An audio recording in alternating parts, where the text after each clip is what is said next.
Підтримайте наш канал на канапі. Підпишіться. Євген Концевич. Вона йшла усміхнена. Новели, оповідання, етюди. До книги ввійшли кращі твори письменника 1960-х років, які відзначаються психологізмом та глибокими ліричними почуттями. З передмови та післямови читач отримає широку інформацію про життя і творчість Євгена Концевича. На відзнаку 50-річчя відтоді, як автор скрутив собі в'язи і став письменником. Спонсор цього видання категорично заборонив авторові привселюдно дякувати і будь-де називати його з приводу спонсорування, а лише, як велику ласку, дозволив згадати його ім'я у розмові з Богом, тобто у вдячній мовчазній молитві, що автор і зробив щиро по виході цієї книжки до читача. Трагічна візія дитинства. Чия думка не пригадує, твердить автор, і наводить такий епіграф до новеліни «Чому вона мовчить?».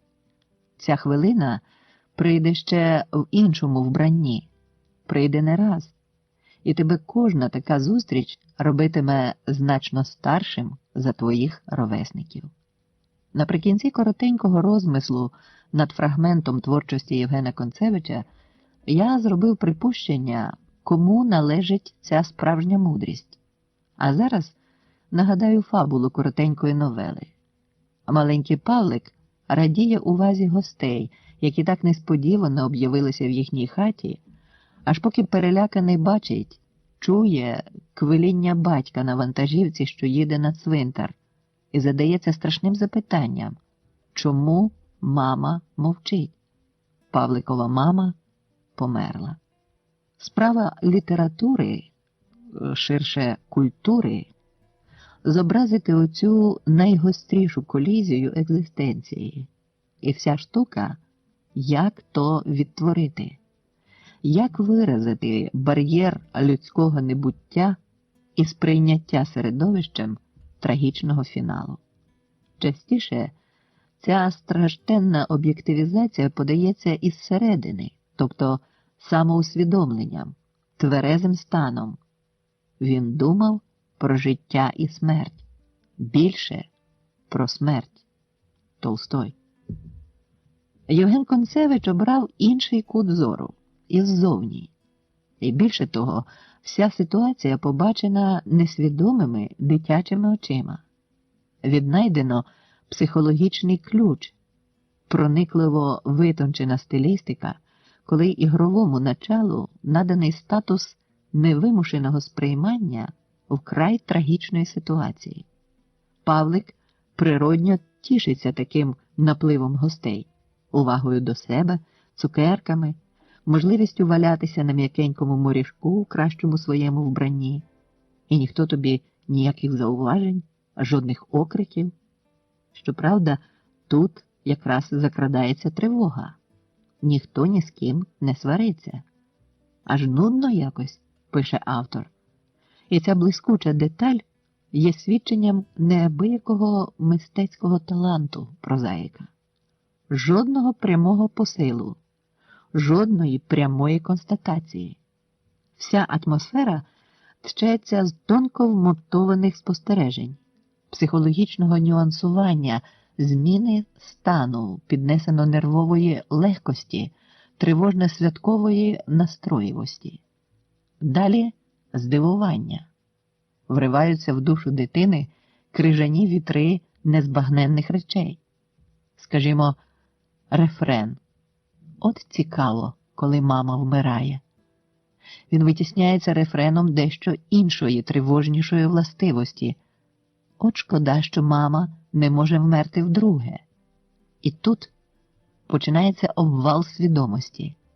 Павлик крок за кроком прозріває.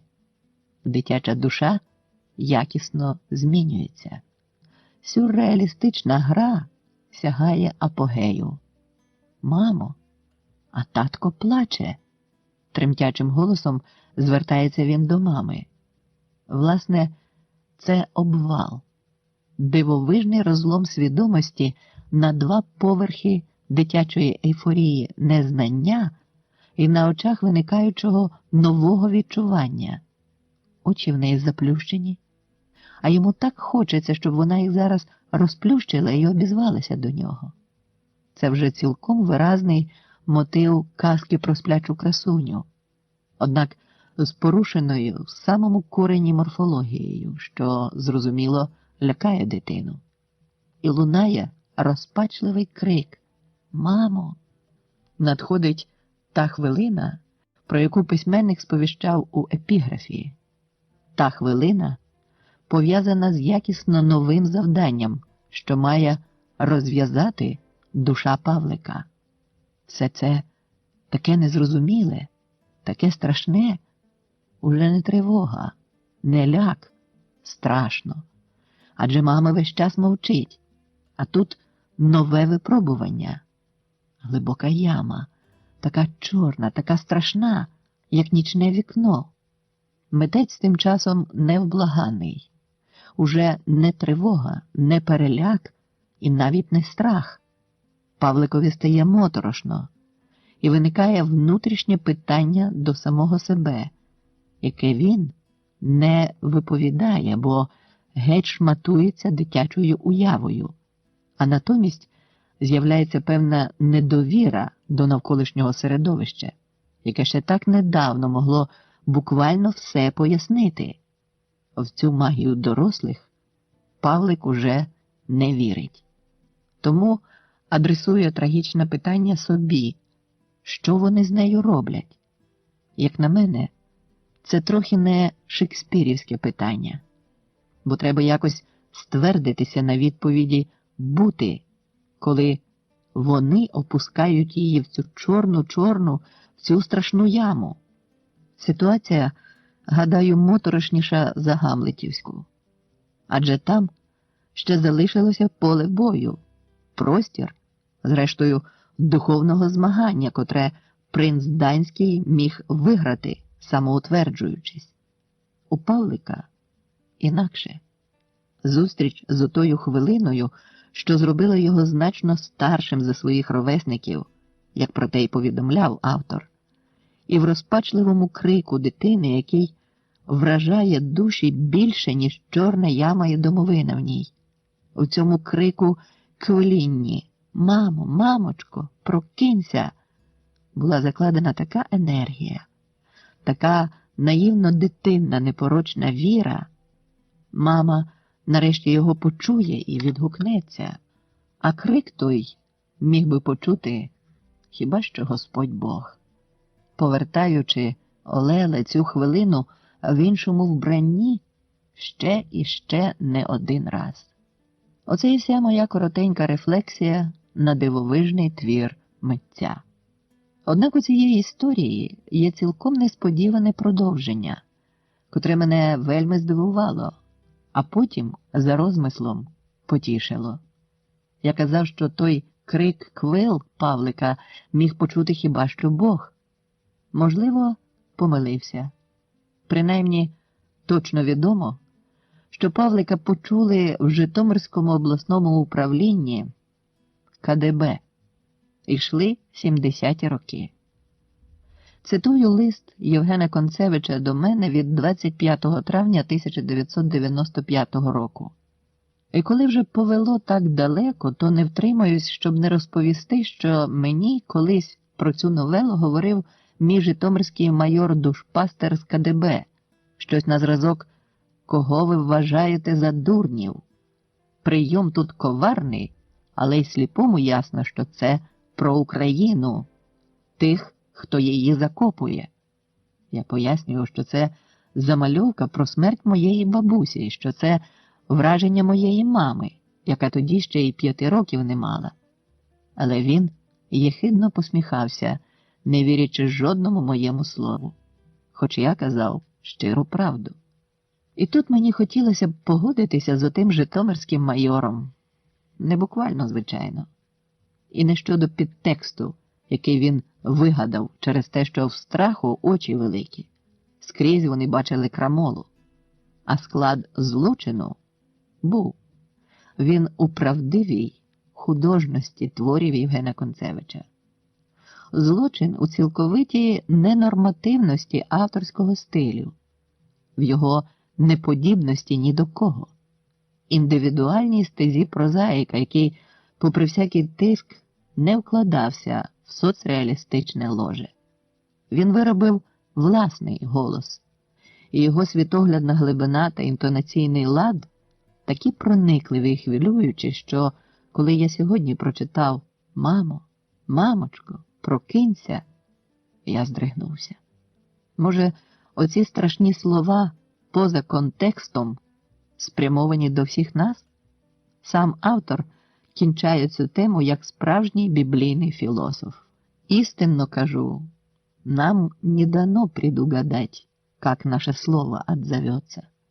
Новеліну написав Євген Концевич 1960 року.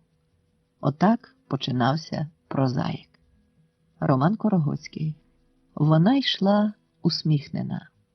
Коли сліз у неї вже не було, коли не стало вже сили стискати в долонях обличчя, вона раптом здумала про свою долю взагалі.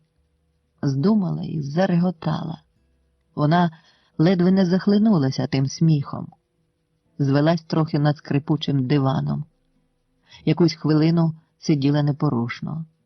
Почуття, думки і погляд ніяк не могли відсторонити свинцевої каламуті, що застували її свідомості. Вона знала. Вона добре знала, що мала тепер зробити. А хіба це обов'язково? Так. Здається. Здається, навіть важливо. Важливо? І вона знову затряслася тим навіженим, нестримним сміхом. Він трохи розірвав каламуть. І вона пригадала, що мала робити. Пішла на пошту. На вулиці стикалася з веселими і заклопотаними, високими і низькими, пузатими і худими. У них були яскраві й сірі, добрі й злі, хитрі й розумні обличчя. Ті непрошені обличчя, оті пуза нахабно нахромлювалися на її погляд. А вона одводила очі вбік. А вона думала про свою долю взагалі, і часом назустріч тим обличчям і пузам виривалась в неї усмішка. І люди гадали, що вона отримала якусь радість, і так ділиться нею зі стрічними.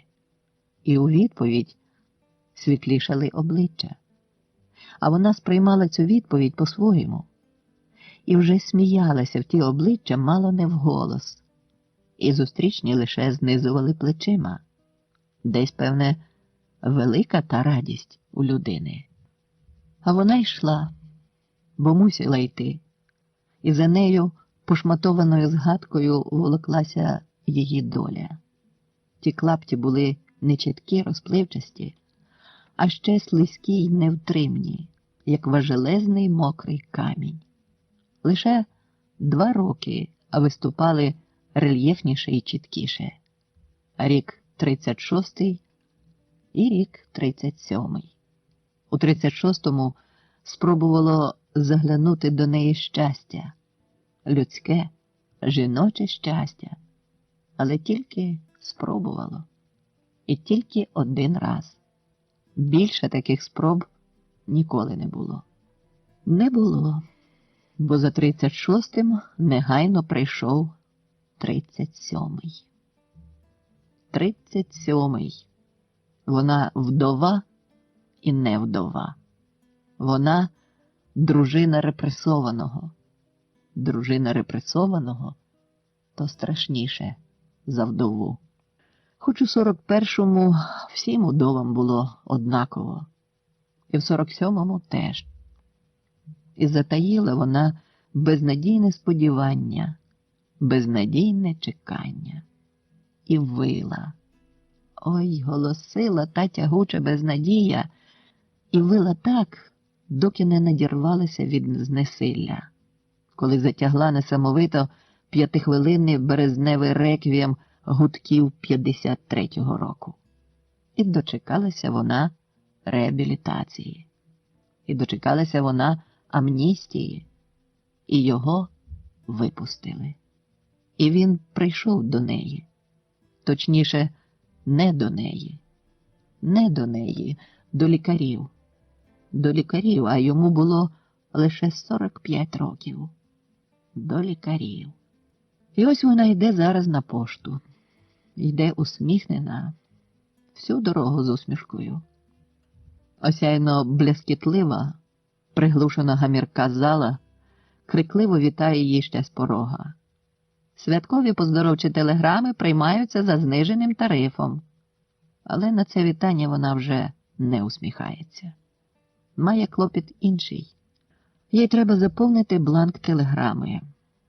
Своєї ручки вона не взяла, а поштове казенне перо страшенно дряпало і розганяло з голови усі слова, які слід було написати. А хіба конче мала писати? Так, здається. І вона ретельно шукала ті слова на обличчях, що сновигали навколо. На обличчях телеграфісток, що виднілись у віконцях скляної огорожі. Але на них манячили інші слова, зовсім не ті, які їй були під цей час так потрібні. Поруч, спиною до неї, стояв якийсь чоловік, пристойно одягнений, з огрядними лиснючими, майже бабськими сідницями. Хвилину тому він кінчив запаковувати у посилочний ящик виноград, а ті грона, що не влізли туди, смаковито і безцеремонно доїдав сам. М'якими пальцями невеличкої, сухої, як у паралітика, руки, а утиканої миршавими рудими волосинками, він отщіпував огнисто-жовті краплинки, в яких зсередини світився бурштиновий вогник. Відщіпував артистично і насолодно кидав собі в рот. А звідти, натомість бурштинових вогників, енергійно випльовував у смітницю зморщені обсмоктані шкурки і зернини. Смітниця стояла недалеко від нього, і він плював безпомилково. Плював і плював. А поштове казенне перо немилосердно дряпало і безжально розганяло потрібні слова. І їй так нараз закортіло штрикнути отим дряпучим пером в отой товстий, майже бабський глянцевий зад, але пристойно одягнений чоловік, наче відчувши ту напасть, виплюнув останню обсмоктану шкурку і відійшов собі геть. А вона ще довго грамуськала не своїм пером, ще довго скликали необхідні слова, а потім і сама нарешті стала в чергу, щоб безконечним вужем повзла в маленьке віконце.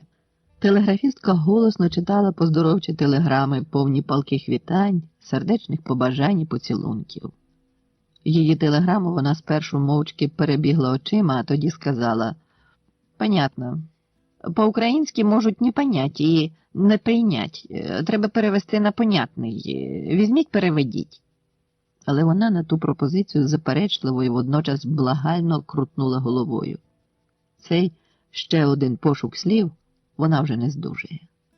Нелінива ж за скляною огорожею жіночка зрозуміла все, як по писаному, і запропонувала щиро свою безплатну послугу. «Ви не вмієте, я сама вам переведу. Для мене це нічого не стоїть».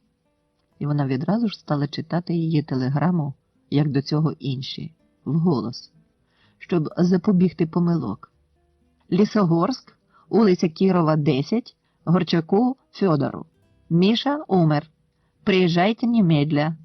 Хороню 8 листопада». «Ха, от не знаю тільки, листопад – це октябрь чи ноябрь?» Попросила допомоги телеграфістка, і їй підказали. Ноябрь. Октябрь – то інше, то жовтень». Майже вся черга підвела очі на слова її телеграми. І молоденька струнка дівчина з болем в очах і голосі промовила докірливо: «То чого ж ви мовчали? Ви ж могли поза чергою. Ми тут усі з поздоровчими». Обличчя присутніх вмить щиро спохмурніли. Навіть і в того юнака, що не підніс очей на телеграму, обличчя стало сумне і величаве. Лише її обличчя вже нічого не з'являло. Почуття Думки і погляд ніяк не могли розірвати тієї ж свинцевої каламуті, що знову зависла над її свідомістю. І коли телеграфістка запитала: «А подпись?» Вона спершу нічого не зрозуміла. «А подпись? Це телеграма від вашого імені?» «Від мого». «То підпишіть своє ім'я і фамілію». «Моє ім'я?» «Ну, звісно, ваше». «Моє ім'я? Моє ім'я». Вона забула своє ім'я.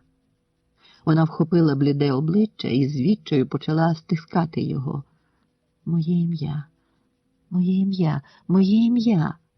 Хтось з черги, той, у кого ще не встигли зійти з лиця сум і співчуття, невдоволено сказав: «Ну не можуть виділити для поздоровчих телеграм окремого вікна».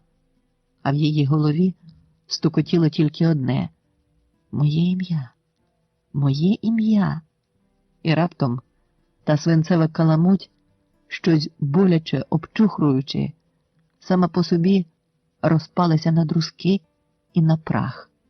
І щось звільнила тим у ній, бо вона нарешті чітко пригадала своє ім'я. І люди не могли збагнути, чи то вона схлипує, чи похихикує. Розрахувалася за телеграму і пішла собі геть. Вона вже добре пам'ятала своє ім'я. Вона йшла і думала про свою долю. І відбивалася від людських очей німим сміхом. Часом він виривався назовні, а перехожі вважали, що вона отримала якусь велику радість і ділиться нею зі стрічними. Тому їй у відповідь світлішали обличчя. Вона ж ішла їм назустріч, усміхнена, а за нею пошматованою згадкою волоклася її доля. 1959 рік. Чому вона мовчить? Ця хвилина прийде ще в іншому вбранні. Прийде не раз, і тебе кожна така зустріч робитиме значно старшим за твоїх ровесників. Чия думка – не пригадую. Такого веселого дня у Павлика не було ще ніколи. Навіть тоді, коли до їхнього будинку приїжджає вагон-крамниця і тато купує йому цукерки. І тоді не буває так весело, як сьогодні. У звичайні дні біля їхньої домівки безлюдно, тихо і однотонно. Лише поїзди час від часу врізаються в цю нудну тишу важким чачахканням. Таткові, що завжди виходить їм назустріч з жовтим прапорцем, поїзди гукають щось прощальне і сумне.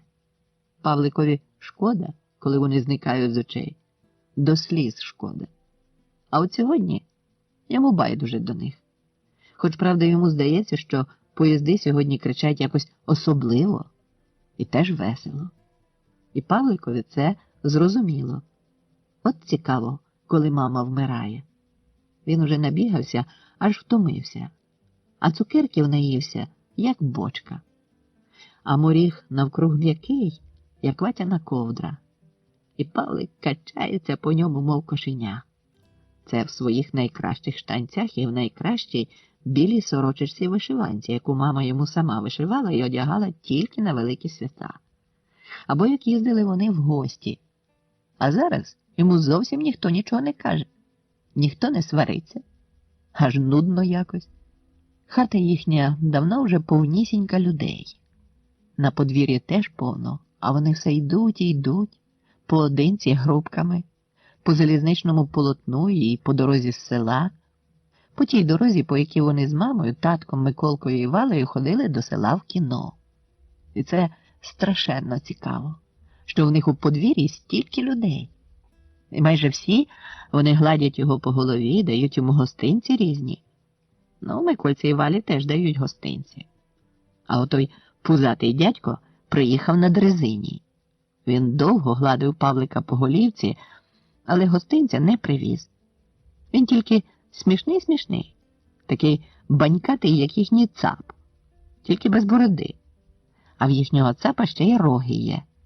А в дядька цього немає. Він приїхав з татковим начальником. Павлик такого смішного дядька ще ніколи не бачив. А Миколка з Валею теж тут. Ну, такі смішні, що прямо аж болить живіт. Їм дають гостинці, а вони, дурні, хлипають. Їх зовсім ніхто не б'є і не сварить, а вони, дурні, плачуть. Плачуть і плачуть. І навіть гостинців не їдять. Такі зарюмсані, такі смішні. Раніше до них дуже рідко заїжджала машина в подвір'я. Павлик ніколи не встигав навіть надивитися на неї. А сьогодні в них ще зранку під хатою стоїть вантажна машина.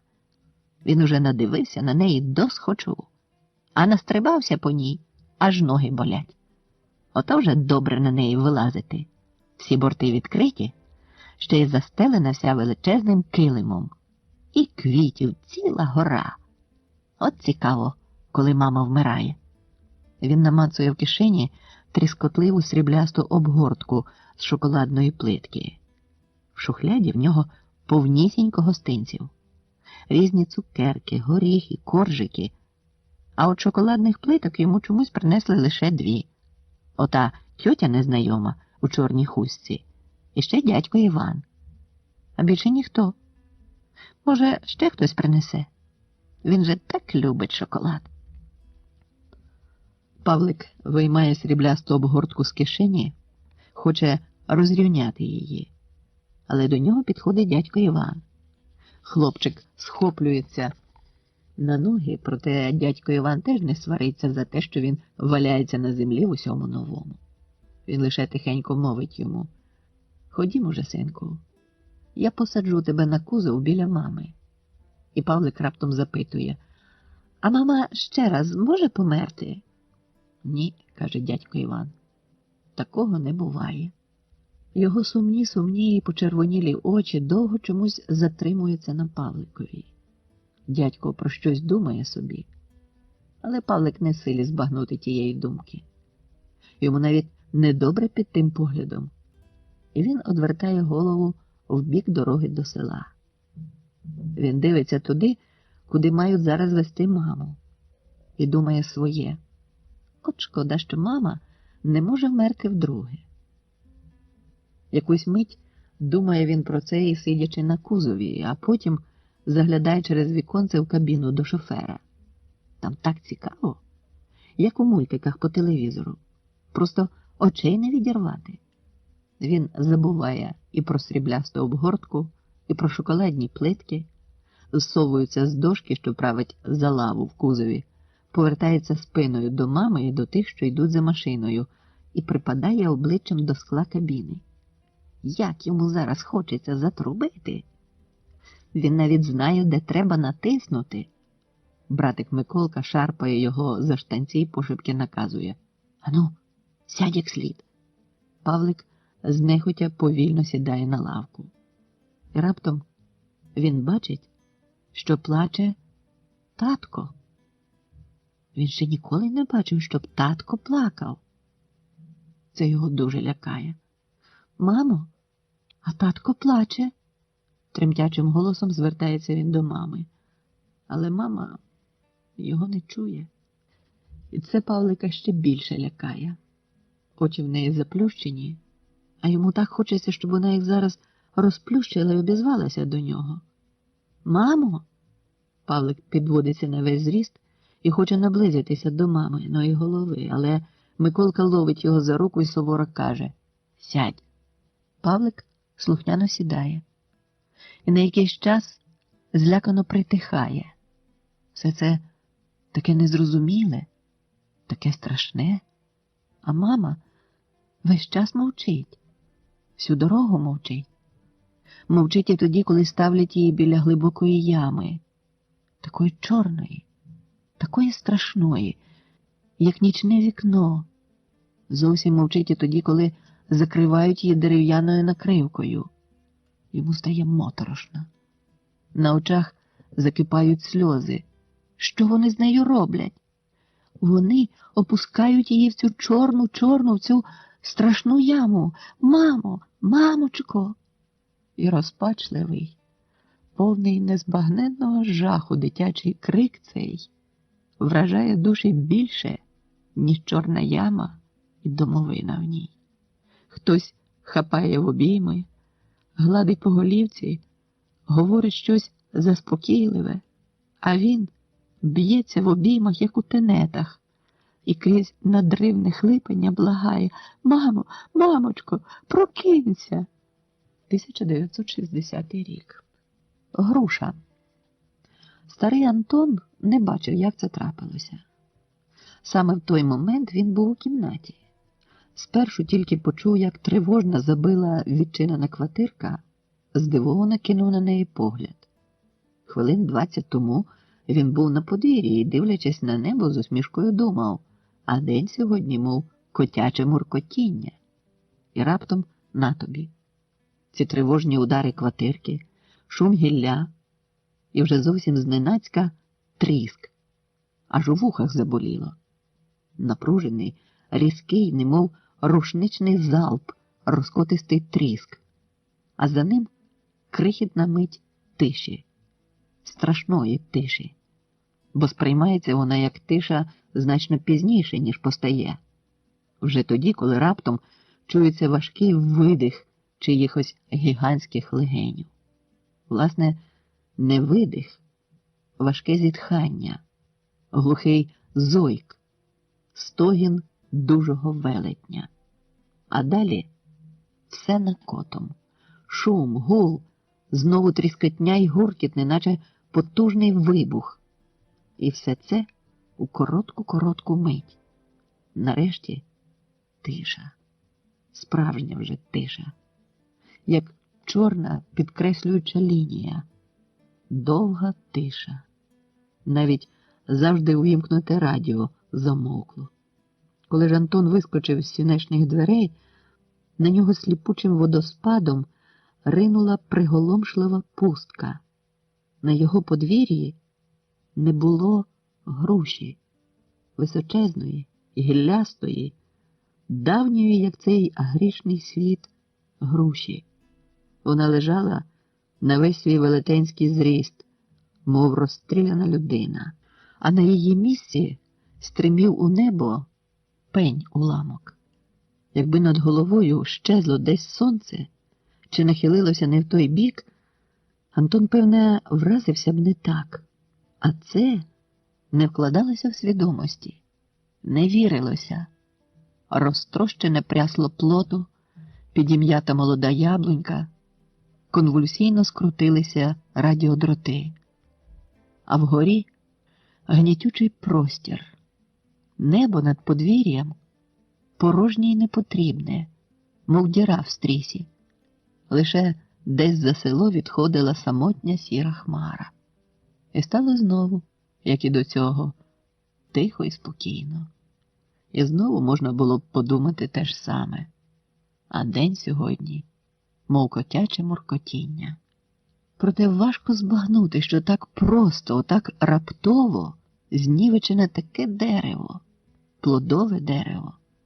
Хоч для Антона не дерево, давній друг, старий приятель, з яким довелося прожити стільки років. Ціле життя. Хто знає, коли і ким була посаджена ця груша. Можливо, Антоновим дідом, можливо, прадідом. Стародавня й мудра. Вона родила вже не тільки соковиті плоди, вона родила живі легенди. І одна з тих живих легенд зашерхла рана, притамований біль Антонового серця. Тимко у нього був одним єдиним сином.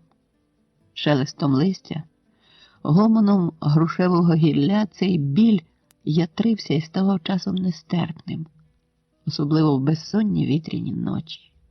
І зарікався тоді Антон, доживши до ранку, продати обійстя своєї піти від цієї груші світ за очі. Але наставав ранок, і Антон уже не хотів думати за продаж. Не хотів, бо десь без цієї груші він не зміг би жити. Не зміг би жити без цього пекучого болю. Тимко у нього був одним єдиним сином. Перші запримітили, що впала груша, діти. як з-під землі вродилися. Збуджені незвичним явищем, вони серед грушевого гілля затіяли веселі ігри й шамотання. По стовбуру стрибали, бігали. На гул та гуркіт вибігли дехто з дорослих. Одні, як і Антон, вражено мовчали, інші навперебіг щось говорили. Заходились поратися з обірваними дротами, аби не вдарило кого струму. Поліщуків Сергій повагом прийшов крізь пролом у плоті, вдарив кирзовим чоботом у стовбур. Ото гепнулась, трухляве доробало. Старий Антон одірвався на мить від своїх думок, короткозоро, ніби щось пригадуючи, зміряв поглядом кремезну Сергієву постать і, затримавшись на широкому велицюватому обличчі, силкувався пригадати. Тимків одноліток? Здається, однокласник навіть. А далі знову заглибився в свої думки. Сергій одірвав від здоровенного пенька тріску, покрутив нею в руках. Колись би гарні грушеві ложки вийшли, а тепер хто їх купуватиме? Ну, та дрівця будуть непогані. Спину біля грубки можна буде нагріти. Антон мовчав. Уява його вже така завжди квола. Тут, як молодий птах у негоду, стрімко шарпалась, кидалась, переносила його то в далекі-далекі дні, що минули під цією грушею у дитинстві, то ближче, ближче. І, як на скелю, захоплена нездоланним поривом, кидали його до Тимка. То він ще зовсім малий, лізе на верхівку трусити жовтобокі соняшні груші. То з палаючими очима в обірваній, закривавленій сорочці стоїть під нею. Він у нього був одним єдиним сином. А що, може, продаватимете дрівця? У вас он повний по зав'язку дровник. Ну, то як, продаєте? Ага, ніби прокинувся Антон. За дрівця, кажу, продасте, може, мені? Ваш дровник он до стеля напханий. А? Та який там продаж? Беріть так. Дурно? Та беріть так, скільки хочете. Скільки зможете. Справді?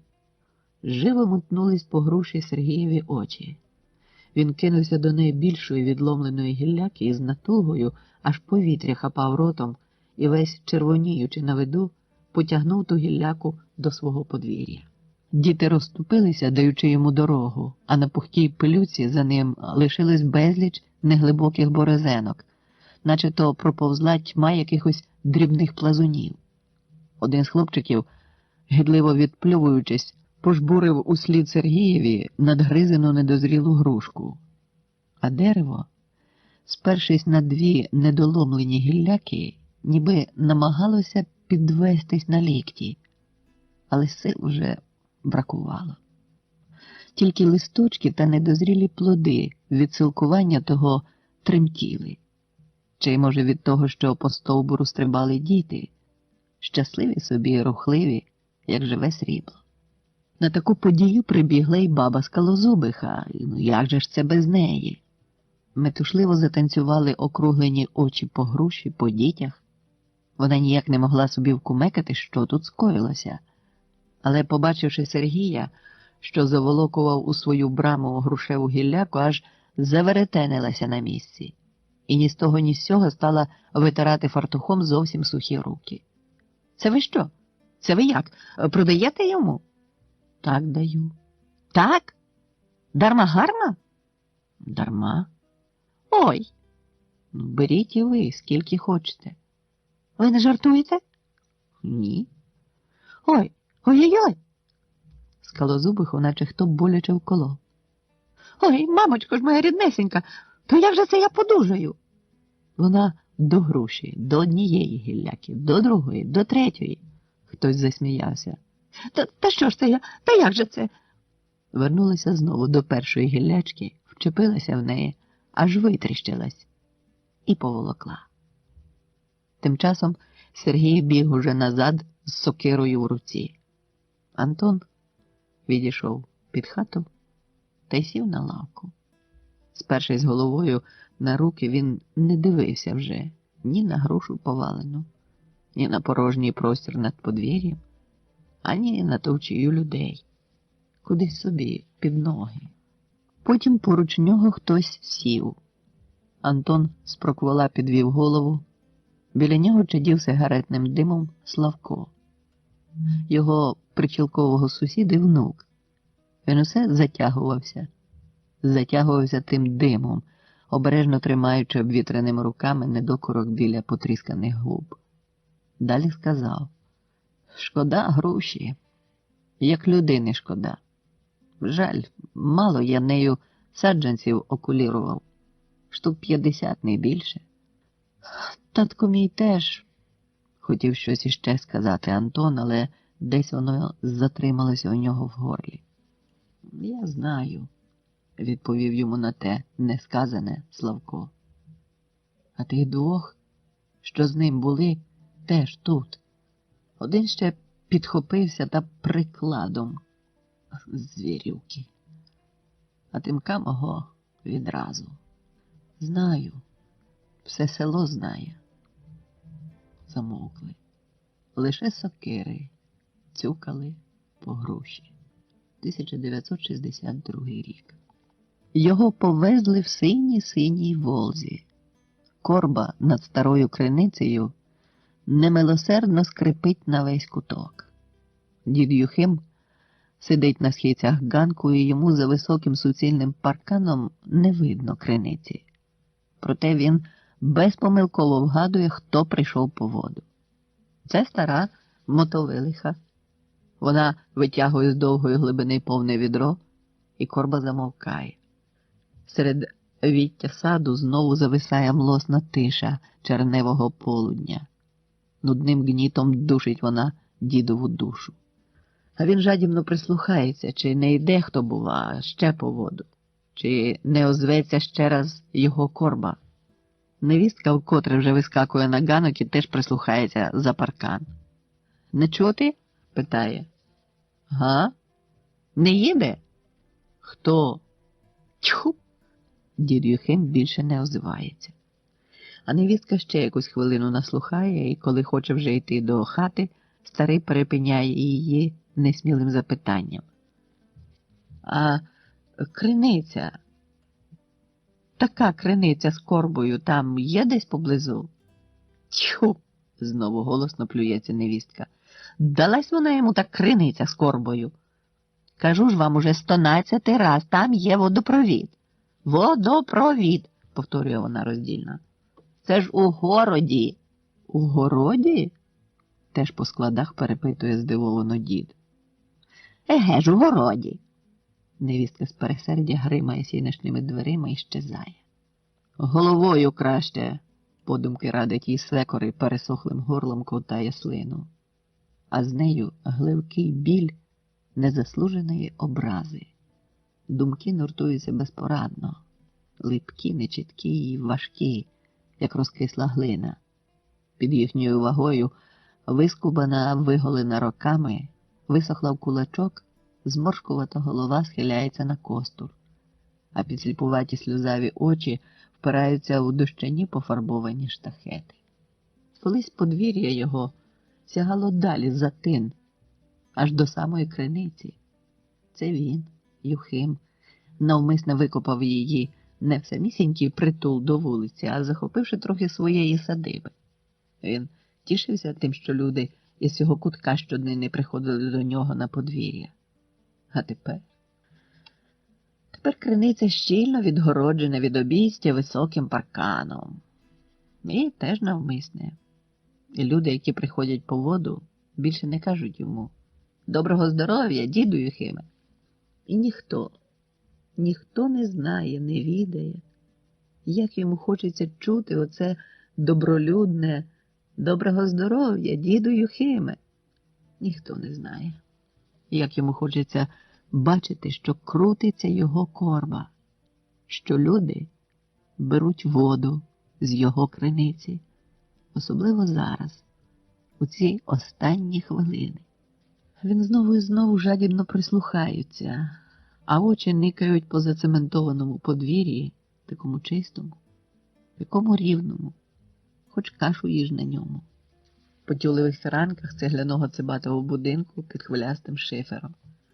Спорудили не дім, критий ринок, вікна, як вітрини в крамниці. Кімнати хоч четвериком розвертайся. А батькові не знайшлося в ньому жодного світлого куточка. Тісно і темно Юхимові в цьому домі, як у кротячій норі. Господи, Господи, в хоромах завжди тісно. Глухо зітхають його ядушні груди. А ще літ 10 тому стояла тут старенька хатина, обвітрена, обшарпана, оббита негодами, як і він, її господар, але ж освітлена сонцем погідних днів, і було йому мило в ній, і затишно, хороше і привільно. Тоді ніхто не дорікав йому, що живе під чужою стріхою, хоч стріха та давно вже з'їлася зеленим мохом і в багатьох місцях протікала, як решето. А китиці її були такі ж нерівні та похилені усі боки, як ще недавні господареві зуби. Тепер у Юхима в роті жодного нема. І слава Богу. Бо й за те, що яснами кутуляє, виказують, випоминають на кожній крихті. Коли вголос, коли мовчки, але завжди по-вовчому.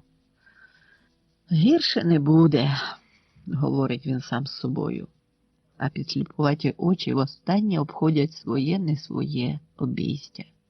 Наштовхуються на невеличкого вузлика, якого невістка зібрала йому в дорогу, обмацують з глузливою гіркотою. Гай-гай. Оце все, що нажив він за цілий рік. Хтось брязнув відрами, поруючись біля криниці, і до діда озивається та, до кого він так спрагло прислухався. Корба над його криницею придавлено стогонить, наче заплакана шибка в осінню негоду. Дід Юхим прислухається уважніше. Дивно, він не впізнає. Хто ж це прийшов по воду? Такого ще ніколи не траплялося, щоб він за звуком корби та не вгадав, хто прийшов по воду. Голос корби – то голос і настрій того, хто її крутить. І вона то скрипуча, як зла свекруха, то вересклива, як дівчук-підліток, а то балакуча, як усі лепетухи з усього кутка разом. Її тільки слухати треба вміти. І завжди впізнаєш, хто бере воду. Але стоготіння цього разу затихає, і дід Юхим так і не відгадує, хто ж то питиме воду з його криниці. Певне, хтось чужий, можливо, приїжджий, амо з іншого кутка хто прийшов.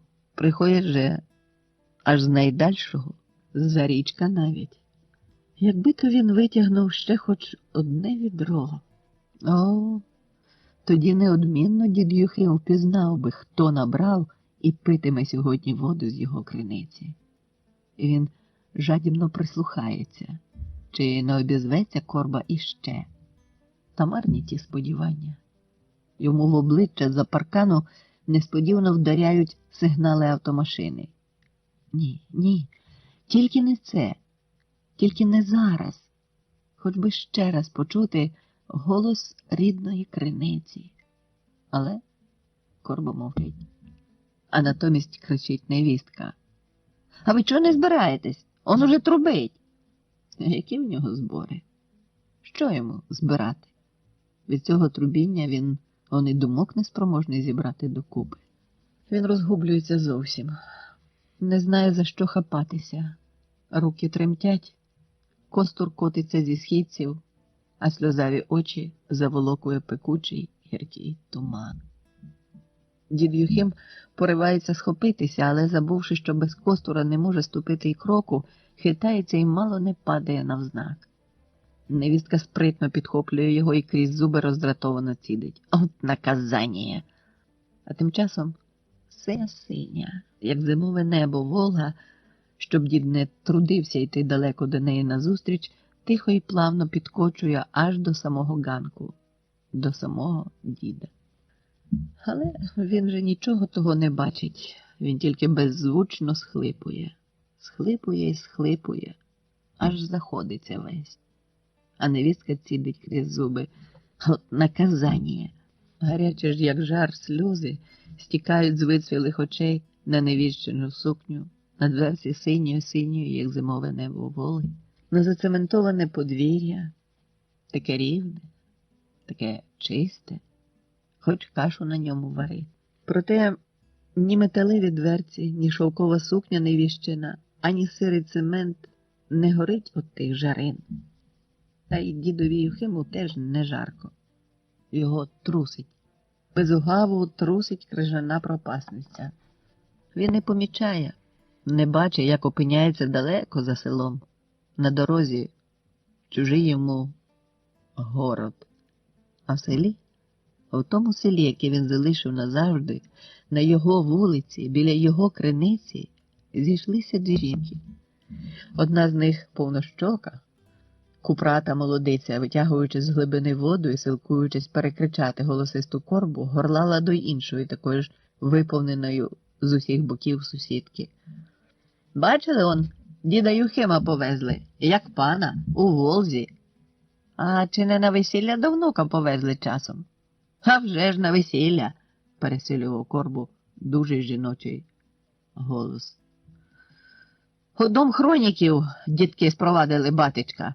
1960 рік. Жити, жити, жити, жити. Академічна білизна лікарняних палат. Білі стіни, білі постелі. На вікнах фіранки білі. На людях халати білі. У хворих обличчя білі. Все біле, біле, біле. Аж очі ріже. І над тобою холодна, очікуюча тиша. І немов шепоче щось нудно і надокучливо.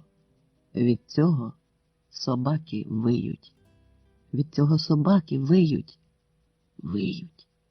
Надривно виють на безмежний білий холод, як на зимове місячне сяйво. І, здається, у цій тиші, ось тут, над твоєю головою, дико зойкне зловісний пугач, сповіщаючи про твою смерть. Але минають дні, а пугача не чути. Ой, хай би вже крикнув він. Це було б лише раз, а тоді білі стіни жебонять у тиші. І я вчуваю їхню розмову про те, що у цій палаті ніхто не одужує і не вмирає. Тут лежать вічні каліки, хроніки. А я ні на мить не лишаю своєї страшної думки. Ні, вона вже давно втратила в моїх очах той страх. Я думаю тільки про це. Більше я ні про що не в силі думати. Дивлюся на сусідів і стає ще тужливіше. Обізватись до них зустрінеш неприязне мовчання. Тільки блукають по стелі невиразними очима і теж щось думають. Думають, думають, думають, наче смокчуть щось безкінечно тягуче і гидке. Я знаю, про що вони думають. І мені ще моторошніше від цього. Вже краще б стогін або крик. Він примусив би здригатись, він розворушив би щось, він одірвав би від цієї тиші, він не дав би залишитися віч-навіч з цією приреченістю, в якій і до життя, і до смерті перетято шлях. А медики завжди вірні собі. Кажуть, сподівайтесь, боріться, колють, ріжуть, напихають ліками. А навіщо? І самі не знають.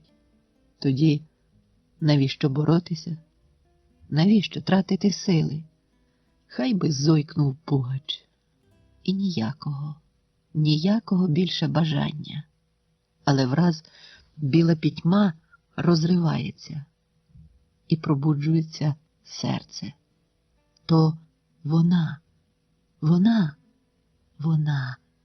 Як же це? Сьогодні ж не її чергування. Ах, байдуже. Я невідривно дивлюсь на неї і впиваюсь її вродою, її очима, її постаттю білою. Очі блакитні-блакитні. На щоках і губах палахкотить яскраве полум'я юності. Вся її постать дихає жагучим життям. Цей подих охоплює мене, він обпікає моє серце. Та хіба можна спалити серце? Воно ожило і засвітилось надією, і вже калатає жити, жити, жити. Калатає без кінця. Я можу боротися. В мене стільки ще сил. Приречений на загибель корінь навіть бетон пробиває, а таки виривається до життя. Відчувати травневу зелень, пахощі лісових квітів, бачити це яскраве палахкотіння, відчувати красу, жагу і боротьбу. Тепер коліть мене і ріжте, що хочете робіть. Я напружу свою силу, свою волю тільки щоб жити. Жити, жити, жити. І ніяких більше навіщо. 1960 рік. Йдучи вулицею, людно на вулиці, а хоч би тобі одне знайоме обличчя. Гумові підошви сандалів парко печуть, стопи вже, як рани. Коли б це дома було, десь у полі чи селі, скинула б їх під лиху годину і босоніж шкварила б. Але якось ніяково. Та й асфальт, певне, пектиме ще дужче, ніж гумові підошви. Назустріч її погляду вигулькує цибатий чорнявий хлопець. Вона ще здалеку вхоплюється за його яскраве обличчя, що пливло до неї поверх інших голів. Воно ворушить у жінки довіру, і їй хочеться звернутись ще й до цього юнака зі своєю морокою. Обличчя підпливає ближче, і жінка бачить, що воно, як дві краплі води, схоже з обличчям того байдужого, теж цибатого, теж чорнявого і теж гарного молодика, до якого вона вже зверталася десь на самому початку її сьогоднішніх метарств. Як і в цього, у того першого теж були втуплені кудись далеко очі. Він ступав широко, сягнисто і нікого не бачив на своєму шляху. Вона запобігливо стала перед ним зі своїм клопотом, а він круто повернув на неї закаламучені далечу очі, мовчки, як німий, і обійшов її, так ніби вона заподіяла йому прикрість якусь велику. А зараз вже сама обійшла свого зустрічного, і теж мовчки, а коробка на спині зробилася ще важча. А тут ще ці підошви жарини, і духота, і корзина руку обриває. Що мала робити? Злість на собі ж зганяла. І вже не шукала добрих облич. Никала очима, де б можна прихилитися чи присісти і віддихатися трошки.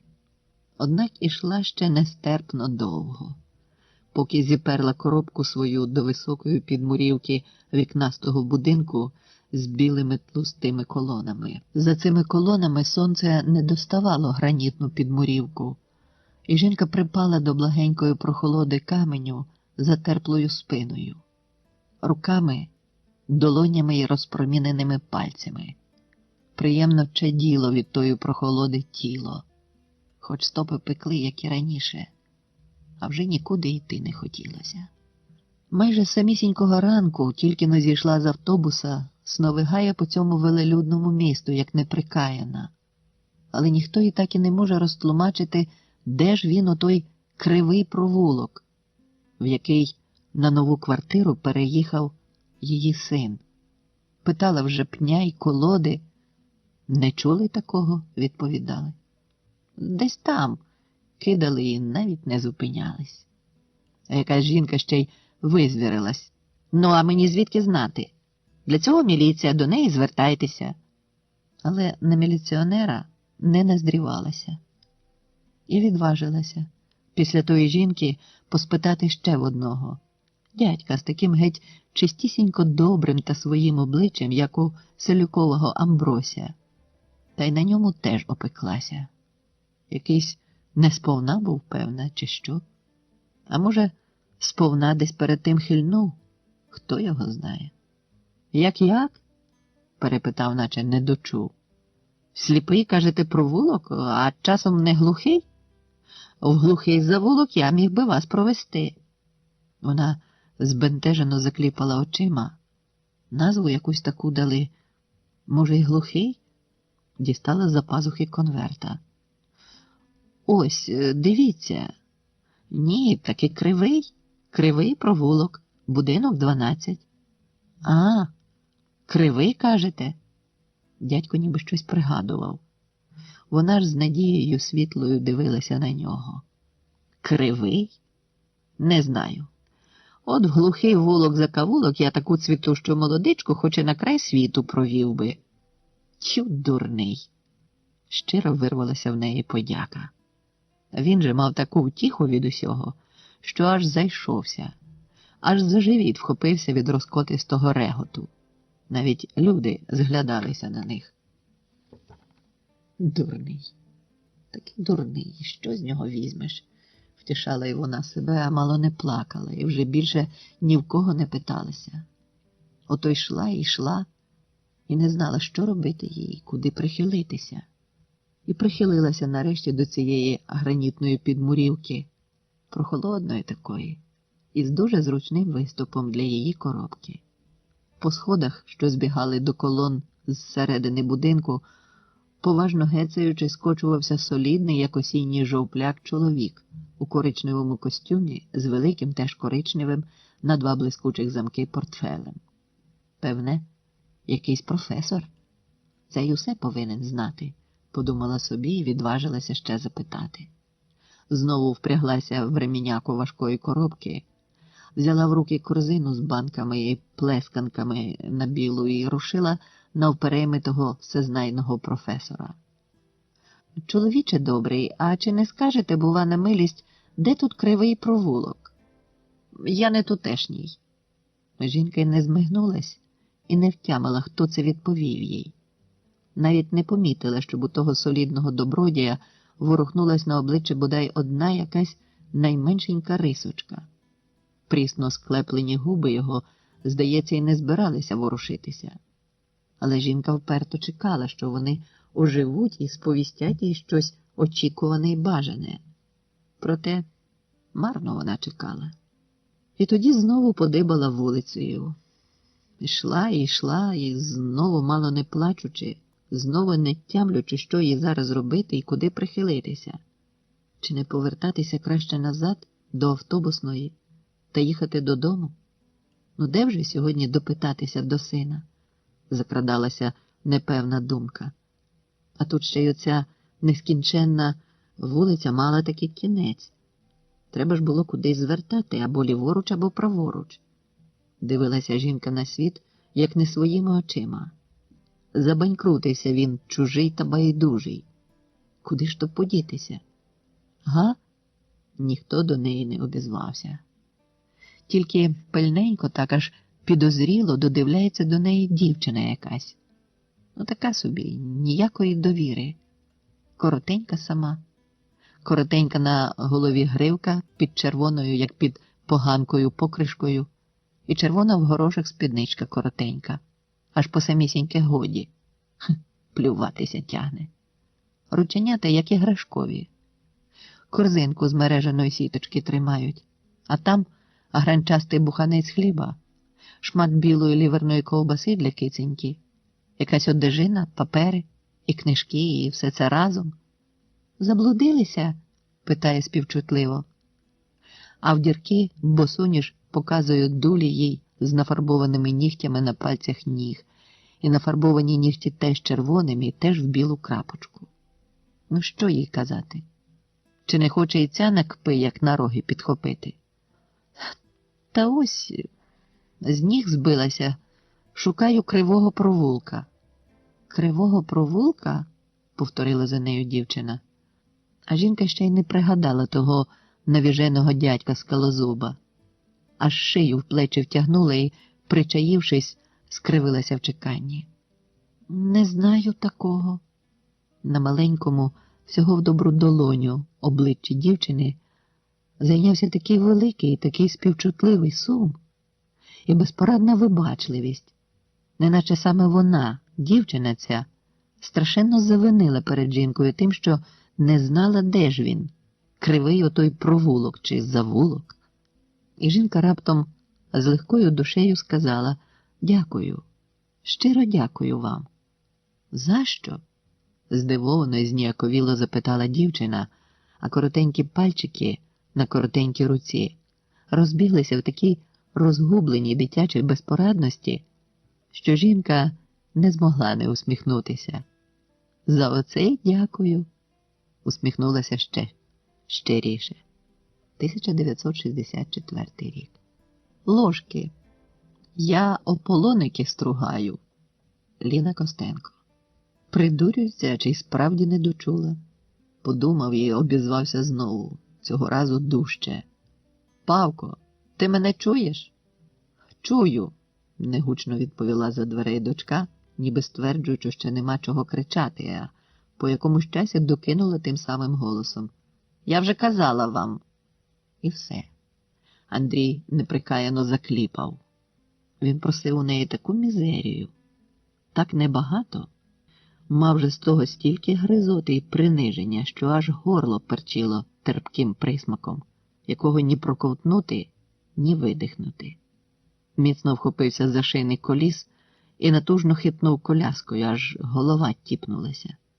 Сліпим, ображеним поглядом ковзнув по столі і раптом, ніби вперше побачив, було щось у цьому віднамальованого. На чорній, з квітчастими берегами і рясними китицями хустці, що вкривала майже весь стіл, ціла кучугура новеньких дерев'яних ложок. Он їх скільки. Тиждень потів, а в неї копійки не викинючиш. Чорною краплиною зірвалася думка і вщерть переповнила його недобрим почуттям. Йому забаглося раптом влупити в цю кучугуру з усієї сили, щоб розлетілася на всі боки вона. Забаглося знівечити цю гарненьку картинку, неначе саме від неї йшло, що нестерпно дер його по горлі терпужний присмак образи і приниження. Та коли він підкотив коляску з власним тілом у притул до столу, ніздрі гостро вловили запах струганого дерева. Бентежний запах, яким він, власне, не помічаючи того, дихав і до цієї миті, і рука його, замість врізатися в кучугуру кулаком, стримано долонею опала поруч, на хустку.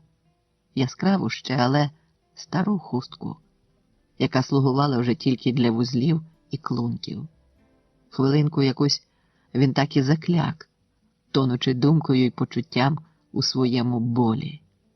Ложки. Ложки. Злигали вони його з дочкою в нерівноправну й болючу супряж. З щітками було якось краще й легше ніби. Чи то здається так? Ще до ложок, до того, як почав їх на базар стругати, бо не з них же почалося, пішло все з щиток.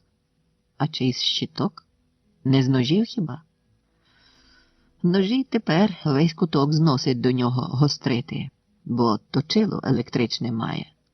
Та й точить ще з давніх часів, як бритву направляє. Були й ножі, а почалося все зі щиток таки. То ще, як у лікарні одлежував боки, якось прихопила його тиняючий погляд зачовгана до краю щітка. Її щіткою назвати не можна було. Сама лише дощечка на патику. Нею палатна няня підлогу підмітала. І то іншої немає, не витримав. Еге ж, а де взяти? Завгосп каже, щітки підлогу замітати дефіцит, якого й по блату не дістати. А сухим віником мести усі мікроби піднімаються доверху і через ніс лізуть усередину до людини. Главврач сваряться, Кажуть, сухим віником не гігієчно, заіржала няня на тому вченому слові. То правте в них медичного спирту і змочуйте ним віники, порадив він санітарці. У них на свої віники не вистачає, мовила няня. А він, може, й забув би про ту стерту, як зуби старої кози, щітку палатної санітарки.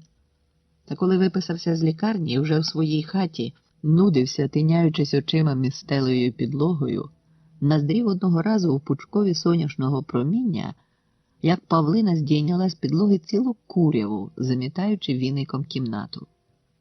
Це не гігії... Ой, тьхуй, справді якесь коняче слово. Сміючись, зайшовся він тим няниним іржанням, як кашлем. Віником сухим не гігієнічно, вимовив він по складах. Треба вологою щіткою, так радив головний лікар. То ми знаємо і без головного лікаря, розігнулася Павлина в спині. Немає такої щітки в мене, сказала так, немов щиросердно зізналася в провині. А він уже й пошкодував, що прохопився дочці з цим. Вийшло, що вчив її, як замітати треба, наче вона й без нього не вміє. Однак після того кілька днів не міг одв'язатися від думок про щітки й віники. І намислив. Не святі ж такі горшки ліплять. Тим паче згадав собі, що на хатнім горищі в нього ще з докапронових часів, коли до вудок волосінь плів, мали б зберегтися кінські хвости й гриви. Він запасався ними на стайні колгоспній, як влітку стригли коней. А раз навіть цілий мішок припер під водою, конопляним листом і полином переклав, а потім ще й дустом пересипав. «Слухай, но, дочко», – звернувся до Павлини, не певен того, чи послухаєш вона батька. «А подивись на хатньому горищі, бо мені вже до віку туди не дістатися. Там, якщо міль не сточила, мала б десь бути коняча волосня. Я спробую зробити тобі щітку, підлогу замітати. Може, хоч це в ліжку вдасться подужати». Павлина не відмовила, не полінувалася, полізла драбиною на горище, а звідти війшла та й каже: «Та там тієї волосні кінської цілий стіжок, ще й візочок буде. Але як то ви ту щітку робитимете?» Не могла збагнути затіяного батьком. Проте він сам до ладу ще не тямив того, тільки відчував, що маючи з чого, маючи чим, інструмент у нього завжди славний був, і руки. Весь час вони в нього зриваються над ліжком догори і хапають блідими пальцями повітря, наче задихаються від лежання, бо застоялися хоч за яким-небудь ділом. Так от, маючи все це, то вже й зовсім не варто коптити гнотом, щоб не стулити такої дрібниці, щітки. А ну-но, спробуй. Спробуй, лежню, нацьковував себе на самого ж себе. І завертілося. Павлина теж пройнялася, заметушилася з бажанням допомогти. Все принесла батькові в кімнату до ліжка і розмістила так, щоб він міг вільно дістати руками. І переносну скриньку з інструментами, і дощечки, і дратву, і цілий оберемок пропахлої густою терпкістю кінської волосні, а білі простирадла і наволочки на подушках запнула старими ряднинками. І була тобі готова майстерня лежачого майстра-щіткаря. Його вибілені хворобою руки аж заходилися, затремтіли, почувши нарешті близьку роботу. Майже цілий день і далі весь вечір до пізньої ночі, відмахуючись і від їжі, і від питва, напівсидячи, напівлежачи на ліжку, різав Андрій дощечки, натужно свердлив ручним буравчиком дірки, зацуплював дратвою в ті дірки китички волосні, аж град поту викочувався на чоло. Утре його рукавом за плече і собі далі свердлить, і струже, і ріже, і підстригає. А насмітив – пройти важко було. Закопався, як курка на смітнику. Павлина ж, хоч би тобі слово. Чи не тому він, певний, забув, де й що робить? Аж пісеньку замугикав, як колись бувало, за верстаком своїм стоячи. Отож бо воно і є.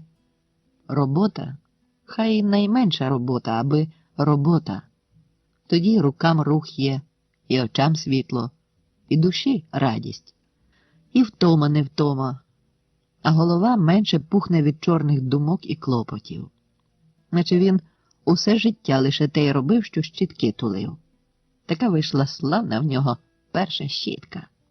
А далі само пішло-поїхало. Наробив їх і маленьких для одежі, і великих для підлоги, скільки вистачило кінських грив та хвостів.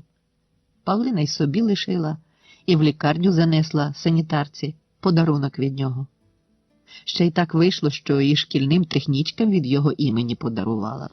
Прочули, довідалися про те школярики-піонери. І одного разу, як сніг на голову, прибули до його кімнати цілою бурсою на чолі зі своєю піонер-вожатою. Та такі ж усі милі, врочисті, святкові. Серафимова сянька сказала б, як янголи божі. І принесли вони йому ціле валиво квітів.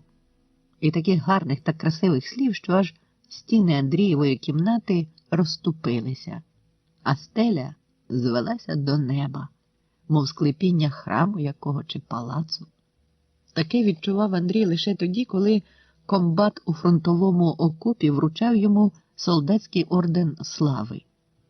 І ще з ним траплялося подібне, коли пливла під ногами підлога, а над ним до неба стеля. Як доводилося на очах усенької зали підніматися сходами клубної сцени до столу президії. Хіба ж не розчулишся, як говорять про тебе такі слова? Ви славна людина, простий колгоспний трудівник, але з мужньої когорти корчагінців. Ми горді, що ви наш земляк. Ми в усьому братимемо з вас приклад. Підступна і жорстока хвороба безжалісно прикувала вас залізним ланцюгом до ліжка, проте ви не підкорилися важкій долі, не злякалися її. Ви і в ліжку ведете активне життя, трудове життя. Робите людям щітки, щоб наводити в житлах порядок і чистоту. Дівчинка в білій-білій, як медичний халат кохтинці з червоною хустинкою на шиї, стояла поруч біля його ліжка, того, в якому він активно вів трудове життя. Андрій чув її тепле дихання. Говорила вона ніби до нього, а виголошувала слова, як з трибуни високої. Навіть і дивилася кудись далеко з-за хатню глуху стіну. Ми справжні тимурівці, і з вашого дозволу ми приймемо вас у почесні піонери нашого загону. Наш піонерський загін візьме над вами шефство, і ми в усьому вам допомагатимемо, і про все це записуватиме. Бо в нас є журнал добрих справ нашого загону. Ми занотовуємо всі добрі діла і вчинки, які зробимо, бо ми змагаємося з 5-м Б за приз доброчинності і милосердя, і сподіваємося, що переможемо беківців у цій боротьбі за всіма показниками. Андрієві пов'язали на шию червону хусточку, і так він став не тільки підшефним тимурівського загону, а ще й почесним піонером загону, який боровся з беківцями за приз доброчинності і милосердя. Припурхуючи до нього, тимурівці завжди начерікували повну хату веселого галасу. Часом і допомогу мав від них. Чи дров нарубають, чи води принесуть із криниці, чи то в крамницю перебіжать. А послав якось до Гаєнчихи, Павлина тут же засікла. Прочитала щось в отому журналі добрих справ і вмить втрутилася своїм язиком гадючим. У боротьбу за приз доброчинності і милосердя внесли таке сум'яття, що тепер від його хати відцуралися і беківці, і меківці, і ті тимурівці, які так милостиво приймали його в почесні піонери з загону. І з ким то вона зараз зачепилася язиком своїм слинявим? Вловив за дверима гомоніння, розпізнав не відразу, що дочка з Савиною Зінькою, бо спершу почув розмову їхню, як крізь вату. Прислухався. Ні, я тільки на трошки. Ви ж не знаєте ще, чого я до вас прийшла. То взнаю. Ой, взнаєте. Ой, чуєте ж, взнаєте. Ну, хоч і не годиться до людей добрих з самого ранку в неділю за позичкою, ну ви ж, певно, на торги з ложками зібралися. Але що я, бідна, вдію? Такий талант мій. Продає, чуйте, косатий свою шуту красулю. То ми з Саватієм дуже хочемо її взяти, нікому не перепустити. На 7 сіл такої корівки не знайти. Її й на ярмарок не випустять, з подвір'я заберуть. А ми, купці, перші, і попустити не хочемо. Боязко ж, хоч заправив він за неї, мов за рідного татуся, 1000. Чуєте, та ще й 200, і пару заперло. Саватій мій просить, щоб збавив трохи, а він йому: якщо хочеш дешеву корову, бери мою ліску. Тільна, дійна, щодня за бугаями, без рога, як і красуля. Ще й не пацається, та й дорого не правитиму. А мій Саватій безверхий. Візьми і не промовч. Каже: а оце ти брешеш. Може й тільна, може й дійна. Може, кому й не пацається твоя ліска, і що завжди за бугаями не сумніваюся, але що вона без рога, то ти вже, бач, брешеш, сусіде. Твоя ж лісапета, коли покотить свої круті роги, то сам ти, хазяїн, тікаєш з хати, мов осмалений. А ліска, як почула те, і не підходь тепер, не хоче продати. І годі. Каже, хай краще із втратою, аби не Саватію. От горечко ж ти наша. Ой, чуєте ж, не питайте, на силу мого речем я косатого вблагала. Задаток узяв. А завтра всі гроші треба перед ним покласти. 1000, чуєте, та ще й 200. Копієчка ж. А в нас зараз нема стільки. 200 не вистачає. То оце я й прийшла до вас. Просить мій Саватій, і я вас прошу уклінно. Від білого лиця до сирої землі позичте нам 200 карбованців. Урочисто аж у горлі надтріснуло, виголосила Зінька останні слова. І на них, мов на милиці, зіперлась млява тиша, яку за мить зіпхнуло вже не врочисте, а завзяте і запопадливе зінчине ж цякотіння. До кінця цього місяця, в цю п'ятницю, кабанця зачавимо і в неділю в рундук повеземо. Андрій уже сам до себе посміхався. І справді, диво було та й годі.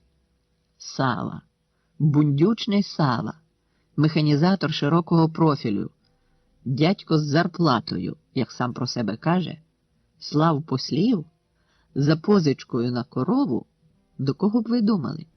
До Андрія, якого він сам, після того, як упав Андрій на ноги, чи й за людину має.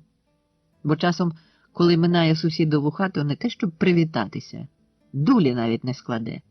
А це на тобі, маєш. Який же то начальник серед вовків у лісі здох.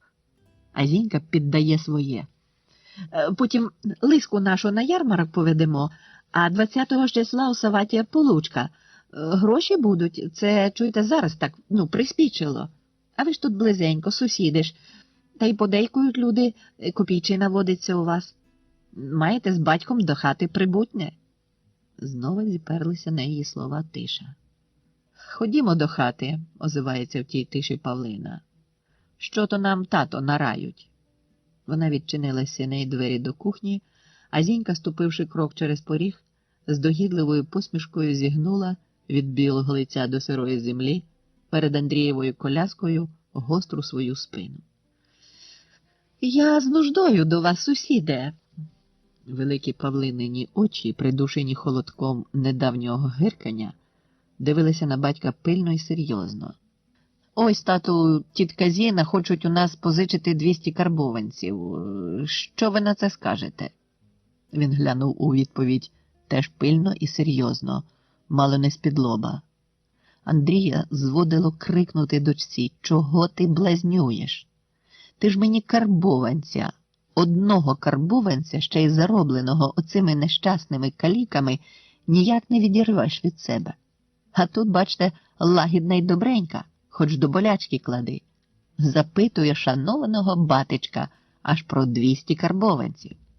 Можливо, зараз він і випалив би все це, якби на місці Савихи був хтось інший. Та перед Зінькою Андрієві не захотілося зводити з дочкою темні такі свої рахунки. І тому сказав майже весело, криючи за словами справжні почуття і настрій. Чую, сусідко, вашу розмову. Ну що ж, на таке добре діло можна й позичити, коли в хаті зараз у нас знайдеться стільки грошей. Він знову перевів очі на Павлину. Гадаю, знайдемо стільки, впевнено відповіла на той погляд дочка, і з словами «я зараз» вийшла до світлиці. Та чого б то їм не знайтися? Я вже не кажу про вашу пенсію чи Павлинину зарплату. Всі он говорять на селі, що ви ложками своїми більше в хату приносите, як хто здоровий на ногах власних здобуває. Облесливо лизнувши очима Андрієве обличчя, солодко проспівала Зінька. Андрій знав про такі балачки на селі, але чути це саме від Зіньки було особливо приємно. І він, ледь-ледь стримуючи усміх, промовив: «Не доведи нікому доброму на такий легкий заробіток переводитися». Увійшла Павлина з грішми в руках. «Ось тут якраз 200. Піднесла їх батькові. «Дайте ви, у вас рука легка». Стримана усмішка все ще не залишала Андрієвого обличчя. Мляво похитуючи головою й уважно дивлячись дочці в очі, він узяв з її рук гроші, потім, наче струснувши з себе ту мляву машкару, збадьорився і поважно і врочисто подав їх Зінці. «Хай корівка піде вам рукою на сир, на масло, на телички і на бичечки», щиро промовляючи традиційну для такої нагоди примовку побажання. Зінька обережно обома руками прийняла ті гроші і, не зрушивши з місця, стала їх лічити, щоразу перед кожним папірцем беручись пучками великого та вказівного пальців за ослиненого червонястого язика. Лише впоравшись із тією арифметикою, заходилася дякувати. «Ой, чуєте ж, хай вам Бог дає здоров'я. Красно дякую вам і від Саватія свого, і від себе. Ой, мені ще й не віриться, що приведу я сьогодні на своє подвір'я шуту красульку».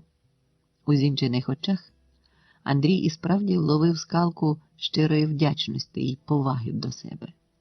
І йому, як малому, закортіло заманулося пустити розчулені сависі в блаженно роззявлений щербатий рот незлого шпачка. Та на якийсь путній жарт отак одразу й не спромігся. Тоді понишпорив у своїй нагрудній кишені, витяг звідти 10-копійкову монету і звернувся до Павлини. «Зроблю тобі почин. Візьми ось гроші і продай мені 2 найкращі ложки». Тінь недавньої сварки віддалилася. Очевидно, бо такі схожі між собою і батькове, і доччине обличчя заясніли. Павлина взяла в батька монету, підійшла до хустки і, вибравши з кучугурки 2 вицяцькувані долейську ложки, а ложки при цьому роз'їхались трохи на хустці і загалготіли, мов наполохані птахи, і протягнула Андрієві. А вже він поважно, як хвилину тому гроші, вручив їх Зінці. «Беріть, будьте ласкаві, борщ з вогню їстимете і губ не попечете». Зворушена Зінька, як накручена іграшка, згиналася в поклонах і ніяк не могла надякуватися. «Ой, чуєте ж, дякую, дякую. Хай вам Бог вертає здоров'я. Не гнівайтеся вже на мене. Ви на торг, а мене з самого ранку принесло за позичкою. А ложки гарненькі ж які, і однакові, як близнятка», примовляла сусідка. «Теперечки чомусь таких не роблять. Є срібні, і золоті, і дерев'яні теж є, тільки розмальовані смердючими лаками, як папуги, які завгодно є. А от таких простих на щодень у жодній крамниці не знайдеш». «Треба було б якось заплатити за них, чи як?» – бідкається вона. «Та годі вам, про що ви говорите? Я ж дарую вам. Он дивіться, скільки їх», – киває він на квітчастку хустку з ложками. «А як ще селюків Амбрось зрихтує мені таку хитромудру стамеску, як я йому накреслив, то я весь житній ринок завалю своїми ложками». Андрій принагідно наказав дочці. «Ти ж, Павлино, не забудь зайти до Амброся. Скільки скаже, заплати, не торгуйся. Все окупиться. Я тут собі в голові прикинув дещо». І знов до Зіньки. «Так ото не турбуйтеся тією платнею. Павлина і так уторгує сьогодні на добрий Могорич». Ще й спробував пожартувати. «От тільки хто питиме, а хто спльовуватиме чи слину ковтатиме». Савиха ще трохи пометушилася, втішаючись із Андрієм взаємними церемонними люб'язностями, а натішившись досхочу, подалася додому, майже з молодечим підскоком, ніби вже й справді повела за налигача свою вимріяну шуту красулю. По її відході Андрія загнуздали лукаві бісики. Він не втримався і аж у голос виранив свою радість. «Знай, Саво, наших!» Та коли крізь віконну шибку побачив Дмитра Халамеда, той, як душа без тіла, сновигав біля їхнього обійстя, ніби минав його, ніби й ні, і скоса заглядав у подвір'я. В Андрієві заворушилося роздратування. І чоб то я перся Павлині на очі? Не можна зачекати? Крадьки зиркнув на дочку, чи помітила вона Халамеда. Начебто ні. Стоїть до вікна спиною, щось переставляє в буфеті. А ложки вже зав'язані в вузлі, наготовлені в дорогу. Зараз ітиме. Подумав і враз злякався, що не встигне добитися свого, і знову напосів, неначе вони тільки про це й розмовляли. «Павлино, дай же мені грошей». «Я все вишкребла Зіні», – відповіла та, не повертаючись до нього обличчям. «Я не певна, чи вистачить навіть на автобус. Сама в когось позичати мушу». «Брешеш!» – вигукнув їй в зашийок, як стрілив. І дочка повернулася лицем до нього. Пломінкі молоді губи її страдницькі скривилися, а цупкий погляд наліг на Андрія мульким докором. «Тату!» – вимовила вона лише одне слово. А він гарячкував дужче й дужче. «Чого ти таткаєш? Чого викручуєшся? Я ж у тебе не милостині прошу». «Нема в мене», – владно з притиском сказала дочка. «А отих ваших пособників, що виснуть за плотом і чекають, поки я щезну з хати, гнатиму звідси задрипаним деркачем, так і передайте їм». Лиха з обличчя і непримирлива, вона рвучко вхопила клунок з ложками і швидко вийшла з кухні. Було чутно, як вовтузиця, порядкуючи в сінях, потім на горище чогось подалася. На Андрія ж невмолимо насувалася тупа слизька лють.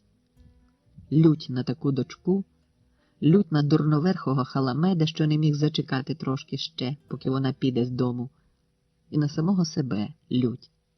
Найбільш ж раптом на самого себе, за нікчемного того гривенника, якого так по-дурному віддав їй на почин за ложки для Зіньки. Коли Павлина спустилася з горища і знову порпалася чогось у сінях, він із тією тупою люттю, невмолимою, заволав до немилосердної дочки, як на гвалт. «Віддай мені хоч 10 моїх копійок!» Крик у нього вирвався пронизливий, аж власного голосу не пізнав. А Павлина, тим часом, впевнено заклавши за собою надвірню клямку, лише щось ласкаве та заспокійливе промовила до Сірка. Стишивши подих, Андрій довго ще знервовано дослухався до її кроків, коли ж вони нарешті розтанули в тиші, вголос із гіркотою зітхнув. «Кричи тепер, хоч і до вух роздерися». І крутішала ця гіркота з нашестям його ж власних думок. Знову за плотом, майже з генцем, почала повз подвір'я Халамед. Андрій гукнув його, замахав руками на вікно, щоб привернути увагу. Але Метро, певне, не чув і не бачив того, бо посунув собі далі. Івана Комбрига Андрій тоді теж побачив крізь вікно.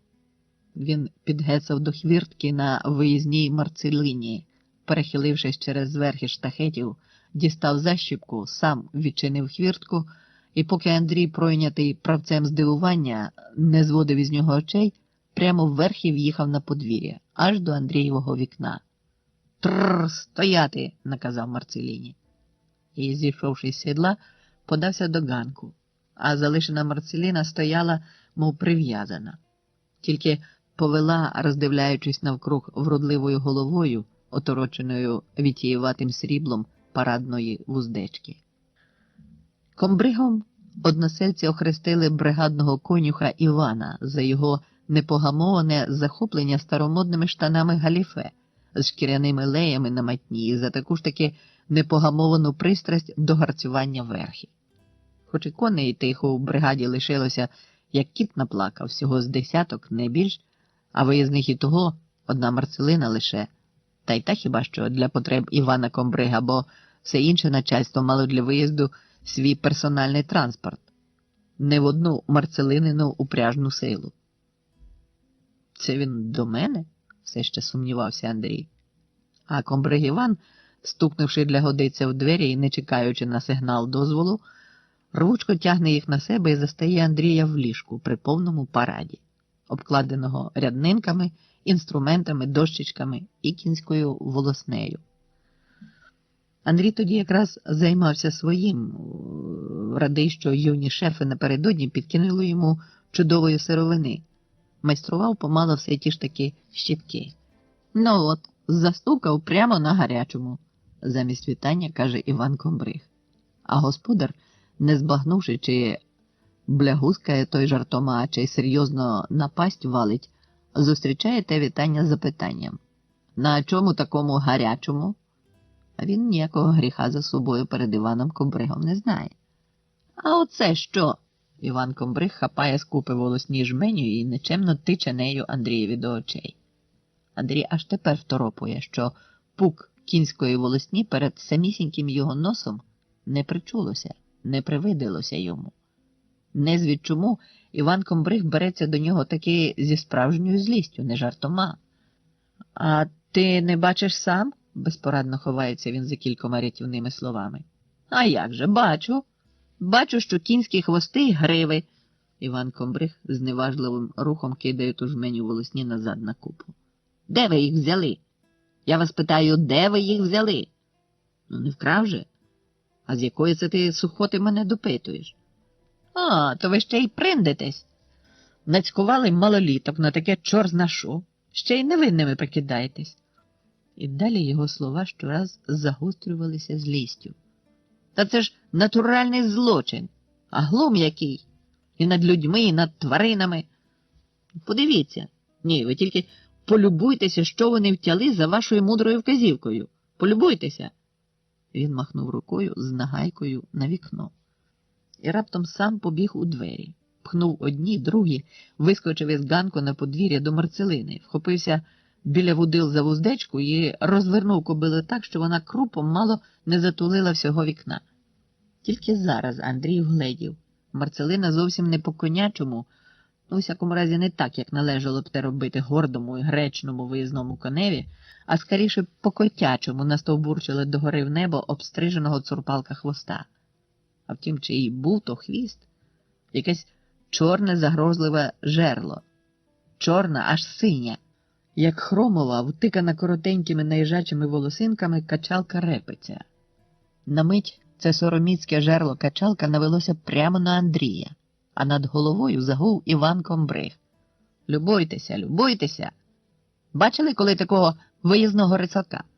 Та це ж не кінь, справжнісінька жива порнографія. І в ваших добродію рук робота. Мене голова не тільки з роботи, з села живцем зживе. І правильно зробить. Як же я його, поважного орденоносця, посаджу на таке чудо? Та ще й, може, перед тими делегаціями, які до нас аж з Москви приїздять. То хіба ж я їх намовляв чи посилав? Я просто в розмові до слова сказав, що в мене вже нема з чого робити щітки. Обм'якнувши, пояснив Андрій. А їм багато казати треба? Дурне тіло не хитре. То самому ж треба в голові кользу мати, щоб розуміти і бачити, кому що казати. Не хотів я такого. Та й вони з добрих намірів. Чортяка тим їхнім намірам радей. Та їх повішати усіх до єдного треба. Ну так уже й вішати. А попусти вішки, попусти. Сьогодні в конюшні всіх обкуцили, а завтра мені вуса чи брови обчекрижать. А там, дивись, голові лисину обстрижуть, як Марцеліні гольопу. Скільки то доведеться їй чекати, поки виросте пристойний людський хвіст, щоб закрив оту поганку, що світить, як у телевізійної балерини. Це ж до зими не дождешся. То чого так довго? Ось вуса і борода так швидко відростають, що голитися вчасно не встигаю. А пристойний хвіст швидше ж росте, по-моєму, спробував утішати Андрій і посмішки не втримав. Ага, вам смішки з чужої лемішки. Хоч наколотили її самі. Я вам востаннє кажу. Ви мені цю лавочку закрийте. Закрийте по-хорошому. Бо по-поганому, коли піде, то я сюди декого наведу, щоб навели тут порядок. Можна і міліцію. Можна, якщо хочете, і фінінспектора. А той так люб'язненько обкладе вас кінським волоссям, що й повернутися не зможете. І погрози своєї він таки не забув. Приходив до Андрія районний фінансовий інспектор. Але людиною виявився. Поговорили, та й пішов.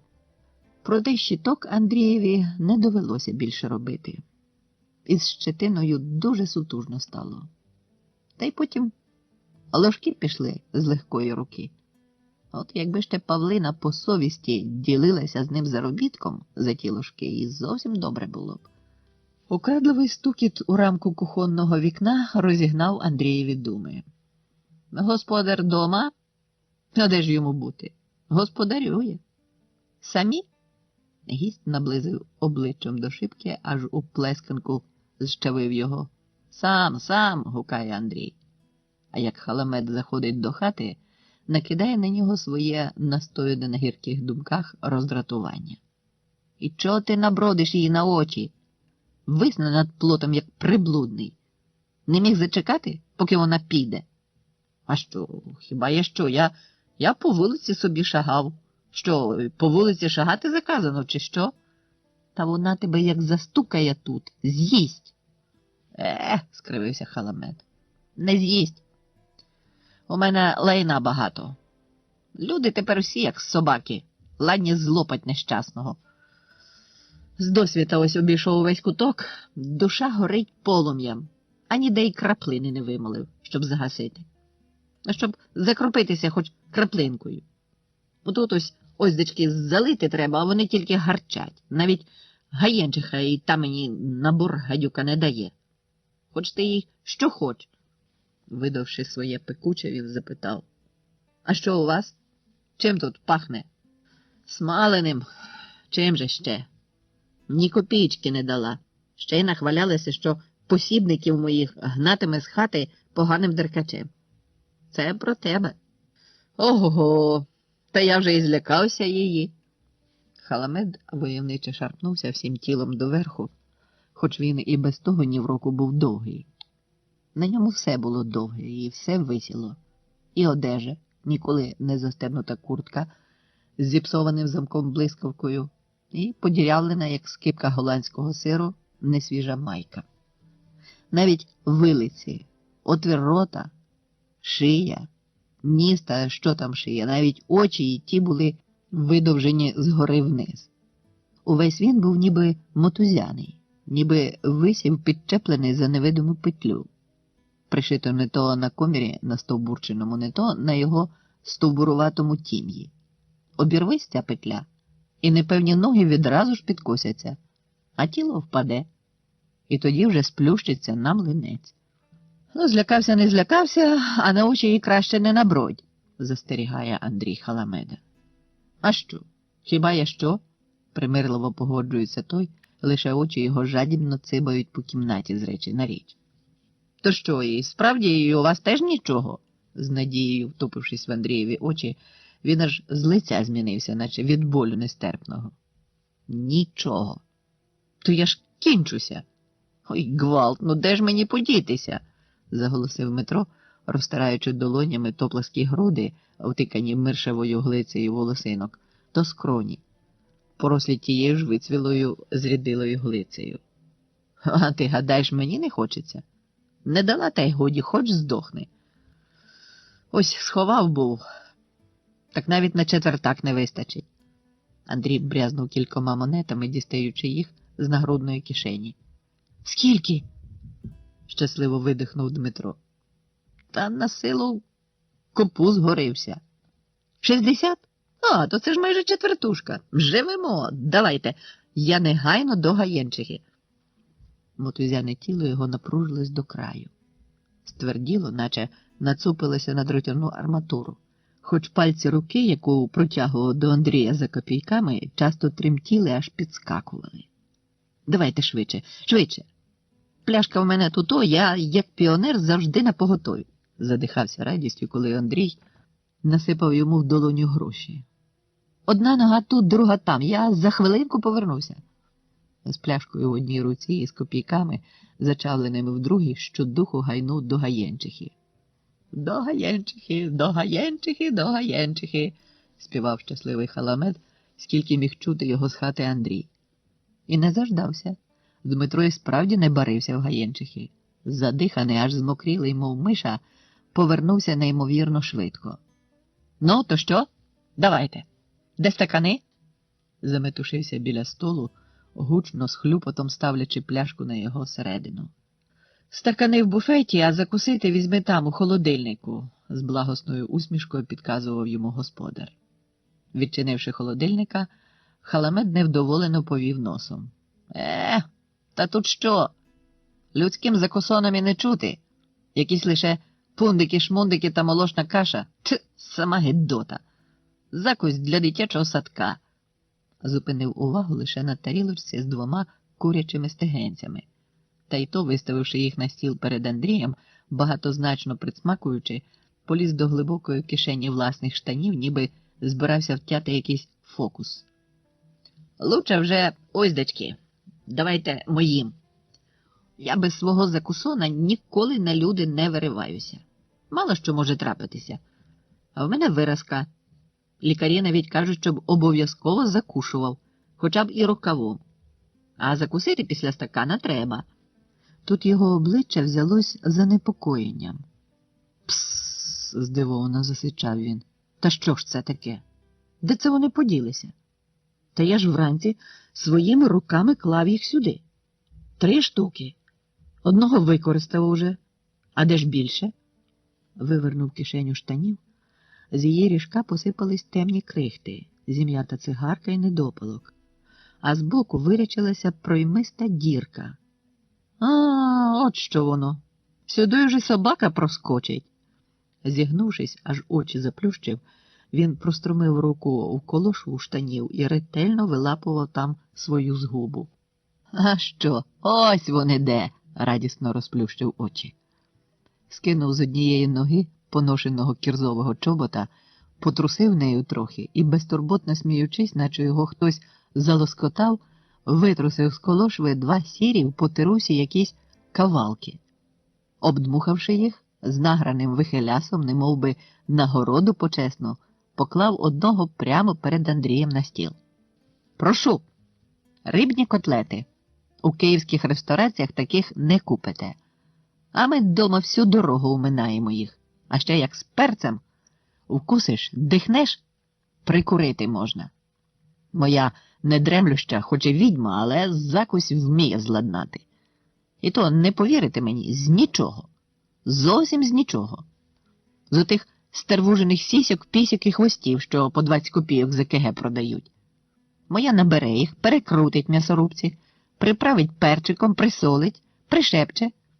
Дітей одірвати за вуха не подужаєш. І гостей на свята відбували ними. Та ще яких гостей поважних. Та ви що, ви собі покуштуйте, покуштуйте, щедро припрошував Халамед, побачивши, що Андрій коситься на той пришепчений закусь.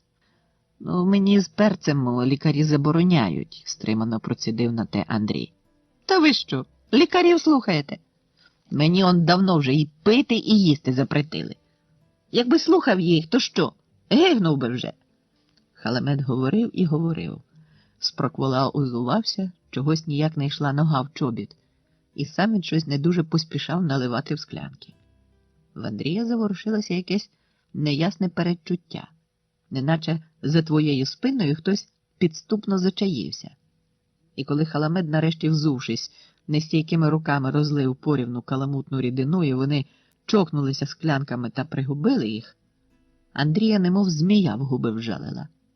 Він збагнув, звідки підступало те недобре перечуття. В склянці була вода, звичайнісінькі помийки, від яких тільки ледь-ледь відгонило гаянчишиною сивухою.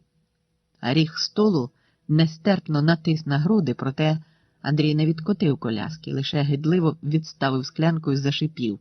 «Сволота!» Йому хотілося плюхнути помиями тими в Халамедову пику.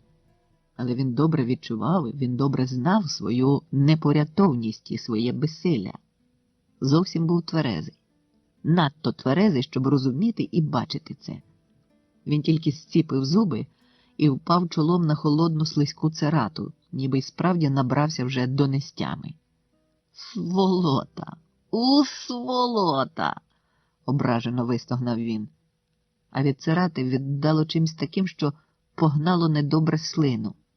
Андрій відсахнув голову і майже під носом у себе побачив кавалок того севружного чи стервужного, пришепченого для поважних гостей закусона. Він гидливо змахнув його зі столу і сплюнув. «А що? Хіба я що? Що я, винен, що вона таку вигнала і такою торгує?»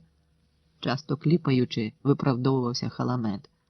Перехиливши склянку, він досить правдоподібно скривився, неначе випив щось дуже міцне, гучно видихнув і, старанно пережовуючи, став заїдати своєю ж закускою.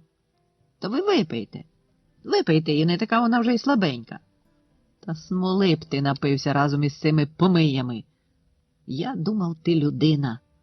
Так і моя не дремлю ще каже. Всі ще встигнемо смоли скуштувати», – не злостивився Халамед. Зжувавши свої котлети, підібрав із-під столу, та, не будучи лихим, він негордо потягнув до себе й тарілочку з курячими стегенцями. «Я собі міркую так. Краще переїсти, ніж не доспати», – пожартував, приміряючись до стегенця.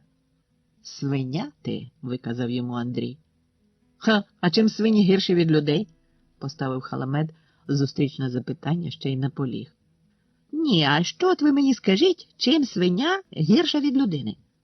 Або, коли дозволите, я запитаю вас по-іншому, чим люди кращі від свиней?» Халамеда розпирало дурнувате базікання. Андрій одвернувся від гостя і відкотив трохи коляску. Біль образи виїдав йому очі.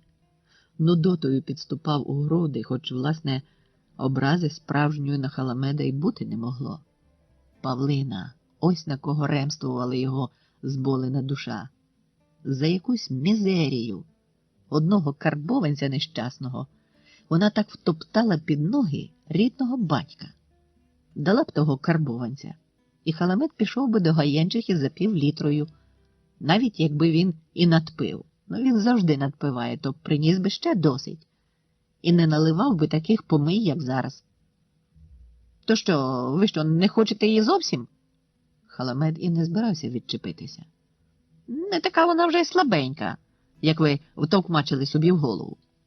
Він потягнувся рукою до склянки, в яку наливав Андрієві. «Ну, тоді я її зничтожу, коли господар нехтують».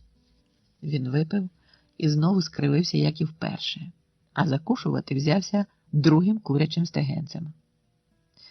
Казав Денисів Олекса, якби був богом, то на кожних 10 жінок дав би одного язика, а на кожних 10 курок одну лапу, щоб не гребли в городі. Хе, дурний чоловік, без ніякого тобі поняття під покришкою. Як на мене, я кожній курці, як бог стонозі, причепив би з 10 лап. А що, ото було б стегенець закушувати. Ну, а за язика жінкам, то, може, він і правду каже. А ще краще і зовсім їх без язиками лишити. А життя легше стало б. Андрій у бік Халамеда і не глянув. Дмитро з досадою відклав недоїдене стегенце. А ви що, не бажаєте слухати мене, чи що? Ви обижаєтесь на мене? Що, обижаєтесь? Ну, тоді, якщо ви так хочете, я знову піду зараз до Гаєнчихи і принесу вам первачку першого сорту. Кажіть, хочете? Андрій подивився на нього з відвертою ненавистю. Ну що, йти чи що? Невинно допитувався Халамед. Ну, тільки не обижайтеся на мене. Я піду і принесу цього разу лише вам. Сам, без вашого дозволу, не доторкнуся навіть і не понюхаю. І доливати теж не буде, хай мене грім поб'є. Він помовчав, витримуючи Андрію погляд. От тільки що, знаєте, Гаєнчиха гадюка так набор нікому не дає. То чого ж ти потякаєш? А що, ви вділіть мені щось із хати. Он хоч би оту, ондечки, розмальовану тарелю, що в миснику вашому стоїть. Ну, за неї 2 пляшки перваку буде, це точно. і божитися не тра. Все одно ж з неї не їсте, який спожиток маєте. А так і гаєнчасі користь буде, і нам з вами спожиток радісний. От такої ти заспівав, зірвала Андрія. З хати виносити? Ну, до такого я ще не дожив. І не діждеш. Ха, з хати виносити. Ану-но, ти винось свої ноги з цієї хати, і то швидко. Та переконавшись, що Халамед навіть вухом не повів на ті слова, Андрій заволав у шаленій люті. Ану, геть з моєї хати. Геть, щоб очі мої тебе тут ніколи більше не бачили. Геть. А Халамед, наче граючись собі, з дурнувато добродушними очима, зіперши лікті на стіл, а голову бородою на тильний бік сплетених пальців, заспівав на свій лад перемайстровану пісеньку, яку вечорами безугаву натинають гучномовці в сільському будинку культури. «Не прогоняй меня, я пригожусь тебе, как сірий вовк, не прогоняй меня». Андрій заплющив очі, а від тої пісні під ним гойднулася земля. Ніби був він не в колясці, а стояв і не втримався на власних ногах. Ну, зрозумів, що Халамед не схоче і не піде з хати. А він, Андрій, господар цієї хати, нічого не вдіє. Нічого йому не зробить. І лишилося зараз тільки одне – хоча б прикрити, приховати, приборкати чи задавити в собі оте, що круто здиблювалося і невтримним гадом звивалось, вигиналося в його ж грудях, прагнучи вирватися назовні страшною чоловічою ганьбою, плачем. І Андрій шамотався з ним, накинувши на нього всі свої сили, які лише зараз мав. Але гад той звільнився таки. Андрій безпорадно заплакав. Навіть не вдирав сліз, тільки одвернувся до глухої стіни. А Халамед збентежено прийняв зі своєї зручної підпирачки голову і з округленими від подиву очима затримав її, набучену на зігнутій шиї. А що? Хіба є що? Чисто, як мале тобі. Він не знав, що йому слід було зараз робити, але із хати йти не хотілося. Довго длубався в кишенях, нарешті видобув звідти недокурка, запалив його і блаженно затягнувся. Ну, скажімо, я піду. І що? Ви залишитесь самі, а мені жаль вас одного залишати. А що, коли я маю до вас жаль великий, і тому не піду, і буду з вами? Що буде? Між цими словами цівкав він цигарковим димом Андрієві у спину. І раптом на звук надвірньої клямки вони обоє насторожено повернулися в один бік. Андрій похапцем витер обличчя краєм поли, що укривали його ноги. Очі в нього були такі ж почервонілі, як і в закропленого Халамеда. Майже беззвучно відчинилися двері, і до них невеличкою вивершеною копичкою, шелестячи рясною спідницею, всунулася Серафимова Сянька. «Слава Богу!» – привіталася вона, схиливши прісне вицвіле личко. «Добрий день», – мовив Андрій. Халамед теж відповів. Сянці навіть спробував потягнути своє тіло доверху за ту невидиму петельку. «Здрасте!» Сянька ж на те пропливла поглядом через Андрія і зупинилася на Халамедові. «Трастя!» В тон йому тарахнула, ще й голівкою тряснула, як судомна. «А це що? Чого мені так? По якому ж це?» У Халамеда аж скивиці одвисли. «По-вашому ж, по-молодіжному». «А-а-а!» – щось собі здогадався Дмитро. «А що, теперечки глина не така?» «А вже ж не така». «А, і люди!» – звеселіло кпинив собі Халамед. «А вже ж, і люди не такі!» – лагідно погоджувалася з ним Сянька і зненацька рожном поставила на Дмитра пекучі очі. «А ти поглянь оздечки на себе. Колись чоловік був як чоловік. Мав ясне чоло, пишні вуса, сорочку вишиванку, хромові чоботи, як дзеркало, штанні у 3 пілки, ще й поясом широким підперезувався.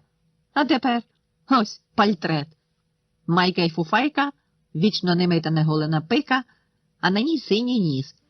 Та й той навкіз товариші припасували. А ще ви його, то ще й з сивухи кварту видушиш на похмілля у такомусь, як ти, герою.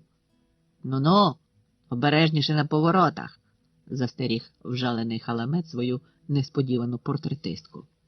Його мотузяна рука, ствердівши на мить, збентежено підняла прокурені пальці до власного носа, і коли вони намацали його надійно вкоріненого, рівного, знову байдуже зависла. Дмитрів ніс хоч і синів, майже як баклажан, проте ріс не навкіст. То Осянька до слова трохи підбрехала.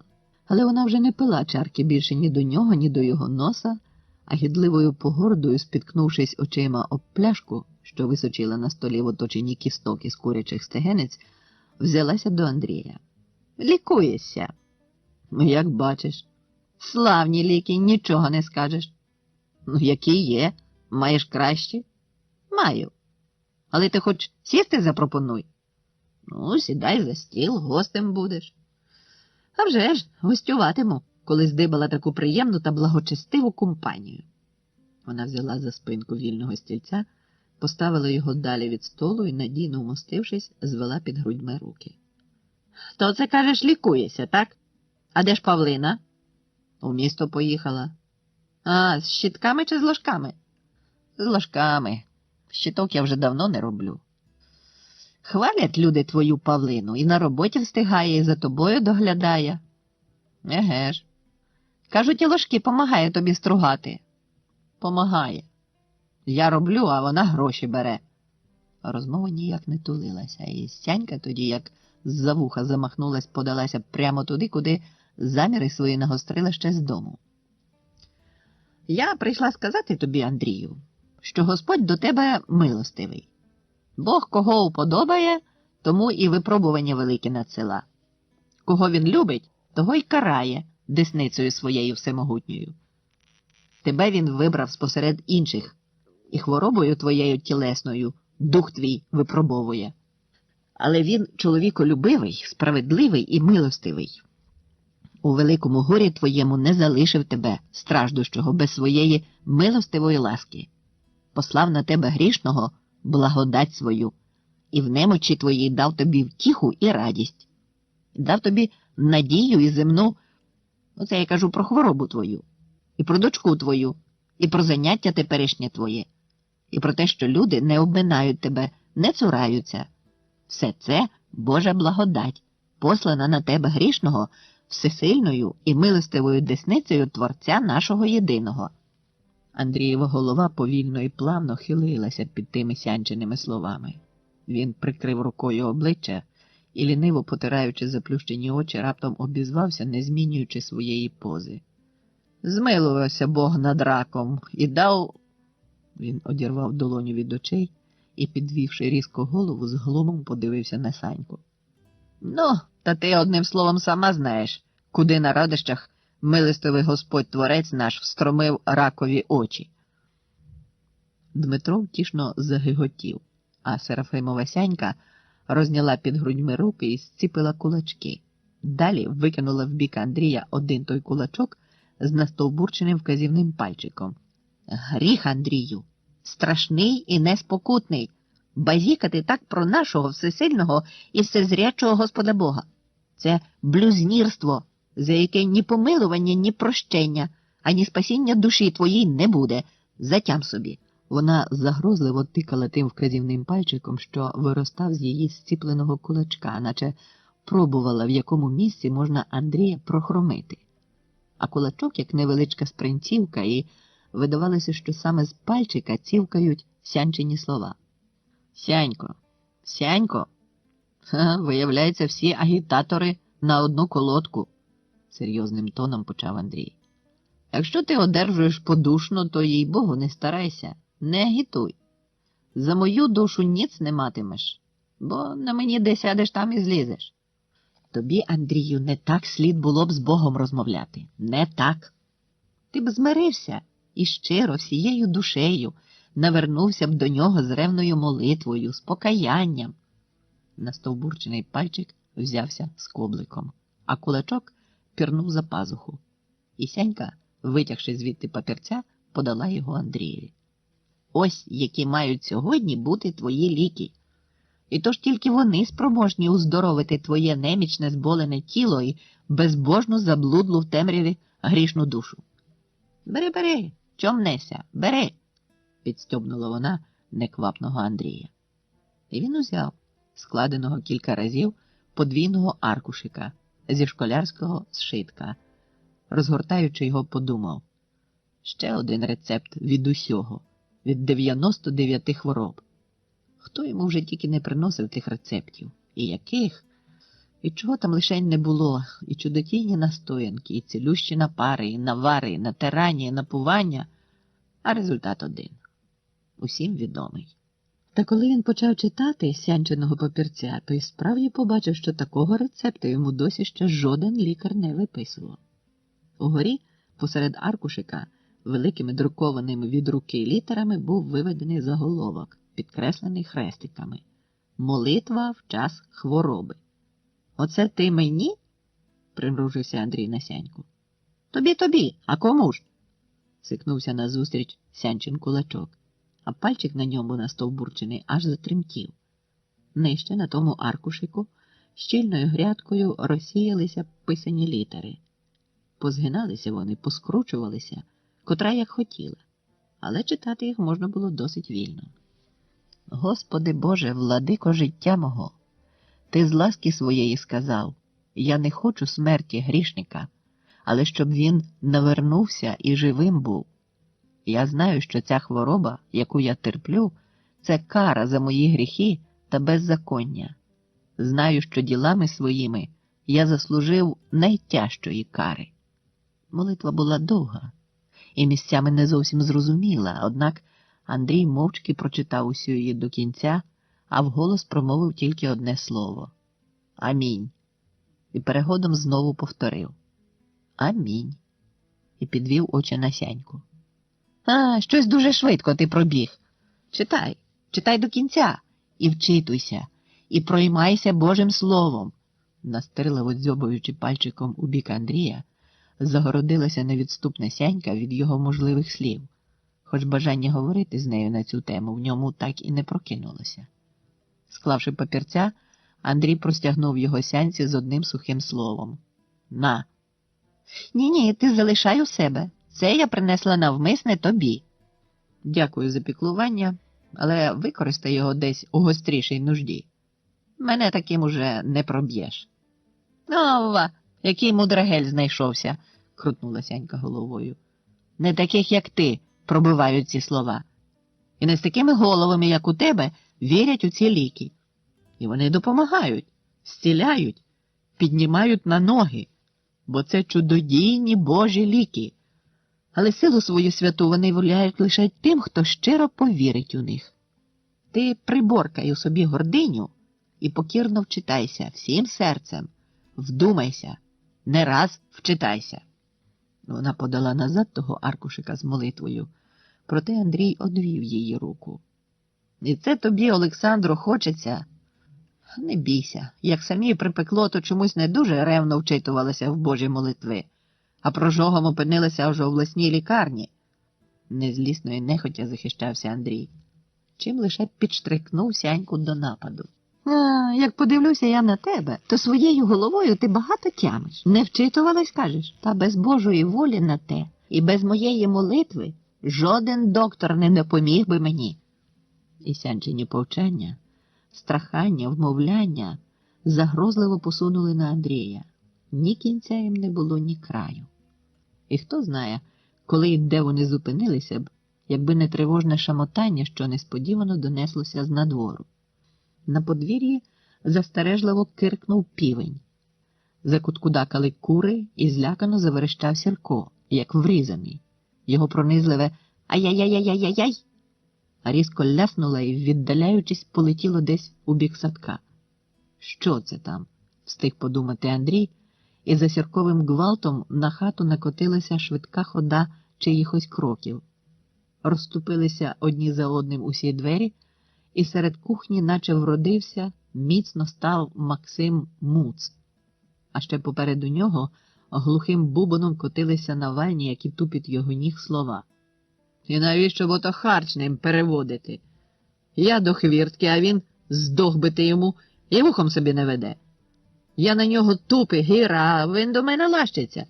Я на нього гав, а він гицля ж на тебе нема, хвоста підгарбав, і як чкурнув, то й каменюка не догнала. Та хіба ж це пес собачий?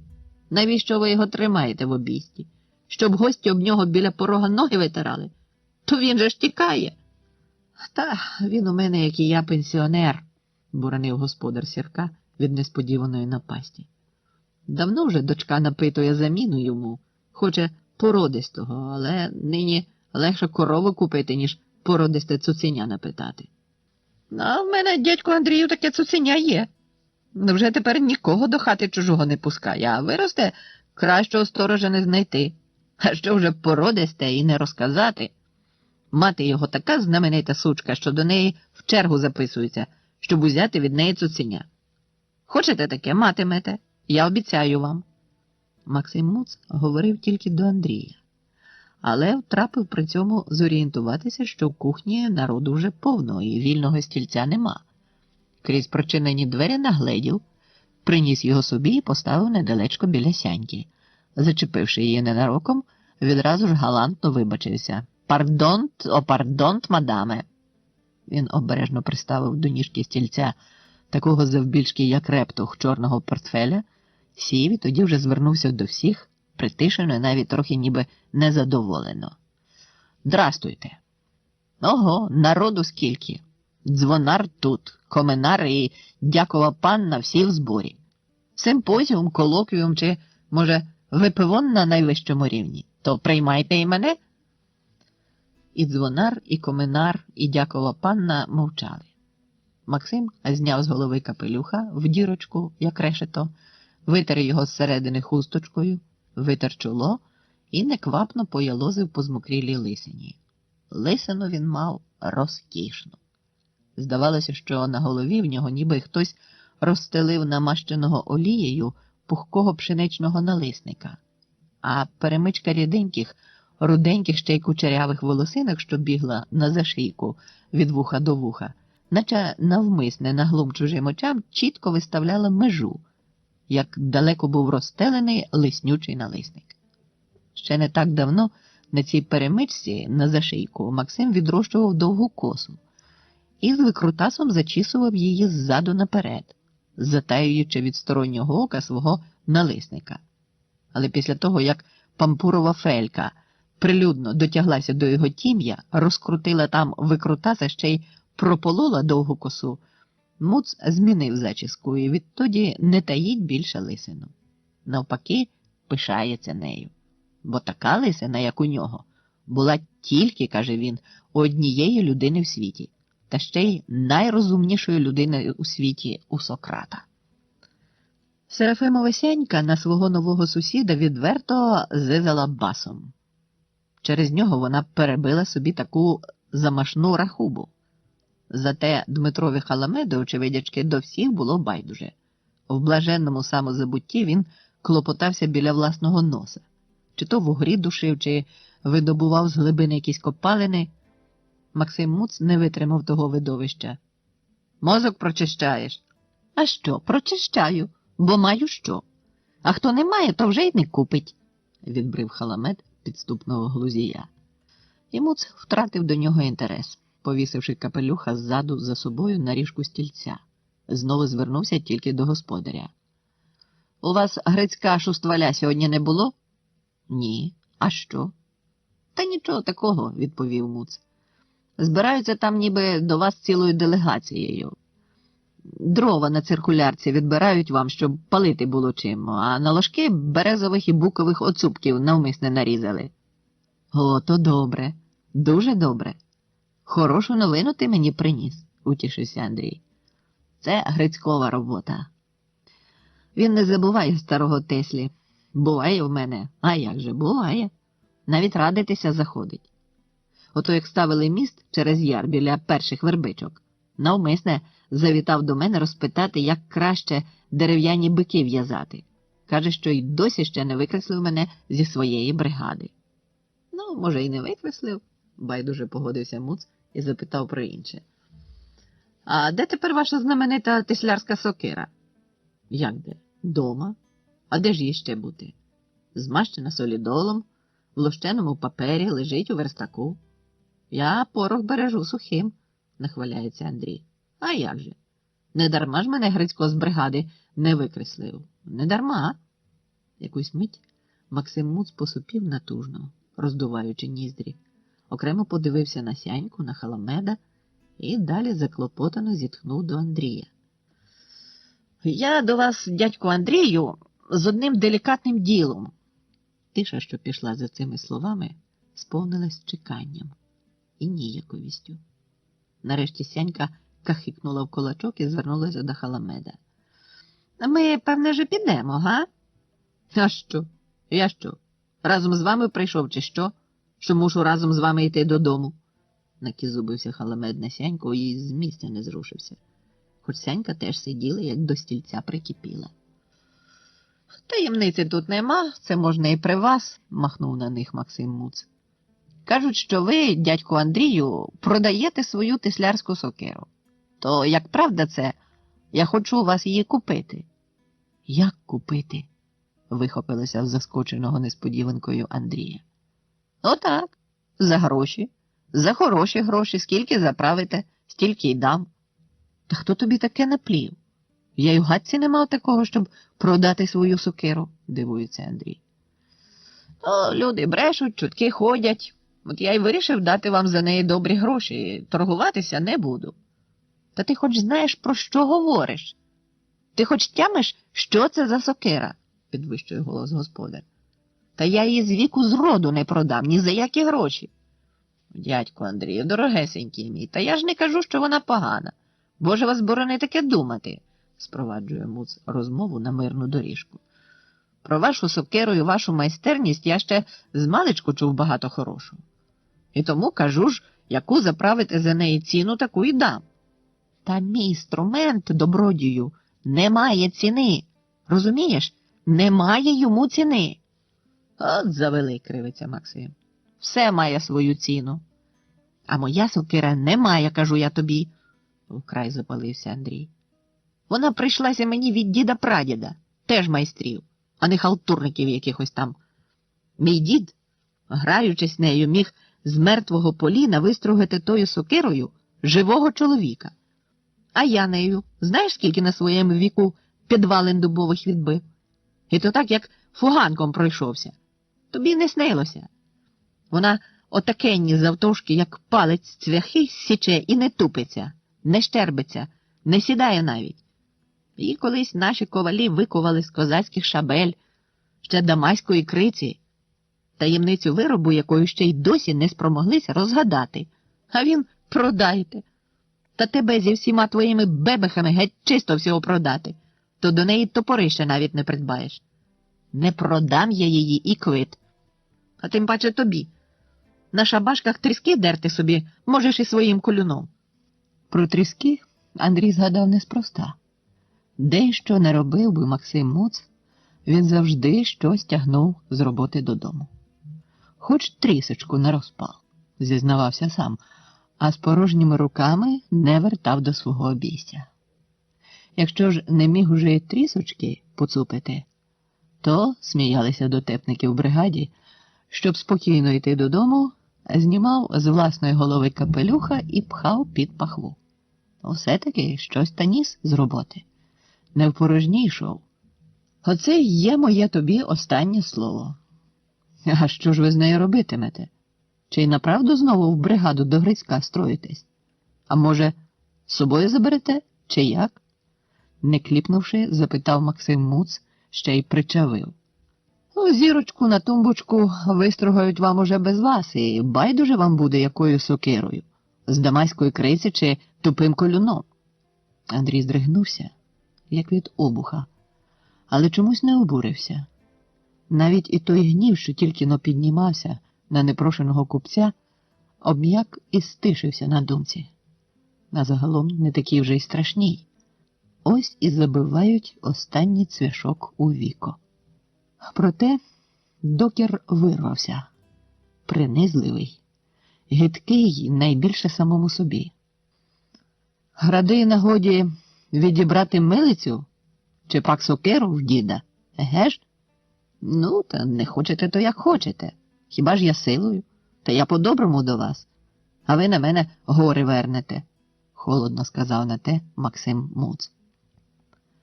По кімнаті розповзалася затяжна, гнітюча мовчанка. Аж тут знову, укотре вже опановує становище Серафимова Сянька і кидає кладку для розмови в іншому руслі. А це правда, що ви Гальку вже в родилку возили? Ха-ха, возив. Давно вже привіз додому. На друге дметься, бадьоро відповідає їй зраділий Максим Муц. І що маєте? Злодія? Як ви сказали? Перепитала Сянька. Злодія, кажу, що ж тут не ясно. Тепер як син, той злодій, а дочка сучка. Хіба ж це для вас новина? Сміючись, пояснює він Серафимовій Сянці. Вона похитала головою. І це, батько, про своє рідне дитя. А кому ж його краще знати, як не рідному батькові? Регочеться, не вгаває Максим Муц.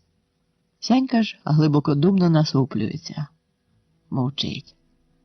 Мовчить і згодом починає розмірковувати вголос. То як же це виходить у нього? Року не минуло, як поховав Антоську. Ще за її живоття ходив у зальоти, все село говорило, до пампурової фельки, а взяв Гальку і вже й приплід має. А може, то не ваш? Ну, хто б що не казав, тепер то вже законно мій. Знаєте, чиї бичачки не скакали, а телятка тепер наші. Наші. Шпаркий. Та я завжди такий. Бог за холодну, а я за гарячу. Я з випередженням графіка і зі своїм зустрічним планом.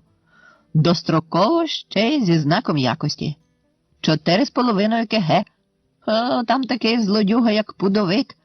Поки на руки візьмеш, пуп швайкою наводиться. Ну, Фелька теж, кажуть, з вашим знаком якості до докторів ходить, підштрикнула Серафимова Сянька, аж Андрій звів на неї здивовані очі.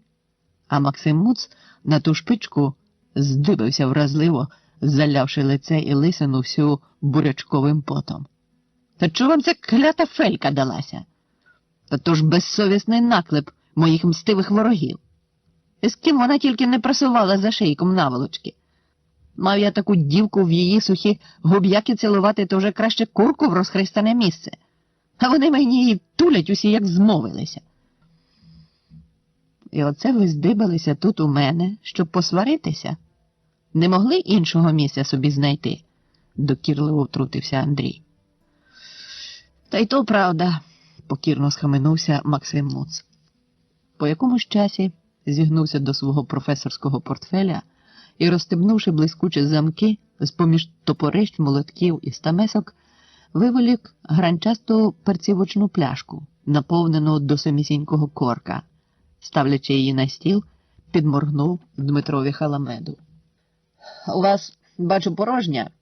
Ніж ото сваритися та підкусювати, краще приймайте й мене до складчини. А що? Оце я понімаю, посудина, уп'явся Дмитро Халамед очима у повну гранчасту пляшку з-під перцівки. Зате Андрій противився. А, хочеш впоїти і таки видурити в мене сокиру? Та, Боже, борони вас таке думати, відхрещувався Максим Муц від цього звинувачення. Та я вже й забув про неї. І давайте ні гугу більше про сокиру. Я вам про неї нічого не говорив. Вип'ємо за мого сина, щоб щасливий ріс. І за його батька, щоб хотілося йому і моглося. Ну, коли за новонародженого сина, за сина не гріх і випити, мляво вкоськувався Андрій. А Серафимова Сянька підвелася зі стільця і, розсипаючи очима недобрий вогонь, заговорила. Невчасно, виходить, прийшла я до тебе, Андрію. Невчасно. Але, дасть Бог, я ще навідаюсь до тебе. Наша бесіда не закінчилася ще, так і знай. Ну, ти сідай за стіл з нами, козаками, добродушно порадив їй Андрій, і на нього знову сикнувся Сянчин кулачок з настовбурченим вказівним пальчиком. Не ці ліки тобі потрібні, не ці, Андрію, для твого спасіння. Все це від лукавого. від диявольської похоті. Ну, а така компанія з гранчастими пляшками виведе тебе на славного козака. Дмитро Халамед на це сянчене погрозливе пророцтво зривається, як з цепу. А ви що, довго ще виступатимете зі своєю проповіддю? Вам сказать, і ви поймете? Чи, може, краще вас послать, і ви підете подрібцюєте? Під шопу гнидича вити. І Серафимова Сенька притьмом щезла за дверима, навіть не благословивши грішників. Наша компанія не гожа, зате її свята та Божа. От то вже мені ці дяки з попами і попи з дяками, посміхнувся Максим Муц, розпаковуючи на столі паперовий згорток. А що, бачили? І цей теж не ходить без свого закусона, кивнув Халамед на Муца. Та ще й з найкращою птицею, домашньою ковбаскою. І ти, Митре, теж чогось пошукай там у холодильнику, звернувся Андрій до Халамеда. І склянку ще одну постав на стіл. Збуджений, увіходив він у роль гостинного господаря. Ну і поїхали. Наповняючи склянки, Максим Муц собі і Дмитру Халамедові налив тільки до половини. Ти вже, здається, заправився сьогодні. Я теж розсився, пояснив він. Андрійович націдив до вінця. Щоб очі не западали і щоб надії сповнялися, примовляв. Але Андрій запротестував. Бачу, ти витанцьовуєш таки, щоб мене впоїти. Ні, так не піде. Як по повній, то всім по повній. Це ж за твого первородного сина. І Максим Муц мовчки здався. За щастя його сина, вони дружно вдарилися повними склянками. Так само дружно, закинувши назад голови, вигольгали ті склянки й оніміли. З забитим віддихом і сльозами на очах кривили обличчя і дивилися один на одного, як у криві дзеркала на власні відображення. «Ух!» – спромігся Халамед на слово. «Оце я понімаю, первачок. Ух, справжнісінький тобі коновал, аж до хвоста пропік». «Ох, міцний душогуб», – віддихавшись на хлібну шкуринку і витираючи сльози, підтвердив Андрій. «Зараз маємо і дещо взяти знаємо», – засміявся Максим Муц і припросив Андрія. «А щоб не сп'яніли, закушуйте. Беріть ось моєї домашньої ковбаски, сам начиняв». Та до його домашньої ковбаски першою поривається Халамедова рука. І Максим Муц невдоволеним поглядом переймає її. Проте це не завадило Дмитрові відламати добрий шмат і з повним ротом хвалити домашнє виробництво. Закушували вони, наче виконували важку роботу, розпашілі, спітнілі, натужно сопучи. Живий струмінь пекучого вогню гостро просмалив Андрієві нутрощі, а після закуски став розповзатися по всьому єству, нудотним чадом забутих образ, болю, злості. «Дітей годуй і торбу готуй», – повчав він хоч і лисого, але ще молодого батька. «Все життя, душу і серце віддаєш їм, а на старості... Ой, та не доведи ось, як мені калікою стати. Самотній залишився, мов перст». Знаю, як то вам тепер доводиться», – ревно співчував Максим Муц і налив йому ще повінця. І ця друга склянка муцового душогуба заливає і гасить той нудотний чад. Натомість Андрія огортають м'які й лагідні, як дитячі пелюшки, сповитки доброго настрою, і з ним почуття безмежної вдячності до Максима Муца, до Дмитра Халамеда за те, що вони ось зараз сидять з ним за одним столом і такі добрі та співчутливі.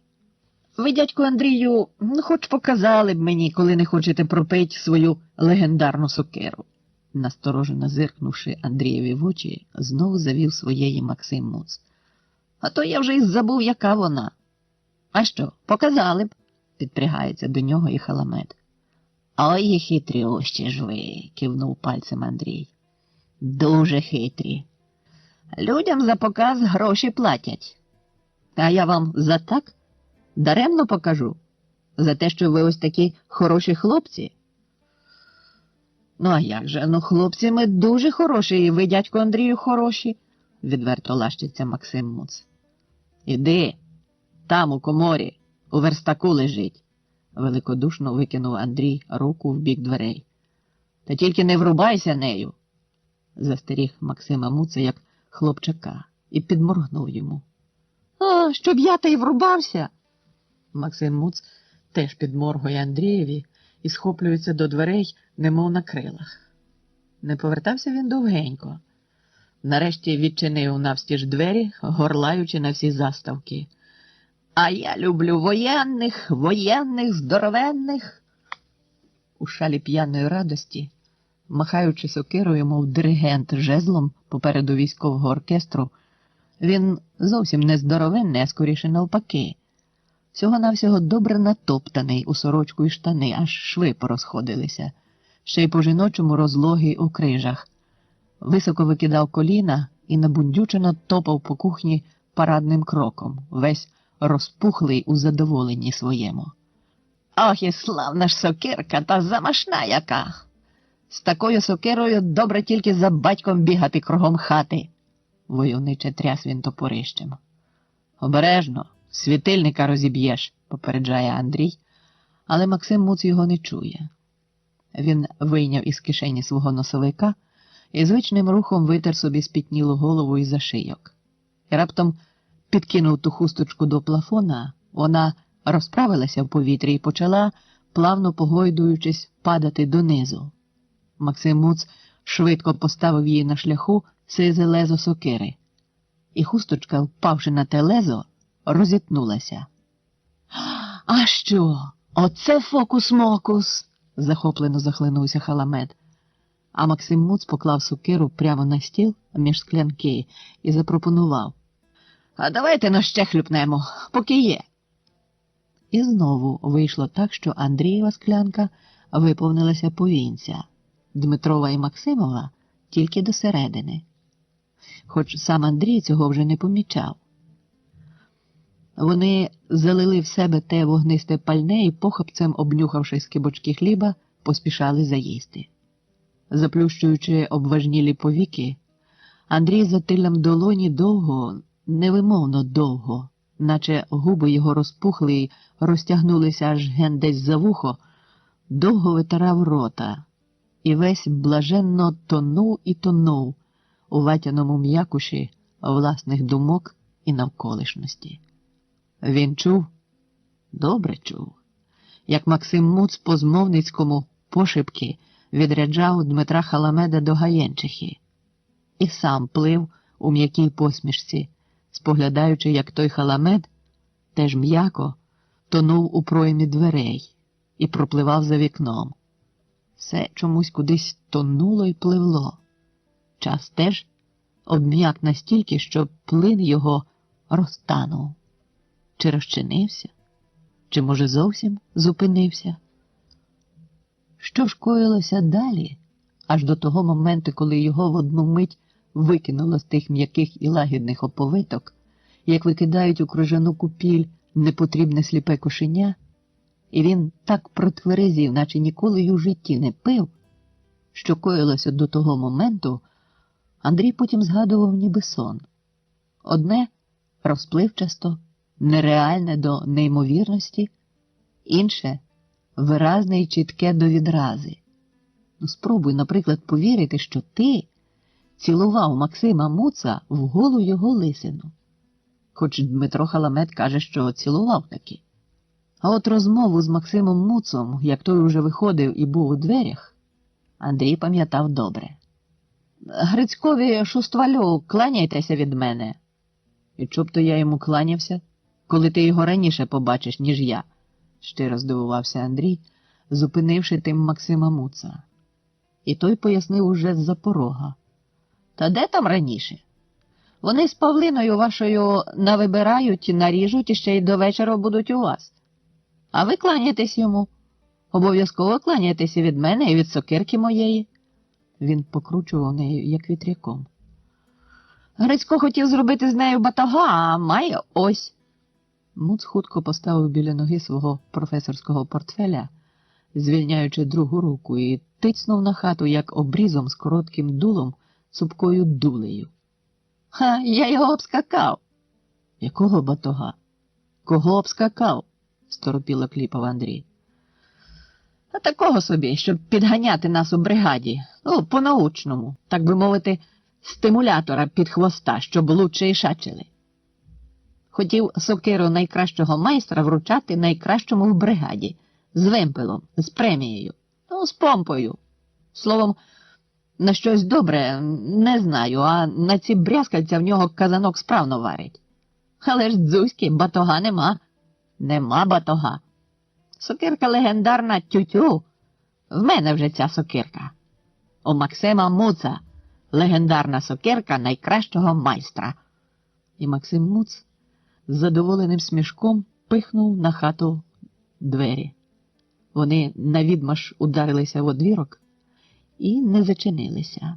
А він пішов собі щасливий, аж від землі відскакував.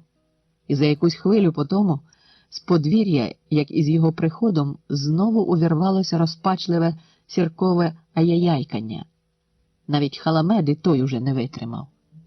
«От гецлюра!» – пустив він навздогінці Максимові Муцу. Андрій же сидів довго, безсловесний, втуплений в одну цятку. Щось огидне і невблаганне напосідало виволокти його з ватяної колиски блаженного настрою, а він не дуже й опирався, переконаний, що все це йому сниться, і він от-от прокинеться. Можливо, він і справді задрімав, чи й добре заснув, бо раптом став озиратися, як зі сну. Час зненацька затвердів і покотився по його ж голові, покотився кам'яним, як жорно, колесом. І так відчутно, наче тряс на вибоїнах кам'яної бруківки. І Андрій навіжено заволав: «Біжи! Бігом біжи!» «Куди? Чого?» – закричав із собі Дмитро Халамед. «За ним! Дожени його! Верни його!» «Кого?» – як луна з кадуба відгукувався до Андрія Дмитро Халамед. «Та його ж, Максима Муца! Він ограбив мене, обікрав, струмента мого забрав!» «Тю на вас! Ото налякали!» – проясніло Халамедові. «Та ніхто вас не пограбував. Знайшли, що вигадати. Та ви що? Ви ж самі йому віддали сокиру свою, ще й цілувалися з ним, мов ріднесенькі. Та ви його в голу лисину, як сина, а він вас, як попадю, в руку. А тепер що, назад? То йому ж первак треба віддати і ковбасу домашню. Ну самі ж пили і їли. Я все верну, біжи тільки. Біжи й верни його з моєю сокирою. Верни, поки він далеко не зайшов. Ну, прошу тебе, прошу як брата, благав Андрій, але прирослого до стільця Халамеда нічим не можна було прийняти. Та ви що? Ви вважаєте, що я рисак, щоб ото висолопивши язика на такі перегони бігати? Та й... А що, якщо я побіжу в бік Смолянки, а він пішов собі на Корбутівку? А знову-таки, якщо я побіжу на Корбутівку, а він собі подався на Смолянку? Та хоч би я й розірвався навпіл, і одна моя половина побігла за Максимом на Корбутівку, а друга на Смолянку, все одно не втрапиш за ним, бо він може завгорідньо почимчикувати собі. А навіть якщо я побіжу... Досить бігати, зупинись уже, перепиняє його Андрій. Бачу, який ти пруткий та шпаркий. А що, біжіть тоді самі, зарозуміло пропонує Халамед. І Андрій, втягнувши плечі, замовкає. Подумки він згукує тих, хто міг би допомогти йому повернути назад його ж власного, кровного інструмента, але ніякої надії. Згуки ті невтішні. А від Павлини тим більше ні захисту, ні помилування не сподівайся. Теплий затишок недавнього сп'яніння безповоротньо зникав у холодній коловерті тверезих відкриттів. А тверезості він зараз боявся найбільше. Хотілося знову опинитися в обіймах невагомості і безтурботності тих сповидків, що гортали його після другої склянки муцового коновала. Але на столі, крім схиленої на кулаки халамедової голови і нечистого посуду з недоїдками, заплямленого смальцем рудого паперу і порожньої пляшки, з якою халамед бігав до гаєнчихи, нічого не було такого, що могло б зарадити його пекучому горю. Він прикидав, з чим би можна було послати Дмитра Халамеда до гаєнчихи ще раз. Однак про гроші боявся і згадувати собі. Ну де їх йому взяти? На нього з буфета яскравими квітами визирала тареля, що була вже припала Халамедові до ока. І справді, який з неї спожиток. Проте від того, що далі йшло за цією думкою, недобре засмоктало під ложечкою. «Чорт зна що!» – вилаявся він, одганяючи свої нав'язливі заміри. Потім вхопився за іншу думку. Від неї аж затеплілося на душі, і навіть дивно стало, що досі ніколи не доходив до цього. «Слухай, Митре», – звернувся він до Халамеда вже спокійно, – «ти випити ще хочеш?» «Га? Випити, питаю, ще хочеш?» «А що, є що пити?» – насторожено підвів голову Халамед.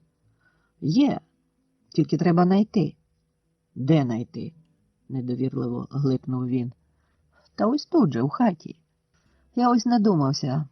Ну не може ж такого бути, щоб у хаті та не знайшлося тепер чогось випити. Ну гості ж трапляються. Чи хтось щось зробить, а чи привезе. Вона не шкодує чарки, вгощає. Хоч мені божиться, що й краплини цього зілля не тримає у хаті. Проте бреше. Бреше, це я голову на стин отдам. Не інакше десь ховає. І то так, щоб я не знайшов. Ну, щоб на колясі не міг під'їхати і дістати. Дмитро Халамед зареготав. Зареготав, аж зайшовся. Чого ти? А що? Моя недремлюща теж така мудра. Завжди ховає. Але де не сховає, що не сховає, все одно знайду. Вона вірить навіть, що мені сам чорт показує, де й коли шукати. То от же ж і я думаю, давай ну пошукаємо у мене. Та Халамед захопився своїм. Доп'яла вона, оце була якось пляшку польської горілки. Виборова називається. Я добре назву запам'ятав. Що за горілочка, скажу я вам. Як муців коновал. А пляшка от такенна. 800-ка, здається. І закручується таким собі затикачем на різьбі. Ну, одним словом, польська мрія. А моя недремлюща й понюхати не дала. Кумам, бачите, приберегти заманулося. І що? Вона постановила перемудрити мене. Хе-хе-хе. Давно у нас на смітнику старі чоботи кірзові валялися. Ну, всі до них звикли, і ніхто нічого такого й подумати не міг. Тому вона ту пляшку й шурх туди, в халяву одного чобота. І думає собі, що хитра, як лис.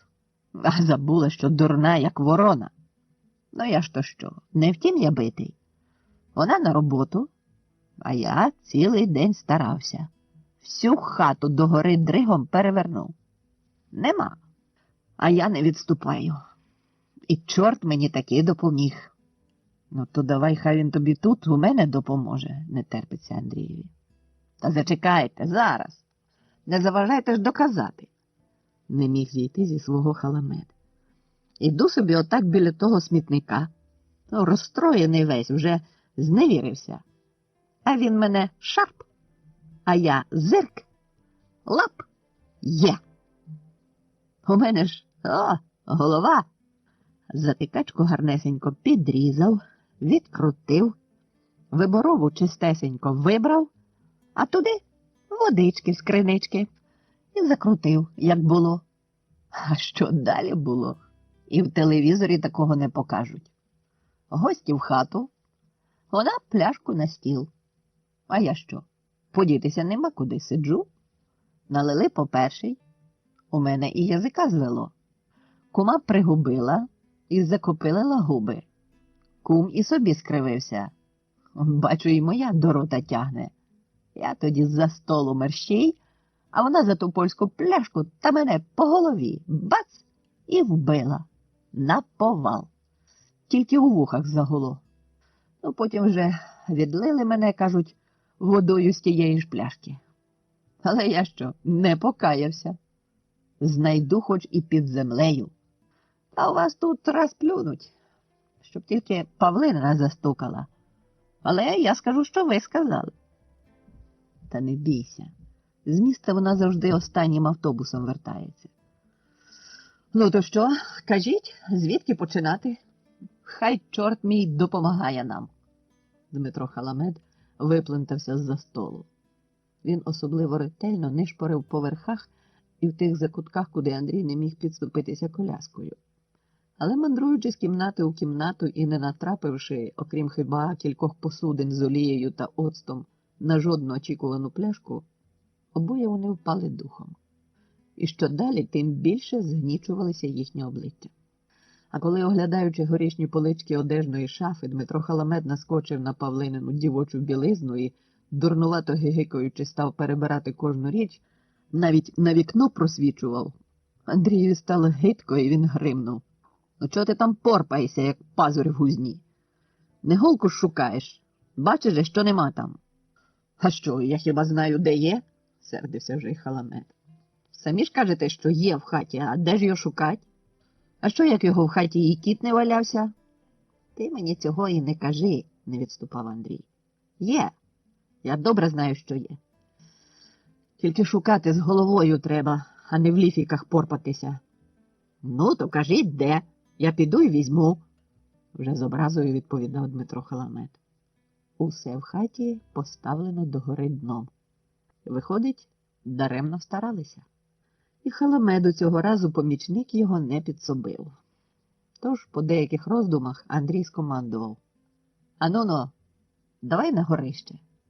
Дмитро Халамед спершу не виявив бажання підкоритися цій команді, а потім пожвавішав. «А що? Це діло. Моя там часто ховає». У сінях Андрій зупинив коляску навпроти ляди на горище і, здійнявши до неї очі, як до ікони, чекав зверху вістки від Халамеда. Той, довго й не барившись, сів край отвору і спустив донизу на драбині ноги. «Нема. Щоб тобі хоч би що-небудь підходящого», – сказав розчаровано донизу. «І в підсобіці дивився?» – не вірилися Андрієві. «А що ж, щоб я лазив? І під лежаками? А за кроквами на латах? Та ніде нема. Горище порожнє й чисте, хоч гоцький скачи на ньому. Ложок он тільки цілий вагон. Десь на 100 літ наробили їх, чи що? Озолотитися ними хочете?» «Та яких ложок? Що ти верзеш?» – нервується Андрій. «Дивись мені, не бехнися звідти, бо в тебе, видно, в голові ще гуде муців первак». «А вже ж, то в вас гуде», – мов камінчиком кинув згори Халамед. «Нічого, я не верзу. Тут їх ось мішків з 5 буде». «Ага, і всі неповні», – кпинить Андрій. «Ну, досить брехати, злазь». Халамед підібрав з драбини ноги і зник з отвору, а за мить став над ним, тримаючи обома руками з десяток дерев'яних ложок. «Ось, дивіться, що, верзу? То в кого в голові гуде?» «Що за чудосія?» – думає Андрій, спостерігаючи в отворі ляди за Халамедовими руками, як за телевізійним дійством на екрані. А вголос каже: пускай їх сюди!» І зненацька закричав, як тоді, коли благав Халамеда бігти за Максимом Муцом. Всі скидай сюди, які там є!» «То навіщо вони вам зараз? Лежали до цього, то хай лежать собі з холярою й далі». «Та скидай же, всі скидай!» – надривався Андріїв голос. І Дмитро Халамед, потупцювавши над лядою, підкорився. Дзвінкий, примарний град упав на Андрія. Ложки билися об щаблі драбини, об стіни, одна об одну, і біло стеляли фарбовану сінешну підлогу. Мої ложки. Нічого не тямлячи, пізнавав Андрій ще ті свої ложки, які з нічев'я вперше вистругав, звикаючи до коляски. А Дмитро Халамед шпурляв і шпурляв, і вони торохтіли, а в Андрієвих грудях стигнув, як драглі, і важчав, щораз важчав холодний жах перед чимось ще незбагненним, але відчутним уже, неминучим і навальним.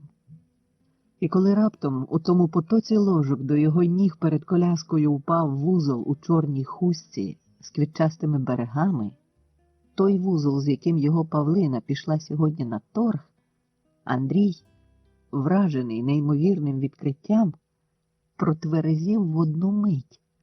Протверезів так, як ніколи в житті ще не тверезів, і весь затерп у німому змертвінні. Стискаючи долонями скроні, він слухав, як у його зболеній думками голові пульсує, б'ється одне єдине, по-новому збагнуте слово «Дочко, дочко». 1970 рік. Чорна блискавиця. І все-таки я чекав її сьогодні. Я цілком ясно усвідомлював, що того ніколи не може трапитися. Що моє чекання то дике, нікчемне безглуздя. Бо навіть у теорії нема місця для нашої зустрічі. І все-таки я чекав її. Більше того, я вірив, що вона обов'язково сьогодні прийде. Обов'язково до мене. Я знову і знову приростав очима до тафель вікна, з них я промацував усю вулицю аж до далекого кінця. У кожній стрункій дівчині я пізнавав її. І чомусь усі жінки і дівчата були цього дня стрункими і носили щось з її одежі. І щоразу серце моє оживало в надії нарешті. Але жінка та чи дівчинка наближались до мене, і холодне лезо розчарування розтинало мені груди. І я не витримав того катування.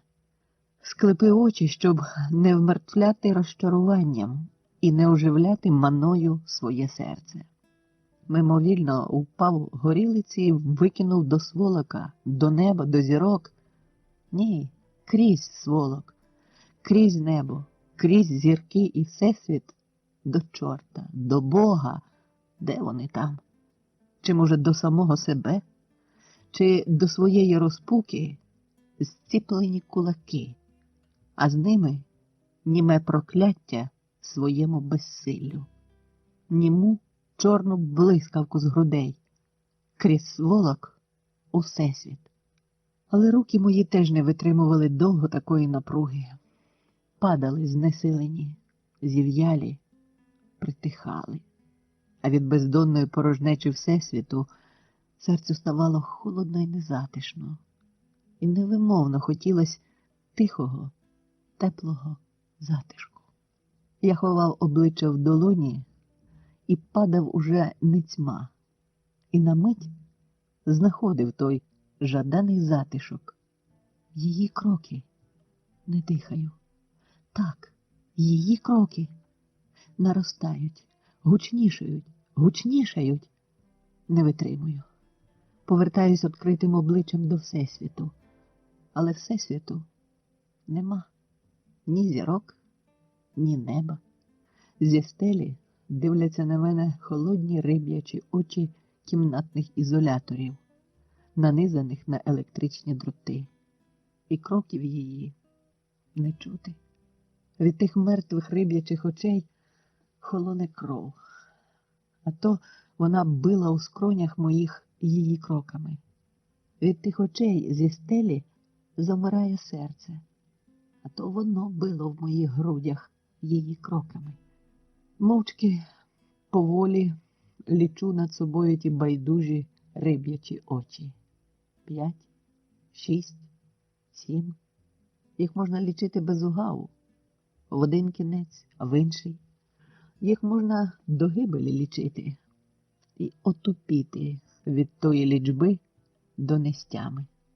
Але я так чітко, так ясно усвідомлюю, що її кроки можу почути лише у своїх грудях. Я цілком усвідомлюю, що її кроки можу почути лише у власних скронях. бо навіть теоретично нема в світі місця для нашої зустрічі, для нашого щастя. Тому руки мої зів'ялі, тому руки мої притихлі, нема в них сили, вже навіть для чорної, німої блискавки. 1959 рік. Чужа радість. Ішли від автобуса, ішли мовчки. Перед Лесяними очима татків чорний плащ, а над ним круглий коржик лисини. Тато чомусь без кашкета. Іде трохи попереду, а спершу йшов поруч з дочкою. Леся кілька разів бралася за його руку, але коли забувалася і нецупко стискала батькові пальці, рука її падала. Зараз дівчинку веде тітка Надія, і Лесина рука більше не падає. Тітка Надія – рідна мамина сестра. Сьогодні вона з татком приїхала по Лесю в інтернат, і втрьох вони їздили до мами в лікарню. Так захотіла мама. Захотіла побачити Лесю. Мама й раніше часто хворіла, але так довго, як цього разу, вона ще ніколи не лежала в лікарні. Там, у себе вдома, так Леся називала інтернат, бо в неї було ще вдома і в селі, іноді навіть зовсім забувала, що мама її хворіє. Такою, як сьогодні, Леся маму ще ні разу не бачила. Тато прилаштовується поруч, і чорний плащ зникає з Лесиних очей. Тато кладе на дочине плече важку, але затишну руку, і Лесі хочеться, щоб він ніколи не забирав долоні з її плеча. Проте батько ніяк не попаде з дочкою в ногу, бо хода у нього надто широка. Він знімає з Лесиного плеча той затишок і виходить наперед знову. На вулиці жодного перехожого. І тільки біля сільмагу людно. Та тут завжди людно. І Лесі видається, ніби всі присутні біля крамниці дивляться тільки на них. Червонолиций дядько Тодось, що сперся на столик біля пивного грибка, а відставив недопитий запінений кухоль і неголосно запитав тат: «Ну, що там?» І відповіді, очевидно, чекали всі, бо всі повели до тата насторожені голови. «Ах, не питай». Тато безнадійно махнув рукою, а очима рятувався десь далеко-далеко, кудись у бік заімленого виднокола. З крамниці вибігає Оленчина мама. Огрядна і широчезна, вона заступає їм дорогу і, заглядаючи кожному по черзі в очі, допитується про мамине здоров'я. Тітка Надія мовчить, у неї сіпаються губи. Вона жужмає в руках носову хусточку, а по її сірих щоках кволо збігають дві великі, блискучі тоненькі доріжки. Але тітка Надія не витирає їх. Лише пальці жмакають носовичка і сіпаються засльозавлені губи. «Що? Невже?» – жахається Оленчина мама. «Та ні, ще жива», – відповідає тато. А блискучі доріжки на тітчиних щоках хвиляться і ворушаться, мов живі. Із кінців їх вже не зриваються і не падають світлі краплинки. Все лице її заливається сльозами. Леся добре розуміє, яке то в неї горе, але не плаче. Не плаче чомусь і все, хоч огню приклади. А як вийшла від мами з палати, заплакала. Уголос заголосила, і за тим плачем нічого не бачила і не чула. І так, скільки чекали лікаря і всю дорогу до автобуса, а потім сльози десь і зникли. В автобусі груденята її ще надривалися в безслізному хлипанні, а далі заспокоїлись. Очі зовсім висохли, неначе вицідила вона з них усі сльози до останньої краплини.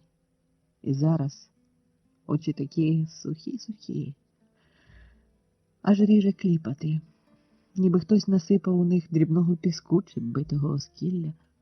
Леся повільно водить тими очима по стінах, по вітрині крамниці, по людях.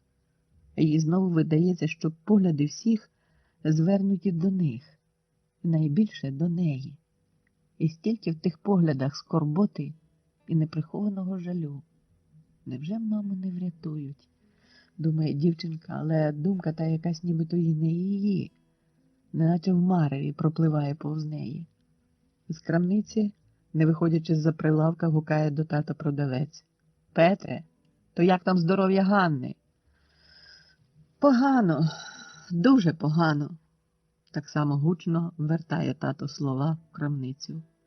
І відразу щось тихенько розтлумачує Оленчиній мамі. Погано, дуже погано. Ці татові гучні слова, як і її думка про те, чи врятують маму, сперше пропливають повз неї, лише через якийсь час вертаються назад до її свідомості. І чує вона їх, ніби вперше в житті. Тільки тепер вона почала розуміти всю страшну правду тих слів. І теж ніби вперше в житті, і серце її стискається гострим болем, як тим гострим піском чи битим склом, що наповнені її пересохлі очі. Вона натикається ними на сумні обличчя. Раптом у дверях крамниці Лесин погляд наздрівається на зовсім інше обличчя. Зовсім інше. Так разюче не схоже з іншими, наче не тутешнє.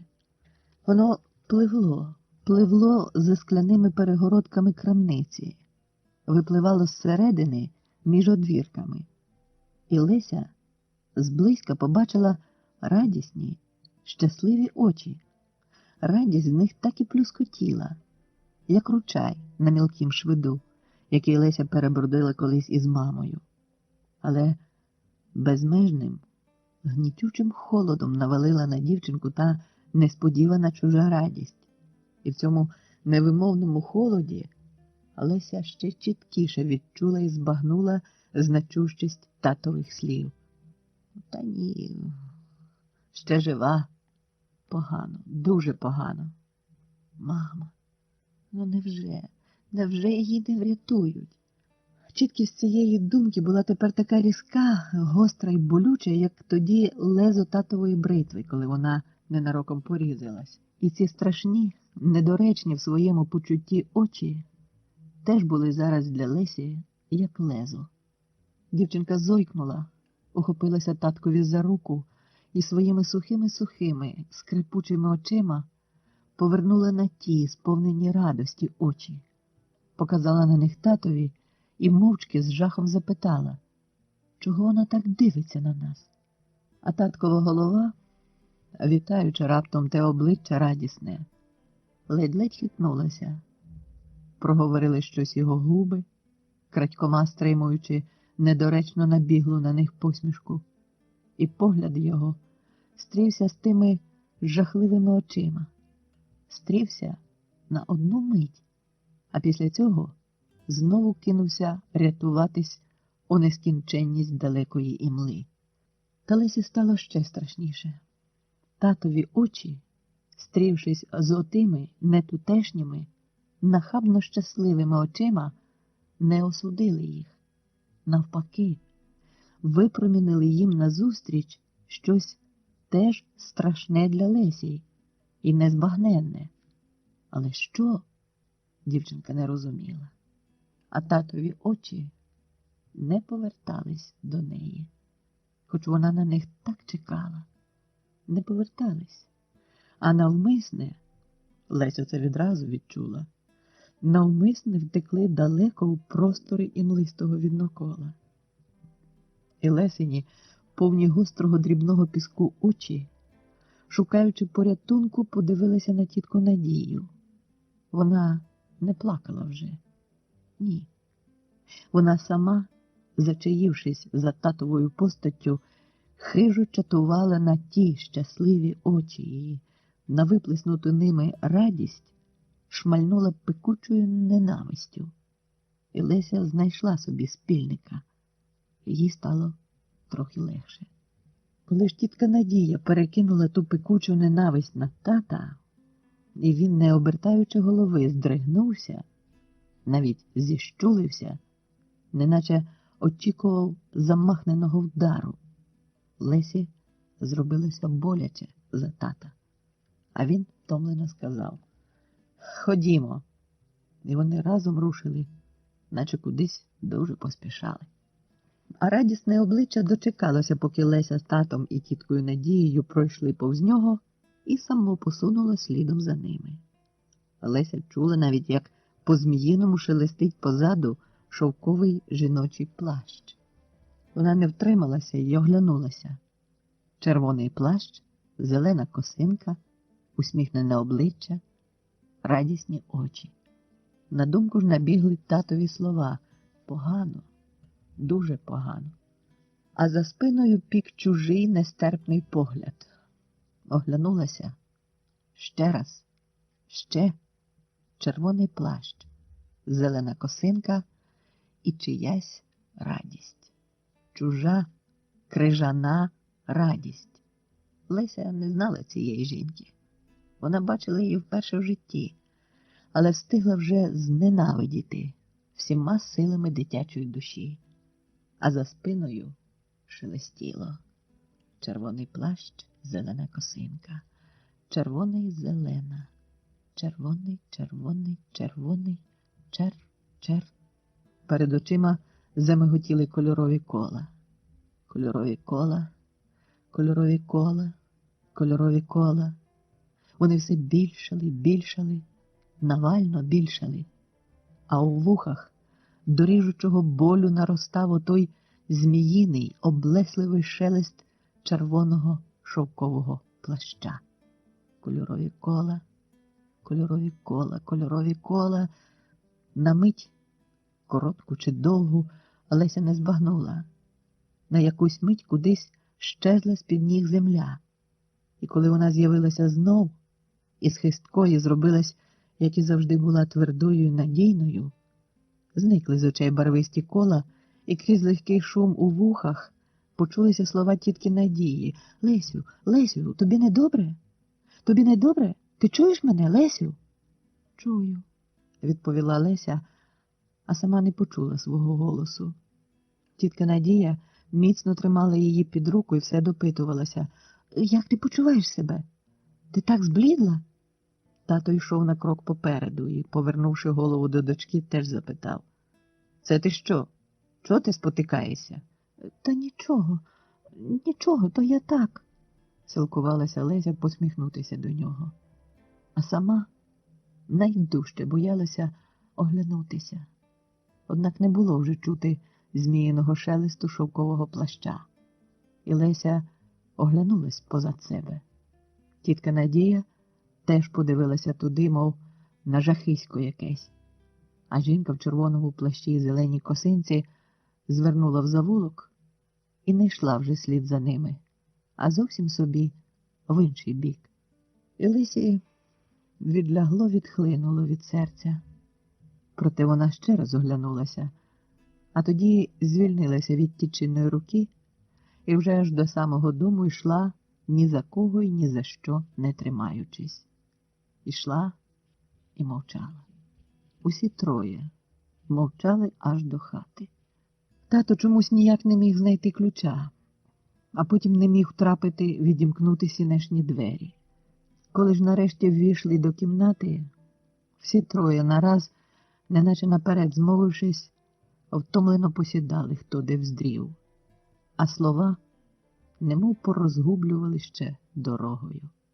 Сиділи отак і виловлювали їх у своїй пам'яті. Довго сиділи і довго виловлювали. Тато обізвався перший: «Що ж ми, Лесю, без мами робитимемо?»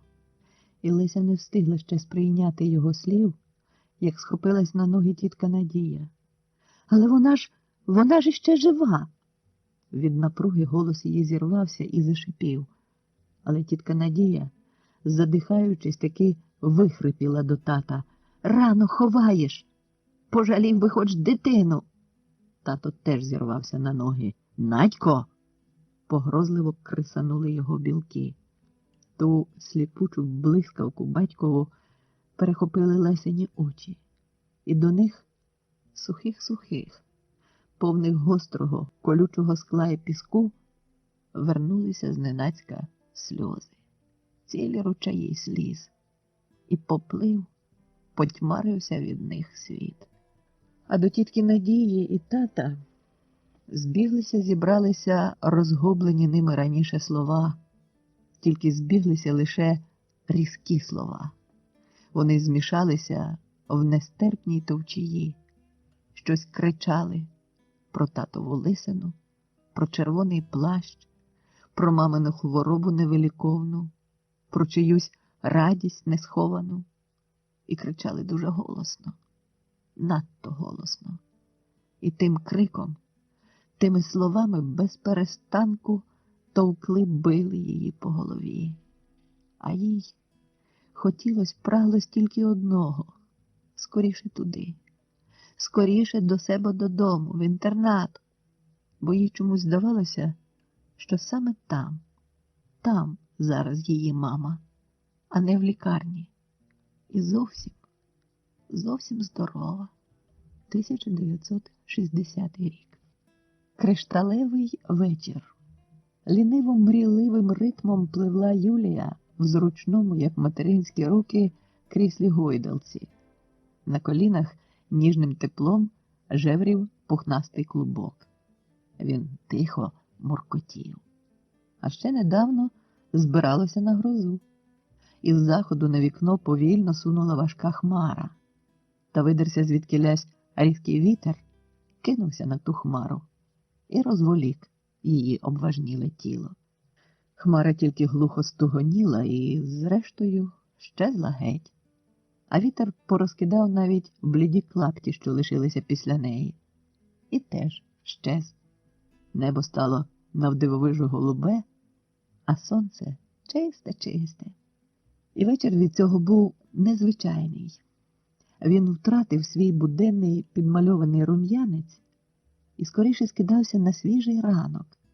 Був з голубого кришталю і з білих, пройнятих ледь вловимою синєвою променів.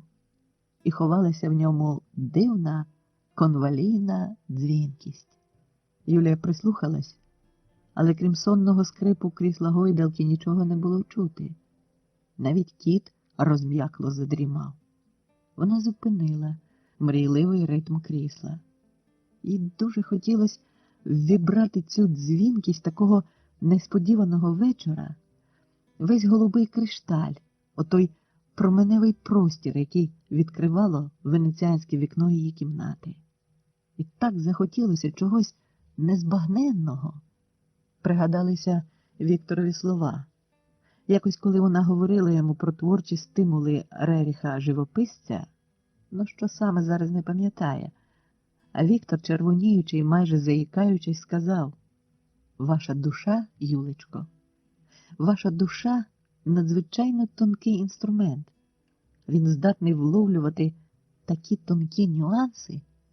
Юлія посміхнулася на ту згадку і, не відводячи очей від вікна, погладила свого пестунчика. Кіт прокинувся, солодко потягнувся і знову тихо замуркотів, випускаючи під ту сонливу пісню гострі кіхтики. І Юлія цього разу посміхнулася вже котові. А він посміхнувся їй, але не підводячи опущених повік, так ніби соромився чого, чи знав про неї якусь вельми делікатну таємницю. Недавно вона читала повість про такого кота, який знав усі таємниці своєї володарки, умів по-філософському посміхатися та ще й мислити. Більше того, він міг телепатично передавати свої думки дітям і навіть мав намір писати чи то котячу, чи то людську історію. Фантазія фантазією, а так наче про нас з тобою, говорила вона своєму котові, читаючи ту повість. А зараз ніжно пристукнули його по лапах, а знову не відводячи очей з вікна. І справді, яке небо, прошепотіла раптом. Але очі її мимовільно потягло вниз на тротуар. Біля овочевої крамниці зібралася чималенька черга. Якась жінка в строкатій блузці хотіла, очевидно, пролізти поза чергою. Проте їй заступила дорогу товстелезна двірничиха Домна, сусідка з Юлиного під'їзду. Однак жінка в строкатій блузці перла напролом. Збурилася вся черга. Домні стали допомагати ще кілька жінок. І метушливий дідок-недоросток. Та жінка в строкатій блузці не відступала.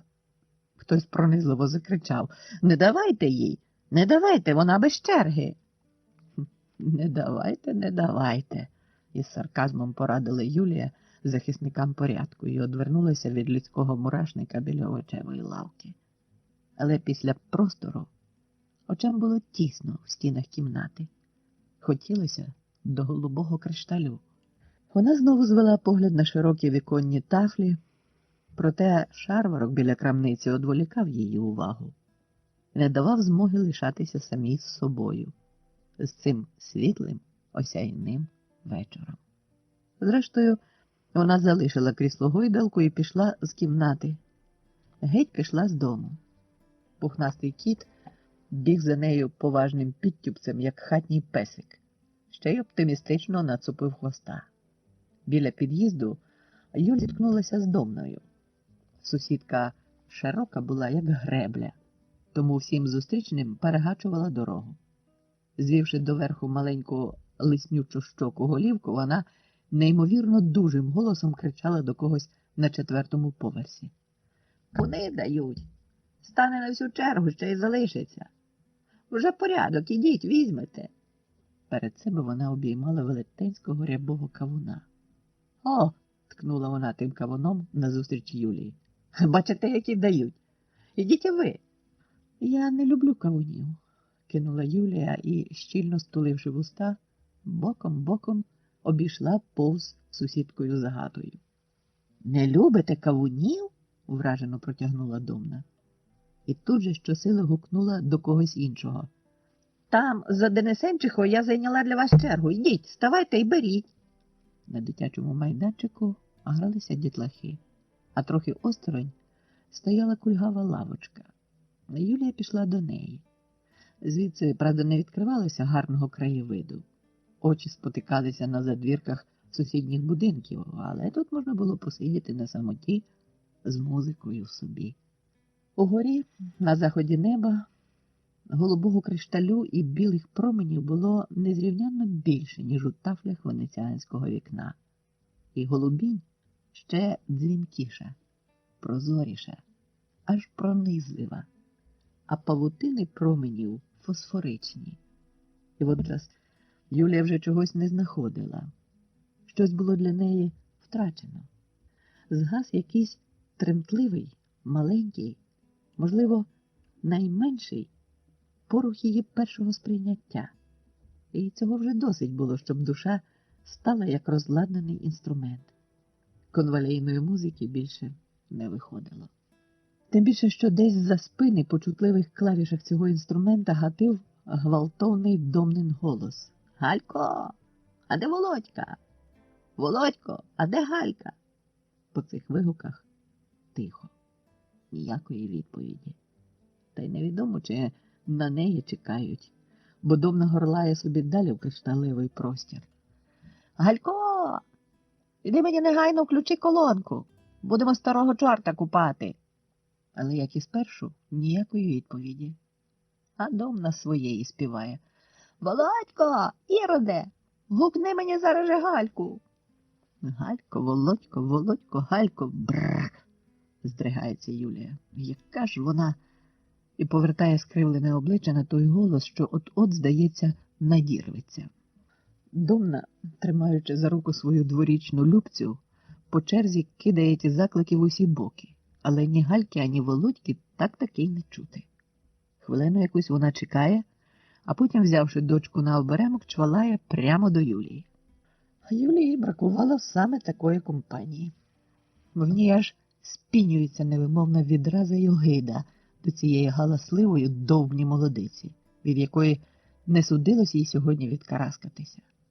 А Домна нічого того не підозрює. Ані того, що збуджує в сусідки такі почуття, ані того, що накоїла їй непоправної шкоди, розбила таку тендітну коштовність. Вона підходить впритул до кульгавої лавочки і добродушно запитує в сусідки. Сумно одній, без людей. І, не очікуючи на відповідь, продовжує. Гарний вечір. А тут за цими обиясниками, повірите, нема часу й вгору глянути. Цілий день, як у котлі. То куховариш, то переш, то прасуєш. Ні кінця йому і ні пуття нема. Бабуся моя, кажуть, як у тупаку.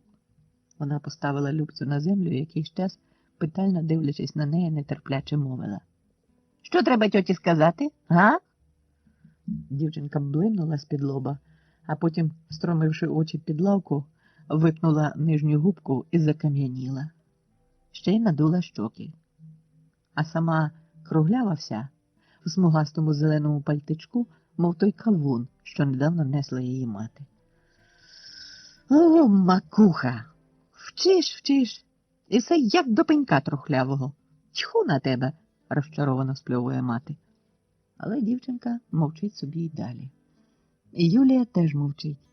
Вона руками прикриває у пелені стривоженого кота і, звужуючи очі, думає, яка убога камінність.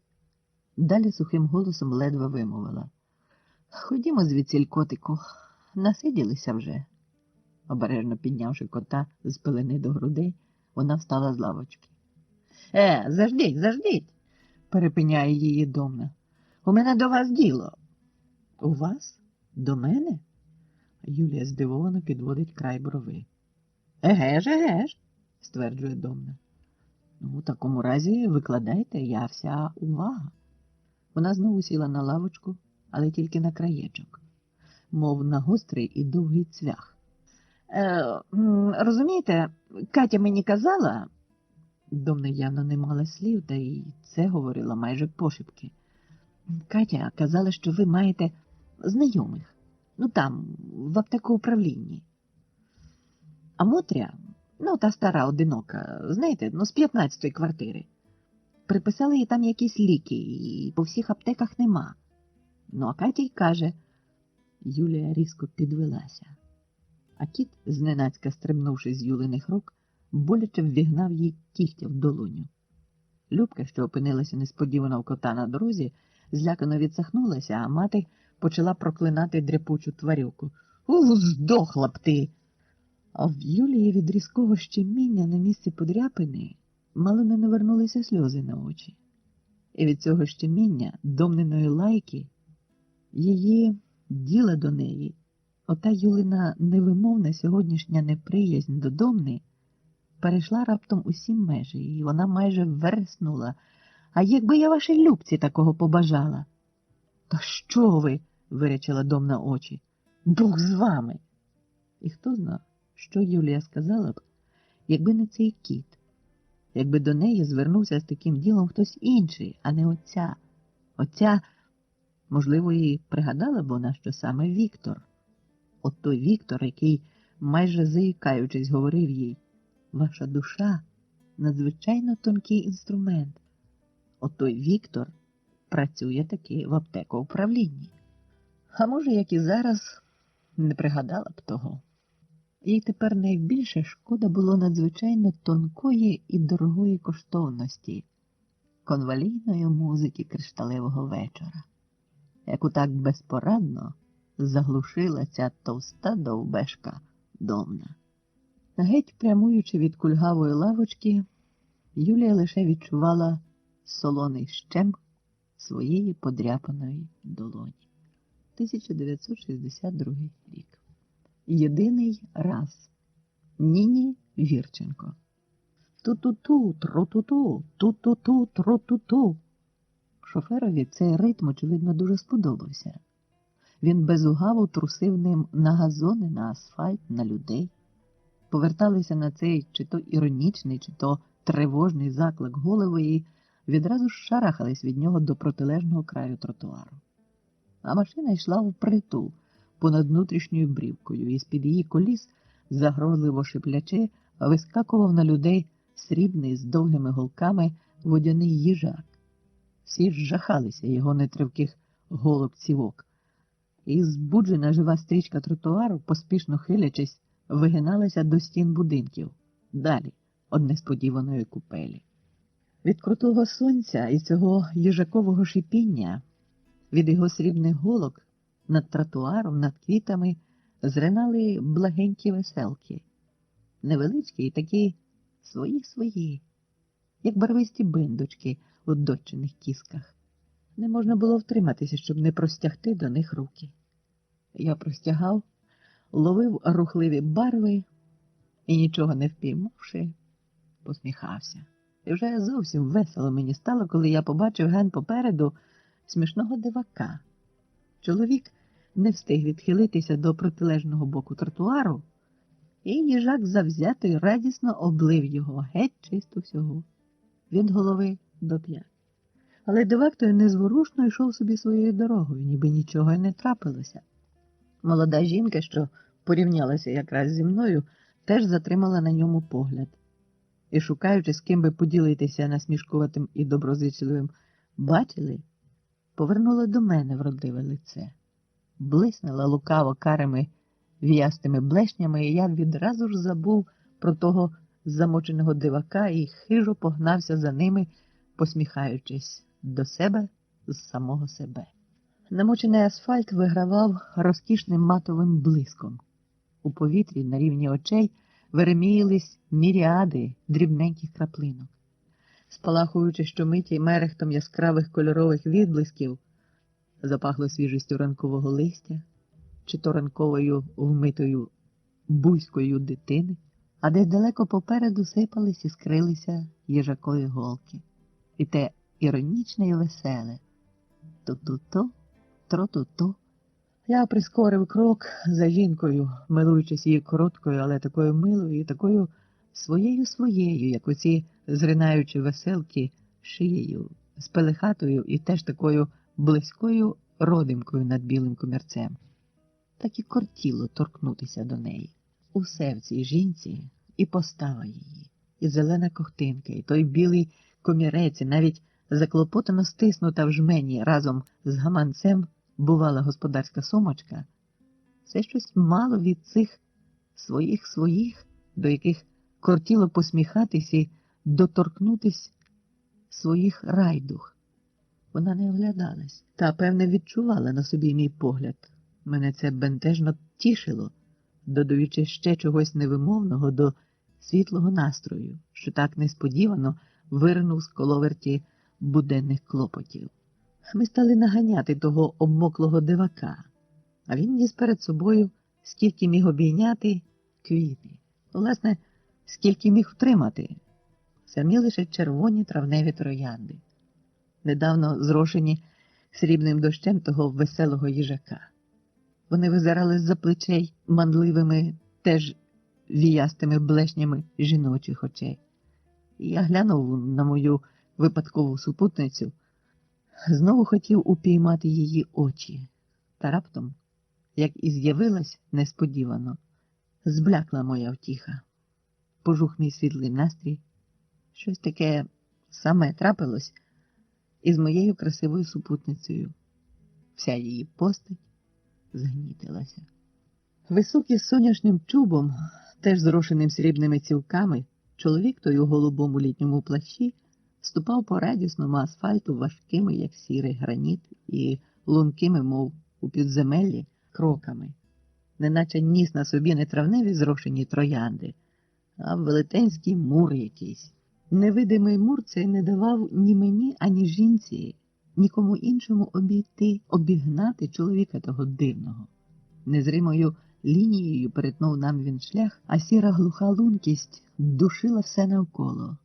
І найбільше того, хто ніс її і мур той, бо зламані плечі волали про непідсильну натугу й біль.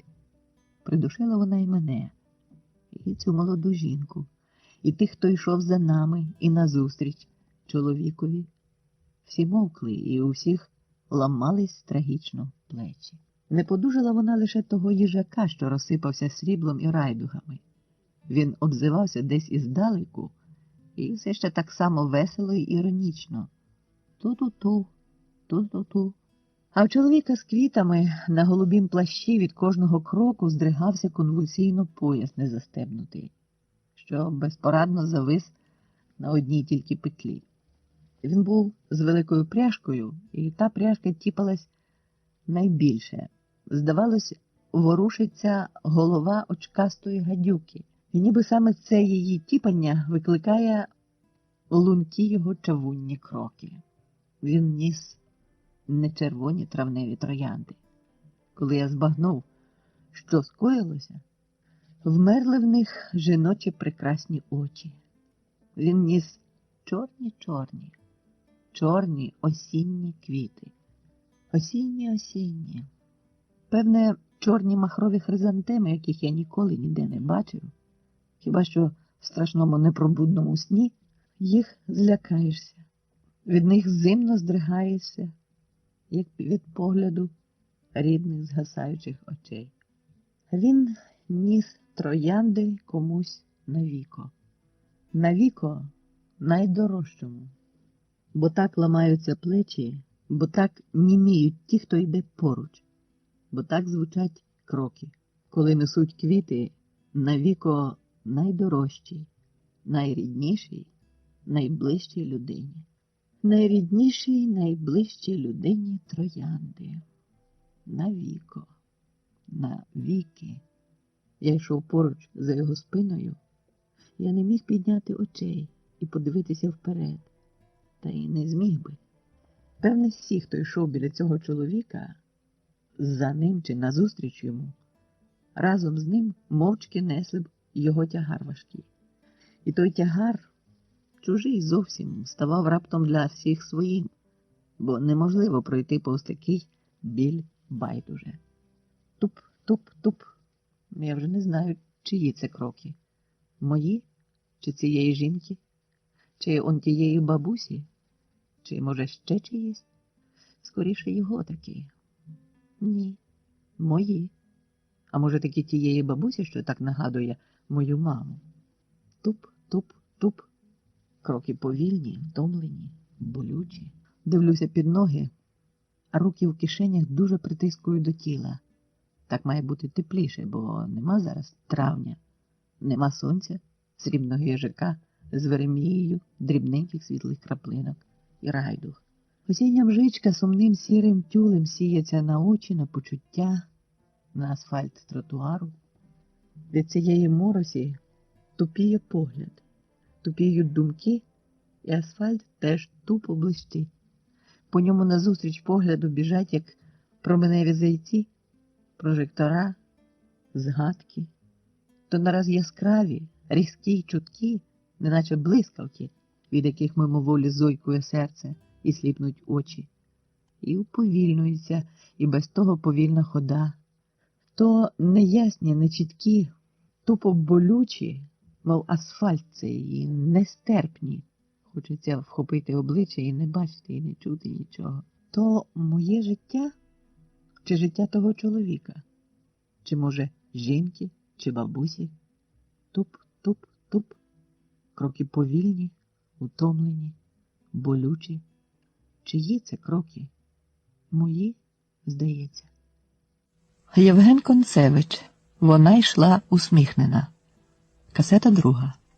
Коли я знову стою самим собою, кроків уже ніяких не чути. Я стою, і чоловік з трояндами теж стоїть. А перед ним якийсь інший чоловік, що йшов нам назустріч. Вони стоять мовчки. Вони знають один про одного все, що можна знати. Їм не треба говорити. Але чоловік з квітами все-таки хоче щось сказати своєму зустрічному. Я так і не бачу його обличчя, а зате добре бачу, що він хоче, що він силкується щось сказати. І поки він вимовить те, що так натужно прагне сказати, поки спроможеться, мої груди ниють, як перед чорною безоднею, стають лунким, холодним склепінням. І в тому лункому склепінні від верху до низу снуються і натягуються всі до однієї струни моєї душі. Натягуються тихо й поволі до нестерпної напруги. І він раптом вимовляє те, що так важко силкувався, що хотів висловити, і рве нещадно словами тими струни натягнуті мої, а вони бренькають, надривно і скручуються в хаотичний нервовий клубок, в рани розтинаючи груди мої. І я мовчки зойкую і не знаю від чого, чи від холодного болю в грудях моїх, чи від його напружених слів. Вона дуже любила квіти.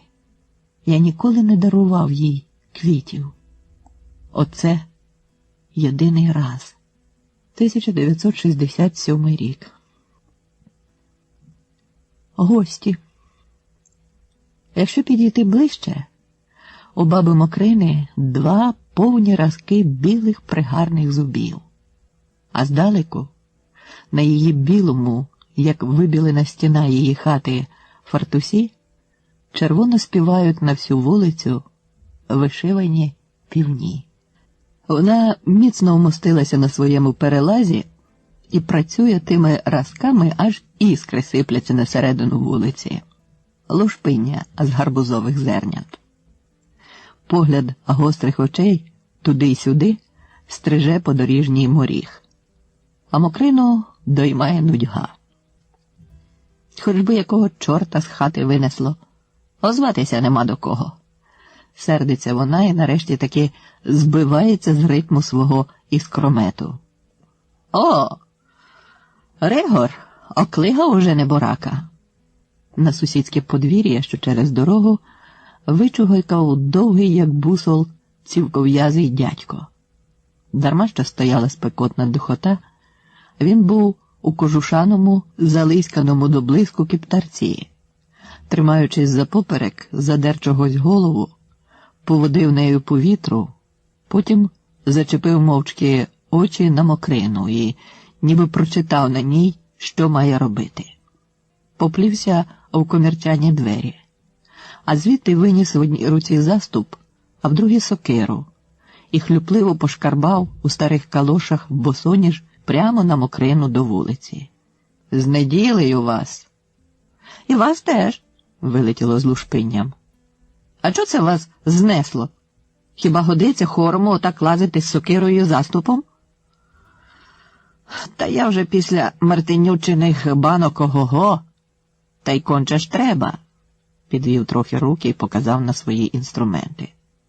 «І що то за наглість така? Конче ж треба», – незлісно передражнює баба Мокрина. «У людей неділя, а йому, бачте, треба». Сокири і заступа зачортинилось. Господи, прости. Чи не задумали посеред вулиці ямки копати і гайтусь ходити? Сидіть, сидіть і не бійтеся. Я ще не звихнувся, щоб тут ямки копати і гайтусь ходити. Не цього я з сокирою і з заступом. Він поволеньки, але бадьоро перешкарбує вулицею до Мокрини, обпирається біля неї об пліт і, ніби прицілюючись, дивиться на свою огорожу. «Розгороджуватися буду». «Ой, а то чого ж?» «Не скажу», – посміхається Ригор. «Отак вже й не скажете». Баба Мокрина дістає своїх півнів гарбузових зернят і протягує Ригорові. «А може скажете?» «Не підкупите. Та й чим я їх лущитиму?» Ригор ставляє на бабу Мокрину з'їдені до пеньків жовті потрощені граблі зубів. «Тю, які!» – дивується баба. «А чого це вони у вас такі? Ви ж настільки молодші за мене».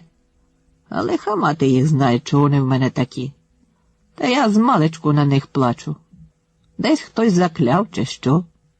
То видеріть їх та поставте собі людські. Ось, дивіться!» Вона аж підвелася над перелазом і постукотіла нігтем вказівного пальця по зубах. «Я молодою таких не мала. Волоські горіхи лущити можу, як лищатами. А заболять у кишеню їх, чи склянку з водою. І можете собі там боліти, скільки заманеться. Замовили б і собі такі. Що вас, малі діти обсіли, чи що?» Вона знову прилипла до перелазу і демонстративно взялася за зернята. Лушпиння полетіло, як костра з терниці, аж фурчало. Бачили? Про бабині зуби начулося вже всеньке село. Вони в неї золоті, то тільки зовні обквецяні білою пластмасою. Як пояснює баба Мокрина, а їй нібито пояснив сам зубний лікар аж з Києва, що тепер і не модно, і не гречно напихати повний рот золота. Статечні, поважні люди ставлять собі білі зуби. Навіть якщо й золоті, то все одно білі, такі ось, як у неї. То тільки хвальковиті жлоби блискають з рота жовтими золотими фіксами.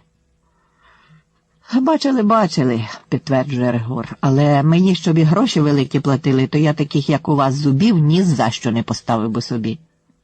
А то чого ж? Аж бабина терниця зупинилася. Вмерти спокійно хочу. А чого ж то, скажіть на милість, такі, як у мене, зуби вмерти спокійно не дадуть? А не дадуть, усміхається Ригор. Спадкоємці, як почнуть їх висмикувати та видряпувати, то й на тамтому світі місця мало буде. Таке вигадаєте, не погоджується з сусідом баба Мокрина і трохи примовкає, а далі каже: то ще на яких спадкоємців спроможетесь? Які б не були. Золото в землю не закопають, не здається Ригор. Замислена баба Мокрина не відповідає. Він теж примовкає собі. І обоє ніби надуваються, ніби нашорошуються, як двоє зимових птахів на холодному дроті. Однак Ригор стрепенувся перший. Ви вгадайте, но краще, чого я розгороджуюсь. Та самі ж скажете. Бачу он, як пір'ям натикані. Тож і є чого. Завтра до мене Петро з онуками й невісткою приїздить у відпустку. Оце гості, вигукує баба Мокрина. Але біг мене вкумекою, чого ж це вам розгороджуватися приспічило? Невже невістка так уже розпаслася, що й у хвіртку не протовпиться? Ні, не те. Не вгадали, сусідко. Невістка, гадаю, в хвіртку ще влізе. А не влізе, гуртом пропхнемо. Сусіди, сподіваюсь, допоможуть, в тон бабі каже Ригор. Для такої оказії я не розгороджувався б. І тут же роздільно виважив сусідці. Власним ходом приїздять. Петро мій купив іномарку, самої останньої, найкращої марки. Ось чого розгороджуватися мушу. Хоч би й не хотів, а мушу. А як же? Кудою ж в'їдуть до подвір'я? І надовго? Тільки спромоглася баба Мокрина. Місяць у мене побудуть, а на другий у Крим, до моря, на машині поїдуть, на курорт. А може й не у Крим, а до Болгарії чи ще й далі. Тепер він на своїх власних колесах на край світа може заїхати. Від почутої новини баба Мокрина зовсім про свої зернята забула. А Ригор бачив те, і гордо заграло його батьківське серце. Пристатечився він. І все про гостей своїх, і все про Петра, про внуків, про іномарку найновішої марки. Аж нудно бабі Мокрині слухати його стало. З-за рогу викотила ціла валка хлопчаків, що обліпили роєм мотоцикла. Пхали його, аж сопли стогнали, а тій триклятій триколісній машині заціпило чогось. Заніміло і ні звуку тобі. Черідка найменших у цій процесії трохи відстала, і хто з них доганяв дужчих, теж підлагоджувався підпихати. А коли не щастило дістатися крізь тіла до мотоцикла, штовхав рученятами першого ліпшого ззаду. Ті пацалися, задні верещали, і всім було весело котитися. І мотоцикл мусив таки обізватися.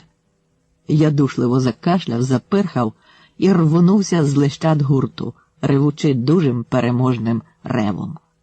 Мотоцикліст, чи не найменший, теж хлопчак, якого з-поміж інших і вирізнити спершу не можна було, щось радісно гукнув до своїх товаришів, вони захоплено і теж щасливо не зводили з нього очей, і все бігли. Шлейф найменших, за інерцією, минувши ядро гурту, ще дужче подався за мотоциклом, який чогось вихилясив непевні зигзаги. «А куди ви претесь? Ще під колесо втрапите!» – перепиняє їх з перелазу баба Мокрина. Рій, що недавно так густо обліплював машину, кволо рідіє й розпадається, наче втратив матку, а Ригор прагне його перехопити й до себе заманити. «А йдіть-но, хлопці, сюди! Ідіть-но, механізатори! Мені з механізаторами якраз порадитися треба!» Поволі, наче з великої ласки, почали вони сходитися до перелазу. А як баба Мокрина стала частувати з-під своїх червоних півднів гарбузовими зернятами, Рій хлопчаків негайно зібрався біля неї у тугий клубок. І вже завзято, теж аж фурчало, працювали разками. Баба Мокрина поцікавилася. «А де це Олександрин Шурко мотоцикла доп'яв? Та ще й з коляскою?» «А до них з Іванкова гості приїхали. Там ще й моторолер в подвір'ї стоїть. Дядько-мотоцикліст заснули п'яний і сплять собі, а Шурко з їхнього мотоцикла та й гайда на село. Тільки він щось не заводиться», – відрапортували бабі Мокрині і в Ригора допитуються. А про що радитися, дядьку Ригоре, хочете?» «А є про що радитися. Розгороджуватися треба нині, от і маю до вас прохання». «Розгороджуватися? Це ми зможемо. Ми й хату за підвали не розтягти зможемо». «Еге, ви тільки допустіть їх», – застерігає Мокрина свого сусіда. «Бацмайданчик влаштовуєте, чи що? А чого це розгороджуватися надумалися?» Лукаво заскалив око гостролобий білявий шкетик. Гостроповерховою макітеркою своєю він не тямив і не здогадувався навіть, куди то влучив Ригорові тим запитанням. Не знав шкетик, як приємно старому відповідати на це запитання. «Так, майданчик. Син мій у гості приїздить».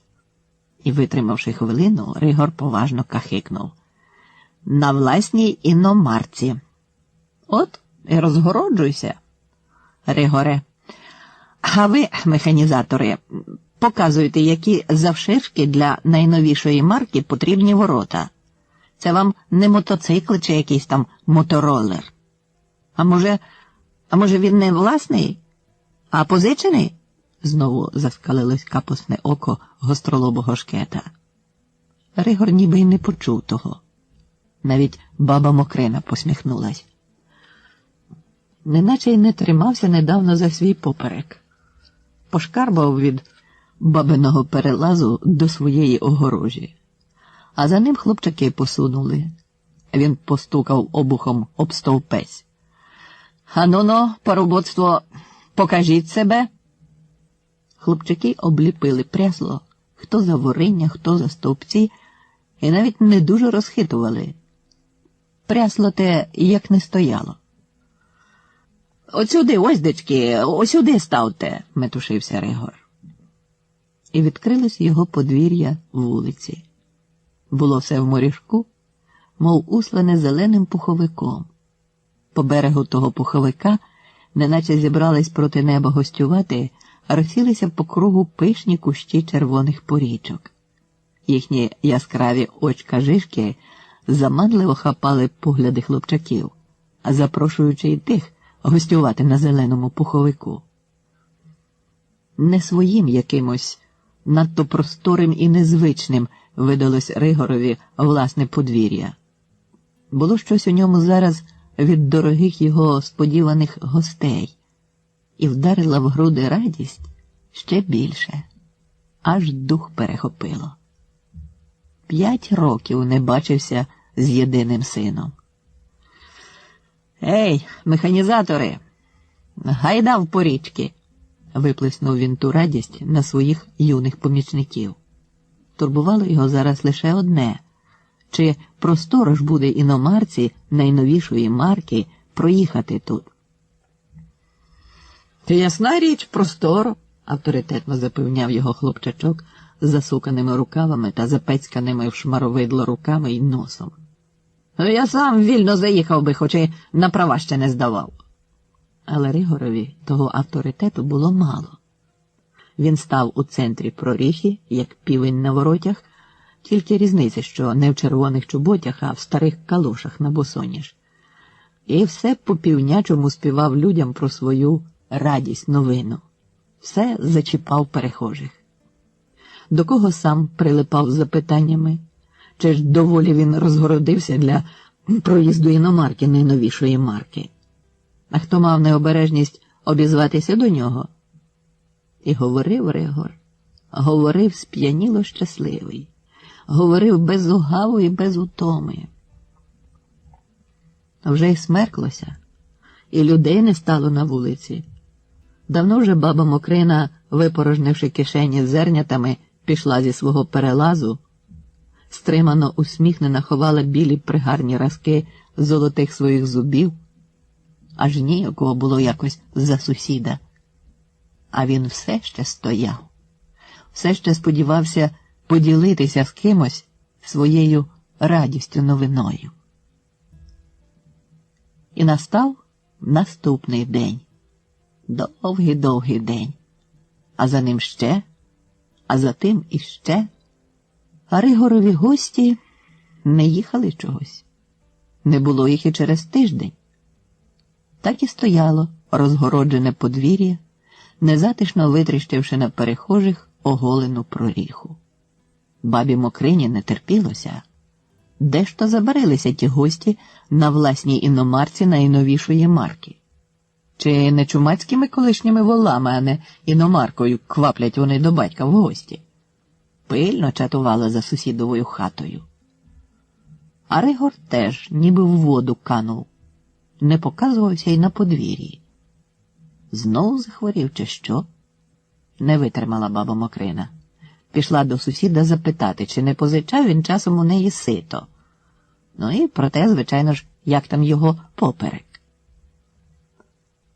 Застала Ригора у тому ж таки залисканому до блиску кіптарці, у тих же старих калошах на босоніж, сидів за причілком на довгій лавці і байдуже дивився, як кури навколо куща порічок, об'їдаючи його, неквапливо вели спустошливий танок. Висохла жилава шия з глибокою поздовжньою борозною на зашийкові, так само байдуже, сповільнено повернулася до баби Мокрини. «Пасете?» – прошамкала баба запалим ротом, бо зуби її золотії лежали зараз дома у склянці з водою. «Пасу. А прийшла оце спитати, чи не брали ви, бува, в мене сита?» Ригор сумно всміхнувся собі і подивився сусідці в очі.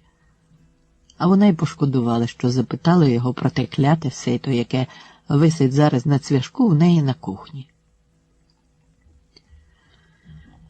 «Не буде в мене, сусідко, гостей. Не буде», – сказав Ригор так, ніби Мокрина запитала його саме про це. «Написали, що поїдуть на курорт коротшим шляхом. До мене гак великий треба давати». Він знову сумно посміхнувся. А сусідка на те зморщила лоба і стала натужно шукати в своїй пам'яті тих слів, які треба було негайно сказати Ригорові, і закортіло їй нараз зізнатися сусідові про свою біду. Біду, про яку вона нікому ніколи не говорила в селі. Тільки й почуває себе людиною вона, як її зуби золотії лежать на дні склянки з водою. Так натроюдили ясна їй і піднебіння, ревма ревти хочеться, як корові, не закриваючи весь час рота. А зубні лікарі кажуть, що то не вийшло у техніка, коли знімав мірку. Переробити треба тії зуби золотії. Легко їм говорити. А то ж мороки скільки. Правду він казав, щоб і платили, Не хоче вона більше тих золотих.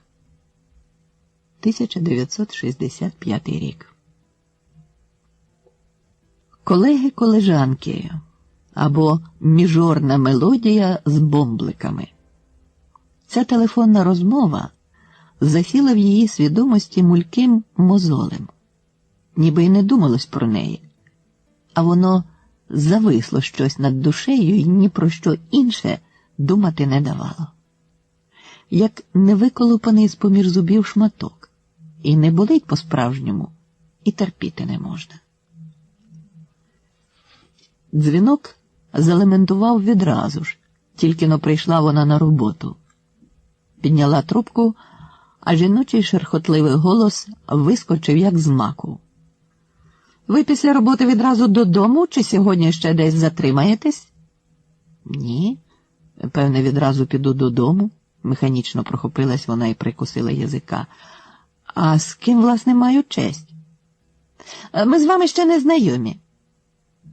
«Ви, очевидно, не туди потрапили», – трохи роздратовано сказала вона і хотіла покласти трубку.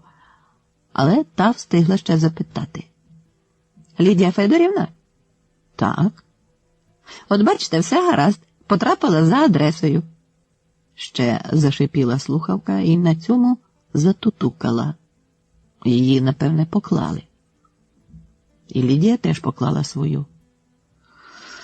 «Хтось не має роботи», – вирішила вона, затримавшись поглядом на брудно-білому полиску телефонного апарата. Та незабаром вона швидко набрала номер домашнього телефона. До нього, проте, ніхто не підходив. Очікуючи, вона навіть знервувалася. Аж нарешті переривчастий дудчин голос. Такий він буває в неї зі сну. Невдоволено посипався з потріском у слухавку.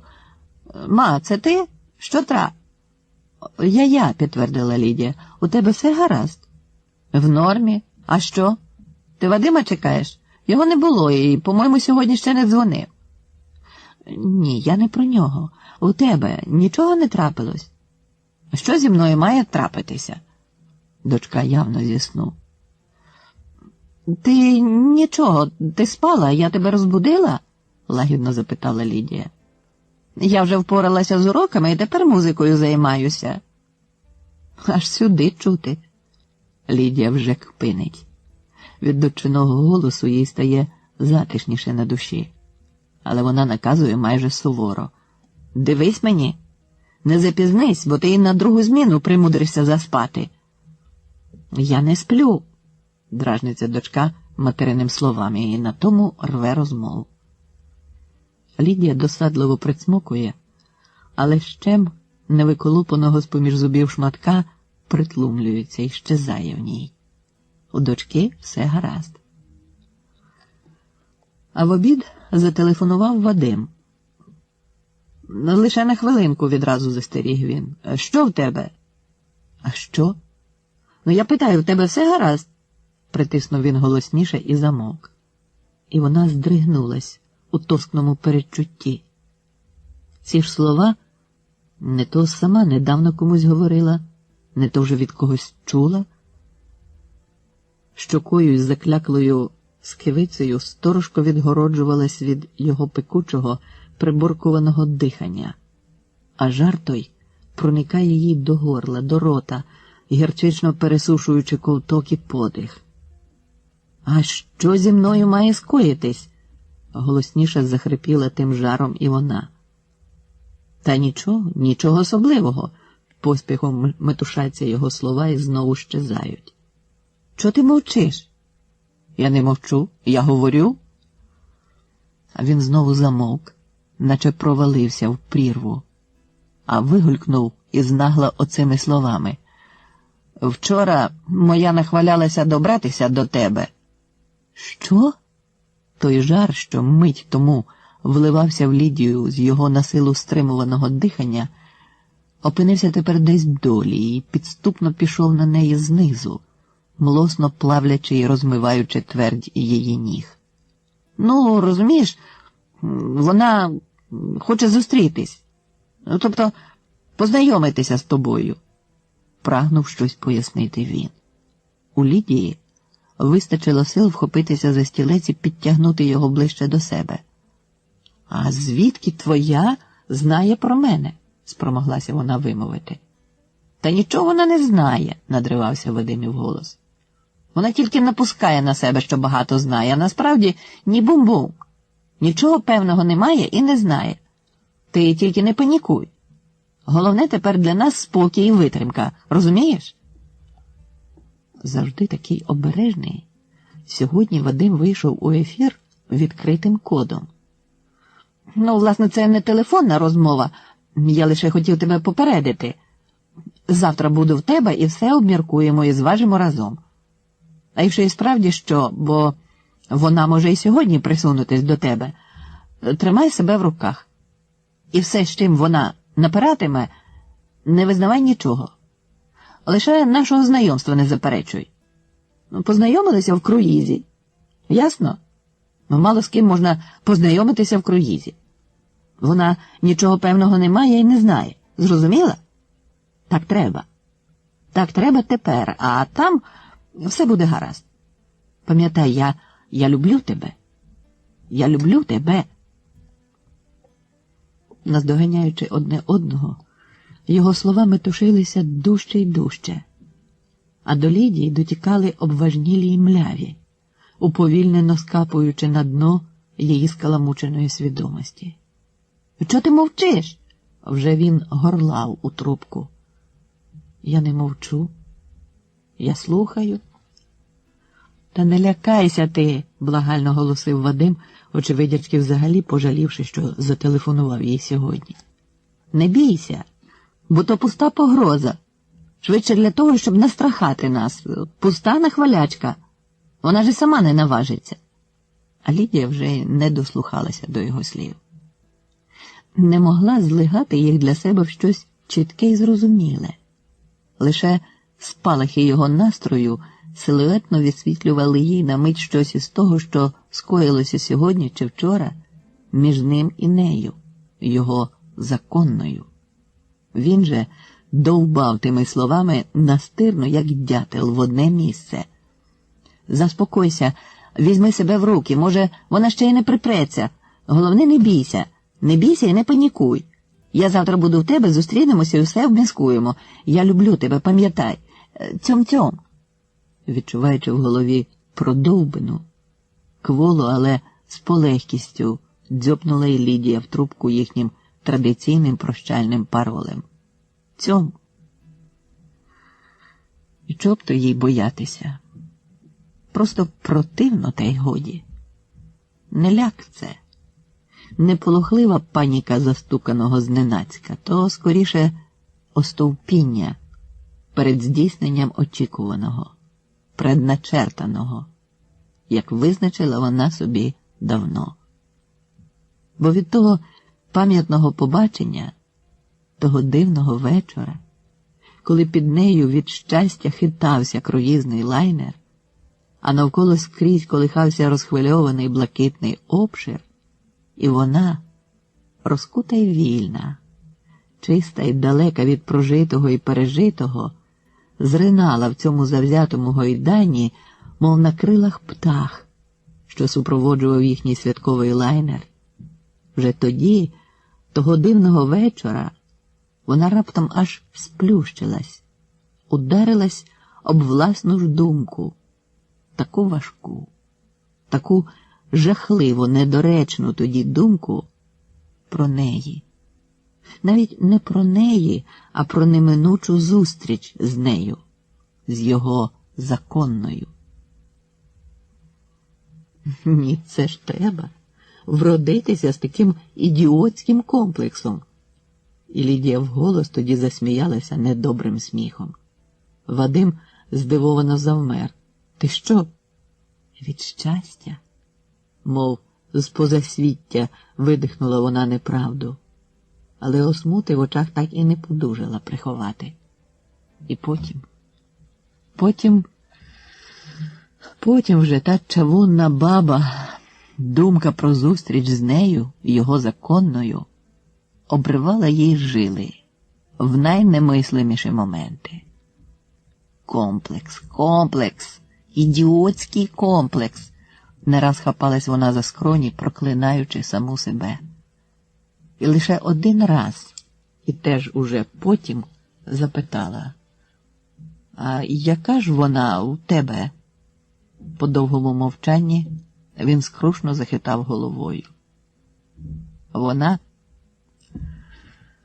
Вона піде на все, аби не відпустити мене від себе. А з фото на Лідію пильнувало таке обличчя, від якого і справді можна було чекати чого завгодно. І сини його не сподобалися Лідії.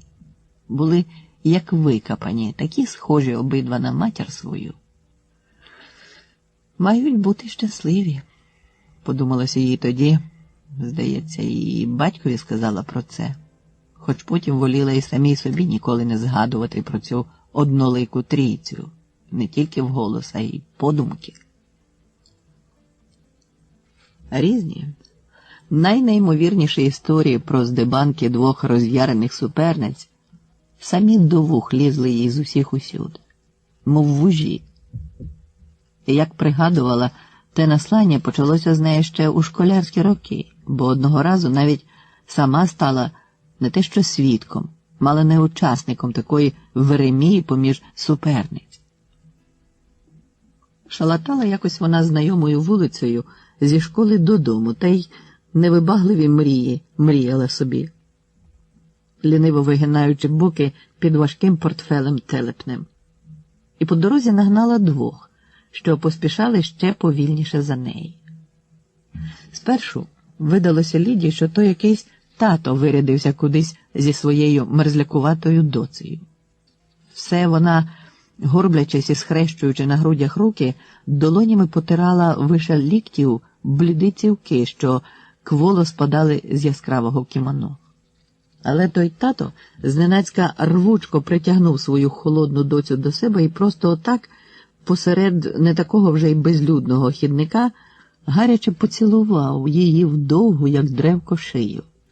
Ліда, що хотіла було оминути їх, на тому поцілунку притишила хід, а далі пристроїлась їм за крок на охвістя та й давай нишком збирати на них свої витрішки. Гінка в міні-міні аж по годі сукенці доця й справді була молоденька й гарненька, стрункими ніжками, а ходу мала на диву незграбну, неначе весь час видивлялась, куди робити наступний крок, хоч під ноги собі зовсім не дивилась. А тато, здоровань в окулярах, сам з-за вишки теж ні в року, до неба, тільки такий об'ємний весь, від пористої підошви платформи до гранчастих окулярних скелець і білих, лиснючих, мов повітрям надутих, пальців. Він скинув із себе піджака і, напнувши його на дочині плечі, залишився в білій сорочці з рожевою краваткою, що підступала до налитого горла великим вузлом, і став ніби ще об'ємніший. Доця ж, опинившись у тому піджаку, йшла, мов гола в лантусі з діркою, прорваною для голови. Тільки самі довгі білі ноги стримілись під нього. Тато багато говорив, то вибухав радісним сміхом, то щось упівголоса весело сокотів, а то раптом так само упівголоса заспівав гуркітливим басом пісню без слів, здіймаючи при цьому, як диригент, руки. А-а-а! І в це щасливе «а» вкраплював скоромовкою ремарку. Весь початок у мажорній тональності. «А кінець у мінорі?» – запитала доця. «Ні-ні, о, ні!» – патетично заперечив тато. «Ось слухай, і кінець теж у мажорі». «Та це швидше якийсь міжор!» – дзвінко вигукнула доця, і вони обоє засміялись. Усміхнулась за ними й Ліда, не тямлячи, правда, ні що таке мажор, ні що таке мінор, а тим більше міжор. То вже, як сама дочку віддала до музичної школи, довелося разом з нею вивчати всі ті мудрослів'я. А тим часом веселі музики припустили крок від Лідиної усмішки. Ліда теж наддала, і вийшло щось на зразок перегонів на випередки. Та враз обоє вони, і тато, і доця, як постовпіли. Ліда в ту мить нічого не зрозуміла, але відчула відразу, що скоїлося щось жахливе. Так вражено витяглось дочине обличчя на двох жінок, які бозна звідки виринули зненацька на її дорозі, мов з-під землі вислизнули. Одна з тих жінок, по мірці тата, як баштовий кран, була висока і об'ємна, і в таких точнісінько гранчастих окулярах, як тато, а друга – невеличка, тлустенька, з кругленьким пожухлим личком, над яким вертілись присмалені спіральки шестимісячної завивки. Ліда теж зупинилася несподівано, мало не зіткнувшися з цими тіточками писок у писок. «От вам і тиць, мої закохані голуб'ятка. Гадали, що далеко сховались?» – сказала та здоровега жінка до обох, до тата й доці, а тоді лише до доці.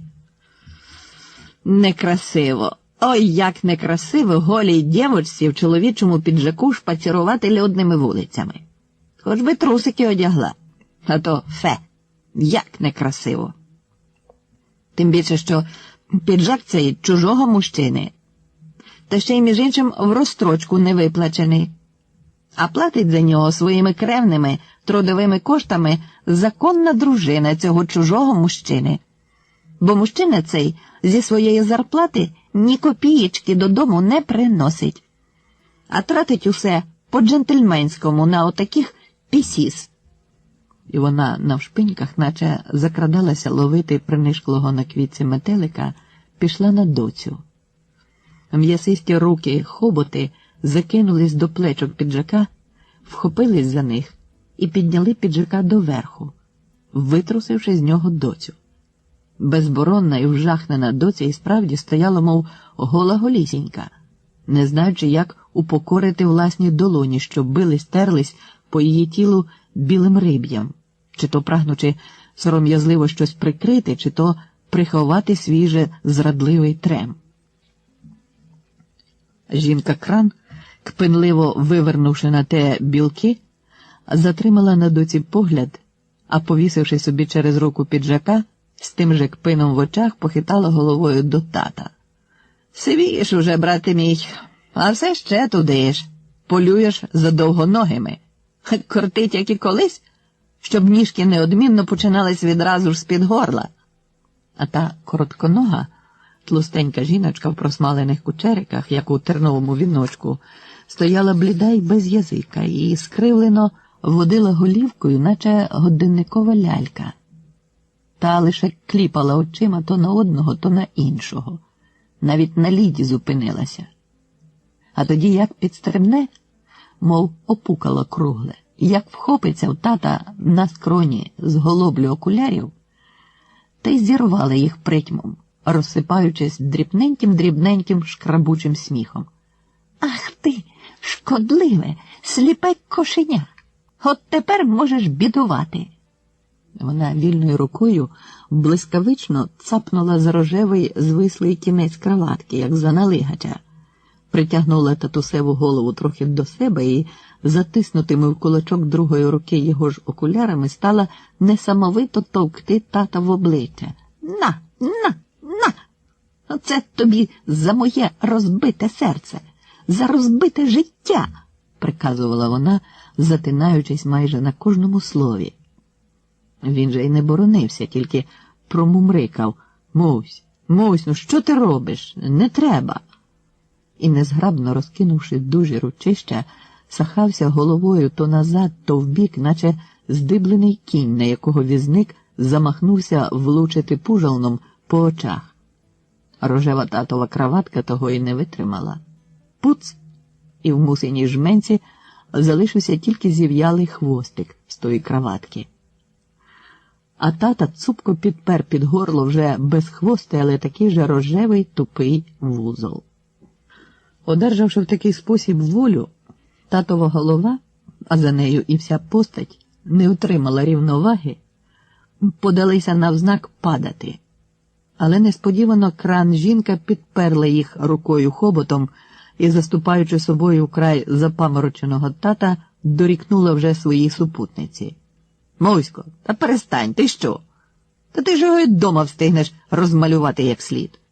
Ти он краще прополола б пацьорки у цьому юному та невинному створіннячку. А я тобі підсоблю влаштувати їй темний душ. І вона відразу ж розмахнулась накинути піджака на голову здерев'янілої доці. Але доця від помаху того ожила і тицнулася вбік від темних тенет. Проте нещасливо. Вскочила прямо в роззяплені обійми хижої Мусі, яка вмить зреагувала на заклик своєї подруги і, войовниче завивши, як мартівська кішка, вп'ялася кривавим манікюром у молоді хвилясто спінені коси, а зубками теж роззяпленими і хижими стала люто кусати, гризти доцине тіло, як навіжена. Проте молода й моцна доця рвонулася з усіх сил і з вереском та виском вирвалась навтюки, залишивши своїй суперниці по цілому пучку в кожній руці золотавих остючків кісок. Усі три жінки галасливим клубком, як на карусельній Веремії, покотилися від тата в глибину вулиці. Одна тікала, дві інші наздоганяли. І щезли собі за рогом. А отетерілий, оточений поглядами цікавих і вражених перехожих тато, тупцявся то в один бік, то в другий. І правда, сліпе кошеня. Ще й жалюгідно скімлив: «Мусь, Мусь, де мої окуляри?» Без окулярів він, очевидно, нічого не бачив, бо скімлив так весь час і допитувався в своєї Мусі, ніби вона стояла поруч. Навіть і тоді, коли збуджені й розпашілі в тій жіночій биятиці переможні переслідувачки знову вирвались за рогу назад і без жодного словечка підкотили до тата, вчепилися йому під руки, мов упряглися в двокінного воза і попровадили хідником так шпарко, що зустрічні лише розступалися, і тоді тато правив своєї: «Мусь, Мусь, це ти? Де мої окуляри?» А тим, що зупинилися на цю оказію і, перезираючись між собою, шукали ще якихось пояснень, прийшовся до послуг мініатюрний, як бентамський півник, бородатий чоловічок з вузівським ромбиком на лацкані замшевого піджака. Він з'явився як по казковому повелінню і відразу ж заходився пояснювати всім, навіть і тим, хто не мав наміру зупинятися, що то законна дружина директора філармонії вистежила і застукала на гарячому свого законного чоловіка з полюбовницею і всипала їм обом добрячих бомбликів. Примітка. Бомблики, розбите серце, народні назви квітки. Існує повір'я: якщо відбивають чоловіка чи жінку, покинутий має букетом бомбликів відшмагати свого кривдника-суперника, і справа обернеться на користь покинутого. «Бомбликів!» – хтось засміявся. «Добрячих бомбликів!» – підтвердив чоловічок зі значком на лацкані і вів далі, як екскурсовод у тирийському автобусі. А полюбовниця цього директора, так би мовити, популярно Любаска, співачка нашого домоофіцерівського вокально-інструментального ансамблю «Сині рожі». І цей вчений Бородійко не одному ще повідав би дуже цікаве про директора філармонії і солістку ансамблю «Синіх рож», якби не нарвався на правдолюбну молодицю, що знала переконливіші й красномовніші деталі. «Ну що ви таку неправду кажете?» – категорично виступила вона проти бородатого інформатора. «Це ж Танчина Анжелка, Бобренчихи тамки доця, вона з мого під'їзду. Ця Анжелка така співачка, як я балерина. Її он тільки зі школи випхнули. Мати з ночі після неї ще матраци виносить сушити. Куди їй в полюбовниці? А отой здоровані справді директорує, тільки не філармонії. А він директор 7-го м'ясного павільйону, отого, що на Житньому, і шляється він зовсім не з Анжелкою, а з Танькою Бобренчихою. Ну кому-кому, а мені це достеменно відомо». І пам'ятає Лідія, що доповідь тої жінки з Анжелчиного під'їзду зібрала більший натовп цікавих і допитливих, ніж сама татова й доччина оказія. Лідії потім теж не раз доводилося зустрічати вдячних слухачів цього її дитячого спогаду. І вона любила подавати його з художнім присвистом. Хоч що далі, то важче було відрізнити самій, що вона побачила тоді своїми очима насправді, а що прилипло художнім присвистом уже потім, коли подивилися на ту придебашку іншими очима. Коли розповідала Вадимові, обоє весело посміхувалися з татусевої і доччиної пригоди, як з такого собі життєвого анекдота, зовні не допускаючи навіть якихось натяків чи паралелей. А сьогодні ж, коли вийшла з роботи і опинилася на вулиці серед рухливого тлуму людей, якийсь час ще опиралася нападові напруженої підозрілості і вжахаючих думок про різні можливі засідки хитрої і мстивої суперниці. То біля своєї тролейбусної зупинки перебігла раптом косо вулицю і сіла не в той тролейбус, що возив її щодня додому, а в той, який йшов зараз у зовсім протилежний бік. З відстанню, що набирає тролейбус, відпливало трохи від душі. Відкочувалася важка хвиля гнітючої сторожкості і підозрілості. Хто ж тут додумається чатувати на неї в зовсім протилежному кінці від її щоденного шляху? Навіть випорснула якась зловтішна радість на ту вдалу свою хитрість. Їхала довго-довго. Але відплив той далеко не пішов. Тролейбус зупинявся, знову рушав. Люди заходили і виходили, а вона параноїчно прикипіла поглядом до входу і здригалась майже на кожному новому обличчі. А як побачила, що наближається своєю ж вулицею до свого ж будинку, тільки з іншого, протилежного боку, здригнулась від ляку, що божеволіє. Хоч це було всього тільки простеньке відкриття, їхні тролейбуси ходять замкнутим колом, і в який би не їхали бік, завжди привезуть додому. Ха-ха-ха, вона ж це знала і раніше. Тепер лише перевірила на спробі втекти далі від власної домівки. А зійшла з тролейбуса, а гіркий сміх розривав груди до сліз. Стала шукати хусточку, а з нею дістала господарські сіточки. І згадала, що треба ще зайти в магазин, навіть звеселіла, бо не додому йти. Саме там може бути найстрашніша засідка на неї. Лідія побачила її відразу, тільки-но звернула на доріжку до свого під'їзду. Вона самотньо сиділа на лавочці біля вхідних східців і теж відразу помітила Лідію. Лідія вмить те відчула. І тверді її ніг знову, як тоді за телефонним апаратом, розм'якла і пішла доверху млосно гарячою хитавицею, а у вухах та й в очах, і в голові оглушливо посипався червонясто-плямистий потік шипучого піску. Вхопитися не було за що, і Лідія, зціпивши кулаки на ручках господарських сумок, що гирями почіплялися на її руки, неймовірним зусиллям приструнчила саму себе. І, як іграшковий солдатик, рішуче покорбувала дерев'яними ногами тверді кроки на сходи, наближаючись до лавочки, яку ніхто не міг оминути, входячи до їхнього під'їзду. Лідія байдуже одвела погляд вбік, але добре бачила, як вона підвелася назустріч, і коли порівнялися, почула трохи різкий, як на її слух, голос. «Здрастуйте, Лідія Федорівна». «Здрастуйте», – випустила з уст Лідія, зовсім не дивлячись на неї, водночас бачачи її всю. Рівну, як вистрогану з палиці, високу і холодну, у плащі піщаного кольору з пелериною і в такому ж жовтому капелюшку з вуалеткою, за якою, як мушки в павутинні, бились її неспокійні чорні очки. «Ви що, не пізнаєте мене?» – ніби з подивом запитала вона. «Я вас не знаю і, здається, ніколи не мала честі знати», – відповіла Лідія на ходу, але змушена була зупинитися і прямо глянути їй в обличчя. І вона ледь-ледь повела вуста в посмішку.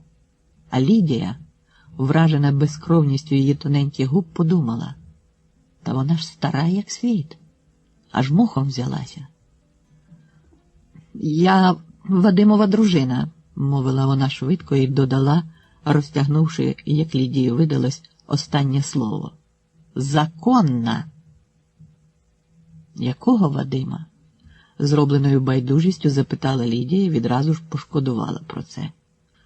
Все того ж самого, хитнула вона головою і відверто засміялася неприємним, шкрібливим, але знайомим вже Лідії сміхом. Лідія поставила свою ношу на землю, звільняючи собі руки. Якщо вона кинеться на мене, то так турнув її, що вся розсиплеться на порох, войовниче подумала і, затамувавши віддих, озирнулася навкруг. За вкопаним у землю столом, на якому доміношники вічно товчуть козла, тепер мовчки сиділи якісь п'яні типи з понурими поглядами, а 70-літній Тадей Іванович з 16-ї квартири скакав на одній нозі з заплющеними очима, силкуючись потрапити в квадратики класиків, які білою крейдою на чорному асфальті накреслила його внучка Софійка. Вона ж на кожний дідів скок радісно вигукувала «Мак! Мак!». У цій понурі, за козлятним столом, видно її підпояна підмога. З приморозком у грудях вирішила собі Лідія, а вголос бадьоро запитала: «Ви до мене? Маєте якусь справу?» «О, так», – похапцем підтвердила вона з тим же відвертим смішком. «Але це довга розмова». «Тоді, будь ласка, ходімо до моєї хати», – не зустрічаючись з нею поглядом, запропонувала Лідія, сама не збагнувши, навіщо це робить. Вхопилася за ручки сумок і рушила, залишивши її за собою. Але за негречність таку поплатилася вже в під'їзді. Насіло на спину відчуття, що супроводжується вона конвоєм, як злочинець. Перші кроки ще присікувалася до самої себе. Навіщо я її запросила? Хто мене смикав за язика? Якщо вже скандал, то хай краще на вулиці. А це сама напросилася на бешкет у власній квартирі. Ще чого доброго ввалить вся її підмога, та бурса п'яна, що всілася за козлятним столом. Це ж жах, що можуть натворити. І йшли вони мовчки, затято мовчки. Знайомі вичовгані сходи, по яких роками Лідія витанцьовувала свій щоденний танець і пам'ятала тріщинку кожної сходинки, зараз стали для неї нездоланним кам'яним наваллям, таким крутим, що важко було втримати рівновагу, а зайняті руки не могли вхопитися за бильця, на яких ще недавно, крадьки від стороннього ока, вона сама, як маленька, услід Ірені, непедагогічно з'їжджала донизу. А це тупцяла, як не своїми ногами, не відаючи куди, навіщо, йде чужим, нескінченним і безпросвітним лабіринтом, подібним до тюремного коридора, а за спиною ще й цей конвоїр. Та зненацька зблиснув її несподіваний просвіток і підтвердив, що піднімається вона сходами свого під'їзду до своєї ж власної квартири. То вхопилася Лідія очима за настінні знаки цього лабіринту. «Валя, я ніжно люблю тебе до 8 березня включно». Рая плюс Митя дорівнює знак запитання, а в дужках Рая видра, Митя щур і так далі і тому подібне. Туалетно-поетичні, хулігансько витончені рядки, від яких її завжди ввернуло, з якими вона вела нещадну війну фарбою й щитками, а зараз по них впізнала рідні стіни, і ноги її пішли жвавіше. Коли ступила на площадку свого поверху, в очі впало відразу: тьотя Ліда плюс дядя Вадя дорівнює. Тут було зображення пронизаного стрілою серця. Все це чиясь не зовсім тверда рука рожевою крейдою на чорному дерматині її дверей намалювала великими літерами, як закличне гасло. Перше, на чому зачепилась вражена Лідина увага – серце, намальоване догори дригом і подібне скоріше на тлустий силует джинсових округлостей, ніж на всім відомий символічний силует закоханості серця. Наступної ж миті Лідія похолола. Зараз те гасло читатиме її конвоїр. А вона вже тут як тут. Стояла поруч і знай собі відверто посміхалася, не зводячи погляду з дверей, як прибулий з довгої прогулянки кімнатний песик. Лідія безсило поставила на підлогу свої сумки. Ну що ж, хай читає.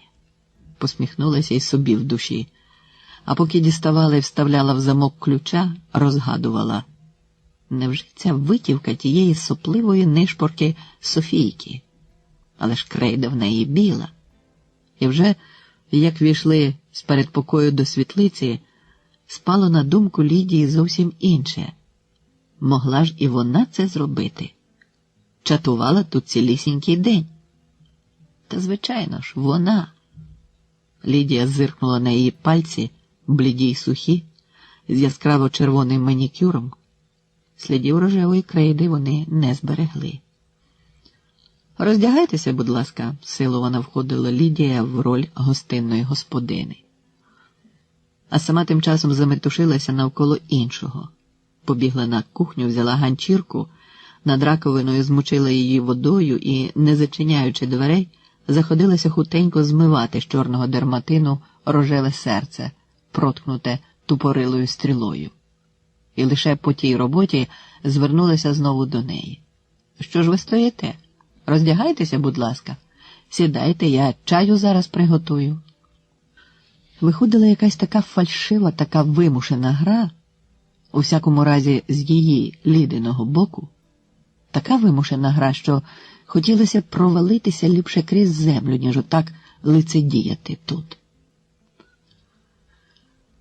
«Та не діти ж ми з вами. Не чаї прийшла я до вас розпивати».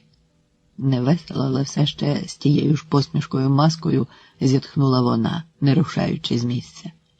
«А що? Вікна бити?»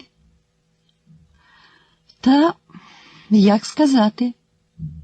Високо, до 5-го поверху рогачами не сягнути, та й де тепер рогачів дістанеш?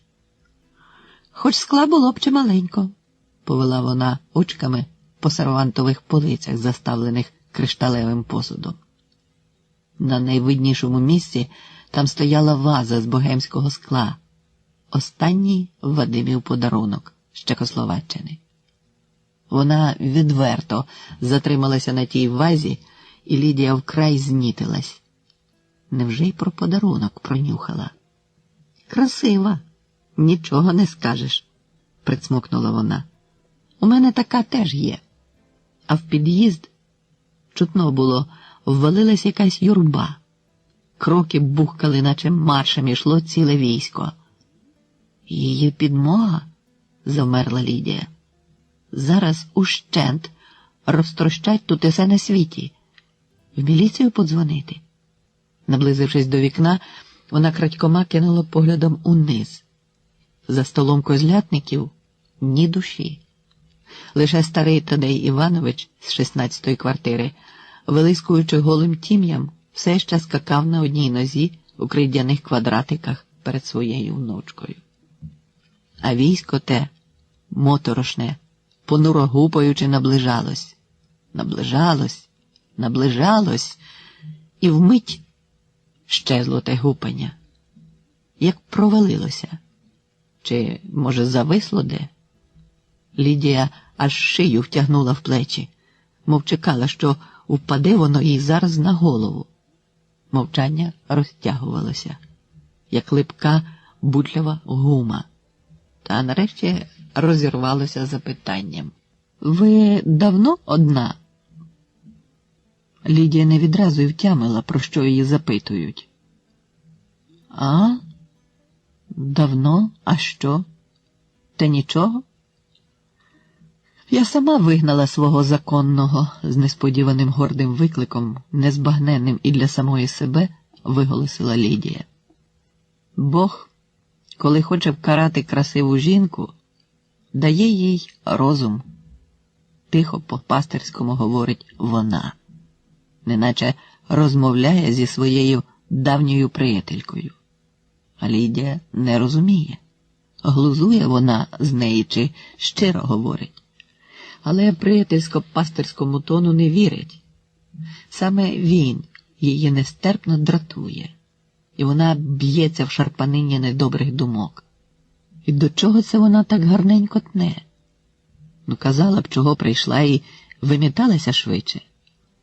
Бракувало, щоб обох їх зараз тут застала Ірена. Але в усьому цьому і справді було щось від якогось наслання. Тільки но Лідія подумала про дочку, Ірена вже теленькнула дверним дзвінком. Так вона завжди салютує про свій прихід, має при собі ключа чи ні. Лідії знову пішов на очі той плямистий шипучий потік піску, а з ним попливли ноги. Стало душно до нудоти. Виявляється, з нею сьогодні відбулося ще не найстрашніше. Тільки не це, не це, не для Ірени це видовище. Молитовно нуртувала думка і заступила усі тривоги й бажання. Вона кинулась дочці назустріч і в передпокої з собою загородила їй дорогу. «Ти так рано?» «Рано?» – здивувалася дочка і з глузливим співчуттям поцікавилася. «У тебе Вадим?»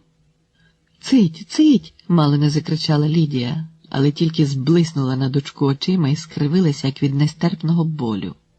«Хто там у тебе?» – не пускала свого Ірена.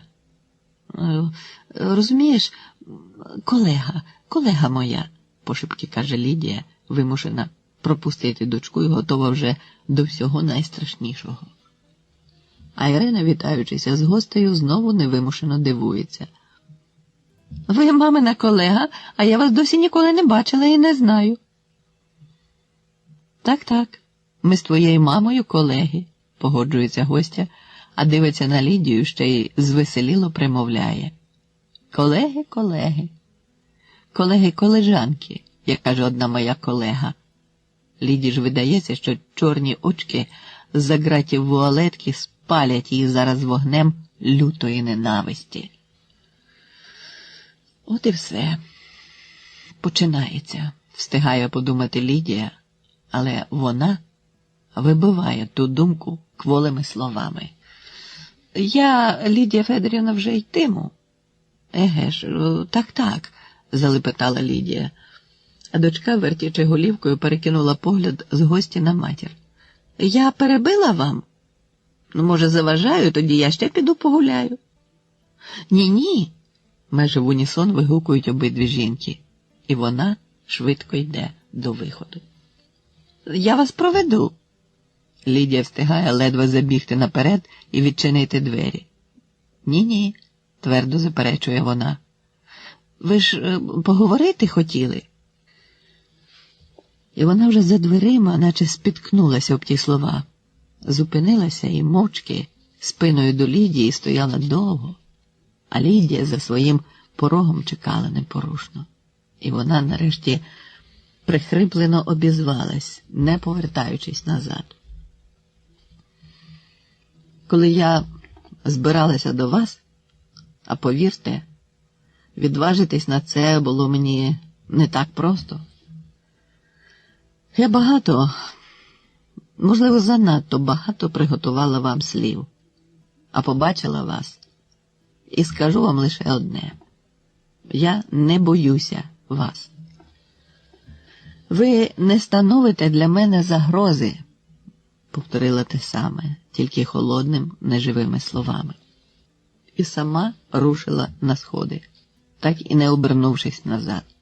А в Лідії, по заціпенінні від тих неживих слів, мимовільно вирвалося вголос. «Ха! Я вас теж не боюся!» 1980 рік. Квіти. То була перша ластівка, і вона заливалась таким нестримним, таким дзвінким чиріканням. Здавалося, величезна, щира радість вихлюпнулася на світ з її щасливих грудей.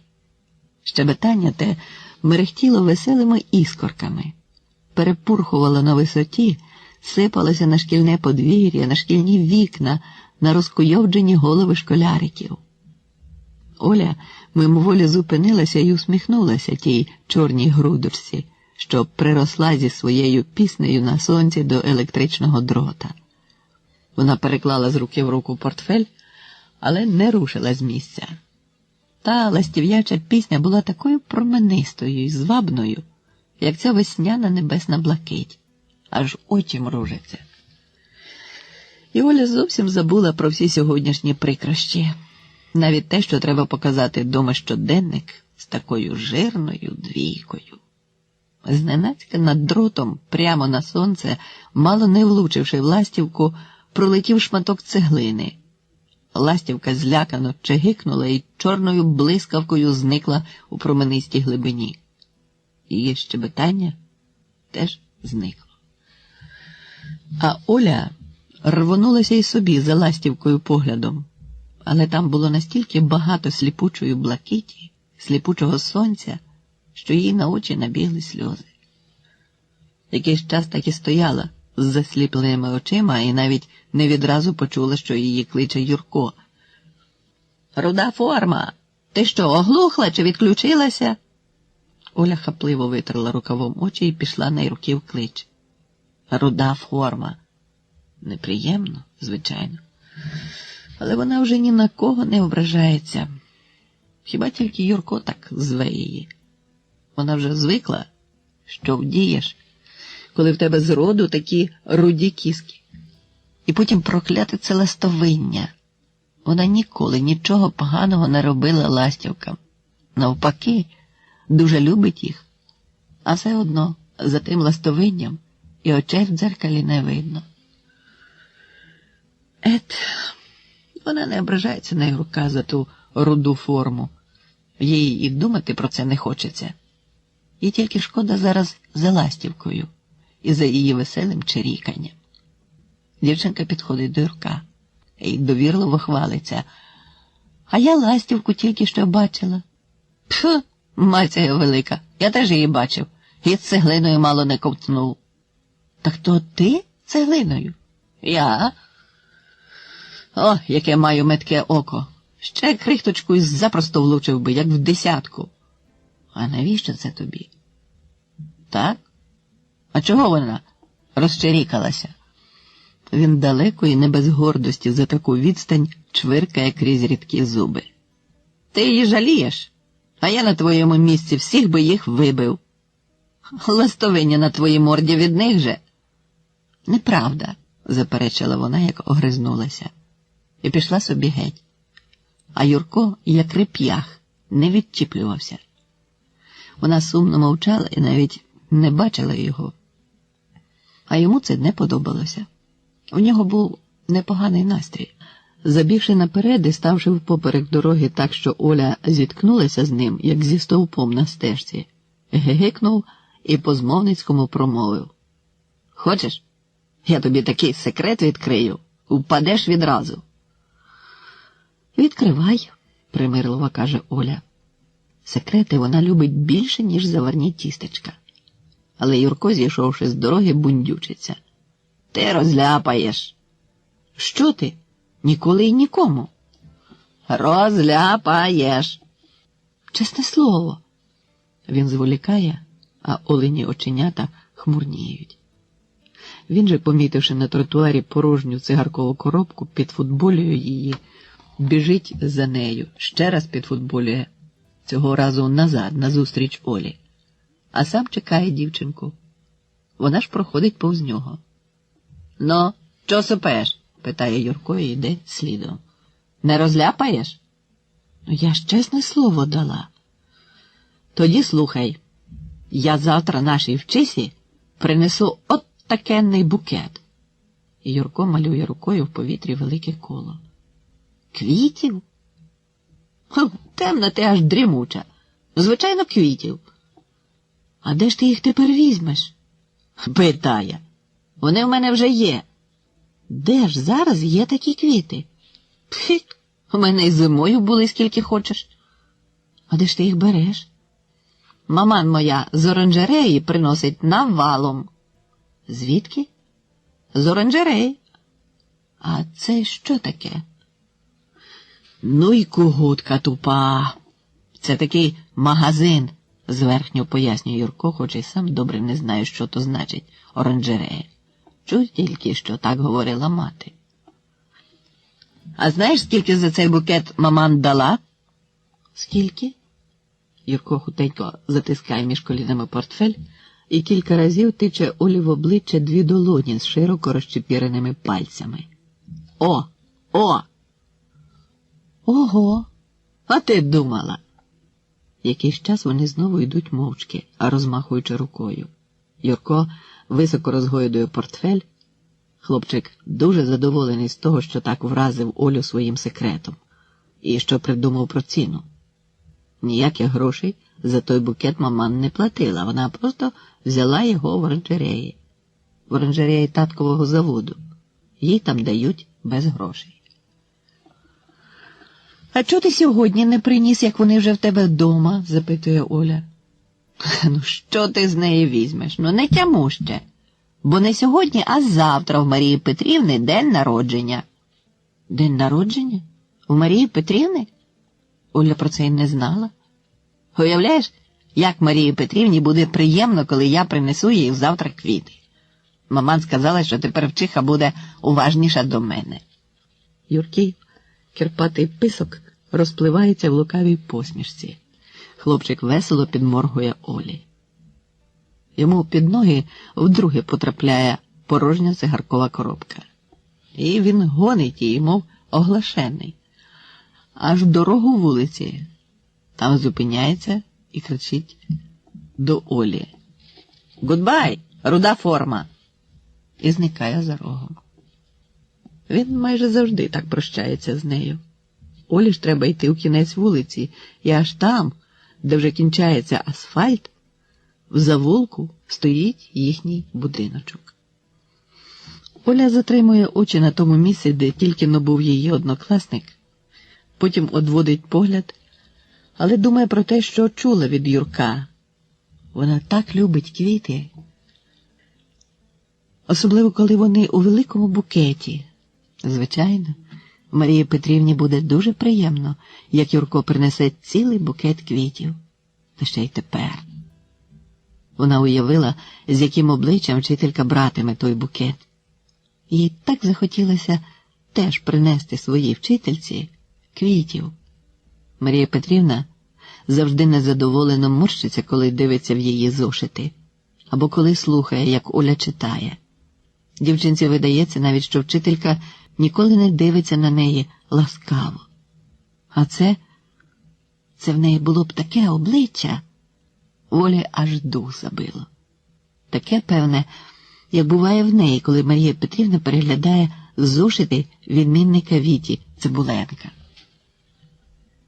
І те невимовне бажання принести вчительці квітів так невідпорно підступило до її душі, що в дівчинки зволожено заблищали очі. Але де тепер візьмеш квітів? Купити, як Юрко? А гроші? То так багато. І в мами їх катма. Оля знає, бо тьотя Катя приходила позичати. Останні мама позичила їй. А в тата й просити не варто. Він усі гроші мамі віддає. Оля безнадійно б'ється в своєму несподіваному клопоті. Портфель вириває руку, зробився такий важкий, хоч викинь. Ой, ще й там той клятий щоденник. Мама, як завжди, сваритиме, може, й плакатиме, приказуючи: «Горе моє, коли вже ти будеш, як людські діти?» За такими думками і мороками дівчинка дочвалала додому, а в кухні на столі її чекала записка, написана маминою рукою.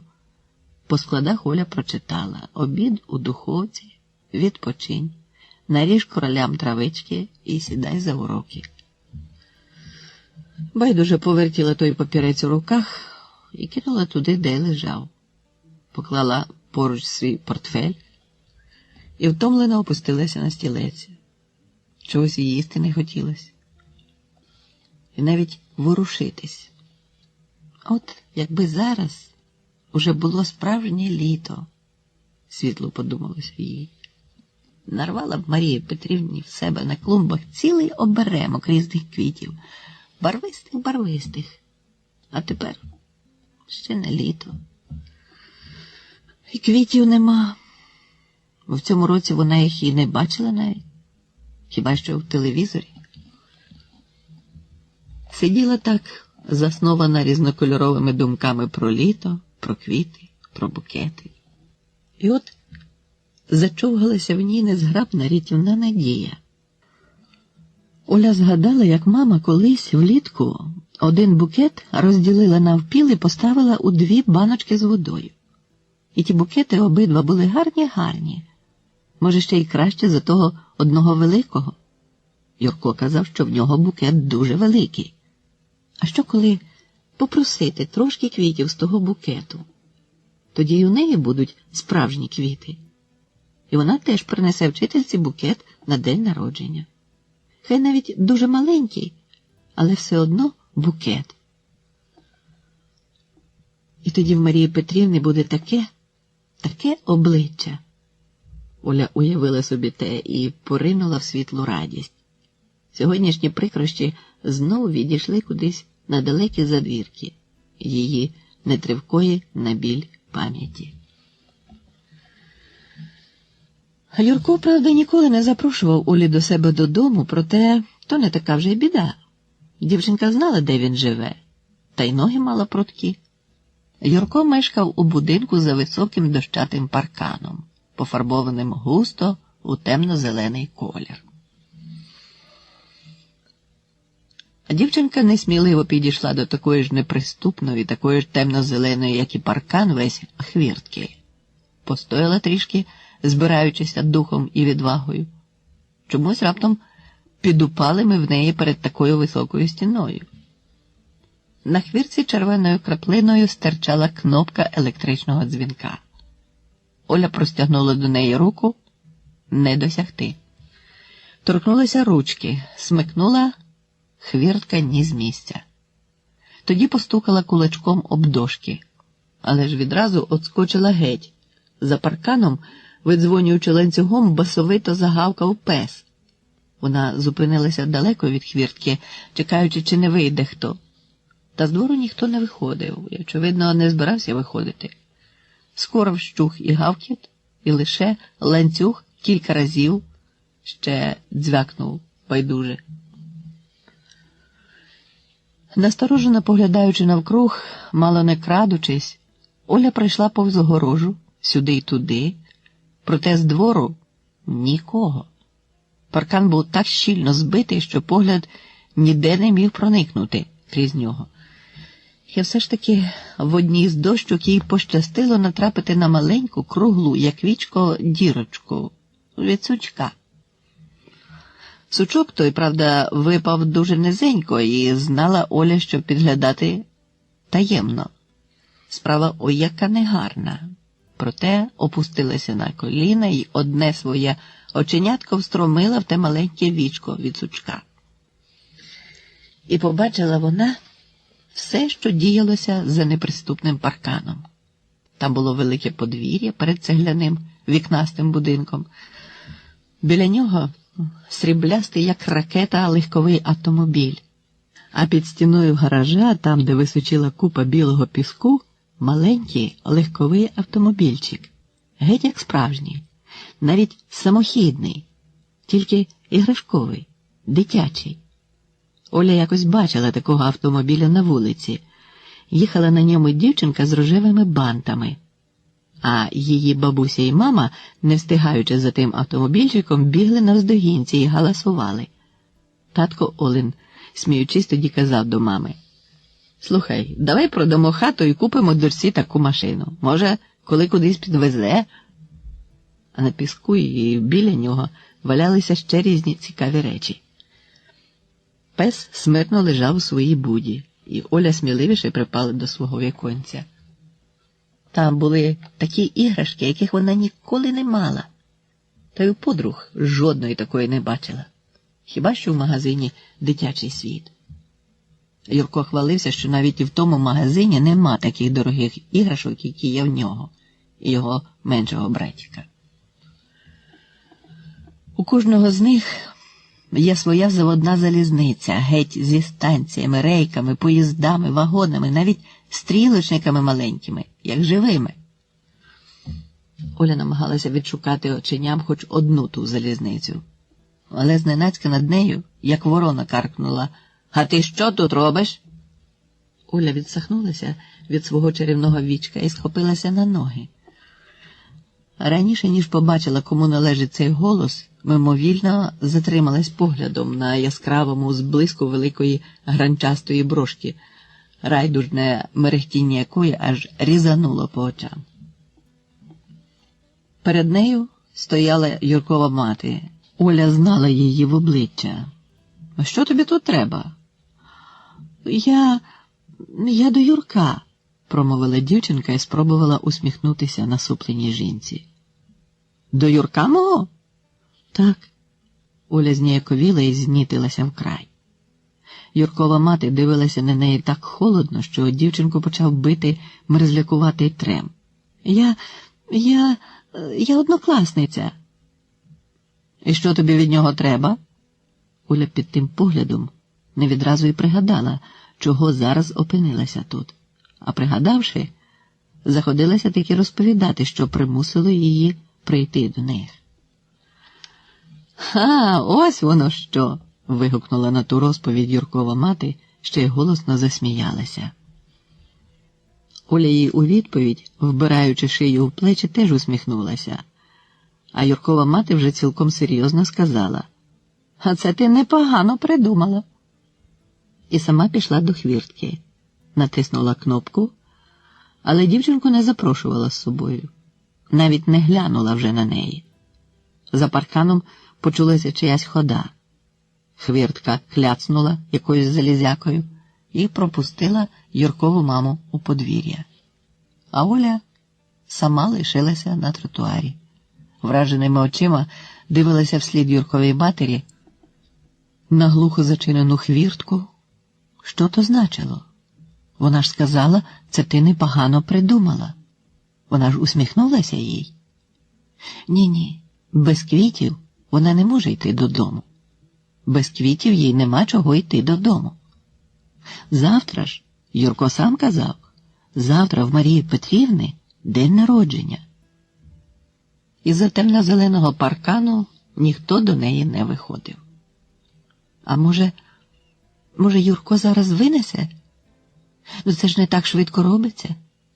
Звичайно ж, мама розділить букет, тоді лише винесе. І вона чекала. Зболена, але зі щирою дитячою вірою. Чекала Юрка, чекала його квітів. Хідником, оминаючи її, вешталися люди, та їй було зовсім не до них. Вона, мов заворожена, не зводила очей з темно-зеленої хвіртки. Однак та не відчинялася. Оля спробувала знову глянути у вічко дірочку, та пес з буди зле зирив тепер прямо на неї і гарчав. Вона наполохано відступила, утративши бажання підглядати в чужі володіння. Лише несміливо клинцювала по підтинню один маршрут туди й сюди. Раптом у дворі за парканом тихо задвихтів автомобіль. Щось наказував голос Юркової матері. Розчинилась така ж темно-зелена, як і хвіртка, як і весь паркан, величезна брама. На Олю наче роззявилась, глибоко аж до горла, пащека якогось звіра хижого. Дівчинка вся аж зменшилася. Машина вигулькнула з тої пащі і, набираючи швидкість, попливла собі по асфальту вулиці. А в ній сиділи спереду за кермом батько Юрків, поруч сам Юрко, а позаду одна, як пані Юркова мати. Ніхто з них навіть не глянув на Олю, неначе й ніколи й не було тут перед їхньою брамою. Нарешті дитяче серце збагнуло раптом усе. Все. Оля втомлено пішла геть звідси. Геть від брудно-зеленої неприступної огорожі. А срібляста легкова машина, глузливо підморгнувши їй червоним вогником, щезла за найближчим рогом. Повільно йшла дівчинка додому, повільно, як нехотя. Квітів у неї так і не було, і на них вже не було і надії. Та їй уже не стільки боліло те, що немає їх, як пекла очі, підкочувалась до горла давкучою хвилею нестерпна образа. Дівчинка навіть не знала, на кого ображена. Їй тільки страшенно хотілося плакати. Проте на вулиці вешталося багато перехожих. На вулиці не годиться плакати. І вона, притиснувши до рота долоню, мало не до крові закусила її. А дома прийшла вже з роботи мама. Вона бачила вже щоденник з двійкою і сварилася на Олю немилосердно. За все. І за те, що, не сказавши нікому нічого, без дозволу десь довго тинялася, і за голодних кроликів, і за невиконані уроки, і за двійку, і ще за щось. Оля вже й не чула. Мама безпомічно плакала, і в тій безвиході штовхнула дочку десь межі плечі, плакала і, підвиваючи, промовляла: «Горе ти моє, горе!» І Оля теж плакала, і теж ридма, але зовсім не від образи на маму. Ні, вона навіть рада була, що мама так свариться і побивається тією двійкою. Вона плакала, і їй ставало легше, бо з плачем виплескувалася з горла давкуча хвиля тієї гнітючої, недоброї сили, яка так нагло стисла її там, під темно-зеленою неприступною огорожею. Тут, дома, вона плакала, нічим не стримуючись, і ніхто, ні мама, навіть ні татко, ніхто не знав справжньої причини її плачу. Мама аж налякалася і щиро пошкодувала, що дала рукам злу волю й штовхнула дочку межі плечі. Оля ще ніколи так гірко не плакала після маминої сварки. Навіть і в постелі, заснувши вже, дівчинка ще довго-довго склипувала. Мама весь час прислухувалася до неї і заспокоїлася лише тоді, коли почула тихе, рівне дочине дихання. А Оля, вихлипивши такий недобрий до неї минулий день, поринула блаженно в чудесний сон. Їй, як і мріялося вдень, снилися квіти, море квітів і море сонця, і стільки ж навкруг блакиті і листів'яче щебетання. Вона не відала, не чула назв тих квітів, та й квітів таких ніколи не бачила. Яскравістю своєї вони вбирали очі. І стільки було кольорів, що памороччю бралась голова. Оля назбирала тих фантастичних квітів цілий оберемок і подарувала Марії Петрівні. Подарувала передусім класом, а одну квітку, таку блискучу і мерехтливу, мов брошка, приколола вчительці на груди. І Марія Петрівна дивилася Олі в очі. Обличчя вчительки було веселе і радісне, і таке ласкаве. Оля ще довго потім збирала ті казкові квіти і дарувала їх усім, хто зустрічався з нею. Своїм однокласникам, Юркові, його мамі й татові, своїй мамі, таткові. І у них усіх були від того щасливі обличчя. І ніхто з них тепер не називав її рудою формою, а так ніжно й ніжно – Оля. Цілу ніч бродила вона серед квітів, а вони торкалися об її ноги, фартушок, платтячко. Несподівано хтось голосно гукнув: «Вставай, вставай, вже пора!» То її будила мама. А Олі так не хотілося прокидатися. Їй шкода було квіти залишати. І вона з розманіженою непокірністю глибше відкнулася в подушку і знову пішла серед того моря чарівних квітів. «Вставай, я тобі кажу, вже пора!» Дівчинка з усиллям волі звелася над ліжком, але довго ще не могла відкрити очей на світло денне. Коли вона вже сідала за сніданок, Увійшов з надвору татко, поклав на стіл ножа, а до мами сказав: «Ось бачиш, кульбаби вже зацвіли. До літа йдемо». І Оля розгледіла в його руці кілька жовтих квіточок. Квіти. Він підійшов до Олі і легенько ткнув ними прямо їй в ніс. Квіти були оксамитові, м'які-м'які, наче подушечки на котикових лапках, і жовті, мов соняшні зайчики. Над Оленим носиком звівся соняшний димок жовтого пилку, і татка це дуже розсмішило. Подивися, який у неї ніс», – звернувся він до мами крізь той сміх. І мама теж засміялася з ним. А Оля вхопила рученятами ті жовті кругляшки монетки. «Де ти їх узяв?» «Та он там, на городі, кролям різав». «А там ще є?» «Здається, нема більше. Це перші». Дівчинка обшукала весь свій невеличкий город. Ще кілька кульбаб за хатою в затишку розцвіло. Листочків зеленіло і бульбашок багато. Проте жовтих розквітлих кульбабок ніде більше не було. Оля йшла до школи і не могла вгамувати своєї радості. В неї теж були квіти. У невеличкій тоненькій скляночці, яку на силу випросила в мами, вона несла своїй вчительці справжні квіти. Оля вірила, що вони сподобаються Марії Петрівні.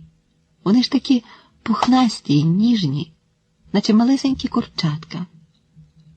Неодмінно погляд Марії Петрівни стане від них добрим. І ця скляночка з кількома невеличкими квіточками була для неї зараз найціннішим скарбом у світі. Дівчинка ступала обережно, повільно, і коли прийшла до школи, подвір'я і коридори приміщення стріли її холодною лячною тишею. Вона запізнилася на уроки. Із завмерлим серцем постукотіла в двері. «Увійдіть!» – незадоволено озвалася з класу вчителька. Оля ногою тихо натисла на двері, переступила класний поріг і, вражена тим, що побачила на столі у вчительки, раптом випустила з рук свій найдорожчий скарб. Випустила і не кинулася підхоплювати його. Вона не чула навіть брязкоту розбитої скляночки і звернутих на неї поглядів цілого класу теж не бачила. На столі перед Марією Петрівною у красивій кришталевій вазі стояв величезний букет. Живі, розкішні квіти були такі яскраві й барвисті, що дівчинка на якусь мить ніби знову опинилася в своєму недавньому сні. У святково одягненої Марії Петрівни на вилозі сукні, там, де Оля у вісні прикріпила їй квітку, яскравіла брошка, така ж промениста, наче та казкова квітка. Коли Оля вернулася зі свого чарівного сну, то скоріше відчула серцем, ніж збагнула розумом, який нікчемний і смішний її букетик у порівнянні з кришталевою вазою і квітами в ній. Марія Петрівна, не встаючи з-за столу, сказала: «Запізнилася, ще й носиш у клас сторонні речі. Позбирай і винеси друзки на смітник, а то ще хтось поріжеться». Біля дошки відповідав Вітя Цибуленко, і вчителька повернулася до нього. Оля поклала на підлогу біля мокрої плями свого портфеля, розстелила поруч носову хусточку і стала збирати з кельця і квіточки кульбаби.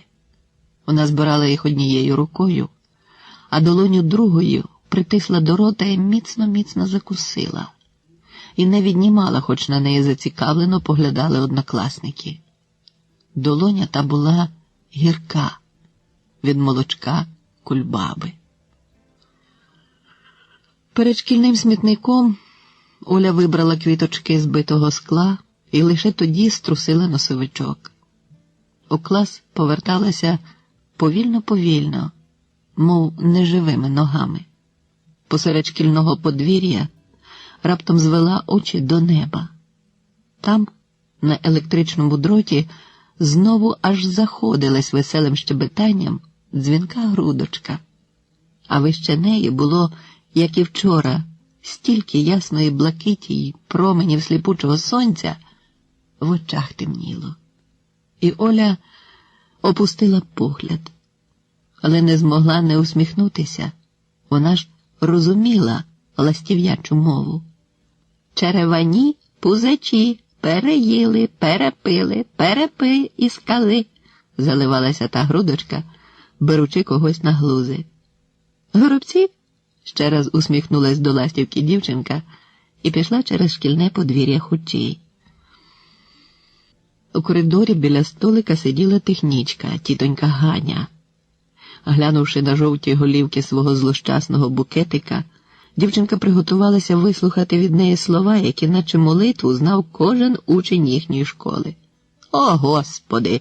Тільки та й роблять, що сміття стягують у класи, та за вами ніколи не встигнеш прибрати. Цього разу тітонька Ганя несподівано для Ольги сказала зовсім інше. Це ти де їх назбирала?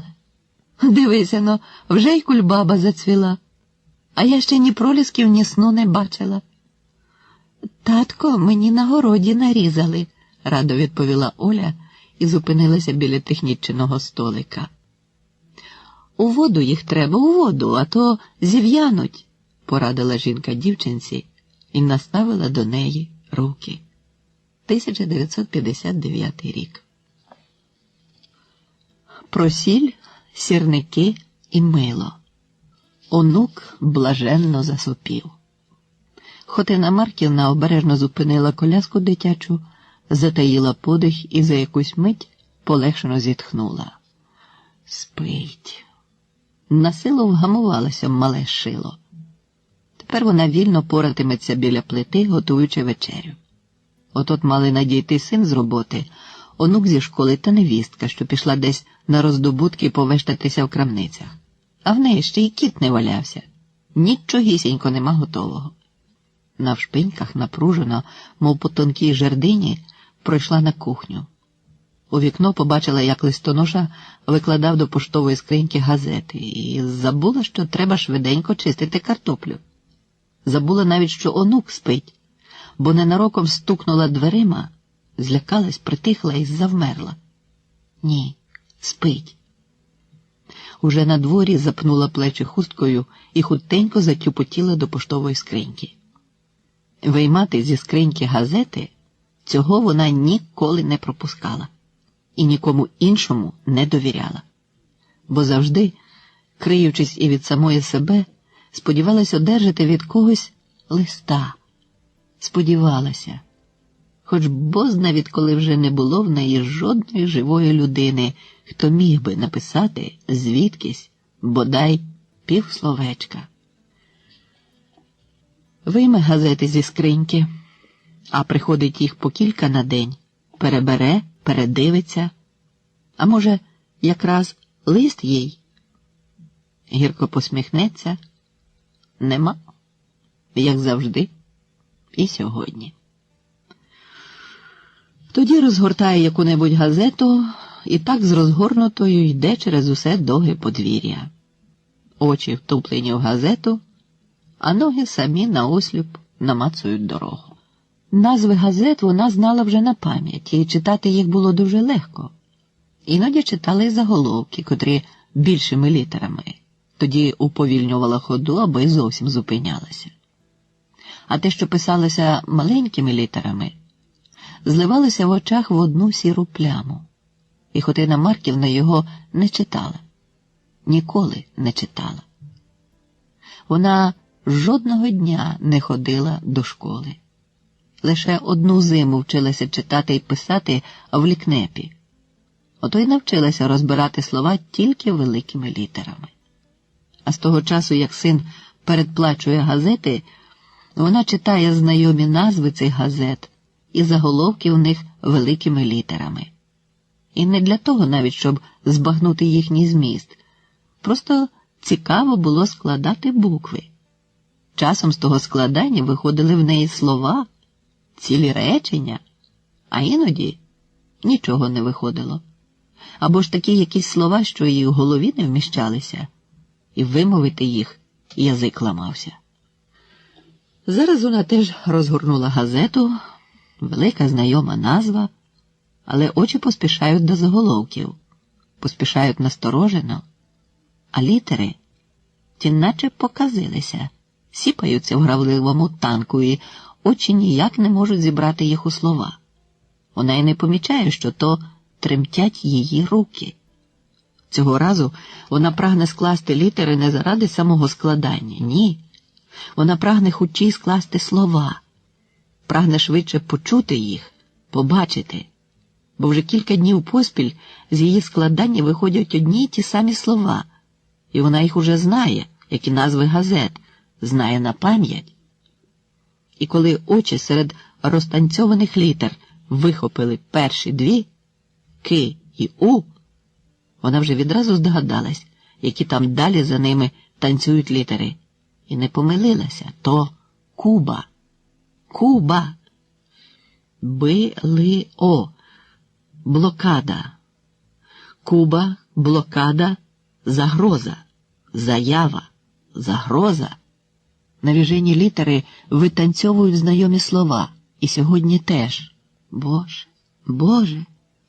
Вона помічає, що стоїть посеред подвір'я з розгорнутою газетою в руках, а з тих літер, що злилися в суцільну сіру пляму, очі її не можуть відокремити жодної.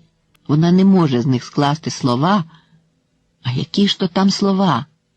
Боже мій, Боже! Скоріше б син з роботи повернувся. А вечеря ще не готова. Вона поспішає до хати, прочиняє двері до внука. Мале Шило так само блаженно сопе. Спить. І Хотина Марківна поспіхом готує вечерю тим, хто от-от мав зараз надійти до неї. Час від часу очі її самі падають на газети. Які ж то сьогодні там слова у тій сірій, такій великій плямі? Ну, хоч би хто прийшов та прочитав вголос. Нарешті глухо охають сходи ганку. То синові кроки. Хотина Марківна відразу пізнає їх. А у неї страви ще не готові. Але мати радіє синовому приходові і навіть роздягнутися не дає, поспішає з наболілим їй. Ось сьогоднішні газети, що там, читаю голос. Син слухає матір і відразу береться до газет. Нетерпляче гортає сторінки, одна, друга, ще одна газета. Розчаровано кидає її на стіл і мовчить. Що там? Повторюють те саме, що вчора радіо і телек говорили і показували. Невже завариться?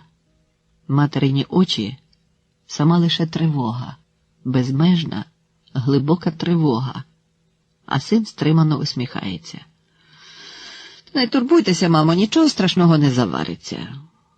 Вино краще показуйте, що у вас зварилося, я їсти хочу. Але і його очі там, у глибині десь, не посміхаються. Невеселі вони, і мати вловлює те. Від неї не втаїш. Зараз, ще трішки і вечеря буде готова, каже вона.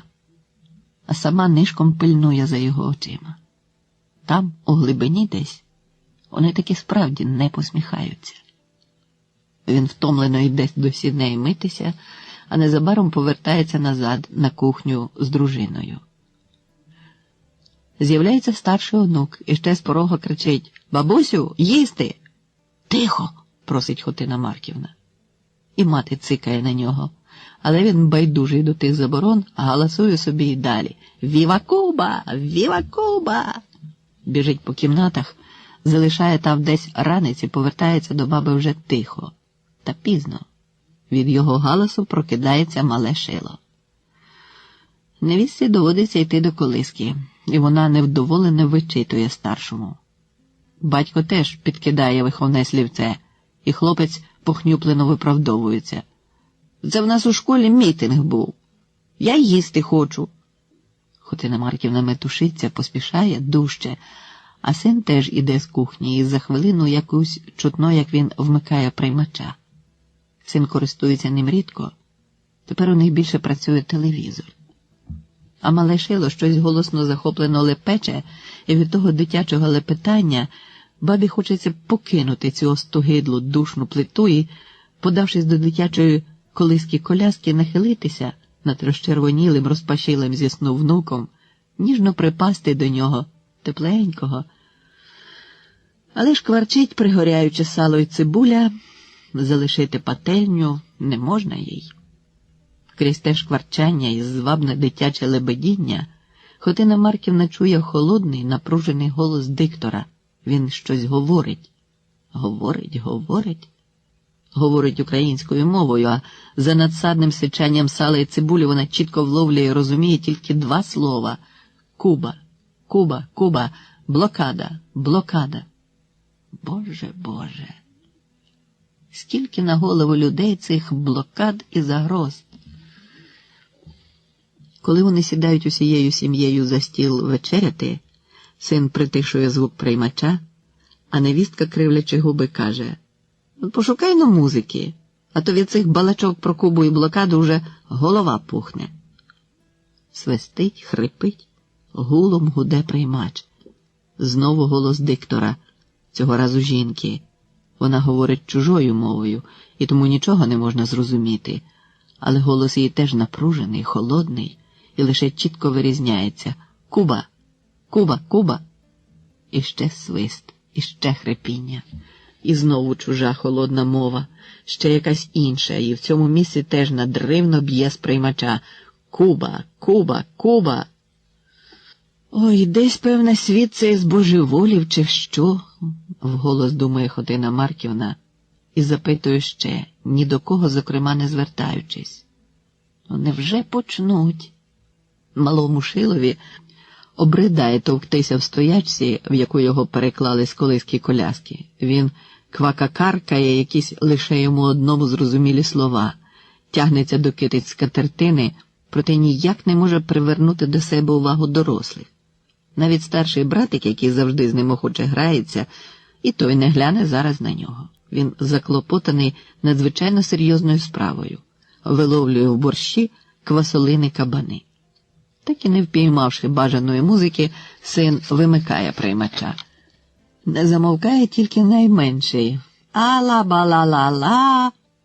І мати, і батько, і баба з братиком змушені таки подивитися на мале Шило. Вони посміхаються і мовчки сьорбають борщ. Але баба не впорується зі своїми думками і озивається все про те саме. Невже почнуть? «І не забивайте собі голову», – знехотя каже син, явно не бажаючи розводитись на цю тему. «Але ж голова в кожного є. Думати кожний мусить». «Та, комусь потрібні ваші думки», – киває головою невістка. Але баба знову наполягає своїм. «У кого голова, то і думає. Як же без думок?» «Вам з вашою головою неодмінно про це думати треба. З вами ж консультуватимуться», – не витримує невістка, не приховуючи іронії. «Організуйте тут зараз за столом мітинг, і давайте будемо скандувати в один голос: «Віва Куба!» Дали б хоч поїсти без цих розмов».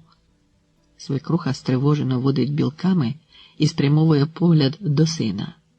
Але він не підводить очей від тарілки. «Помовчала б ти!» – різко кидає жінці.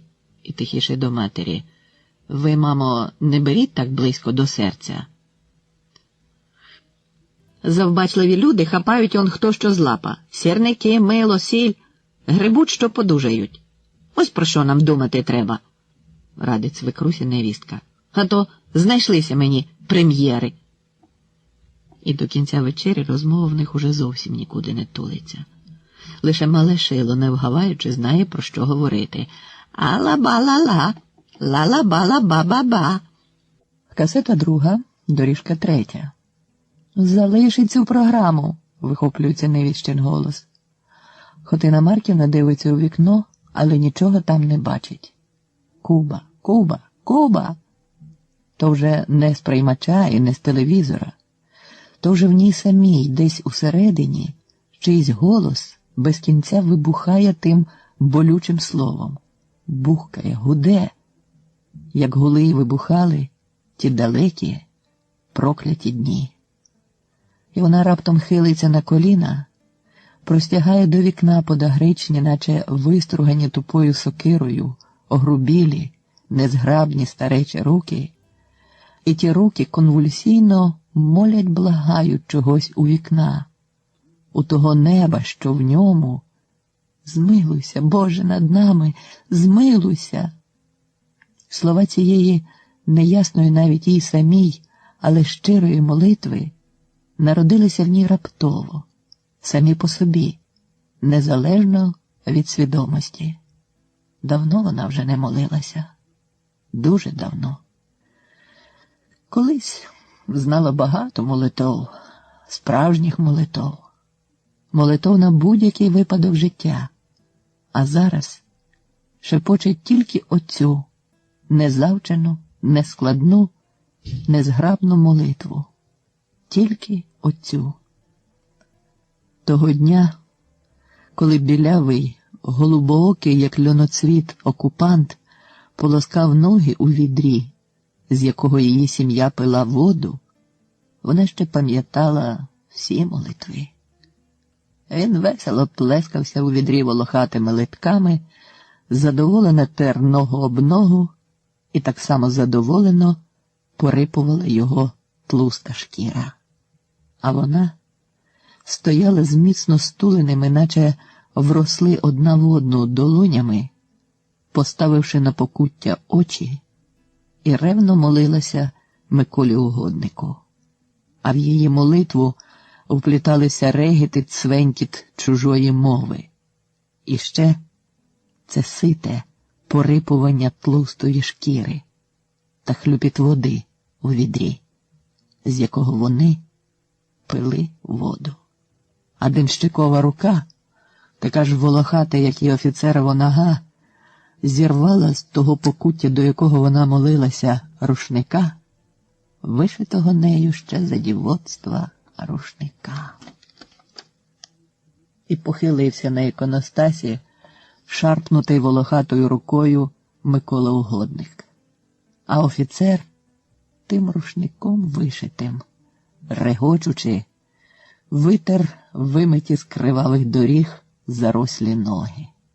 Вона ж стояла і ревно шепотіла молитву. Молилася вона ще й після цього, хоч до скособоченого Миколи Угодника більше ніколи не доторкувалася. А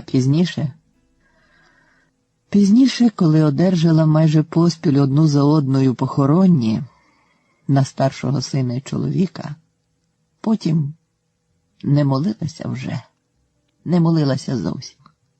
І не було вже в неї хаті на покуті іконостаса. А це знову молиться за стільки років. Що це? Що це з нею? 1963 рік. Голубині пастелі. Голубиний батько. Замість передмови. А чого це він так довго стоїть із задертою доверху головою? Божевільний. Правда? Не вірите? Придивіться. А чому ж він на волі? Так то ж Данило голубівник. А голубівники ще до того кошає рибалки і мисливці причисляються, усі, як за рогу мішком прихвачені, усі не сповна розуму. Мисливці то і буйні, і тихі водночас. Летять через воду, через грязюку, через кущі, з галасом, свистом, пострілами, напорюються на дерево, на своїх же собак, ну хіба це не явні ознаки буйності? А часом сидять вони тихо-тихо, як коти на чатах, і нерухомо дивляться лише в одну цятку. Рибалки то тихі причинні, у них тільки ц-ц-ц, і очі теж в одну цяточку, на поплавок. А голубівники? О, голубівники то буйні і тільки буйні. Гонячи голубів, вони і кричать, і свистять, і плещуть долоні, підскакуючи за тими голубами в небо, і летить туди доверху все. І голуби, і грудки з камінцями, і кашкети з дрючками. усе, що потрапляє під гарячу руку. Полюбляють ще вони вимахувати прапором, на довжелезному держаку якого метляються або старі штани, або строката жінчина кофта. Зачекайте, цей зараз теж скине щось із себе і буде метляти. Але Данило Степанович не збирався з себе щось знімати. І нічим не збирався метляти. Просто, а він трохи довше, як бува інші, затримав свої очі в небі. І нічого більше. А збоку, дивлячись, витлумачити це кожний може так, як подужає, на що спроможеться. Данила Степановича в обличчя знав я ще раніше, ніж познайомився з ним особисто. Коли вчився в школі, з вікон класу ми часто бачили, а надто в морозні дні, як на Майдан Шевченка приходив високий худорлявий чоловік у засмальцьованій фуфайці, і тільки-но він з'являвся, всі пернаті мешканці Майдану вітали його дружним сплеском крил. Голуби летіли йому на голову, на плечі, а він сипав їм зерно або дрібненько кришив хліб. І в ці хвилини жоден учень нашого класу не чув і не бачив учителя. Кожен хоч одним оком прагнув зиркнути на голубиного батька, як охрестили ми його між собою. На нього цікаво було дивитися зі шкільних вікон, бо він оживляв наші нудні уроки, приносив нам щось небуденне, мало не святкове, тими сплесками пташиних крил. І ми чекали його появи, певне, не менше зголоднілих голубів. Усі ми знали його довгасте засмагле обличчя, але ніхто не чув його імені. Очевидно, лише мені одному із всього класу довелося познайомитися з голубиним батьком ближче. І сталося це зовсім несподівано для мене. Якось до нас на димар будинку сів червоний голуб зі сніжно-білим хвостом. Я не міг би навіть повірити, що в природі можуть існувати птахи таких кольорів. Наче якийсь художник-химерник вималював його зі своєї фантазії забаганки. Милуючись витонченими лініями і яскравим оперенням, я пробував зманити голуба до рук, сипав зерно на землю, проте нічого з того не виходило. Було дуже жарко, і він втомлено хекав, не звертаючи уваги на мої старання. Тут підійшов несміливо до нашого двору якийсь чоловік. Я відразу пізнав у ньому голубиного батька. Він попросив дозволу зайти в подвір'я. «От дурненький, аж куди тебе запроторило?» – звернувся він до голуба, а мені пояснив. «Це мій молодий. Перший раз у небо зірвався. Свічку аж під сонцем засвітив, а от сісти на свій дах звідти не втрапив. З молодими таке часто трапляється». Він попрохав у мене води. Я вирішив, що він пити хоче, але голубиний батько взяв від мене кухоль з водою і на витягнутій над головою руці став хилитати ним. Вуль-вуль-вуль-вуль-вуль-вуль-вуль. Через вінця кухля спадали блискучі, мов фольгові кульки води. Голуб пильно за всім тим стежив. «Спрага його дуже мучить», – прошепотів до мене голубиний батько. Птах не втримався, сплеснув крильми і злетів, намірившись на кухоль. Довго над ним тріпотів, проте ніяк не зважувався сісти на руку. Кілька разів вертався знову на комен. Нарешті, знеможений спрагою, він таки почепився за краєчок кухля і тут же відразу опинився в руках у Данила Степановича. Сталося це в мент ока, просто блискавично. Голубиний батько в захваті мало не цілував упійманого птаха. Ми розговорилися. Данило Степанович – шофер, а весь свій вільний час віддає голубам. Про своїх вихованців розповідав так цікаво, що я не втримався від спокуси побачити їх на власні очі. Тим більше, що він радо запросив мене до себе. Це й справді дивна була виставка для мене. Чогось подібного я ще не бачив.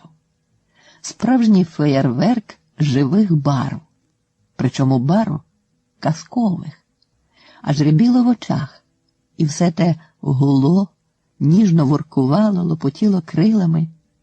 Господареві явно лестило моє щире захоплення його парадом. Наче порний голубник, він випустив усіх своїх улюбленців. Більше 30 порід зібрав, гордо хвалився він. Маю голубів з Угорщини, Індії, Кавказу, Уралу.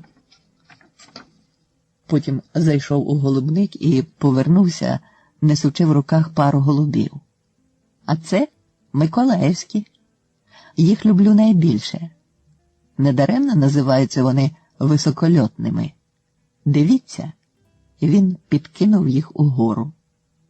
Голуби пішли в небо рівною, як струна, свічкою, без жодного кола, просто над нашими головами. Так здіймаються в небо жайворонки. Я не зводив з них очей. На тлі небесної блакиті червоно-білі живі квіти з крилами. І вони танули і ставали ледве вловимі очима. У мене запаморочилася голова. Довелося відвести погляд вниз. Коли ж знову подивився в небо, голубів там уже не було. Отак кілька годин, а потім спустяться, як і піднялися, спокійно промовив господар і повторив. Цих люблю найбільше. А він розповів про найстаршого сина Григорія. А дочки в голубах не кохаються, з жалем у голосі зізнався він. Я до них спершу байдужий був. Навіть недобре на Грицька поглядав, як той по даху гасав. А повернувся з фронту в 45-му. На горищі пустка. Мертва тиша. Ні голубів, ні Грицька. І так за серце щось взяло мене. А потім залетів на горище якийсь червоний голуб. Чи то з Гришевих згадав якийсь домівку, чи, може, й чужий, не знаю. Словом, отак я й став, як ви кажете, голубиним батьком. Ми довго дивилися тоді в небо, чекали голубів. Того ж дня Данило Степанович подарував мені пару червоних білохвостих, високольотних миколаївських. Він їх любив найбільше, любив їх дуже і його найстарший син. Той, що сам у 44-му полетів на металевих крилах. Полетів і ніколи більше не повернувся до рідного гнізда. 1959 рік. Пташині торги. Люди. Базар. Базар, як усякий базар великого міста, аж кишить. І гоготить живими барвами, рухом, гомоном, мов безкрає вогнище. Фруктовий ряд критих рундуків оттинає від цього нетривкого вогнища відокремлений острівець і тулить його до кута огорожі. Чоловік 100, може і всі 200, хто їх лічив? Що це за люди, чим вони торгують і який зиск з того мають? Не всім те дано знати, не всім розуміти. А отой чоловік, що одягнений в приношений формений костюм і формений картуз невизначеного відомства, той, що картинно обіклався пірамідами яблук, мов гармата ядрами кулями на давній гравюрі, знає, що то за люди. Він називає їх дуже просто, бо знає, чим вони гендлюють і які бариші з того мають. Очі його час від часу вкрадаються на той острівець, нишпорять там, скільки можуть сягнути між людьми і тамтешнім крамом, і вертаються до вершин своїх пірамід. лише тоді, коли до них підходять покупці, а очі в нього м'які, лагідні і такі добрі, аж солодкуваті. І, можливо, саме тому за його очі у нього більше покупають, ніж у його сусіди, який теж вивершив ще й вище яблучні піраміди і теж з потугою на картинність. І яблука в нього не гірші, ніж у сусіда в форменому картузі. А от більшість покупців минали його. Напевно, тому що не мав він у тієї сусідової м'якості в очах, сусідових солодощів. Його глеюваті білки не могли та й не прагнули, мабуть, приховати прямої, пекучої, як найдрібніший пил самосаду, жадібності, загребущості. Коли покупець обходив його і розбирав, складаючи собі в кошика чи в торбу яблучні піраміди конкурента, він пирхав з-під брів тим пекучим самосадовим пилом на сусіда, і того аж пересмикувало. Проте в одному їх очі знаходили спільну мову. Порискавши разом у тому відокремленому людському базарному острівкові, вони обмовлялися майже люб'язно, тільки мовчки. Бачили? Ге-ге-ге. Мають добрий навар, як з варених яєць. Ха-ха, бізнесмени торбохвати. І до стобіса ж їх там. Правда, замир'я ці ні разу не тривали довше миті. І траплялися тільки тоді, коли вже не можна було обійти, уникнути зустрічі поглядами, бо сидіти ж поруч довелося довгенько.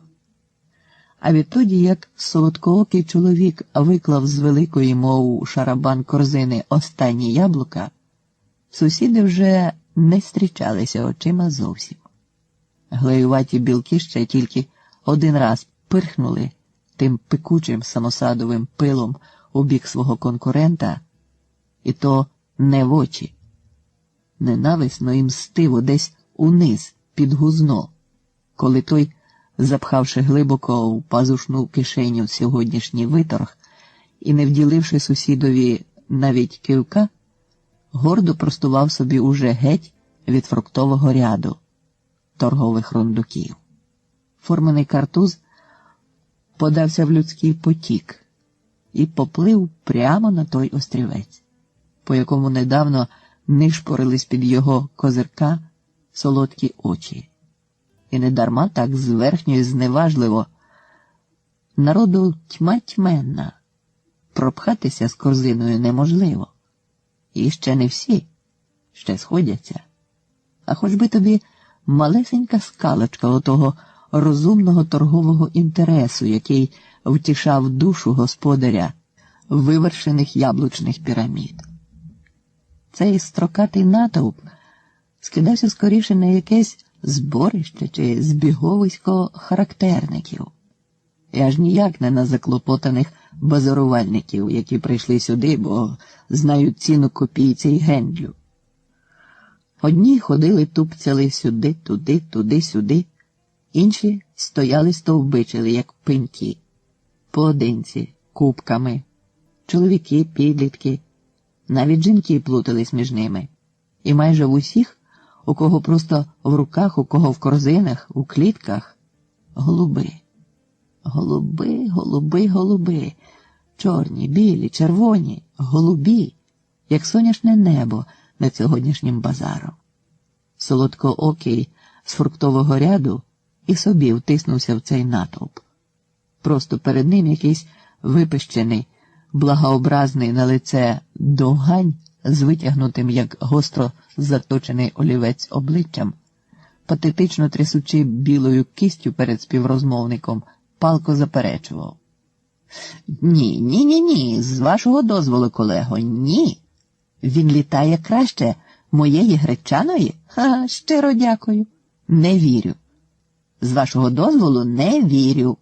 А чи відомо вам, колего, що вона ввечері, як піде за хмари, то ще й вранці по кілька годин сідати не хоче? А той колега цілковита протилежність довганя, куций, мізерний, і з обличчя ніби тупо загострений, і ще й заслинений невмілим школярем хімічний олівець. Він скептично посміхається і, тримаючи в руці чорнохвостого голуба, манірно махає ним, як китайським віялом. І від цього біла випещена кисть сіпається ще патетичніше, а вологий м'який бас переходить на сухі металеві нотки. Приношена форменка проштовхується з корзиною далі. Такі змагання нікого не цікавлять. Солодкі очі прилипають до кожного, хто пропонує на продаж багато голубів, а вуха під форменим картузом накозирено прислухаються до цін. Та йому ж кругла ціна карбованець. А я більше й не прошу. То чо комизися? Я ж даю тобі 5, на весь базар нема сьогодні такої ціни. А я тобі за 10 карбованців не віддам його, щоб за картопляним лушпиням здох у тебе. Та й голубка твоя не пара йому. Я хочу, щоб він мені потрапив у добрі руки. І відчепися ти. Не мороч мені голову, бо так пошлю, що й дороги не налапаєш. Ну в тебе голуби краще, ніж у мене? Не відчіплюється причепа. Оце новина. Держіть мене, бо сконаю зо сміху.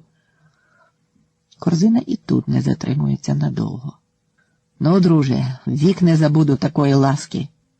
Щоб жінка пропала, я так не тужив би, як побивався за цією голубкою. Та за таку голубку, ну, з мене могорич. Який хочеш могорич по саму зав'язку.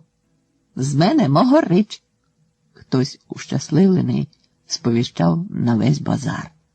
І раптом закличний бадьорий голос. Налітайте, налітайте. Порубчику, порубчику.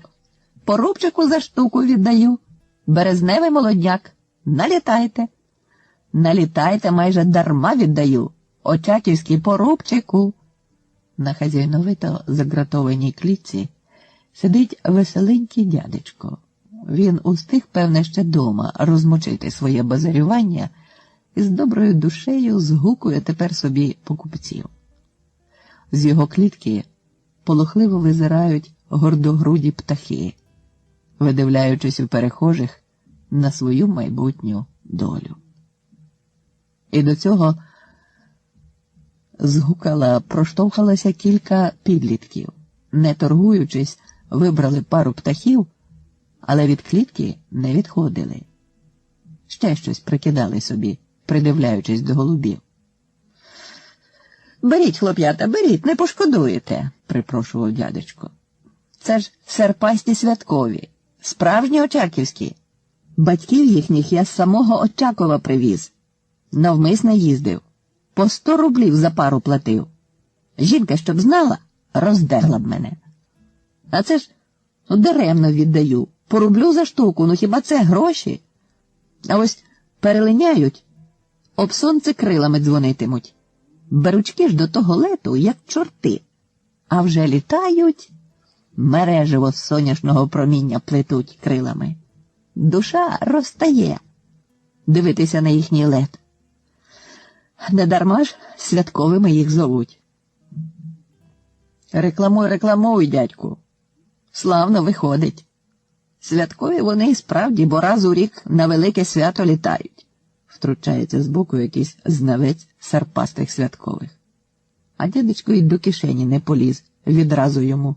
Еге ж, видно хазяїна по халявах. Ха, раз у рік погодуєш, раз у рік і політають. Якщо не виздихають. А з очаківськими серпастими святковими, як з діточками панькатися треба. Це правда. Але тоді від них щодня матимеш свято, а не раз на рік, на Великдень. Солодкоокий з фруктового ряду наблизився до клітки, спер на неї свою корзину і сказав господареві серпастих святкових. З половини сватами будемо. По 50 копійок усіх заберу. З половини, кажете? По 50 копійок? За серпастих святкових? З половини пальця, чоловіче добрий, тільки дуля гарно виходить. І то, коли я на додачу ще 2 пальці. Я ж і так майже даремно віддаю, а він, бач, по 50 копійок захотів, а? Таку пташку. Та вони ж у мене до лету аж трусяться. Ні, іди десь інде, дурня пошукай. Не на того нарвався. Солодкі очі трохи згіркли.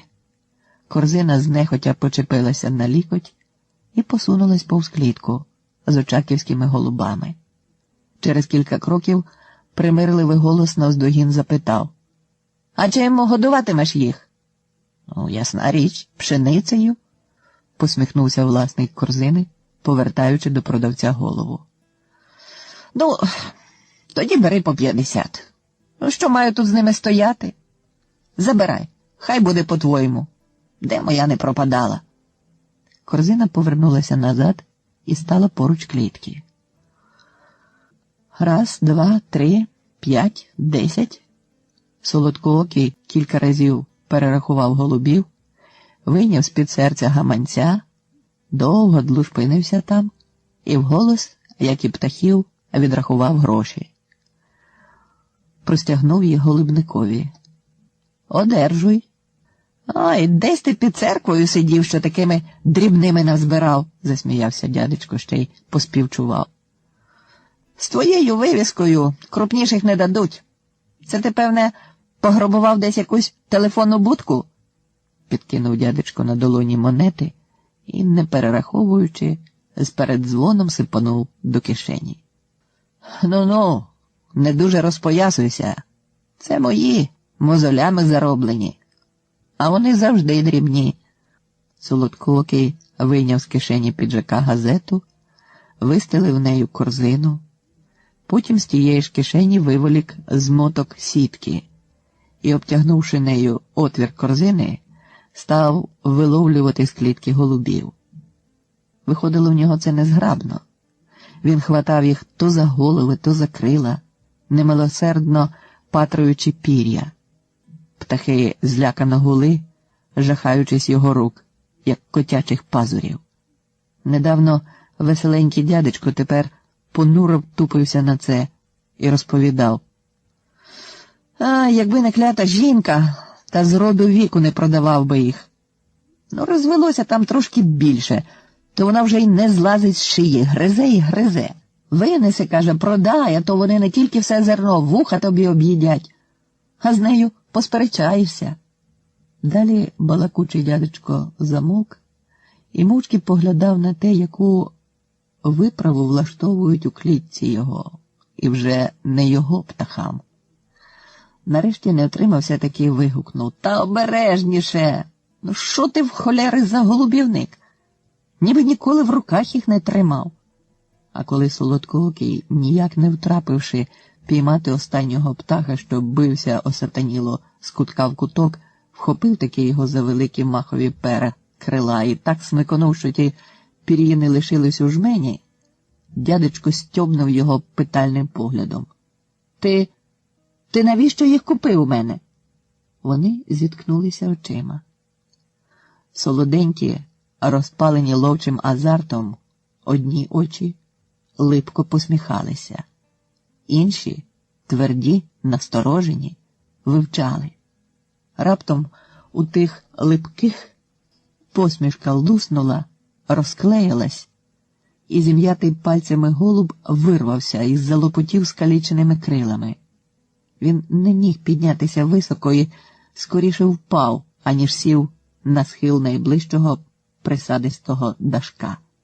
«Ух ти ж, гадино!» – люто закричав такий ще недавно добродушний дядечко. «Голубиного бульйону святково серпастих закортіло!» Він метушливо вхопився розчервонілими товстими пальцями за сітку на корзині і, не відчуваючи того, як врізаються нитки йому в тіло, став рвати й шматувати ті грати. Птахи припали до стінок корзини, налякані незбагненними подіями. Заціпеніло принишкли.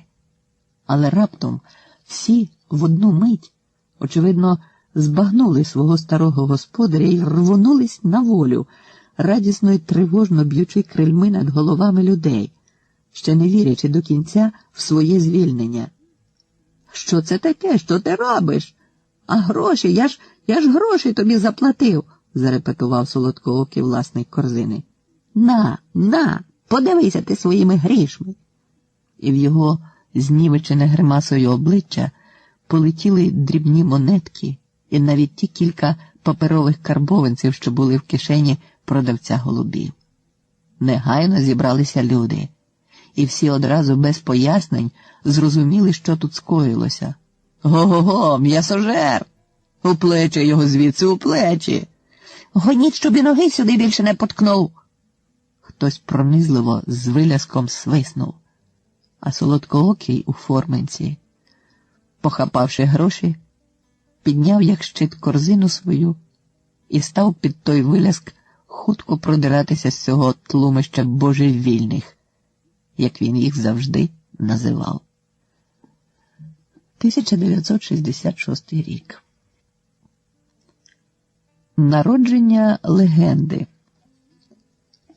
Десь по якомусь недовгому часі після того, як Данило Степанович подарував мені пару високольотних миколаївських червоних, я завітав до нього вже як колега-голубівник. Застав господаря серед подвір'я на стільчику. Схилившись над невеличким дерев'яним ящичком, він ніби чеклував щось над ним.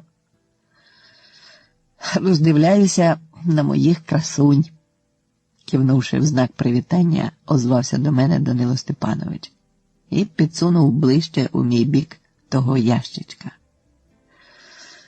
«Оця бочулька, мов королева буде, з коронкою», – казівним пальцем він постукав себе в центр високого лоба. «Отут у неї на чисто білому тлі буде кілька червоних пір'їнок». Стримуючи усмішку, я теж схилився над ящичком. На соломі там сиділи дві маленькі, голі, глинястого кольору бридкі істоти. Від погляду на них аж вивертало. Я ще ніколи не бачив маленьких голубенят. Хоч з книг Брема, Кімушкіна і наших відомих знавців голубиного спорту Патаки і Деркача добре знав, що вилуплюються вони з яєць на світ білий і непривабливими, дуже немічними, ще й сліпими. Але щоб такими, я й уявити собі не міг. І не жебеня, і не мишеня. Казна що, та й годі. А він каже «красуні». Мені навіть усміхатися перехотілось. А голубиний батько, зрозумівши, очевидно, мої думки, сам засміявся вголос. «А ви уважніше придивіться до цієї голівки. Ось отут коронка буде, як вимальована, чітка з кількох пір'їнок і жодної зайвої. Знаєте, скільки років я добивався саме такої коронки? Років 10. Я знизав плечима. Так нічого й не бачите? Допитувався він, серйозніючи на виду. Тоді, скрушно почухавши лисаве тім'я і не зводячи на мене очей, видихнув. Значить, ви, певне, ще не справжній голубівник. І відразу ж схаменувся. Я вам скажу, тут як у музикантів. Слух є, серце маєш, значить, грати будеш. Ви, бачу, голубів любите, серце до них маєте. От і не журіться. Зачекайте, прийде час і ви роздивитесь ту коронку на голівці, коли ще й голубеня не вилупиться зі шкарлупи. Чоловік раптом пожвавішав. А між іншим, чому вони такі вилуплюються, ви знаєте? Чули коли про це? Я почав говорити про те, що читав десь, чи пам'ятав ще з шкільних уроків зоології. Голубиний батько поблажливо усміхнувся. А, про таке я теж знаю. Трохи чув, трохи читав. З цими словами він байдуже подивився кудись за овид, а назад вернувся поглядом, повним незбагненних для мене пустиць. Ви от послухайте інше. Колись давним-давно те діялося, як кажуть у таких випадках, ще за сивої давнини царя Бомка. коли земля була тонка, а людей жило з котячу пригорщ. Так от, тоді в голубів діти народжувалися такі ж гарні та вродливі, як батьки їхні.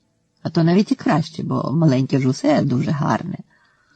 Так велося до того часу, доки не став царювати над пернатим світом ненажерливий Сапсан.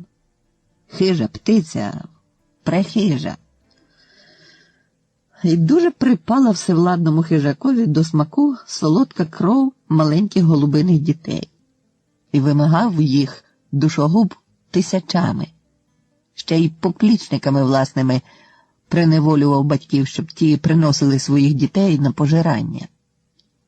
Минали безпросвітні роки, а рятунку голуби ніякого не бачили і не чекали вже. Та стало якось одному звичайному голубові на думку таке, що не всякому й мудрому щастить придумати. Перед тим, як нести пташенят на страту до кровопивця, він страшно спотворив їх. Геть чисто до пір'їночки оскуб. Повикручував ніжки, розплескав і витягнув дзьобики їхні, заліпив нечистотами очі. Ось, гляньте на них. Данило Степанович знову посунув у мій бік ящичок з красуною бочулькою. Лукавинок з очей своїх так і не втрачав, хоч говорив про страшні речі. Тому батькові голубові самому млосно стало дивитися на пташенят своїх. Але чинив так, знітивши серце, бо сподівався тим врятувати їх. Коли ж він таки подав їх на жертовню жорстокого владики, Сапсан обурено блиснув очима. «Що це ти мені приніс?» «Рідних дітей своїх», — покірно вклонився голуб. «Таких мені? Та як ти посмів?» «Такі вродилися», — спокійно відповів батько. І Сапсан відвернувся від потвор. Після цього випадку всі голуби, яким випадала черга нести дітей на страту, спотворювали їх до невпізнанності. І хижак відмовлявся їх жерти. А пізніше голубенята обростали знову пір'ячком, вирівнювалися і виходжувалися їхні ноги, відкривалися на світ гарні очі. Одним словом, ставали вони схожими на красивих батьків. Але діток своїх уже народжували такими ж потворними, і після того, як щез із світу жорстокий цар, хижак, такими, як бачите, і тепер голубенята вилуплюються. Але почекайте трішки, за якийсь час ці маленькі потворки стануть коронованими красунями. Отаке, гречане вовняне, підсумував Данило Степанович. А ви мені лекцію з зоології. Ха.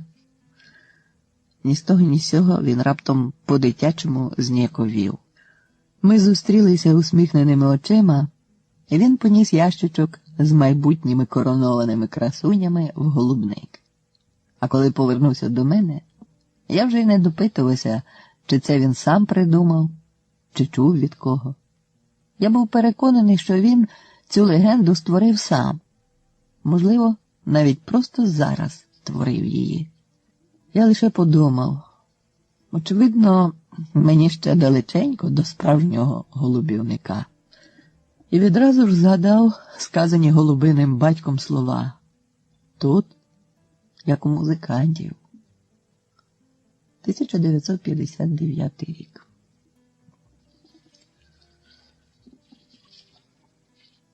Дивна пристрасть. Великі, незграбні до такого тонкого діла, загрубілі чоловічі пальці поспішно розтирали стрептоцидову таблетку, а здрібнивши її, з безпорадною обережністю вистригли в голуба закривавлене пір'я і, тремтячи від хвилювання, сипали тим порошком на рану. Сизий птах, повільно заволокуючи туманні очі повіками, не пручався, напевне, знемігся, а може, розумів, що ці розгублені людські руки хочуть йому допомогти, що вони його лікують. Розморені парким днем на фарбованому дашку голубника длушпалися кілька дутишів, завзято шукаючи у власному купрі бліг та пероїдів. Цього гречаного вертуна всі вони добре знали, але ніхто з них не хотів та й не міг зрозуміти його дивної пристрасті. Це вже вдруге чи втретє бачать вони його скаліченим і закривавленим. Щодня, тільки но в небі зачинають плавитися перші промені, більшість мешканців голубника, потягуючись, квапляться до годівниць, він же поспішає до виходу і летить в манливу височину тих перших променів дня десь за високі хмари, а звідти, склавши крила і вертячись то через голову, то через крило, ліве, праве, він умів стільки фокусів, що й не перелічити. Звідти стрімголов крутить донизу, таке відчайдушне колесо, що з землі дутишам на нього моторошно дивитися. Вони тоді злякано вукали, застережливо страхаючи ним своїх пискунят, як шуляком чи сапсаном. Лише той, що так вболіваючи сьогодні лікував його, не відривав захопленого погляду від запаморочливої високості і щоразу, наче птах міг його там почути, вигукував: «Ну й молодець, ну й крутону вже, браво!» А гречаний вертун от-от, здавалося, впаде їм на голови каменюкою. Та він буквально за кілька метрів від землі розправляв зненацька дуже крила і опускався на дашок голубника плавно, тихо і спокійно, наче ніколи не був за хмарами. Проте не завжди ці стрімкі падіння закінчувалися тихим, щасливим спуском. Траплялося, захопившись, він не встигав розвернути вчасно крила і врізався в електричні дроти, в гілля дерев чи кущів, це в кращому випадку. І тоді розплачувався феєрверком власного пір'я та пуху. А як падав прямо до землі чи на твердий дах, тоді розбивався до крові, мало не на смерть. І оці схвильовані людські рухи, які нині завжди прагнули врятувати його. Важко одужуючи, вертун довго сидів на голубнику разом з дутишами. Нетерпляче пробував знесилені поранені крила і з такою тугою дивився за хмари, що сусіди його обходили боком, косячись як на божевільного. А він не каявся. А одужавши, знову піднімався з самого ранку за ті холодні хмари і стрімко кидався з торчма донизу. І бувало знову, як і тепер, страшно розбивався. І знову не каявся. Дивна пристрасть. Незграбний лікар довго чаклував сьогодні біля ран потерпілого. Ще ні разу не були вони такими глибокими. Невже не виживе? Сумно дивився на улюбленого птаха. Потім обережно посадив його на землю. Вертун кволо перем'явся з ноги на ногу. Злетіти сил у нього не було. Хвацько фуркаючи курячими крилами, з голубника зіскочив до вертуна, розцяцькований по всьому тілі строкатими стрічками дутиш. Статечно обніс велетенське своє воло навкруг пораненого. Зупинився. Широко розставивши довжелезні ноги в холошах короткого пір'я, і з поважною повчальністю став глаголити нерозумному одноплемінцю щось суто голубине. Але той, знову завісивши повіками втомлені очі, чи то не чув його, чи не розумів. Лікар тим часом тривожно дивився на птахів і щось думав своє, суто людське. Вертуни не вмирають своєю смертю, вони розбиваються, кидаючись з високих хмар на грішну землю. А навіщо кидаться звідти? ніхто не знає. Можливо, щоб розбиватися до крові, щоб жахати полохливих дутишів, чи, може, щоб піднімати людські очі до небес? Хто зна, хто зна. І дутиші теж не вмирають своєю смертю. Частіше гинуть від переїдання. Їжа їхня найбільша пристрасть і покарання. З ожирілим серцем і шлунком вище стріхи не літають, а зі стріхи, падаючи, до смерті не вбиваються. Дутишів треба берегти від переїдання. Щось подібне думала людина, дивлячись на цих двох птахів. А птахи не відали, що людина думає про них. 1959 рік. Як же то можна? Перший по-справжньому весняний теплий день, у небі струмують ніжні барви блакиті, сонце аж шумує сліпучим світлом, нуртує і піниться навіть в затінках. Сірий дах хати причупорився на те свято голубими, червоними, білими і строкатими, по-літньому яскравими квітками. Квіти ці рухливі, вирують грою летом над гребенем даху, щасливо походжають по ньому, вилискуючи розкішними кольорами. І не дивно, то голубині пари тішаться. І одне одним, і цим днем молоді пари, осінчаки теперішні. Це їхня перша зустріч з чародійкою весною. І душі в них шумують, як сонячне світло, шумують ніжністю. Воркують натхненно райдужно-груді голуби, граційно кланяються своїм обранцям закохані голубки. По чистій землі біля хати іде кудись юне дівча. Вона сьогодні вперше цього року одягла нову барвисту сукню, зшиту своїми руками. І, звичайно ж, усі голуби тому дивляться на неї. І феєрверк цей крилатий для неї.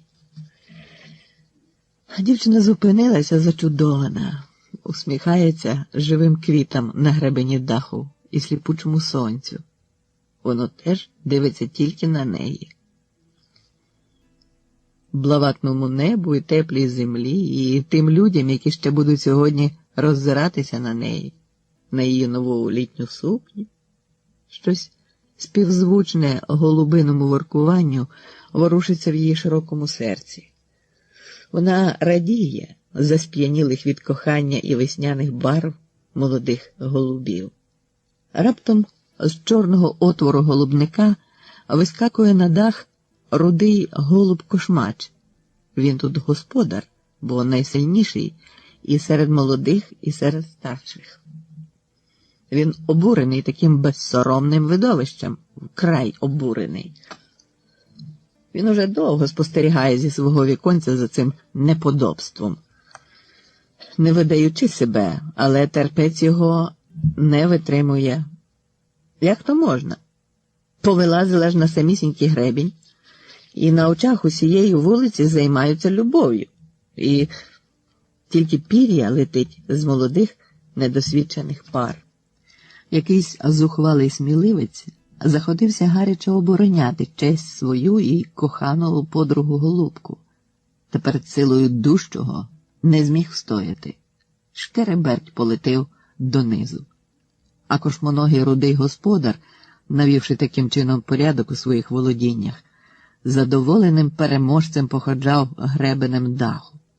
Потім злетів на бовдур, мов на постамент, і став у мармуровій позі героя, сподіваючись, що видно його дуже далеко.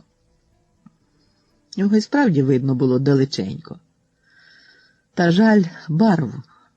Не було бажаючих дивитися. Юне дівча поспішало вже аж ген-ген, а насторожені осінчаки навмисне вернули від нього голови. Лише у тіні за бовдуром нудилася чи то якась безпарна, чи, може, вільна від своєї зміни, чи просто не дуже ретельна до своїх родинних обов'язків самотня голубка. Вона то й накидала зацікавленим поглядом на бовдурного героя, а той відразу запримітив цей погляд. Бундючно випнув над своїм п'єдесталом тлусте воло і басовито завуркотів, заспівав їй давно завченого на пам'ять і трохи таки зашмуленого від частого користування компліменту. Але голубка, виявилося, сама і нудилася, тому що давно ні від кого не чула, хай і заїждженого, але ж компліменту. Не була б вона голубка, зовсім зомліла від такого владного басу, стала кокетливо кланятися голівкою, павою, поводжати переломленим в захваті хвостом, обіцяючи кошматому герою палку любовну втіху. А він, по-змовницькому озирнувшись навкруги, з підскоком молодечим злетів до неї в тінь за бовдур. У тіні, а за тим постаментом бовдуром, їх нікому не було видно. Ні сонцю, ні людям з землі, ні молодим голубам, ані його старій голубці, яка сиділа у темному голубнику в гнізді, вигріваючи його ж малих голубеняток. 1959 рік. Сентиментально, але по-голубиному. Рвучкий вітер хапливо зривав з людей капелюхи, кашкетики і в куряві котив ними по землі. Дерева напиналися натужними вітрилами, і земля силкувалася кудись зрушитись з-під людських ніг. А вгорі, налітаючи одна на одну, штовхаючись, вирували, шматовані вітром, темні хмарки. На будинку, вишикувавшись голівками проти вітру, сиділи голуби. Усім своїм крихітним тілом вони щосили тислися до даху, би бути ще меншими, аби врятуватися від навальних поривів вітру.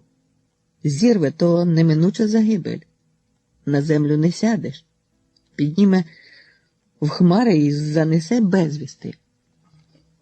Голуби з тривогою поглядали у зневісніле небо. Там вони бачили невеличку цятку, малесеньку крапочку вгорі, яка надривно тремтіла в цьому скаженіючому вихорі, змагаючись з невблаганною стихією. Цяточка та поривалася в їхній бік, але вітер щораз шпурляв нею і все далі й далі відносив від них. Маленька цятка та голуб з їхнього голубника, з їхньої зграї. Його необережного зірвав вітер з даху і вже цілу годину рве, кидає з боку в бік. Тут, на будинку, серед голубів, сидить його подруга.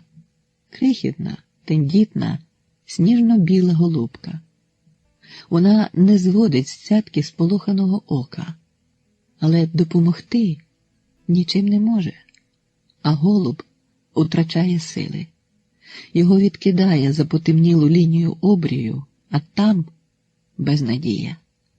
У таку погоду звідти не повертаються. Старі бувалі голуби це добре знали і зараз бачили, що необережний уже губить з очей свій голубник, що сліпо блукає. Йому за всяку ціну треба було негайно подати знак, облетіти над голуб'ятнею, щоб привернути його увагу і показати, куди летіти, де його домівка. Він отот зникне за обрієм, а вітер, що далі, то дужче скаженіє.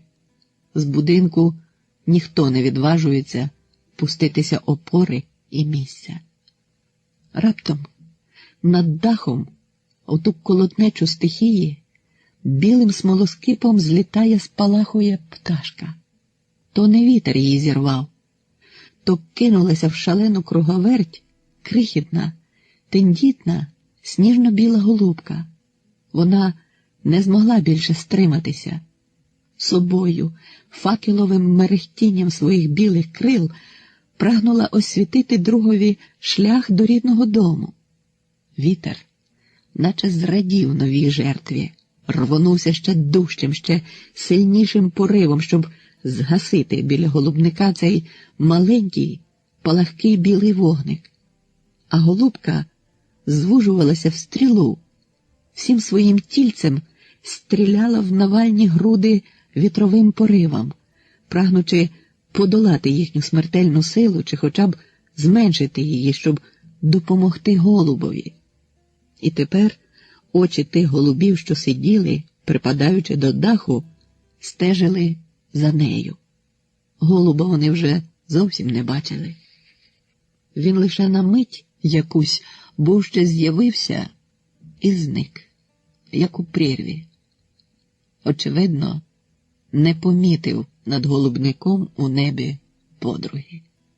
А вона, щоб потрапити йому на очі, піддалась вітрові, піддалась відкинути себе від рідного обійстя ще далі. Та він знову не помітив її. Тоді біла голубка сама метнулася до обрію і вже з білої стала чорною цяткою. Глядачі з даху зрозуміли, що й вона теж не вернеться до них. Та раптом над далеким небосхилом таки з'явилася та ледве вловима цяточка. З неясної вона ставала чіткішою, і вітер не міг її вже стерти. Вона росла, росла, пориваючись до другої такої ж цятки на небі, до голубки. То був голуб. Він побачив свою подругу, і занепалі сили його потроїлися. Ось обидві цятки зблизилися. Тепер вони боролися проти стихії поруч. Коли одній щастило вирватися трохи вперед, інша тягнулася за нею. І так по черзі. А проти них шаленіли вітри. Штовхаючись вгорі, безвісти летіли розірвані хмари. 1962 рік. Голубко моя сиза. Ви нас позвали, і ми з'явились. Приспівно, з низьким поклоном відповідав він на дзявкотіння моїх карликових песиків, що завзято обсідали його з усіх боків, аж жорства стріляла з-під лап. А підійшовши ближче до мене, він врочисто продекламував, усе ще виставляючись фронтом до тих крикливих карликів. Говорив же неначе до мене. Я приніс вам синю птицю вашої голубої мрії. Ого! Не більше і не менше? Синя птиця голубої мрії? Чи не бройлер часом нашої птахофабрики? Я йому теж майже продекламував. Та він ніби не чув мене. І на песиків не звертав уже ніякої уваги. Відсторонено, з ритуальним благоговінням чаклуна почав, не кваплячись, розмотувати продовгуватого газетного згортка. Уповільнена магія його жовтаво-рожевих, морквопалих рук відразу прихопила мій погляд. У таких згортках газетних, ховаючи від стороннього недоброго ока, голубники носять своїх птахів. Я зацікавлено чекав, що ж там у нього є. І коли він явив нарешті світові те, що мав у своєму сувої, я зачудувався. Руки мої щось само потягнуло до того птаха. Справді, синьо-блакитного птаха, що наче у фокусника на сцені вилущився зі згорнутої газети. Навіть голосисті котолупи мої замовкли, а несподіваний прибулець з гідністю ікони відвів од мене свою руку з жар-птицею і, посміхаючись, у попелястий віхоть борідку запитав: «Про таку мечтав? Принцеса голубої крові. І батьки, і діди з прадідами Усі в неї отакі о. Родословне, як у бабепського падішаха. Я теж розпливався в посмішці, а нетерплячими руками поплів потягнувся до принцеси голубої крові. Та покажіть же, покажіть ближче. А він, відсторонюючись далі, вигукнув зненацька, мов плесканкою плеснув: 5 п'ятірок! І відразу ж, спохватившись, знову вдарив тим вигуком, як у долоні. 5 п'ятірок, ще й 5 транспортних, і голубка твоя. А хіба не варта? Варта, варта, не торгувався я, прагнучи запопасти її в свої руки, чи хоч би дотику з нею. Але хапав лише повітря, бо прийшлий фокусник, вимахуючи тим морквопалим довгим держаком, на кінці якого міцно, як у залізних лещатах, затис мою синю птицю голубої мрії, і виписував перед моїм носом грайливі вихиляси, дражнячись, наче з кошеням. Гроші на бочку. Спершу гроші, товк він своє. Я не розумів, де жартома, а де серйозно. Аж мені почала обридати ця торгово-котяча торганина. Руки в'яло пустилися долі, тоді він знову піддав мені голубку ледве не до самого носа. Я незграбно схопив її пальцями обох рук і поки перекладав в одну руку, мало взагалі не випустив, що для голубника просто річ ганебна.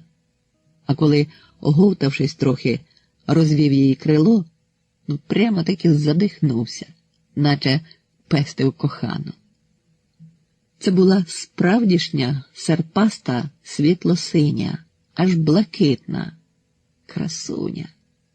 Про таку голубку я мріяв ось уже кілька років, бо весь цей час у мене в голубнику пропадав без гідної пари такий же блакитний, ще їх називають сизими чорнопоясими, такий же синьо-блакитний красень з серпастими крилами. Літати любив, їсти не дай, а в небо пусти. Годинами мерехтів там над моїм дахом. Краси ж його високого льоту нікому не описати. Таке треба бачити власними очима. Я припаровував до нього різних і непоганих голубок, але все то потрапляли під руку не його пари. Не те. То крилом не така, то масті не тієї, як я знав. Іноді ледь-ледь вловимо, але не тієї масті, не той малюсінький нюанс. І діти від цих тимчасових припарувань не йшли по батьковій крові. Не мали в кольорі своєму тієї світлої, небесної блакиті і сріблястості, якою тішився я, милуючись летом їхнього батька, і яку прагнув і все безуспішно закріпити в його нащадках. Я шукав, напитував йому голубку де тільки міг. І в людей дома, і на пташиних базарах, і на виставках, де траплялось побувати. Та все марно. Вже й не вірилося, що доберу йому бажану пару. А тут тобі, на, стискав її у своїй жмені. А те, що це була вона, саме та, яку шукав стільки, відчув відразу, як тільки розкинув її крило, синьо-блакитне, з 2 чіткими чорними поясами зверху, і сріблясте аж біле з-під низу крило.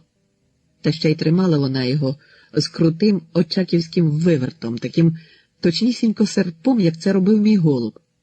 Сама ж уся невеличка, компактна і цупка, як пружина, але важкенька, наче гирка чи обкатаний камінчик, аж підкинути кортіло. Мов струна здригалась, відгукувалась на кожний найменший порух моєї руки. Вмить викидала виповненого округлим півколом, наче місяць в підповні, хвоста. І не треба бути кебетованим фахівцем, щоб збагнути, які в неї стосунки з небом. Проте я все ж таки запитав: літає? Знайшов про що питати? Гість мій зірвався голосним сміхом, але відразу ж загасив його геть, глянувши на мене серйозними, налитими, як у кози, очима. Ну де ти бачив, щоб таку пташку на базар несли? Ну хіба ж таких голубок продають? Це в мене, о! Він ребром долоні вдарив себе з боку по горлу. Завал! Гроші підперли. А давно чув я, що ти саме таку напитуєш. От і думаю собі, кому ж її, як не тобі, відпустити? Ну, дорого я за неї не правлю, вона варта більше грошей. І перший ліпший дасть мені за неї більше. А це вже як для тебе, по-сусідському.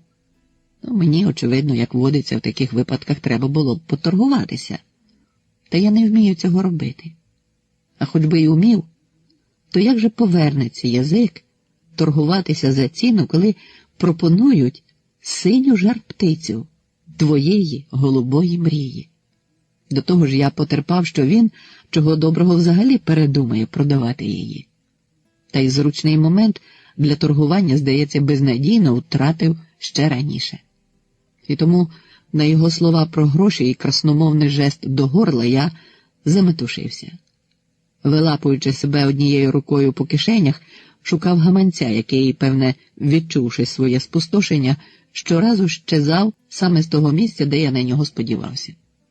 Коли ж таки налапав його, виявилося, що на таку покупку грошей в ньому не вистачає.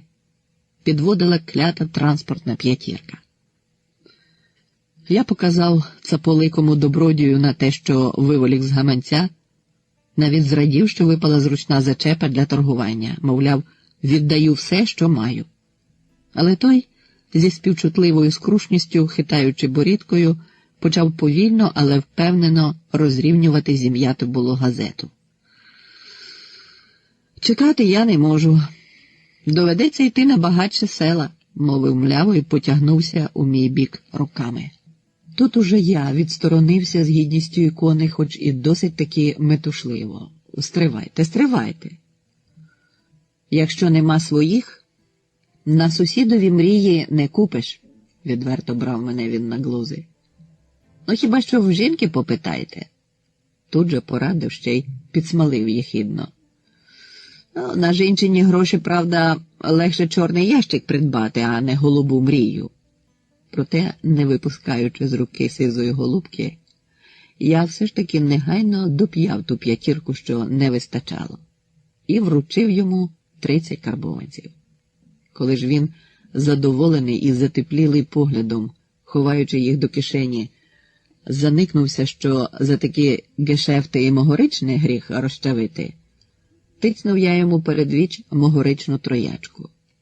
Той радо вхопив її і тут же висловив намір принести за того трояка знаменитої фенчиної брашки. Я благально попросив: не треба нести, могоричуйте самі, я брашки не вживаю. Він спробував переконувати: то це ж не якась там на курячому лайні чи на хімії.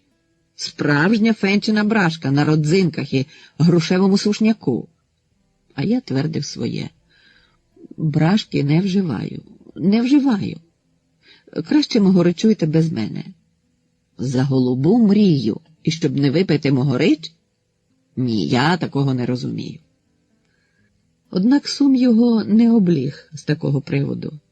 Він повертів перед насмішкуватим оком троячкою, а далі з легким серцем запустив її до гурту грошей у своїй кишені, ще й підморгнув мені. Ну, бувайте! Хай голубка літає і плодить.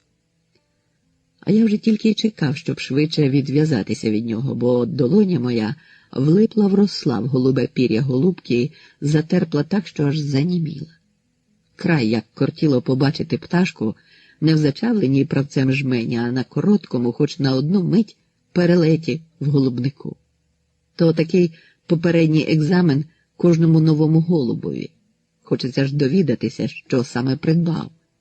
Тому-то, нехтуючи найпершою засторогою голубівників, чужого чи нового голуба ніколи відразу не пускай до свого голубника, спершу хай відсидиться в чужарці. Я, пройнятий сверблячкою нетерпіння і цікавості, подався прямо в голубник. Там від голубиних звуків і голосів підносилася стеля. Я увійшов у двері і розняв на витягнутій руці задерев'янілі пальці. Не вірячи у звільнення, голубка лежала на долоні нерухомо, як замерзла грудка, але тільки-но відчула волю, в мент ока вихопила змертвілі булокрила і з присвистом, видзвонюючи кожним помахом, зависла посеред голубника, мов маленький вертоліт. Усе тут було їй чуже і незнайоме, навіть вороже, і вона видивлялась напружено, куди і як можна було вирватися. Проте я завбачливо замкнув усі льотки і виходи, а спостерігав за нею крізь сітчасті двері, теж щільно зачинені. Кілька разів потикалася вона до голубиних гнізд на стелажах, але щоразу там її негостинно зустрічали войовниче нашорошені господарі. Не знаходячи виходу з западні, вона розпачливо кидалася по голубнику, крила її видзвонювали так само з посвистом, легко й пружно, без утоми, як першої ж миті. Трималася вона у повітрі стільки, що я вражено почав поглядати на годинник. Так довго летіти, зависати на одному місці в низькому, замкненому приміщенні можуть лише птахи з дуже міцними і натренованими крилами. Значить, обману не було. Я це зараз бачив на власні очі. Голубку продали мені не якусь там калічну чи хвору, льотну. А льотну птицю голубівники продають нечасто і неохоче. Тепер у мене десь далеко ще, ледь-ледь лише, але непогамовно, замлоїлося бентежне, світле бажання швидше побачити її на тлі соняшного обширу, в небесній високості. Тим часом вона вибрала нарешті місце, де можна було сісти, голубину поїлку, що самотньо стояла на підлозі посеред голубника, і плавно, з обережністю опустившись до неї, точно поставила на вінця посудини свої малинові чобітки і, акуратно склавши над хвостом кінці крил, тривожно повела головкою в усі боки, все ще вдивляючись, в яку пастку потрапила. Мешканці голубника раптом замовкли всі, принишкли, аж стеля, здається, знизилася на ту тишу. Всі вони запримітили у своєму житлі новачку. Розгледівши, яка потрапила до них красуня, самці один по одному, забувши про свої гнізда і про милих дружин, вітально підняли крила і кинулися виказувати щире захоплення її голубиною вродою. Вони стовпилися навколо поїлки, а деякі зухи, прагнучи будь-що наблизитися до незнайомки впритул, вискакували на бережок поїлки і джинджуристо підступали ближче й ближче, самовпевнено роздуваючи опецькуваті вола. Стеля голубника, підперта накотом сп'янілих голосів і звуків, знову наче піднялась доверху. Синьо-блакитна птаха моєї голубої мрії гордо стояла на вінечку поїлки, як на троні, і з неприступністю королеви високо тримала голову, зблискуючи очима, повними щирої зневаги і презирства до натовпу недоречних їй зараз упадальників. Тим же з них, хто переступав усі дозволені межі, вона гидливо відважувала належне. Відбивалася зовсім не гречно, не по-королівському, а так завзято, чисто тобі по-базарному, аж пір'я летіло з настирливих нахаб. В одній з таких штовханин вона втратила рівновагу і мусила зіскочити зі свого трону. Бережка поїлки і ніжками подалася вглиб голубника, тікаючи далі від обридливих настирливців. Проте почесна свита посунула за нею. Воркуючи один наперед іншого, голуби пнулися голосами звернути на себе увагу. З горла в них то облесливо сипалося дзвінке і мелодійне срібло-золото, то перекочувалися, аж булькотіли хвальковані громи. Залицяльники, розпускаючи віялом хвости, перегиналися в низьких поклонах. І так згинці, запопадливими дрібненькими кроками вихилялися навколо новенької обранки, промітаючи їй тим віялом, як віником, встелену найкращими компліментами доріжку. Нарешті шаленство засліплених свіжою вродою чужачки самців дійшло до того краю, коли їхні законні й вірні дружини байдуже спостерігали за таким негожим шарварком, далі просто не могли. Не мали права, бо честь їхня топталася так очевидно і безпардонно, що жодному терпцю не в силі втриматися. Спершу найревнивіші, а за ними й усі інші злетіли з насиджених гнізд униз. І хто загрозливо, а хто в звабній позі, мовляв, подивися, яка я в тебе гарна, у всякому разі не гірше цієї зайди, стіною стали між своїми подружніми парами і чужачкою. Але розпашилі кавалери їх вусом не повели ні на зваби принади, ні на загрози законних подруг. Наче й не бачили, не чули їх. Ясна річ, такої наруги не витримає серце жодної голубки в світі, навіть яка б вона була добра та лагідна. Ота ж, що перша злетіла і страхала свого невірного прочуханом, відразу пустилася шулікою в колотничу. Але не на парубка чоловіка, а на синьо-блакитне пір'я зайшлої жар птиці. Я не втручався в пташину логіку речей, хоч, як на мене, якщо нагороджувати по заслузі й справедливості, то варто б скоріше марафетити пір'я таки тому парубкові, бо жар птиця, по суті, мов умите скельце, чиста й невинна, і перед усім гуртом, і перед кожною окремою голубкою, бо жодному із тих несподіваних для неї претендентів вона не тільки не давала ніякого авансу, крихточки не схилила голову на знак бодай найменшої приязні, а кланятися, схиляти голову – то в голубів вияв любові, симпатії, згоди, покори чи запобігання. Вона ж, значить, тільки за тим і стежила, щоб ні перед ким не зронити голову. Гордовито дерла неї доверху навіть тоді, коли товкли її суперниці у тім'я. Я збагнув, що в тому голуб'ятнику, в якому вона жила досі і звідки її принесли, в неї була кохана пара, та ще й вірно кохана. Щоб таку голубку перепарувати з іншим голубом, іноді доводиться досить поморочитися. Спершу її відсаджують в якесь окреме, зовсім чуже приміщення, щоб пригнітити самотністю, бо саме облога самотності і чужих тісних стін замкненої клітки найчастіше беруть неприступність такої невміру вірної й пам'ятливої подруги. Жорстоко, звичайно, та нічого не вдієш. У голубівника іншого шляху нема, якщо він хоче досягти свого.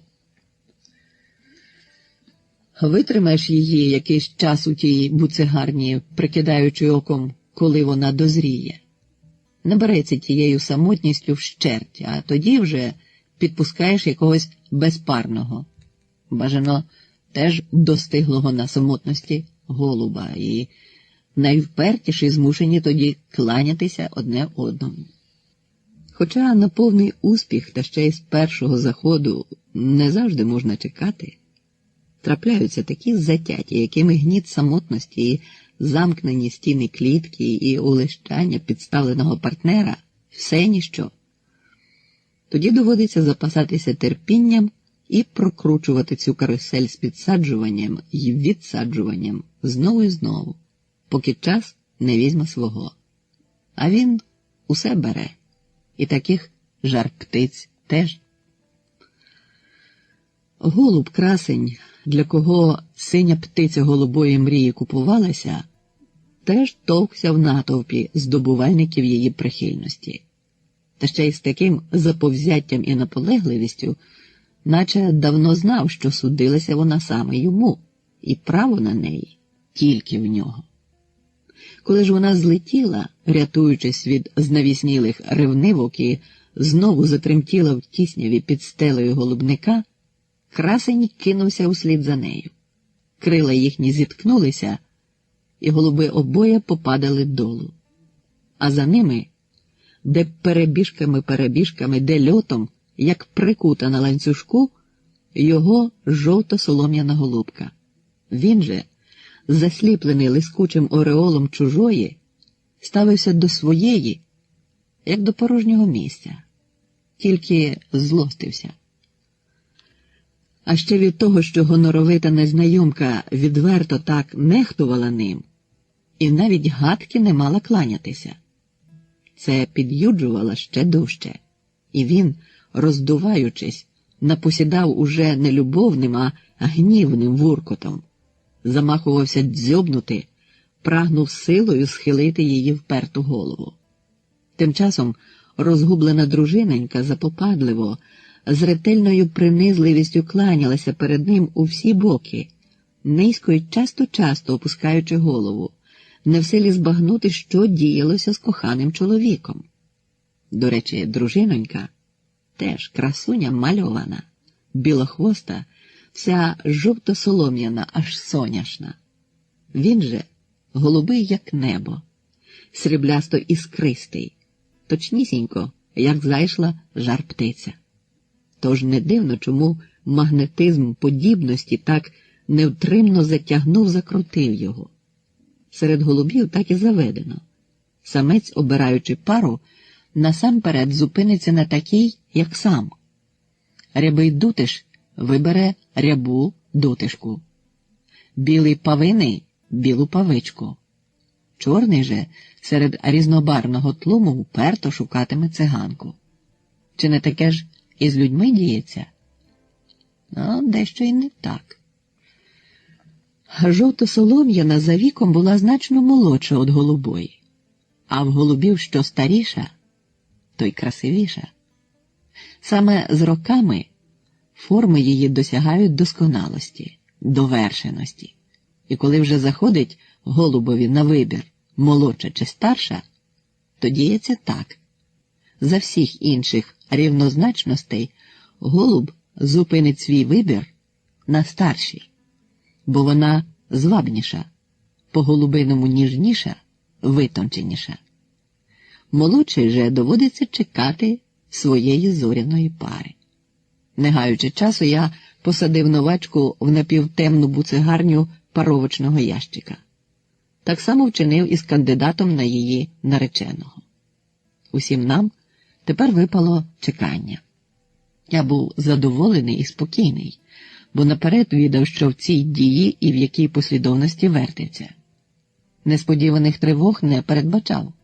Голуба свого знав дуже добре, а голубку цей сліпопу, видно, продали мені справно. Так воно й пішло. Навіть краще, як прогнозував. Посидівши якийсь час у темній, горда моя жар-птиця на першій же перевірці, тільки но впустив я до неї самця, стала кланятися йому ще здалеку. А вже наступного дня вони сиділи на гнізді поруч, голова до голови, і натхненно гули любовну пісню, в якій ішлося про гніздечко та майбутніх пискунят, на що я й розраховував.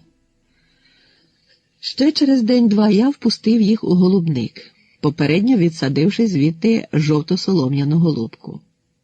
Жар-птицю ж приборкав, зв'язавши кілька великих махових пір'їн, щоб високо залетіти не могла. Якраз на це наспів до мене один знайомий голубівник, і я не втримався, аби не похвалитися своїм надбанням. Скупий на похвалу гість оцінив голубку і не приховував захоплення, та коли довідався, в кого я купив її, вражено перепитав: «У цього довгорукого гицля?» «Так». Довгоруким гицлем цаполикого продавця голубівники прозвали за те, що ніколи не віддавав господарю заманеного голуба. Принаджував чужаків, а зловить все, як в чорну дірку. Не віддасть ні за що. Ані вмовляння, ані викуп нічого не діяло. Я чув, таке за ним водилося. Однак мої голуби, на щастя, не потрапляли до нього. «Та то ж такий подонок, що ніколи нічого путнього не продасть», – недобре втішав мене колега. «Я зарікся у нього брати. Здере, як за батька, а все одно встромить якийсь непотріб». Мені зробилося незатишно. Капнув на душу і став розповзатися неспокій. «Ну, а ви помітили якийсь ганж у неї?» Новий гість непевно повів плечима. Та хіба відразу побачиш? У нього рука погана, гецельська рука. З неї нічого доброго не жди. Ну, може, для кого й переконливо, а мені смішно. Хоч як відверто, сміятися мені не дуже й хотілося. Пригадалося, як зреагувала дружина на обнову тую. Першого ж дня я похвалився їй, головному інспекторові і критикові моїх високольотних кадрів. Сприйняла дружина голубку чисто по-жіночому. Гарна, гарна. Але ж з отакими красунями отак з доброго дива не розлучаються. Чого б то він? І мені тепер набігло на думку оте, чого б то він? Невже тільки заради грошей? То можна було на таку суму винести на базар кілька гірших голубів. Неспокій зачервоточив душу.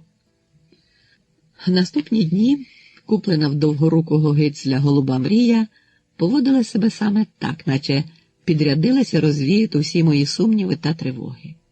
В голубнику і на подвір'ї почувалася господинею, немов з маленької вивелася тут і прожила 100 літ. Наполоханості перших днів як і не було. Бадьора і заклопотана вибирала з піску гравій, обдзьобувала тиньк стін, готуючись знести яєчка, бо голуб підганяв її у гніздо. Він тремтів за нею страшенно і не відпускав від себе ні на крок. Ходили, мов злигані.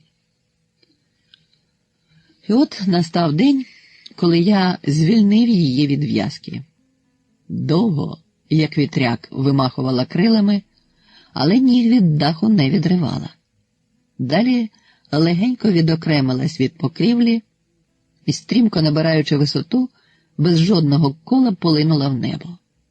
Голуб від несподіванки неловко якось рвонувся за нею, став поруч і вже не відступав ні на крок. Я нарешті діждався того, що кортіло з першого ж дня – побачити її у всій красі на тлі соняшного обширу у небесній високості.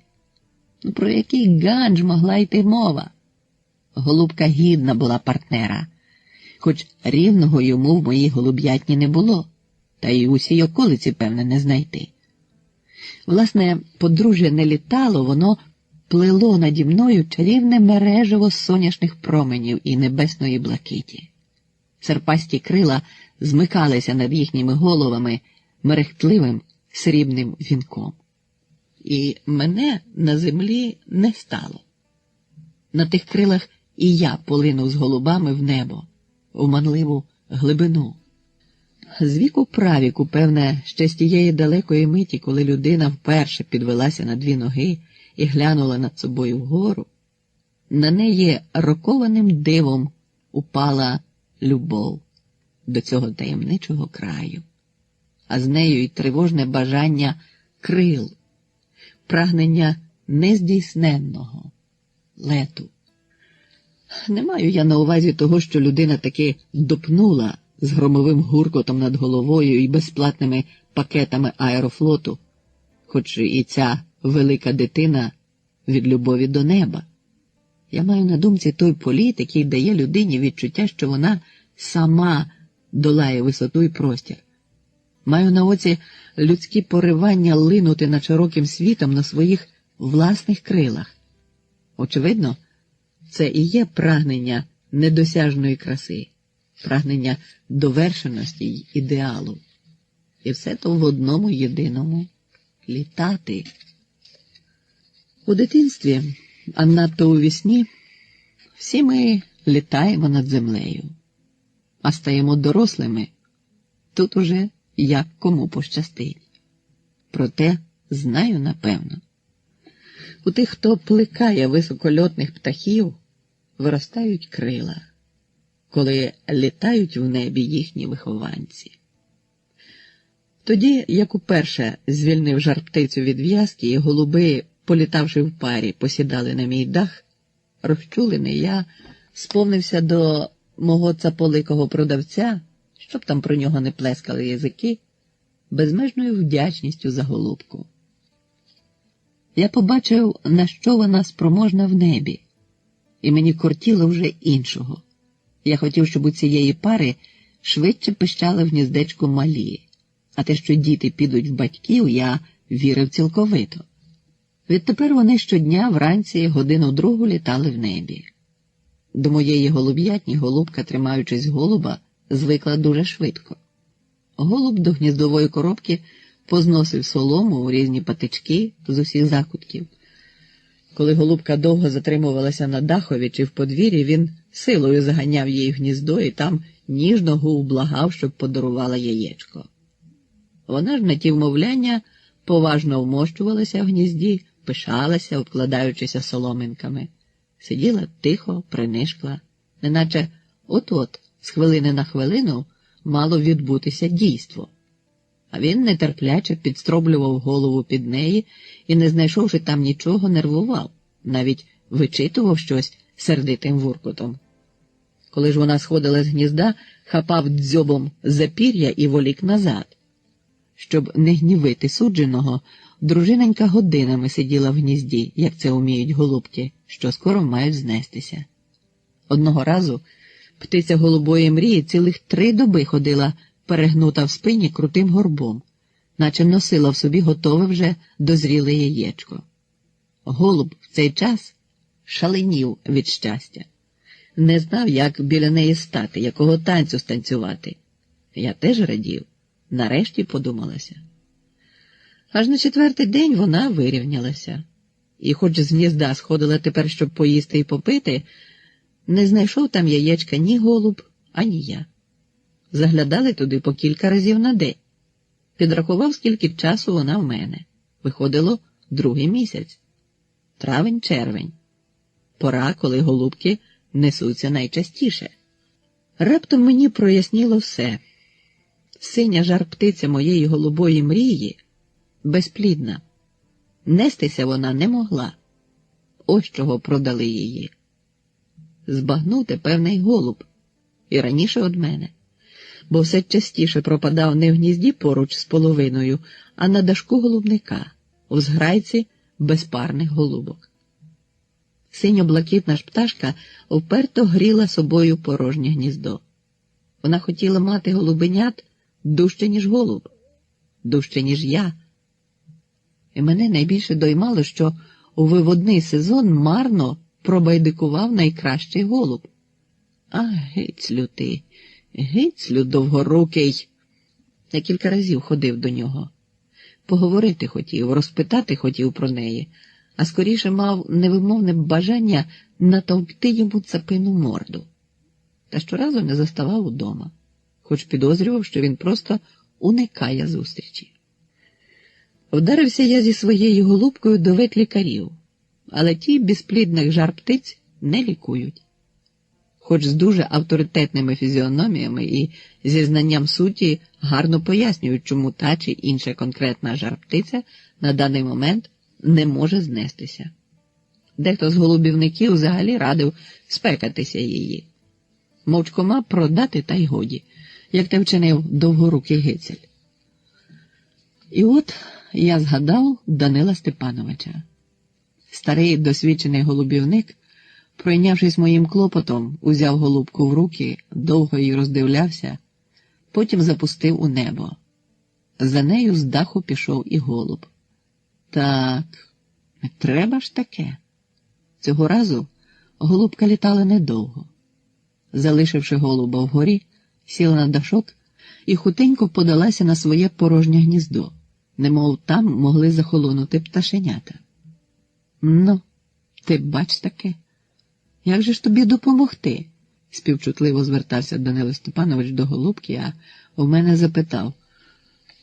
Хоч одна голубка у вас знеслася? А може, в голубнику є старі яєчка? Завалялися.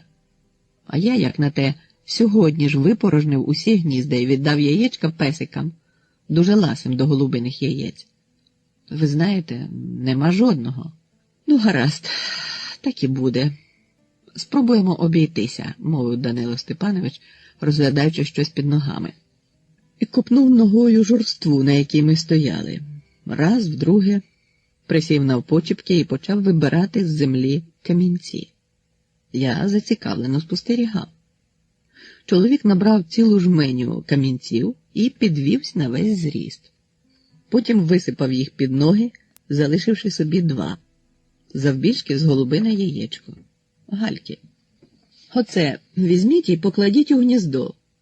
Я здивовано посміхався. Кладіть, кладіть, сяде на камінці, запевняв Данило Степанович. Я зайшов у голубник і поклав під свою жар-птицю 2 сірі камінці. Вернувшись, ще й пожартував. Отепер я бачу, що жар-птиця матиме дітей.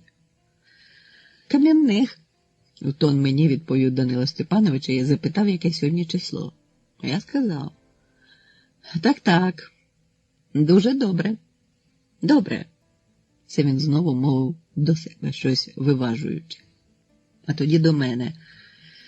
Не знаю, як це пояснювати, але в мене в голубнику теж траплялося, що голубки не неслися. Я таким голубкам підкладав чужі яєчка. Ті висиджували з них і вигодовували пискунят, а потім, частіше на другий сезон, молоді голубки починали нестися самі і виводили своїх малят. Не раз мав таке на своєму віку, але чим пояснити те, не знаю. У мене вчора знесла голубка 1 яєчко. Хай знесе і друге, а ваша тим часом хай сидить на камінцях. Побачимо. Я ще зайду до вас. Сам я в досвіді такого не мав і нічого подібного не чув. Та коли у наступні дні побачив, з якою любов'ю жар-птиця моя, а за нею і голуб, прийняли ті сірі холодні камінці, як ніжно, обережно, ретельно гріли їх, то вже з прожогу не заперечував би, що із камінців такими стараннями можна висидіти собі дітей. Найцікавіше, так воно далі й вийшло. Рівно через 18 днів по тому, як підклали те каміння моїй жар-птиці, Данило Степанович, я вже й не чекав його, на ваті зі стерильного пакета, що витяг з-за пазухи, приніс 2 малесеньких, ще зовсім голих, сліпих голубенят. Він не сумнівався, що голубка надійно сидить на камінні. Вона справді хотіла малих. Помінявши камінці на голубенят, ми з Данилом Степановичем сховались за одвірками голубника. Як голубка себе повела, наче давно чекала виводка. Відразу почала годувати пташиним молочком. Виявляється, воно саме назріло і прибуло. Нині вона піклується цими підкладними вилупками з каміння. Не всяка мати так дбає про рідних дітей. Там такі тлусті опецькі, як налиті. Удвох із голубом не відходять від малят. Щасливішої пари в моєму голубнику і сьогодні нема. З нетерпінням чекаю наступного виводного сезону. 1980 рік. Я живий на всі 200%. Або Симфонія голубиного польоту. Євген Концевич, письменник, людина, українець. Завтра спартакіада. Я зможу бігти? Теплим літнім днем 1952 року група юнаків прямувала зеленими вулицями Житомира до річки Тетерів, правої притоки Дніпра, яка недалеко від Житомира у Чуднівському районі й бере початок поруч із Південним Бугом. Був серед них і майже 2-метровий атлет Євген Концевич. Атлет не лише у фігуральному, а й у прямому розумінні слова. Він віддавав вільний час спортивному бігові. Оскільки в подальшому саме він стане героєм нашої оповіді, торкнемося бодай побіжно його попереднього життя. А Женько народився 5 червня 1935 року в селі Млинищі. Мати Марія Іванівна працювала на колгоспній тваринницькій фермі, де часто пропадав і син, бо дуже полюбляв живність і навіть мріяв стати ветеринаром. Про цю мрію він розповідає й досі. Батько Василь Пилипович займався кравецькою справою. Свою малу батьківщину Євген любив усім серцем. Навіть пізніше, вже письменником, переселився сюди з Житомира на кілька років і тепло згадує цей період свого буття. 1947 голодного року Сім'я знялася з родового гнізда і перебралася до обласного центру. Тут Концевичі придбали земельну ділянку в тихому провулку на тодішній околиці Житомира. Спорудили спочатку землянку, потім, звичайно, сільського типу хату, в якій після добудов-перебудов Євген мешкає й нині. Хлопець продовжив здобуття освіти в 19-й, пізніше в 23-й школах Житомира. У ці роки затоваришував із чудовим однокласником Васильком Хомичевським. Вони ходили один до одного в гості, знайшовши прихильність батьків. І от закінчено 9 клас. Настали канікули. Завтра треба взяти участь в обласній спартакіаді, бігти 1500 метрів, а зараз купатися. Ось і Тетерів, найбільш мальовнича його частина, де височать по берегах легендарні скелі Голова Чацького, 3 брати. Євген стрибає зі скелі, пірнає в глибину річки. Це останній самостійний рух у його житті. Його непритомним витягають із води з пошкодженим хребтом. Опритомнівши вже в лікарні, він найперше спитав у лікаря: «Завтра спартакіада, я зможу бігти?» «Бігатимеш», – відповів лікар. Але 17-річний красень на все життя залишився нерухомим. Точніше, неходячим. І численні нестерпні операції тут уже не могли зарадити. Усе було після цього. І відчай з відчуттям безвиході, і пекельні фізичні муки допомогли вижити, знайти гідне місце в житті, безмежна відданість батьків, чуйність найкращих друзів, старання лікарів. І перш за все мужність, сила духу, життєлюбність самого Євгена. Він спромігся і заочно середню школу закінчити, і навчатися на відділенні україністики Житомирського педінституту. Особливу ж роль у становленні Євгена Концевича відіграло те, що батьком Василька Хомичевського був Микола Васильович Хомичевський, славетний Борис Тен, український Гомер, який своїм блискучим мистецтвом перекладу зробив Іліаду, Одіссею та ще чимало шедеврів античної літератури надбанням української культури. Саме Борис Тен, запримітивши творчий хист і тонке відчуття української мови у Євгена ще до трагедії на Тетереві, переконав юнака, що був віднині прикутий до ліжка і до візка, взятися за перо. Поет-перекладач подарував Україні нового прозаїка. Приклали до цього руку і брати Шевчуки Валерій та Анатолій, які теж у цей час торували дорогу до красного письменства. Перші прозаїчні проби виявилися вдалими. Ось стан Євгена на початку 60-х років, зафіксований Іриною Жиленко. Зі здоров'ям у нього кепсько, страшні головні болі, до сліпоти, іноді навіть нервові напади. І ці місцеві смердючі керівнички не можуть його покласти в пристойну лікарню. Вже було вирішили взяти його в Ліксанупр, але вчасно згадали, що він іще не член спілки письменників України. І все ж, попри нездоров'я, Женько повен життя, задумів, енергії, яких мало. Євгена запримітили. І не лише в літературних колах. Компартійна верхівка Житомирщини, оті самі місцеві смердючі керівнички, не бажаючи відставати від сусідніх областей у прагненні мати свою футбольну команду, свої організації творчих спілок для оспівування соціалістичних успіхів, збагнула, що може й переплюнути сусідів, якщо заведе в себе письменника-корчагінця, який вірно служитиме партії, а його оселя стане осередком ідеологічного гартування підростаючого покоління, де прийматимуть піонери, клястимуться у вірності і тому подібне. А позаяк Євген виявив неабиякий талант гумориста, то саме в цьому напрямку його й підштовхували розум, честь і совість нашої епохи. Ще пак. Корчагінець – гуморист. Це було б так оригінально. Його й до вступу в партію намовляли. А яким був чи міг бути Євген Концевич гумористом, можна судити тепер з його тутешньої кави, а колись, бо він спалив увесь свій гумористичний доробок, хоча б з листа, що йому надіслав 21 березня 1958 року відомий перчанин Микола Білкун. Редколегія і колектив відділу фейлетонів ознайомилися з вашими творами. Мені доручено викласти нашу спільну думку про них.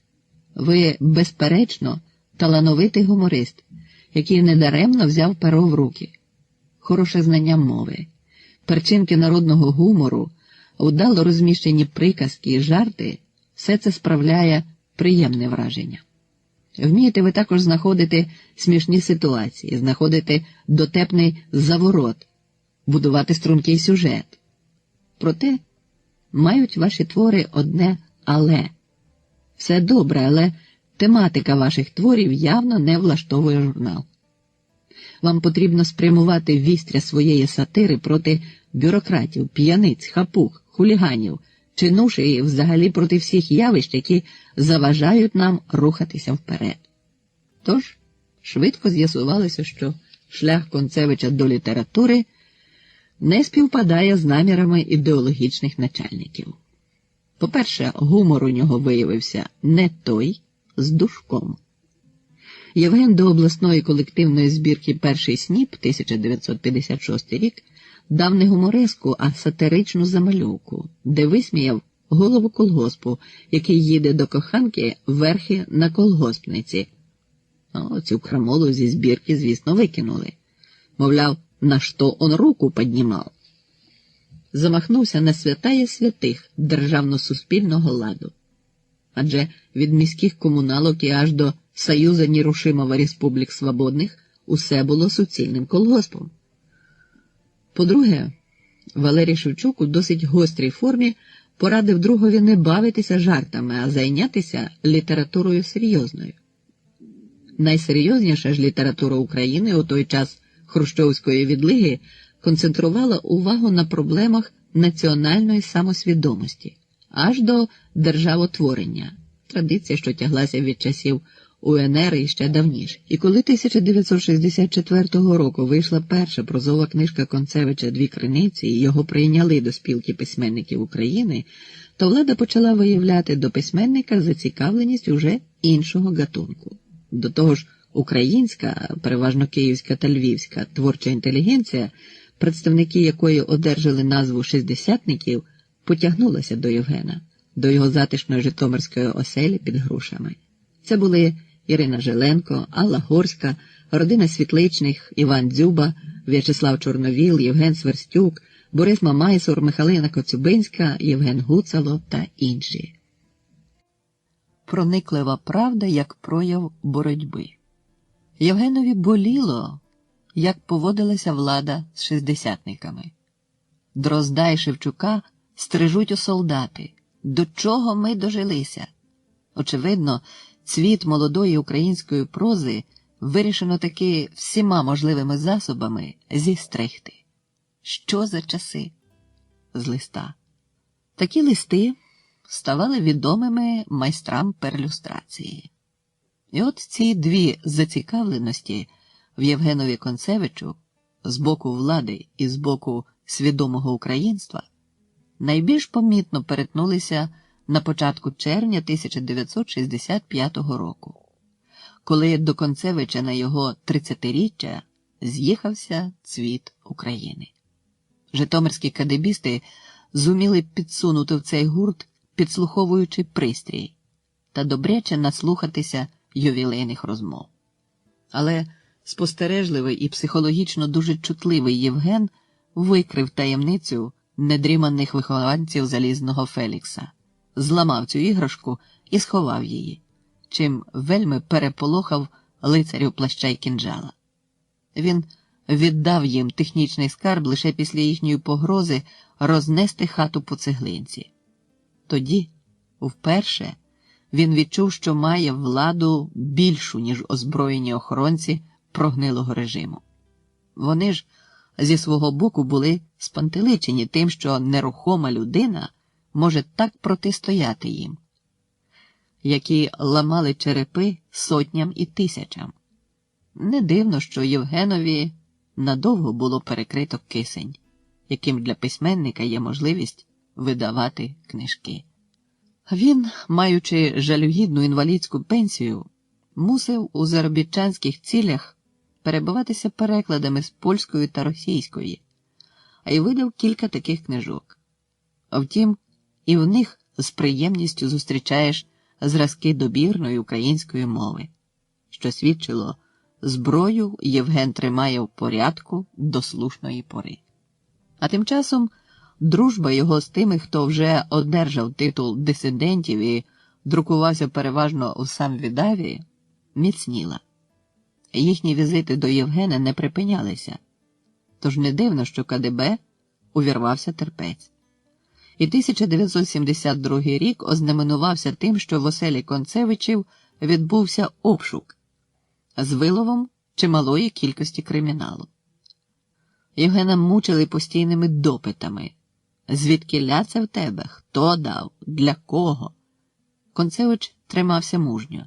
Нікого не заклав. І це стало приводом для виникнення кадебійського дотипу. Якби цей тип не лежав, він все одно не ходив би, він у нас би сидів. Було організовано цькування й по письменницькій лінії. Євгена розбирала обласна організація СПУ. На зборах із трибуни обласного партійного форуму лунало «Геть антирадянщика зі спілки письменників». Щоправда, можновладці в останній момент схаменулися і дали команду «Не робіть із Концевича мученика й святого». Попсували йому кров і досить. Хай залишається ізгоєм у спілці. Лише 1985 року київське видавництво «Радянський письменник» насмілилося випустити у світ другу книжку новел опального житомирянина «Йдучи вулицею». Через 5 років Дніпро публікує третю книжку зі знайомою назвою «Дві криниці». У всіх названих книжках, видрукованих радянськими видавництвами, немає зрозуміло випадів проти влади, немає проявів горизвісного українського буржуазного націоналізму, того, за що всиділи деякі друзі Євгена. Він і сам говорив: «Я ніколи себе не зараховував до борців». І тут же додавав: «Але й не полохався». Та в цих книжках є найсильніший прояв боротьби – прониклива правда. Про таких письменників писав Євтушенко: «Ти не з борців? І хто таке сказав? Є боротьба хай в тихій та правдивості». Тож Олексій Опанасюк мав усі підстави сказати про Євгена Концевича: «Це громадський діяч, це мужня людина, це честь нашого Житомира». А за словами Даниленко, Концевич – культова постать українського дисидентського руху. Досі йшлося про Євгенову белетристику, а в 2000 році до свого 65-річчя письменник випустив у Житомирі першу книгу публіцистики, літературної критики і мемуарів «Тутешня кава». Євген Концевич, дочекавшись вибореної ним і його однодумцями незалежності України, нині повний творчих задумів. Далі я став вихоплювати деталі. Ім'я Євгена Концевича нерозривно пов'язане з поняттям Житомирської прозової школи в сучасній українській літературі, як ім'я одного з її зачинателів і яскравих представників. Та й за віком він у цій когорті, досить умовно представленій в антології «Вечеря на 12 персон» 1997 рік, є найстаршим, можна сказати, патріархом. У цьому контексті варто кинути бодай побіжний погляд на феномен Житомирської прозової школи. На даний час найбільш ґрунтовною спробою її осмислення є вступна стаття «Золота жила української прози» Даниленка до згаданої антології, що характеризує цю школу як лабораторію сучасної української прози, де ведуться експерименти для протидії чужим культурним агресіям.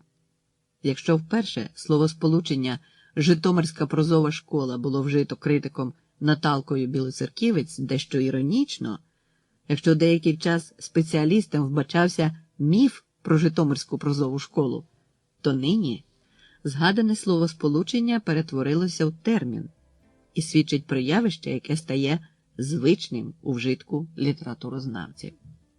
Про це говорять такі об'єктивні фахівці, як учасники семінарів під орудою Лисяка Рудницького при Києво-Могилянській академії.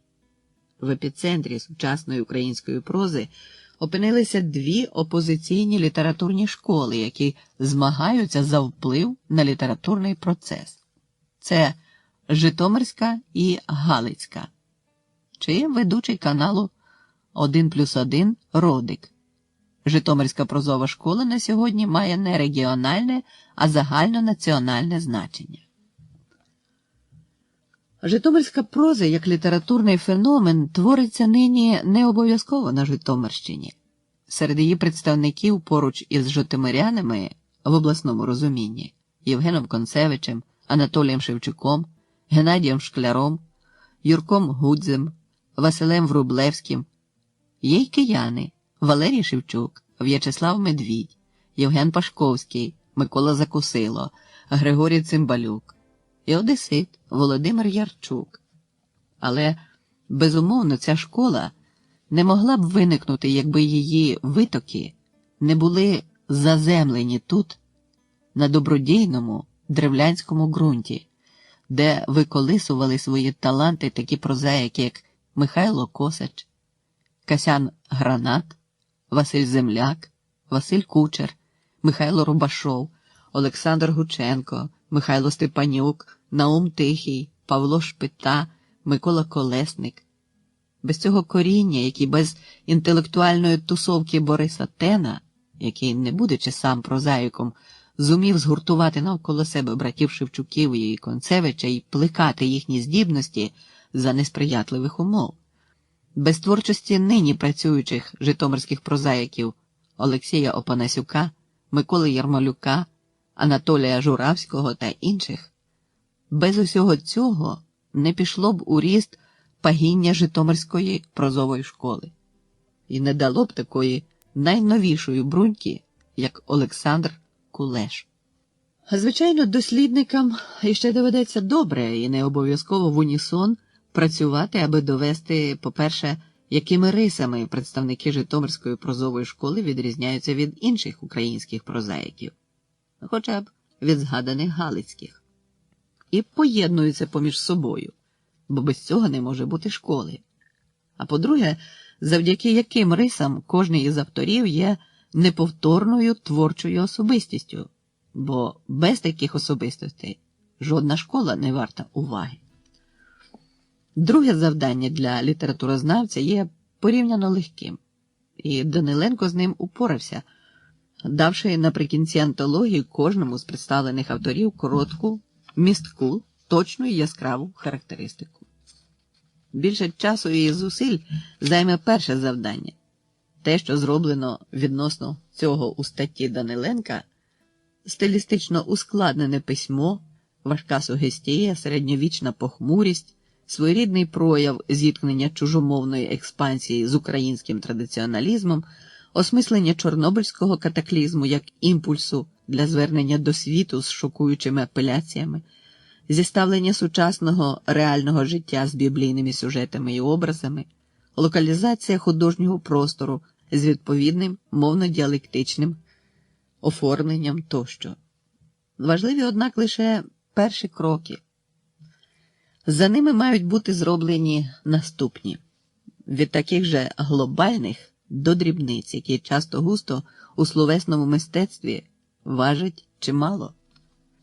Та в кожному разі можна побачити інтегруючий стрижень Житомирської прозової школи у больовому нерві, який був пов'язаний з відродженням віками притлумленого українського духу.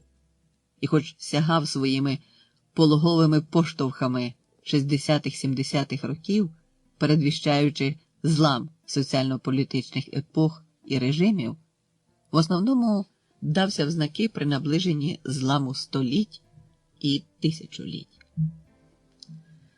Мабуть, марним було б з'ясовувати, чому такий і такий белетристи попали в обойму школи. Ну, скажімо, у ввечері на 12 персон, а такий і такий ні, бо відповіді, переконливої для всіх і кожного, немає і бути не може. Вибір у будь-якій сфері справа важка, тонка і делікатна. Таланти не піддаються точному вимірові. Але відрадно, що серед творців Житомирської прозової школи знаходимо членів як Національної спілки письменників України, так і Альтернативної асоціації письменників України. Свідчення того, що можна мирно співіснувати тим, хто вчора вбачав можливість лише конфронтації. І добре, що ця прозова школа пульсує і розвивається. Отже, має всі підстави для плідного майбуття. Повертаючись до Євгена Концевича, слід зазначити, що проза його не проходила повз увагу критиків, побратимів по перу, читачів. У 60-ті роки перші ж його публікації, спочатку газетні, а потім журнальні, вітали Леонід Новиченко, Павло Загребельний, Юрій Мушкетик. Однак вважаємо, що було б не зайвим оглянути доробок письменника, конкретніше його авторські книжки з позицій сьогодення. У зв'язку з ім'ям Концевича часто можна знайти згадки про світло, соняшність. За своє життя я не зустрічав світлішої особистості, писав Валерій Шевчук у післямови до «Двох криниць», 1990 рік. Євген завжди був людиною тонкою, делікатною, душевною і світлою. За 7 років по тому Володимир Даниленко зауважив, його проза така ж повна життя і сонця, як той реальний світ, що обертається навколо Євгена Концевича.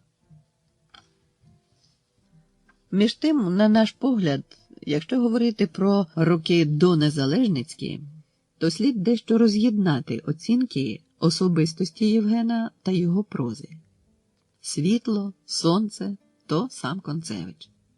Що ж до його новел, то їх він, за словами того ж таки Шевчука, з першої ж книжки почав творити по-серйозному – кров'ю серця. Це цілком стосується першої ж прозової книжки Євгена «Дві криниці» 1964 року.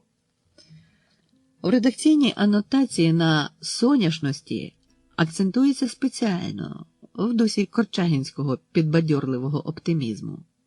Скутий страшною недугою, автор у своїх творах менше всього говорить про людське страждання. В новелах багато світла. Тут чимало від прагнення видати бажане за дійсне.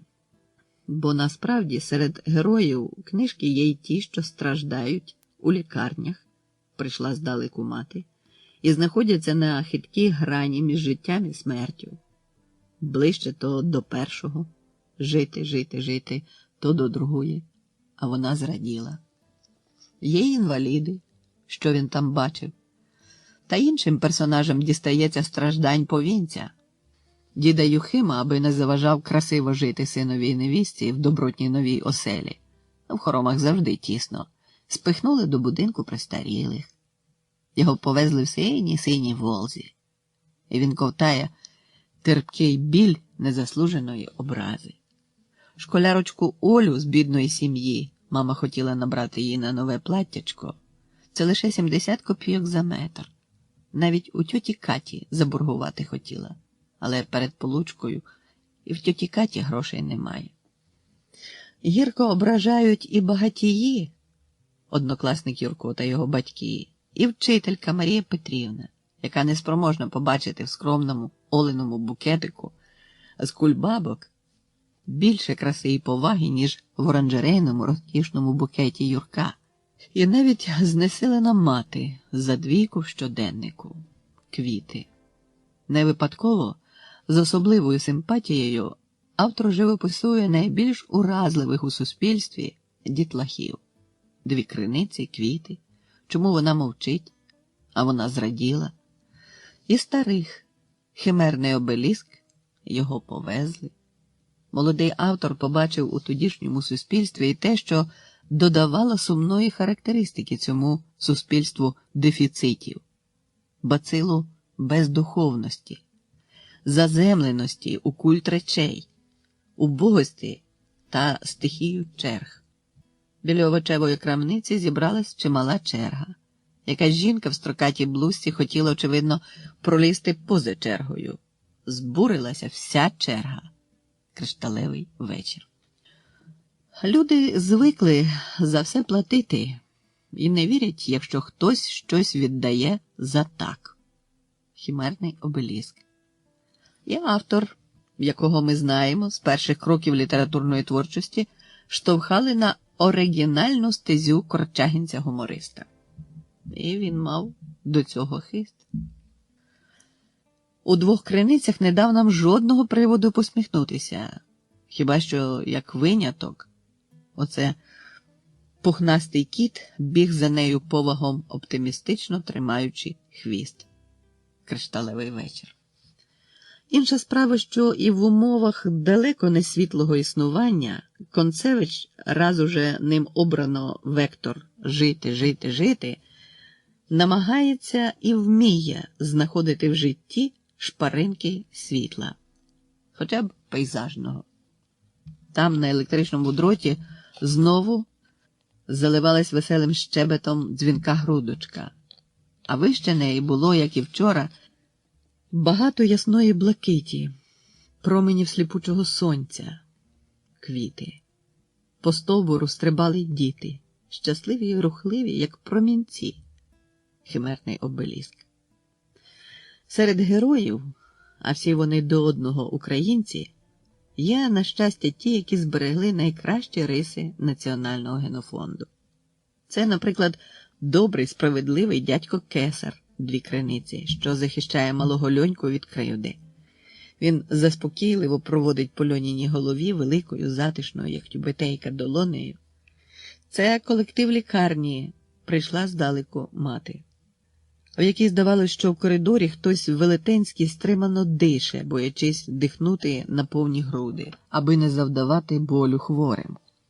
Великою людяністю, вродженою шляхетністю віє від дій і слів шкільної технічки тьоті Гані, яка зуміла побачити красу і в простих кульбабах, і в душевному пориві Олі.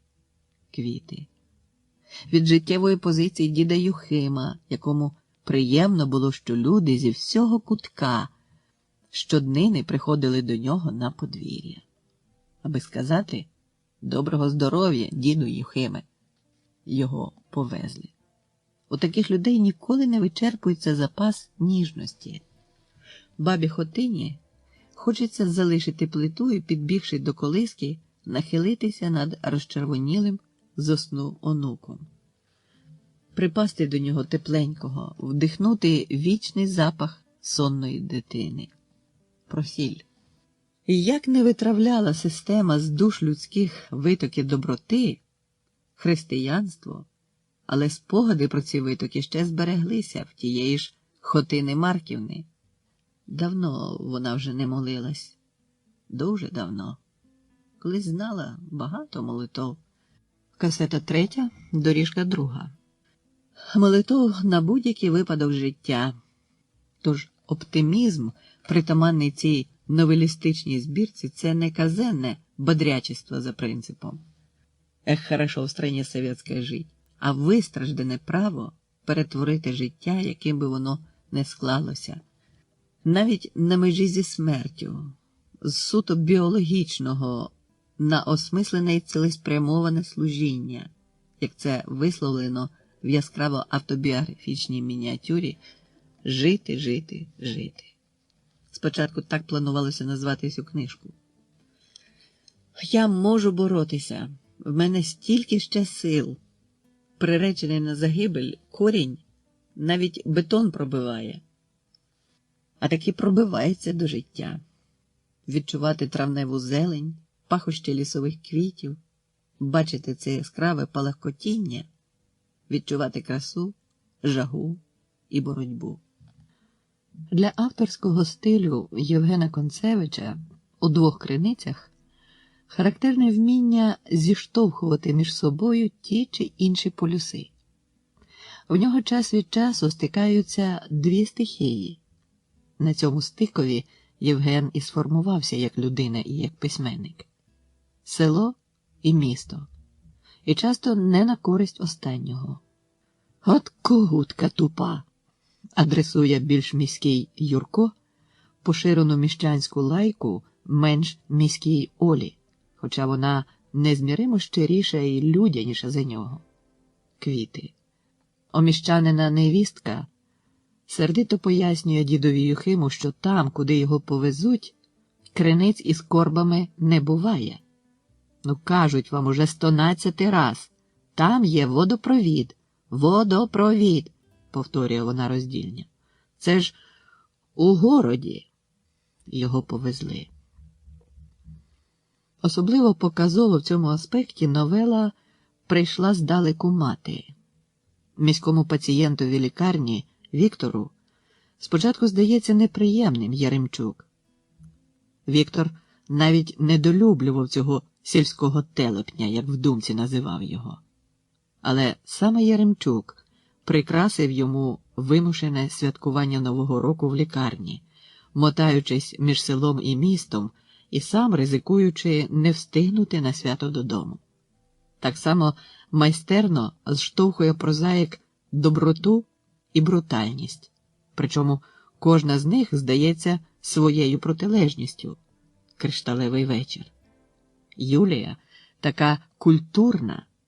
Вона говорить про картини Реріха і одержує від Віктора атестацію надзвичайно тонкого інструмента, здатного вловлювати такі нюанси, тоді як двірничка Домна полюбляє кричати у межах найбуденніших тем, а в підсумку груба Домна піклується про ліки для старої, одинокої, зовсім їй чужої Мотрі, тоді як тонкій Юлії, якій нічого не вартує дістати ці ліки, не боліло те, що якась там стара, немічна Мотря потребує ліків.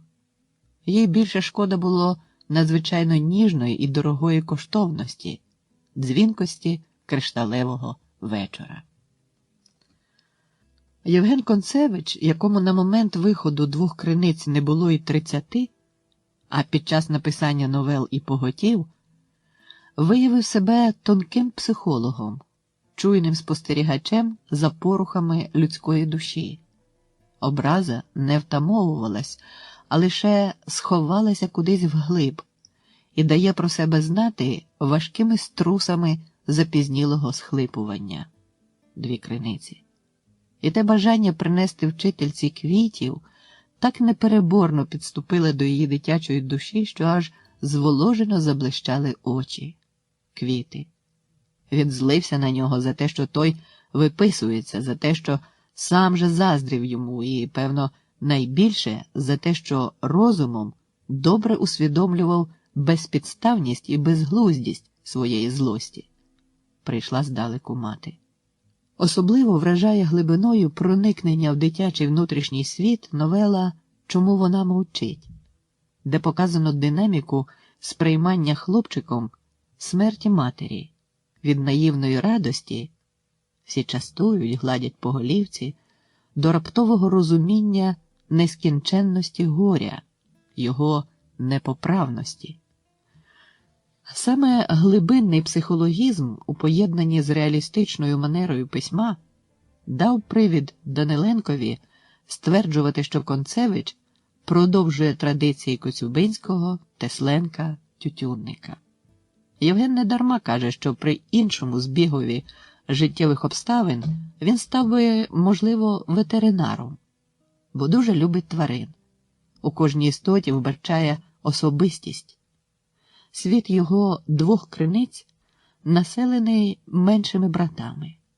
Хлопчик часто бігає до дядька на кроленят подивитись. Дві криниці. На колінах ніжним теплом жеврів пухнастий клубок. Він тихо муркотів. Кришталевий вечір. Інколи між твариною та людиною виникає настроєвий місток. Обидва полюси видзвонюють одним камертоном. То була перша ластівка, і вона заливалася таким нестримним, таким дзвінким щебетом, наче перша велика дитяча радість. Те щебетання мерехтіло веселими іскорками, пурхало у небесну вись, сипалося на шкільне подвір'я, шкільні вікна, і Оля мимоволі зупинилась і усміхнулась тій чорній, дзвінкій грудочці, що приросла до електричного дроту. Квіти. Тварина може стати альтер-его, другим «я» людини, і тоді вони зливаються майже в один образ. А собака там як теля, і злий, як сама хазяйка. Гавкне, то й зомлієш. Он весь час бреше. І Федорчишин голос не замовкає. Певне, все ще комусь скаржиться. А може й так, просто у повітря, як її ж пес. Дві криниці. Найяскравіша ж ця риса творчості Концевича в житті завзятого голубівника виблискує в заключному циклі книжки з промовистою назвою «Голубині пастелі», яка містить 5 мініатюр. Тут автор найбільше щирий і розкутий. Тут він досконало знає матеріал, термінологію і кохається в них. Тут і оповідь ведеться від першої особи. Взагалі ж, цей прийом непритаманний нашому прозаїкові, і, окрім голубиних пастелей, зустрічається лише в новелах «Жити, жити, жити» та «Що він там бачив». Реальність переплітається в пастелях з легендою, народження легенди. Тут найбільше того світла, яке в інших оповіданнях лише зрідка пробивається. Справжній феєрверк живих барв аж рябіло в очах, і все гуло, ніжно воркувало, лопотіло крильми замість передмови. Перший по-справжньому весняний день. У небі тремтять ніжні барви. Сонце аж шумує сліпучим світлом. Молоді голуби, осінчаки. Це їхня перша зустріч з весною. І душі в них шумують, як те соняшне світло. Шумують ніжністю. Як то можна? Тут знаходимо чи не найяскравіший приклад того настроєвого містка, який ми бачили у квітах. По землі біля будинку проходить юнка. Вона сьогодні вперше в цьому році одягла барвисту літню сукню. Зупинилась, зачудована рухливими квітами. Очі світліють. Усміхнулася. Кому? Можливо, сонцю? Можливо, блакитному небу? А скоріше голубам, бо щось співзвучне тому воркуванню ворухнулося в її серці. Голуби в Євгена Концевича є дуже прозорими символами людей, бо й тут мають місце саможертовна любов і вірність, що ведуть до перемоги над смертю, вітряний день, протилежність небезпечної для спокою сміливості і так само небезпечної спокійної зажерливості. Голубівник у дивній пристрасті думає, вертуни не вмирають своєю смертю, вони розбиваються, кидаючись з неба. А навіщо кидаються? Хто зна? Може, щоб піднімати людські очі до неба? Хто зна? Дутиші теж не вмирають своєю смертю, гинуть від переїдання. Вище стріхи вони не літають. Лицемірство грубої та аморальної фізичної сили. Як то можна? Голуби – настільки дивна стихія, що крізь призму спілкування з ними навіть проблема спадковості поколінь постає в незвичному ракурсі, коли справа переходить не від батька до сина, а навпаки, замість передмови. У Концевичів біля входу до оселі висить репродукція картини з зображенням льоту голубів. То симфонія, каже Євген про голубине дійство в небесах. Такою симфонією, перекладеною на слова, є й його голубині пастелі. «Я снюся собі ходячим», – говорить Євген. Ця нерозтрачена жага до руху піднята автором у голубиних пастелях до висоти польоту. Уміє Євген Концевич одухотворювати й рослини. Той, хто знає його обійстя, знає й те, що на цьому подвір'ї чимало груш, і вираз у Концевича під грушами став відомим в Україні, ледь не літературознавчим терміном. Тому стає зрозумілим те, чому так ніжно і гірко говорить автор про зламану вітром грушу.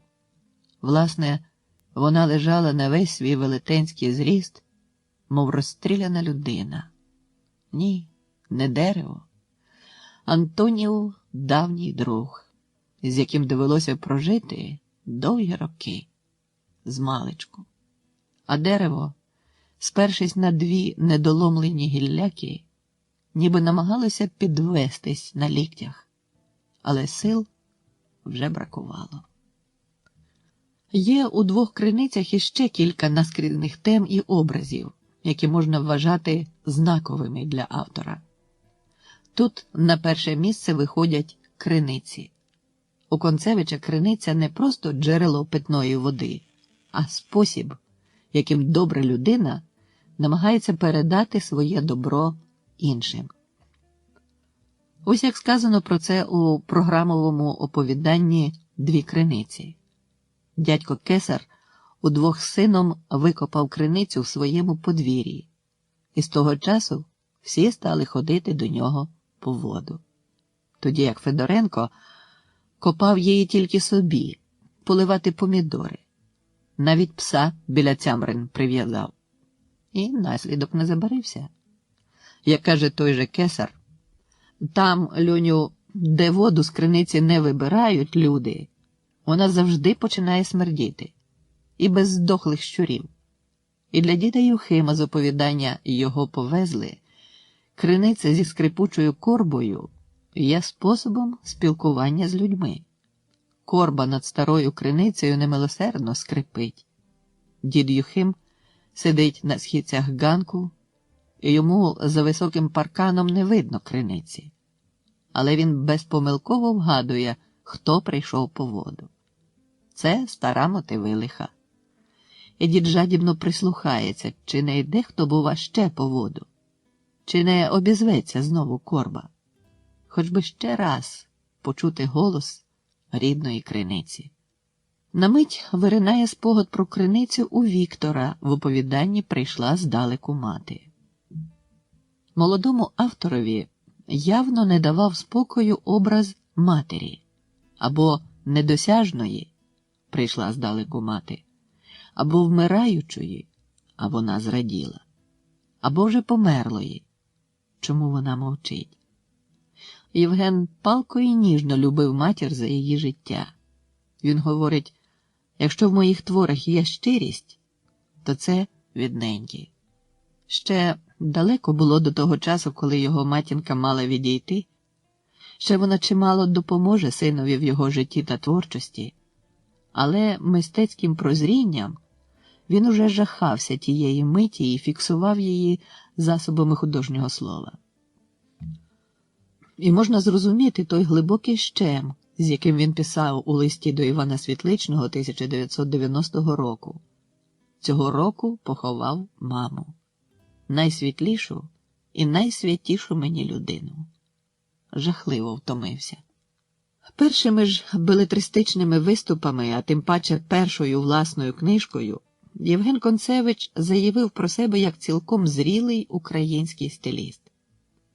Основа його художньої сили – джерельно чиста мова рідного народу, ніби з тих невичерпних криниць, які він так полюбляє. В цьому переконуєшся, вхоплюючи зором і серцем такі фрази. Але, нагледівши Сергія, що затягував у свою браму гілляку, аж зверетенулась на місці. Схоплюється на ноги, з гинцем скрадається городами. Бо й за те, що яснами кутуляє, дорікають. Пригадується, як сам Євген передає свою розмову з матусею по виході книжки. «Сину, а звідкіля ти береш усі ці слова?» «Та від тебе ж, мамо». Індивідуальність же авторського стилю Концевича, а без цього письменник не відбувся б, найяскравіше виявляється в тонких порівняннях, а очі никають по зацементованому подвір'ю, такому чистому, хоч кашу їж на ньому. На пилюці лишилося безліч неглибоких борозенок, наче то проповзло хто зна скільки якихось дрібних плазунів. А китиці тої покрівлі були такі ж нерівні, почорнілі, такі ж похилені у всі боки, як ще недавно господареві зуби. Концевич не належить до тієї групи представників Житомирської прозової школи, яким притаманний мовно-діалектний натуралізм. Навіть у мовленні Євгенових простих персонажів діалектизми – рідкість, а його тре так, щоб юшка текла, як і прояви українсько-російського покруча. Я цього так не облишу, до участкового піду. От наказання. А в цілому ж це нормальне українське народне мовлення, підкріплене виразною емоційною лексикою. Трохляве вже доробало. Є у двох криницях оповідання, що він там бачив. Твір нібито як твір. Двоє спостерігають за танцмайданчиком. Дещо незвично тут хіба що сповідь від першої особи. Як уже зазначалося, Концевич дуже рідко звертається до такої форми, лише тоді, коли щось особливо близьке йому, особистісне. Але ось що цікаво. Спочатку все це сприймалося мною як щось одне ціле, що без кінця повторюється. Далі я став вихоплювати деталі. Це було схоже на орнамент китайської вази. Так це ж осмислення суті мистецтва. Орнамент китайської вази. Бо давно відомо, що воно перш за все полягає в умінні вихоплювати життя чи й створювати своєю творчою волею саме деталі, а їх у книжці Концевича вистачає. Дядько Кесар вже за подвір'ям помічає в своїй руці ложку, спльовує і кидає з опалу об землю. Дві криниці. Окупант у спогадах Хотини Марківни весело плескався у відрі волохатими литками, задоволено тер ногу об ногу. Про сіль. Баба Скалозубиха, Груша, ні з того ні сього стала витирати фартухом зовсім сухі руки. Із таких деталей, виразних і різноманітних, зітканий світ Концевичевої книжки. Строкатий, непростий, сумний і водночас ваблячий. Світ, де не буває однозначних рішень. Збірка прози «Йдучи вулицею» 1985 рік стала черговим етапом письменницького зростання Євгена Концевича. Книжка органічно продовжує проблематику, стильову манеру та світоглядний пафос попередньої. Це підтримується і тим, що чималий корпус новел із двох криниць перейшов, інколи в нових редакціях чи зі зміненими назвами, до книги «Йдучи вулицею», «Груша», колишній химерний обеліск, «Кришталевий вечір», і прийшла до нього здалеку мати, «Скрипіла корба», попередня назва «Його повезли», «Квіти для вчительки», раніше просто «Квіти», більшість мініатюр у циклі «Люди й голуби», попередні «Голубині пастелі». Але і в передруках Євген Васильович постає перед читачем у новому, більш професійному вимірі. З одного боку, письменник уточнює свою позицію і подекуди знімає метафоричність. Так, сама згадана зміна назви циклу «Голубині пастелі» на люди й голуби свідчить про те, що голуби не самі по собі цікавлять автора, а лише у зв'язку з людьми. Показово у цьому плані зміна кінцівки дивної пристрасті. Якщо у двох криницях вона завершувалася фразою «і птахи не знали, що людина думає про них», то у збірці «Йдучи вулицею» хай не голуби, але ми про це вже знаємо. І ще думала людина, дивлячись на цих двох птахів, що в їхньому світі так багато від людського. А з іншого боку, прозаїк став бачити світ більш багатомірним, таким, в якому часто не буває однозначних рішень. Тому Євген не поспішає ставити авторські крапки над життєвими «і», надаючи змогу читачеві стати співтворцем і самому шукати можливі варіанти рішень. Цікаво, зокрема, придивитися до новели з того ж таки голубиного циклу, яка у першій книжці називалася «Вітряний день», а у другій одержала назву «У негоду». Це оповідання на вічну тему сили кохання і самовідданості.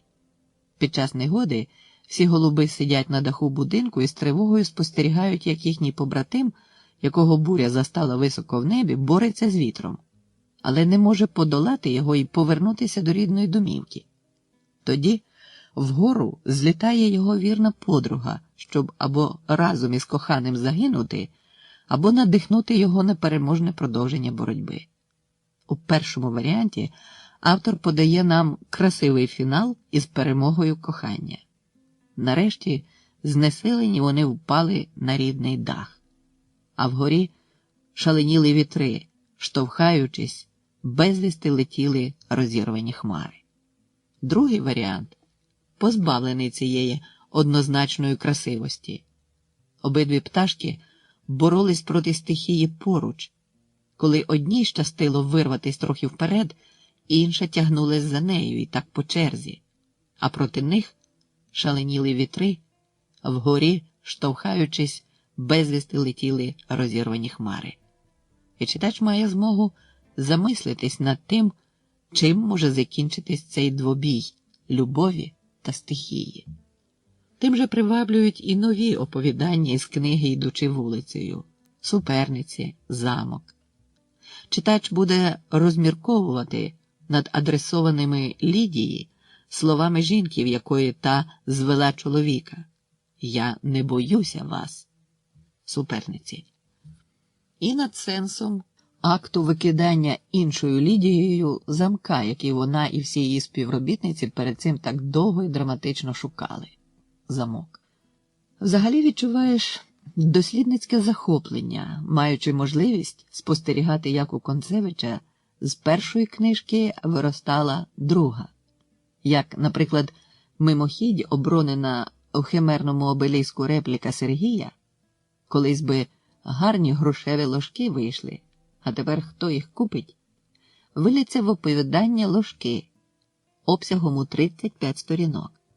Між іншим, химерний обеліск, перероблений у грушу, безпосередньо передує ложкам у книзі «Йдучи вулицею». А як характерне для Житомирської прозової школи внутріміська топоніміка, скромно розпочата у двох криницях вулицею Садовою, є така в Житомирі, знайшла у книжці «Йдучи вулицею» продовження «Житній ринок», «Провулок Кривий», і вони є на карті обласного центру. Як тема людського, не голубиного, кохання штрихами намічена у двох криницях «Жити, жити, жити», «Кришталевий вечір» стає основою новел «Єдиний раз», «Суперниці», в останній з глибоким проникненням у жіноче світосприйняття, у збірці «Йдучи вулицею». Виразною константою Концевича-белетриста у другу книжку з першої перейшли співчуття людському стражданню і притлумленій гідності, терпкий присмак образи і приниження, прагнучи вирватися назовні страшною чоловічою ганьбою плачем у ложках. Несприйняття культу речей і наживи – один із персонажів у «Пташиних торгах», якому адресовано репліку «Подавися своїми грішми». Спроби деяких персонажів віднайти вихід із земних негараздів у зверненні до Бога, Серафимова сянька в ложках, зіткнення міської та сільської стихій, йдучи вулицею, уміння побачити і показати, як перше поверхневе уявлення про добро і зло змінюється вирішальним, глибинним і протилежним їх осмисленням. Так у новелі «Йдучи вулицею» цибатий чорнявий хлопець, який спочатку здався сільській жінці, розгубленій у чужому великому місті, таким же байдужим, як і інші зустрічні, виявляється врешті-решт дуже чуйним. Він знайшов розшукуваний провулок і владним рухом взяв клунки з її занімілих рук. Примітка. У зв'язку з доопрацюванням новел Концевич змінив цей сюжетний хід на інший. Та найбільш показовим є в цьому ракурсі «Ложки». Це твір досить гостросюжетний. Його головний герой Андрій – людина різнопланова, складна, заслужений фронтовик з непродажною пам'яттю про минуле. У сцені з Максимом він ні за що не погоджується позбутися своєї видатної сокири, яка йому з прагматичної точки зору вже ніколи не знадобиться. Чи в іншій сцені розмальованої Тарілі. З умінням знайти своє трудове, а не споживацьке місце в нелегкому житті він майстерно виготовляє спочатку щітки, потім і дерев'яні ложки на продаж, з любов'ю до праці при своєму інвалідському стані. Виділені хворобою руки аж заходились, затремтіли, перечуваючи нарешті роботу. З добрим серцем позичає зовсім незайві гроші сусідам. І безпросипний п'яниця, який через це катується сам, катує дорослу замордовану життям і самотністю дочку Павлину, та в неї копійки не виканючиш. Ложки, злегали вони його з дочкою в нерівноправну й болючу супряж. Він змушений спілкуватися з такими ж п'яницями, як Дмитро Халамеди, і все ж він таки пропиває свою сокиру. І ось розв'язка. Павлина нібито постійно продавала на міському ринку виготовлені батьком ложки, що й давало йому можливість не бути утриманцем-інвалідом. Павлина і так уторгує сьогодні на добрий Могорич. І раптом виявляється, що ложки ці не продавались, а складались на горищі. Згадаємо з химерного обеліска. А тепер хто їх купить? І коли раптом у тому потоці ложок до його ніг перед коляскою упав у чорній хустинці з квітчастими берегами той вузол, з яким його Павлина пішла сьогодні на торг, Андрій, вражений неймовірним відкриттям, протверезів в одну мить. Протверезів так, як ніколи в житті ще не тверезів. І весь затерп у німому змертвінні. Стискаючи долонями скроні, він слухав, як у його зболеній думками голові пульсує, б'ється одне єдине, по-новому збагнуте слово «Дочко, дочко». Яким емоційним змістом наповнилося по-новому збагнуте слово «дочка». Гадаємо, це означає, що Андрій зрозумів душевну глибину Павлини, яка не могла збувати батькові ложки як неходовий товар, та й через власну гордість, як значає Савенець, і час від часу віддавала батькові свої гроші, аби не вбити в ньому почуття самодостатності. Не випадково Павлинине докірливо сумне «тату», висловлене перед від'їздом на ринок, так перегукується з отим прикінцевим Андрієвим «дочко». Ось що про Євгена Концевича, зокрема про оповідання «Ложки», говорив Євген Гуцало. Прозаїк Концевич уміє спостерігати і змалювати. Оповідання «Ложки» цікаве не тільки життєвістю характерів, не тільки мовно-стилістичною своєю палітрою, не тільки самобутністю колізій, не тільки безсумнівною своєю талановитістю, а ще й іншим. А саме, чому наша критика по нинішній день не помітила цей твір? Тобто, цікаве це оповідання ще й своєю безталанністю, в якій ні саме не винувате, ні автор не винуватий. А може, безталанність долі ложок цілком закономірна в нашій критиці? 1985 рік. Не зраджує Євгена у другій його книжці тонкий психологізм. Той жар, що мить тому вливався в Лідію з його ледве стриманого дихання, опинився тепер десь долі і підступно пішов на неї знизу, млосно плавлячи й розмиваючи твердь її ніг. Так само рідко, як і у двох криницях, звертається письменник до авторського «я». Єдиний раз, голубко моя сиза. Так само досконало володіє мовою та її виразними можливостями. Так само базує на ній свій неповторний стиль.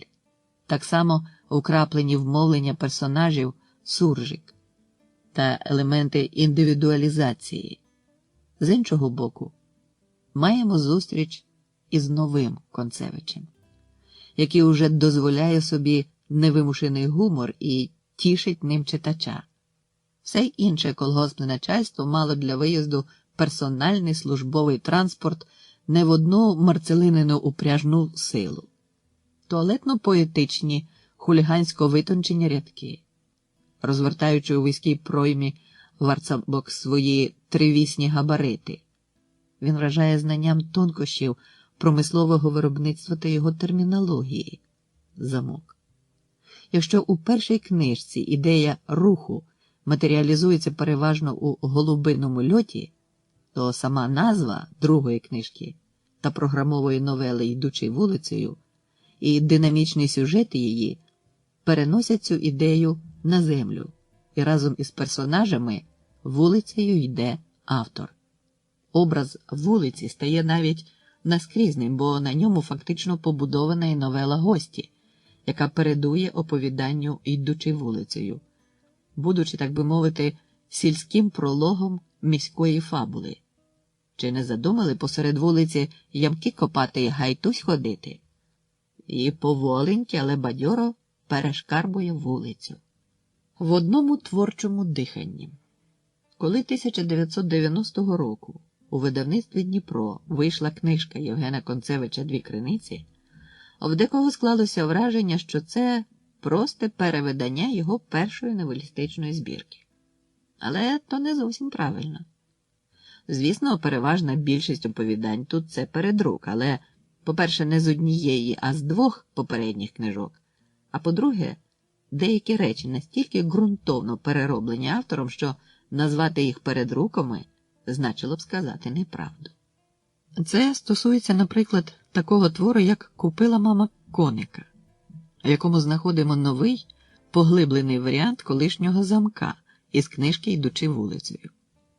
Але особливо помітної переробки зазнали суперниці з тієї ж збірки, які завдяки вставці новели спогаду в новелу «Оповідь» перетворилися в міні-повість «Колеги-колежанки» або «Міжорна мелодія з бомбликами», де з попередньою серйозністю реалістично уживається комізм.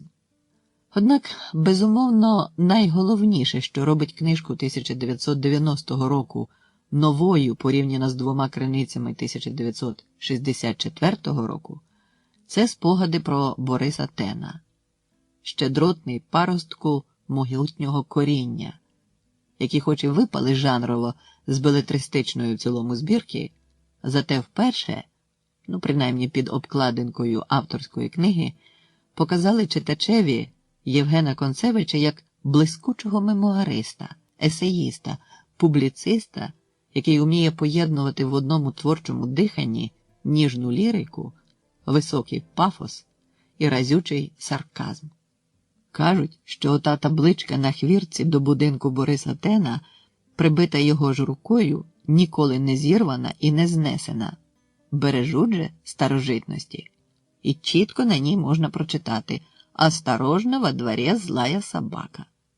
А це значить, що клопоту зі встановленням меморіальної дошки на будинку славного перекладача властімущі житомиряни не матимуть і далі. Після написання цих рядків ситуація змінилася. Вулиця 22-го з'їзду КПРС стала вулицею Бориса Тена. На його будинку з'явилася меморіальна дошка.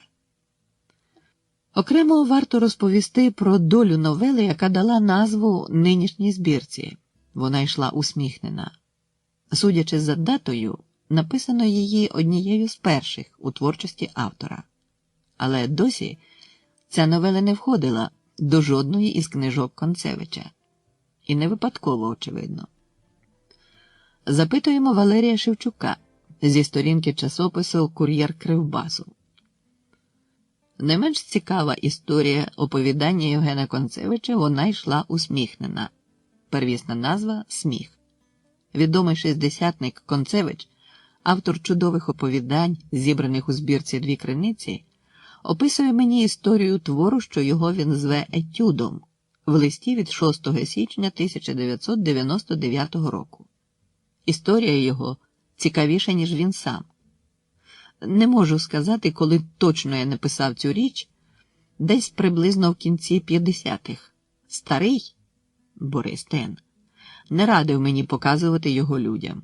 Я ж, підточений авторським хробачком оприлюднитися, коли якось зібралось в мене літоб'єднання, що кучкувалося при редакції радянської Житомирщини, візьми та й прочитай його після своїх гуморесок. Стебун, тоді Ілля Стебун, відомий мракобіс свого часу. Мене, корчагінця-гумориста, мало не з'їв. Мовляв, це зовсім не та дорога, якою піде радянська література. Так далеко можна зайти і так далі і тому подібне. Він прочитав усім присутнім досить пристрасну лекцію застереження. Додам до цього, що я свого часу, бажаючи надрукувати перші новели Концевича у Києві, заніс їх до Новиченка. Було це на початку 60-х. Новели «Сміх» тодішньому метрові завбачливо не показав. Завдяки цьому кілька новел Концевича з'явилися тоді в літературній Україні. Знову додам до цього. Я тоді показав це оповідання Іванові Світличному, а той побажав, щоб воно залишилося у нього. Концевич пише: «Як же цей етюд потрапив до Івана Світличного, не зовсім розумію. Мабуть, від тебе? Але ти мені про це ніколи не говорив. Льоля Іванова, дружина Світличного, передала мені папку з Іванового архіву. Я не запитав, якого. З того, що вдома залишався, чи з повернутого Льолі кагебістами. Отам це оповідання і віднайшлося. Таким чином, перед нами не просто етюд, а вельми цікавий документ, зразок того, як починалася в Україні антитоталітарна література. Те рятівне єдине слово «надія».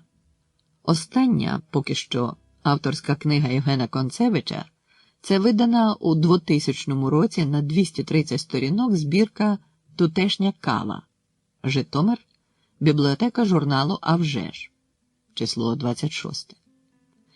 Книжка ця неординарна в усіх відношеннях.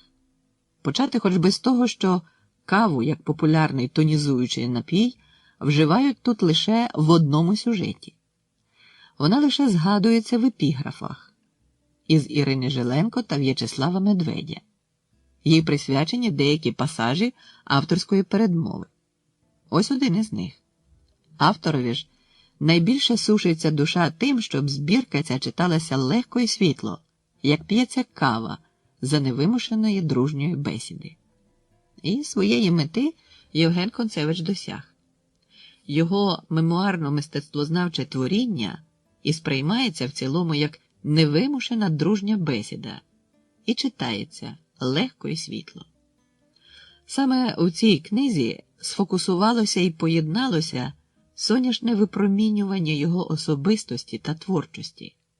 Про це сказано упорядницею-редакторкою збірки Вандою Чайківською. З Концевичем завжди соняшно і якось затишно. Світла тональність Концевичевого письма – це не легковажність пурхаючого по поверхні метелика, а вистраждане розуміння того, що саме по собі життя є великим даром Божим, до якого людина має прикласти чимало власних зусиль.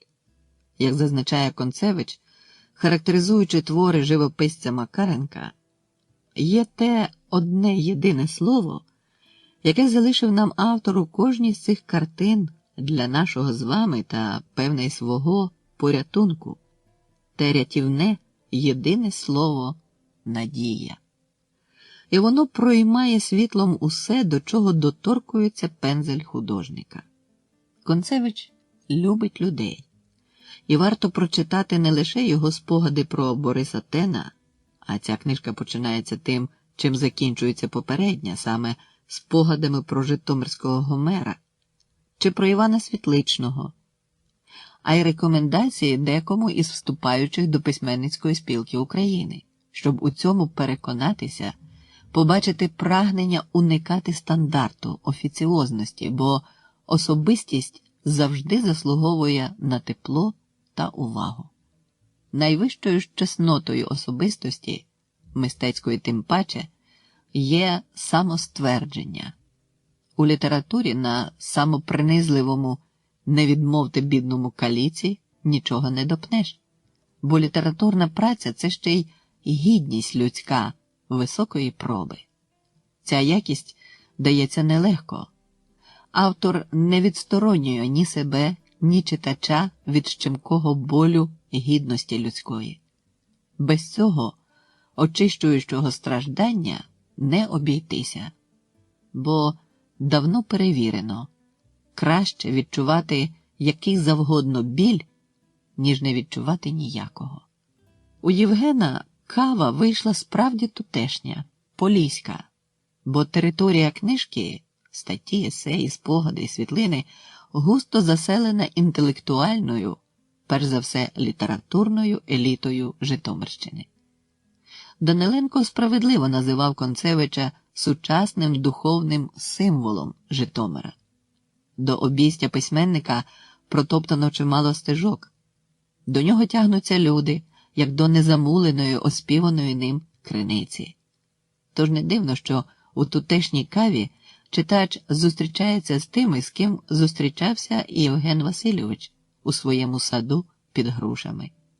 І з тими, хто вже відійшов, з Борисом Теном, Миколою Колесником, і з тими, хто й нині має потребу поспілкуватися з незламним українцем.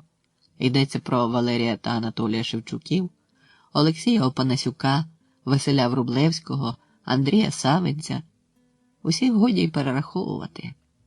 Крім того, Іван Світличний та його рідні, Алла Горська, Євген Гуцало, Володимир Дрозд, Євген Сверстюк, Іван Дзюба, Михайлина Коцюбинська, В'ячеслав Чорновіл та інші світлі постаті сучасної України виглядають на сторінках книги теж як тутешні, бо вони бували в Концевича. Через це тутешня кава може стати у пригоді усім, хто цікавиться новітньою українською літературою, культурою, і численні світлини теж слугуватимуть цій меті. Читача літературолюба збагатять і глибокі автористично сформульовані міркування автора відносно мистецтва взагалі, словесного зокрема, як оце. Літературна ж творчість – стихія не просто жорстка, вона жорстока, і об'єктивно, і в самому суб'єкті. Слабкою головою туди з торчака не пускаються, бо затопчуть, тім'ячко розчавлять душі, або й сам себе розчавиш, не зоглядівшись навіть. Саме в цьому контексті варто згадати, що і сам Концевич, і Чайківська наводять іще одне, менш відоме загалові українське народне слово «кава», «галка», «вовк», «хо», «пострах». Автор не розглядає свій твір як замовляння чи оберіг від місцевих кав та лякал. Він моделює можливість ситуації, коли б аж страхопудні кави перед очима попливли. За часів розвиненого соціалізму Євгеном Концевичем і його однодумцями влада лякала письменницький молодняк. Мовляв, дивіться, не ставайте такими кавами, такими українськими буржуазними націоналістами, бо сидітимете, як сидять його друзі, і як сидів би він сам якби не лежав. Та часи ті минули, Кава Концевич витримав усе і усім своїм чесним життям, своєю творчістю довів, що його націоналізм – то здорове почуття гордості за причетність до великої культури великого народу. І ця гордість органічно поєднується з потребою увібрати все найкраще із здобутків уселюдської цивілізації. Тому так захоплюється Концевич своїм учителем Борисом Теном. Бо його титанічна праця – надбання не лише одного народу. І чи не найбільше саме в тому розумінні, що попри часові тенденції відчуження і недовіри, Борис Тен робив усе для зближення людей, культур, цілих народів. І при всьому високому духовному потенціалі книжка Євгена є суто земною. Авторові ніщо людське, не чуже. Народні бувальщини, солонуваті анекдоти і хохми, які автор включив на титульному аркуші до жанрової характеристики збірки. Не поодинокі у тутешній каві, і це також єднає Концевича з Борисом Теном. Стиль книжки при всіх згаданих больових точках автор обрав свідомо. Тепер пиши, що хочеш, що заманулось, і ніяких тобі облітів, ніяких цензур. Ти вже ані слуга, ані боєць, ані державний вершитель. Ти просто письменник. Зачухалось писати. Можеш при цьому надуватися поважно, а можеш і пустувати собі. І наш просто письменник рішуче відкидає можливість надутись поважно. Він вважає за краще де-не-де пустувати. Це пустування вельми майстерне. У Концевича за відомим мистецьким правилом, якщо вже десь з'явилася рушниця, то пізніше вона обов'язково стрельне. Ось чому, анонсувавши 3 примірники на 3, Євген не кидає непризволяще цю тему. Незабаром повідомляючи, що книжка вийшла під патронатом президента Академії оригінальних наук у пошуку ідей та винаходів на 3. Ось чому двічі з'являється фраза «І ще на закінчення». Ось чому теща, згадана на титульному аркуші, надалі цементує книжку спочатку у вигляді позірного образу, а потім у вигляді цілком реальної, хоч, можливо, дещо белетризованої, тещі Врублевського. Ось чому система специфічних обмовок відступів, розпочата на тому ж титульному аркуші, про земляків і не тільки, і не стільки, і не про всіх, і не про все, знайшла продовження у спогадах про Бориса Тена. З'явилося в Житомирі аж 3 пам'ятники Борису Тену. Перший, власне, це і не пам'ятник, і не Борису Тену. У стилістику Концевичової іронії входить і тонка гра слів. Це заліплення чи, можливо, засліплення легко зійшло тоді за щиру монету. В Житомирі під завісу відбулося ще одне незабутнє міроприємство. Великою мірою приємне міроприємство. Нерідко ця іронія досягає такого розжарювання, що не знаєш, сміятися чи плакати. Маю на оці оте далекоглядне, очевидно, для підняття додаткового престижу і всієї української культури і української книги, і, зокрема, престижу українського письменства, піклування про українське книгодрукування. Найвищий у світі податок на додану вартість української книжкової продукції. А взявши на озброєння пустування, письменник аж ніяк не пустує, коли йдеться про те, що зачіпає долю рідного народу. Тут Євгенове слово іскрить оголеним дротом під високою напругою. Нам затято й люто, але неодмінно по-братському, імперською сокирою затісувати лоба, підганяючи його під правильне розуміння нашої історичної, релігійної, мовної і, найголовніше, кровної братської спорідненості з імперією старшого брата. Кровна спорідненість з імперією зла зовсім не братська. а кровна спорідненість жертви і вбивці, спорідненість пролитої крові, а якщо вже й братська, то поки існуватиме лапчива до чутого, амбіційна старшобратством імперія, а не просто держава доброго сусіди, брата, це буде завжди кровна спорідненість Авеля і Каїна. Відкидаючи в передмові можливість створити перекуплену знахабнілими спонсорами книжку, Євген Концевич вигукує: краще вже такої книжки ні людям, ні авторові не бачити, а випити собі в настрій філіжанку кави натуральної. На відміну від кави розчинної, яка не лишає по собі нічого, кава натуральна завжди залишає осад. Тутешня кава Євгена Концевича – кава, поза сумнівом, натуральна, гаряча, зі своїм неповторним смаковим букетом. Вона не розчиниться в бурхливому сучасному літературному процесі, а залишить у ньому помітний слід. Уміймо своєчасно шанувати своїх творчих працівників.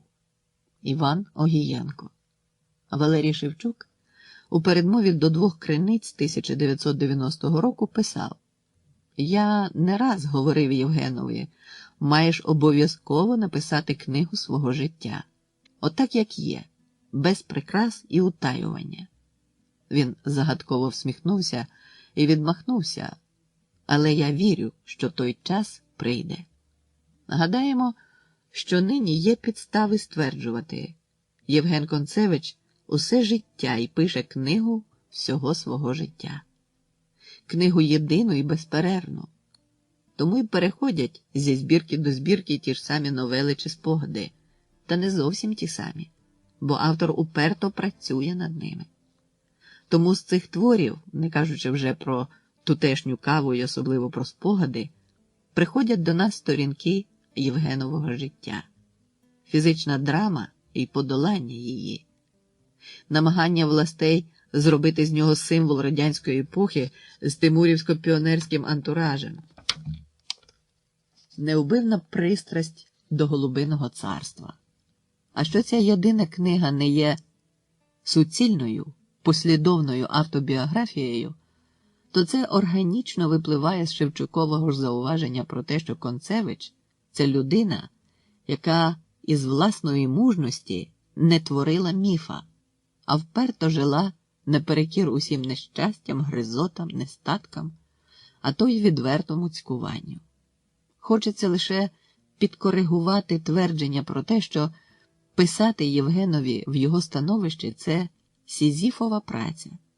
Праця міфологічного Сізіфа була не лише важкою, а й безрезультатною, безперспективною. Праця ж Євгена Концевича на кожному кроці була і є підмурком для майбутнього. Вона передрікає і наближає його.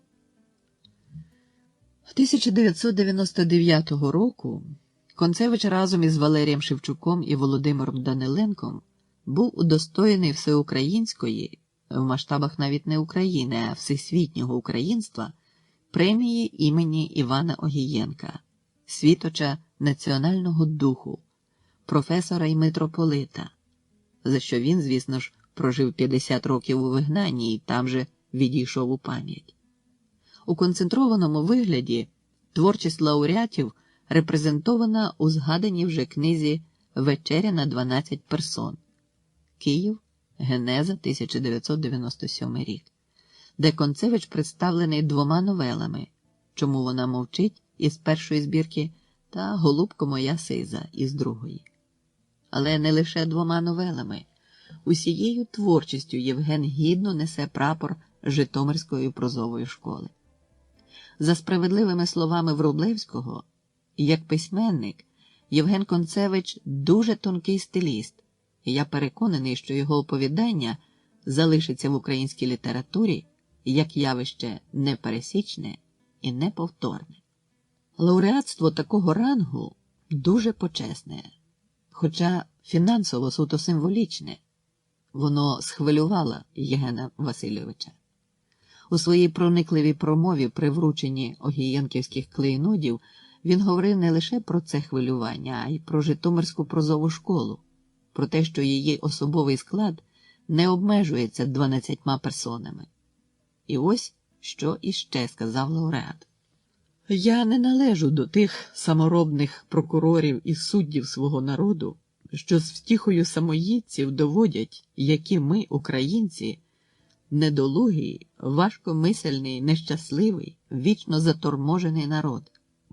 Мене по-справжньому дивує в моєму народові інше, де він бере сили, щоб після такої не десятилітньої, навіть не столітньої, віками диявольської суспільної селекції, коли все щире, мудре, добре, шляхетне, свідоме гідності й обов'язку перед своїм народом методично вилучалось, відстрілювалось, винищувалося чи підступно підкуплювалося чинами і теплими містечками, мене дивує, де мій народ бере сили, щоб за таких умов знову і знову народжувати в собі таких Іванів, як Огієнко, Світличний, Дзюба, Євгенів, як Сверстюк, таких Василів, як Стус.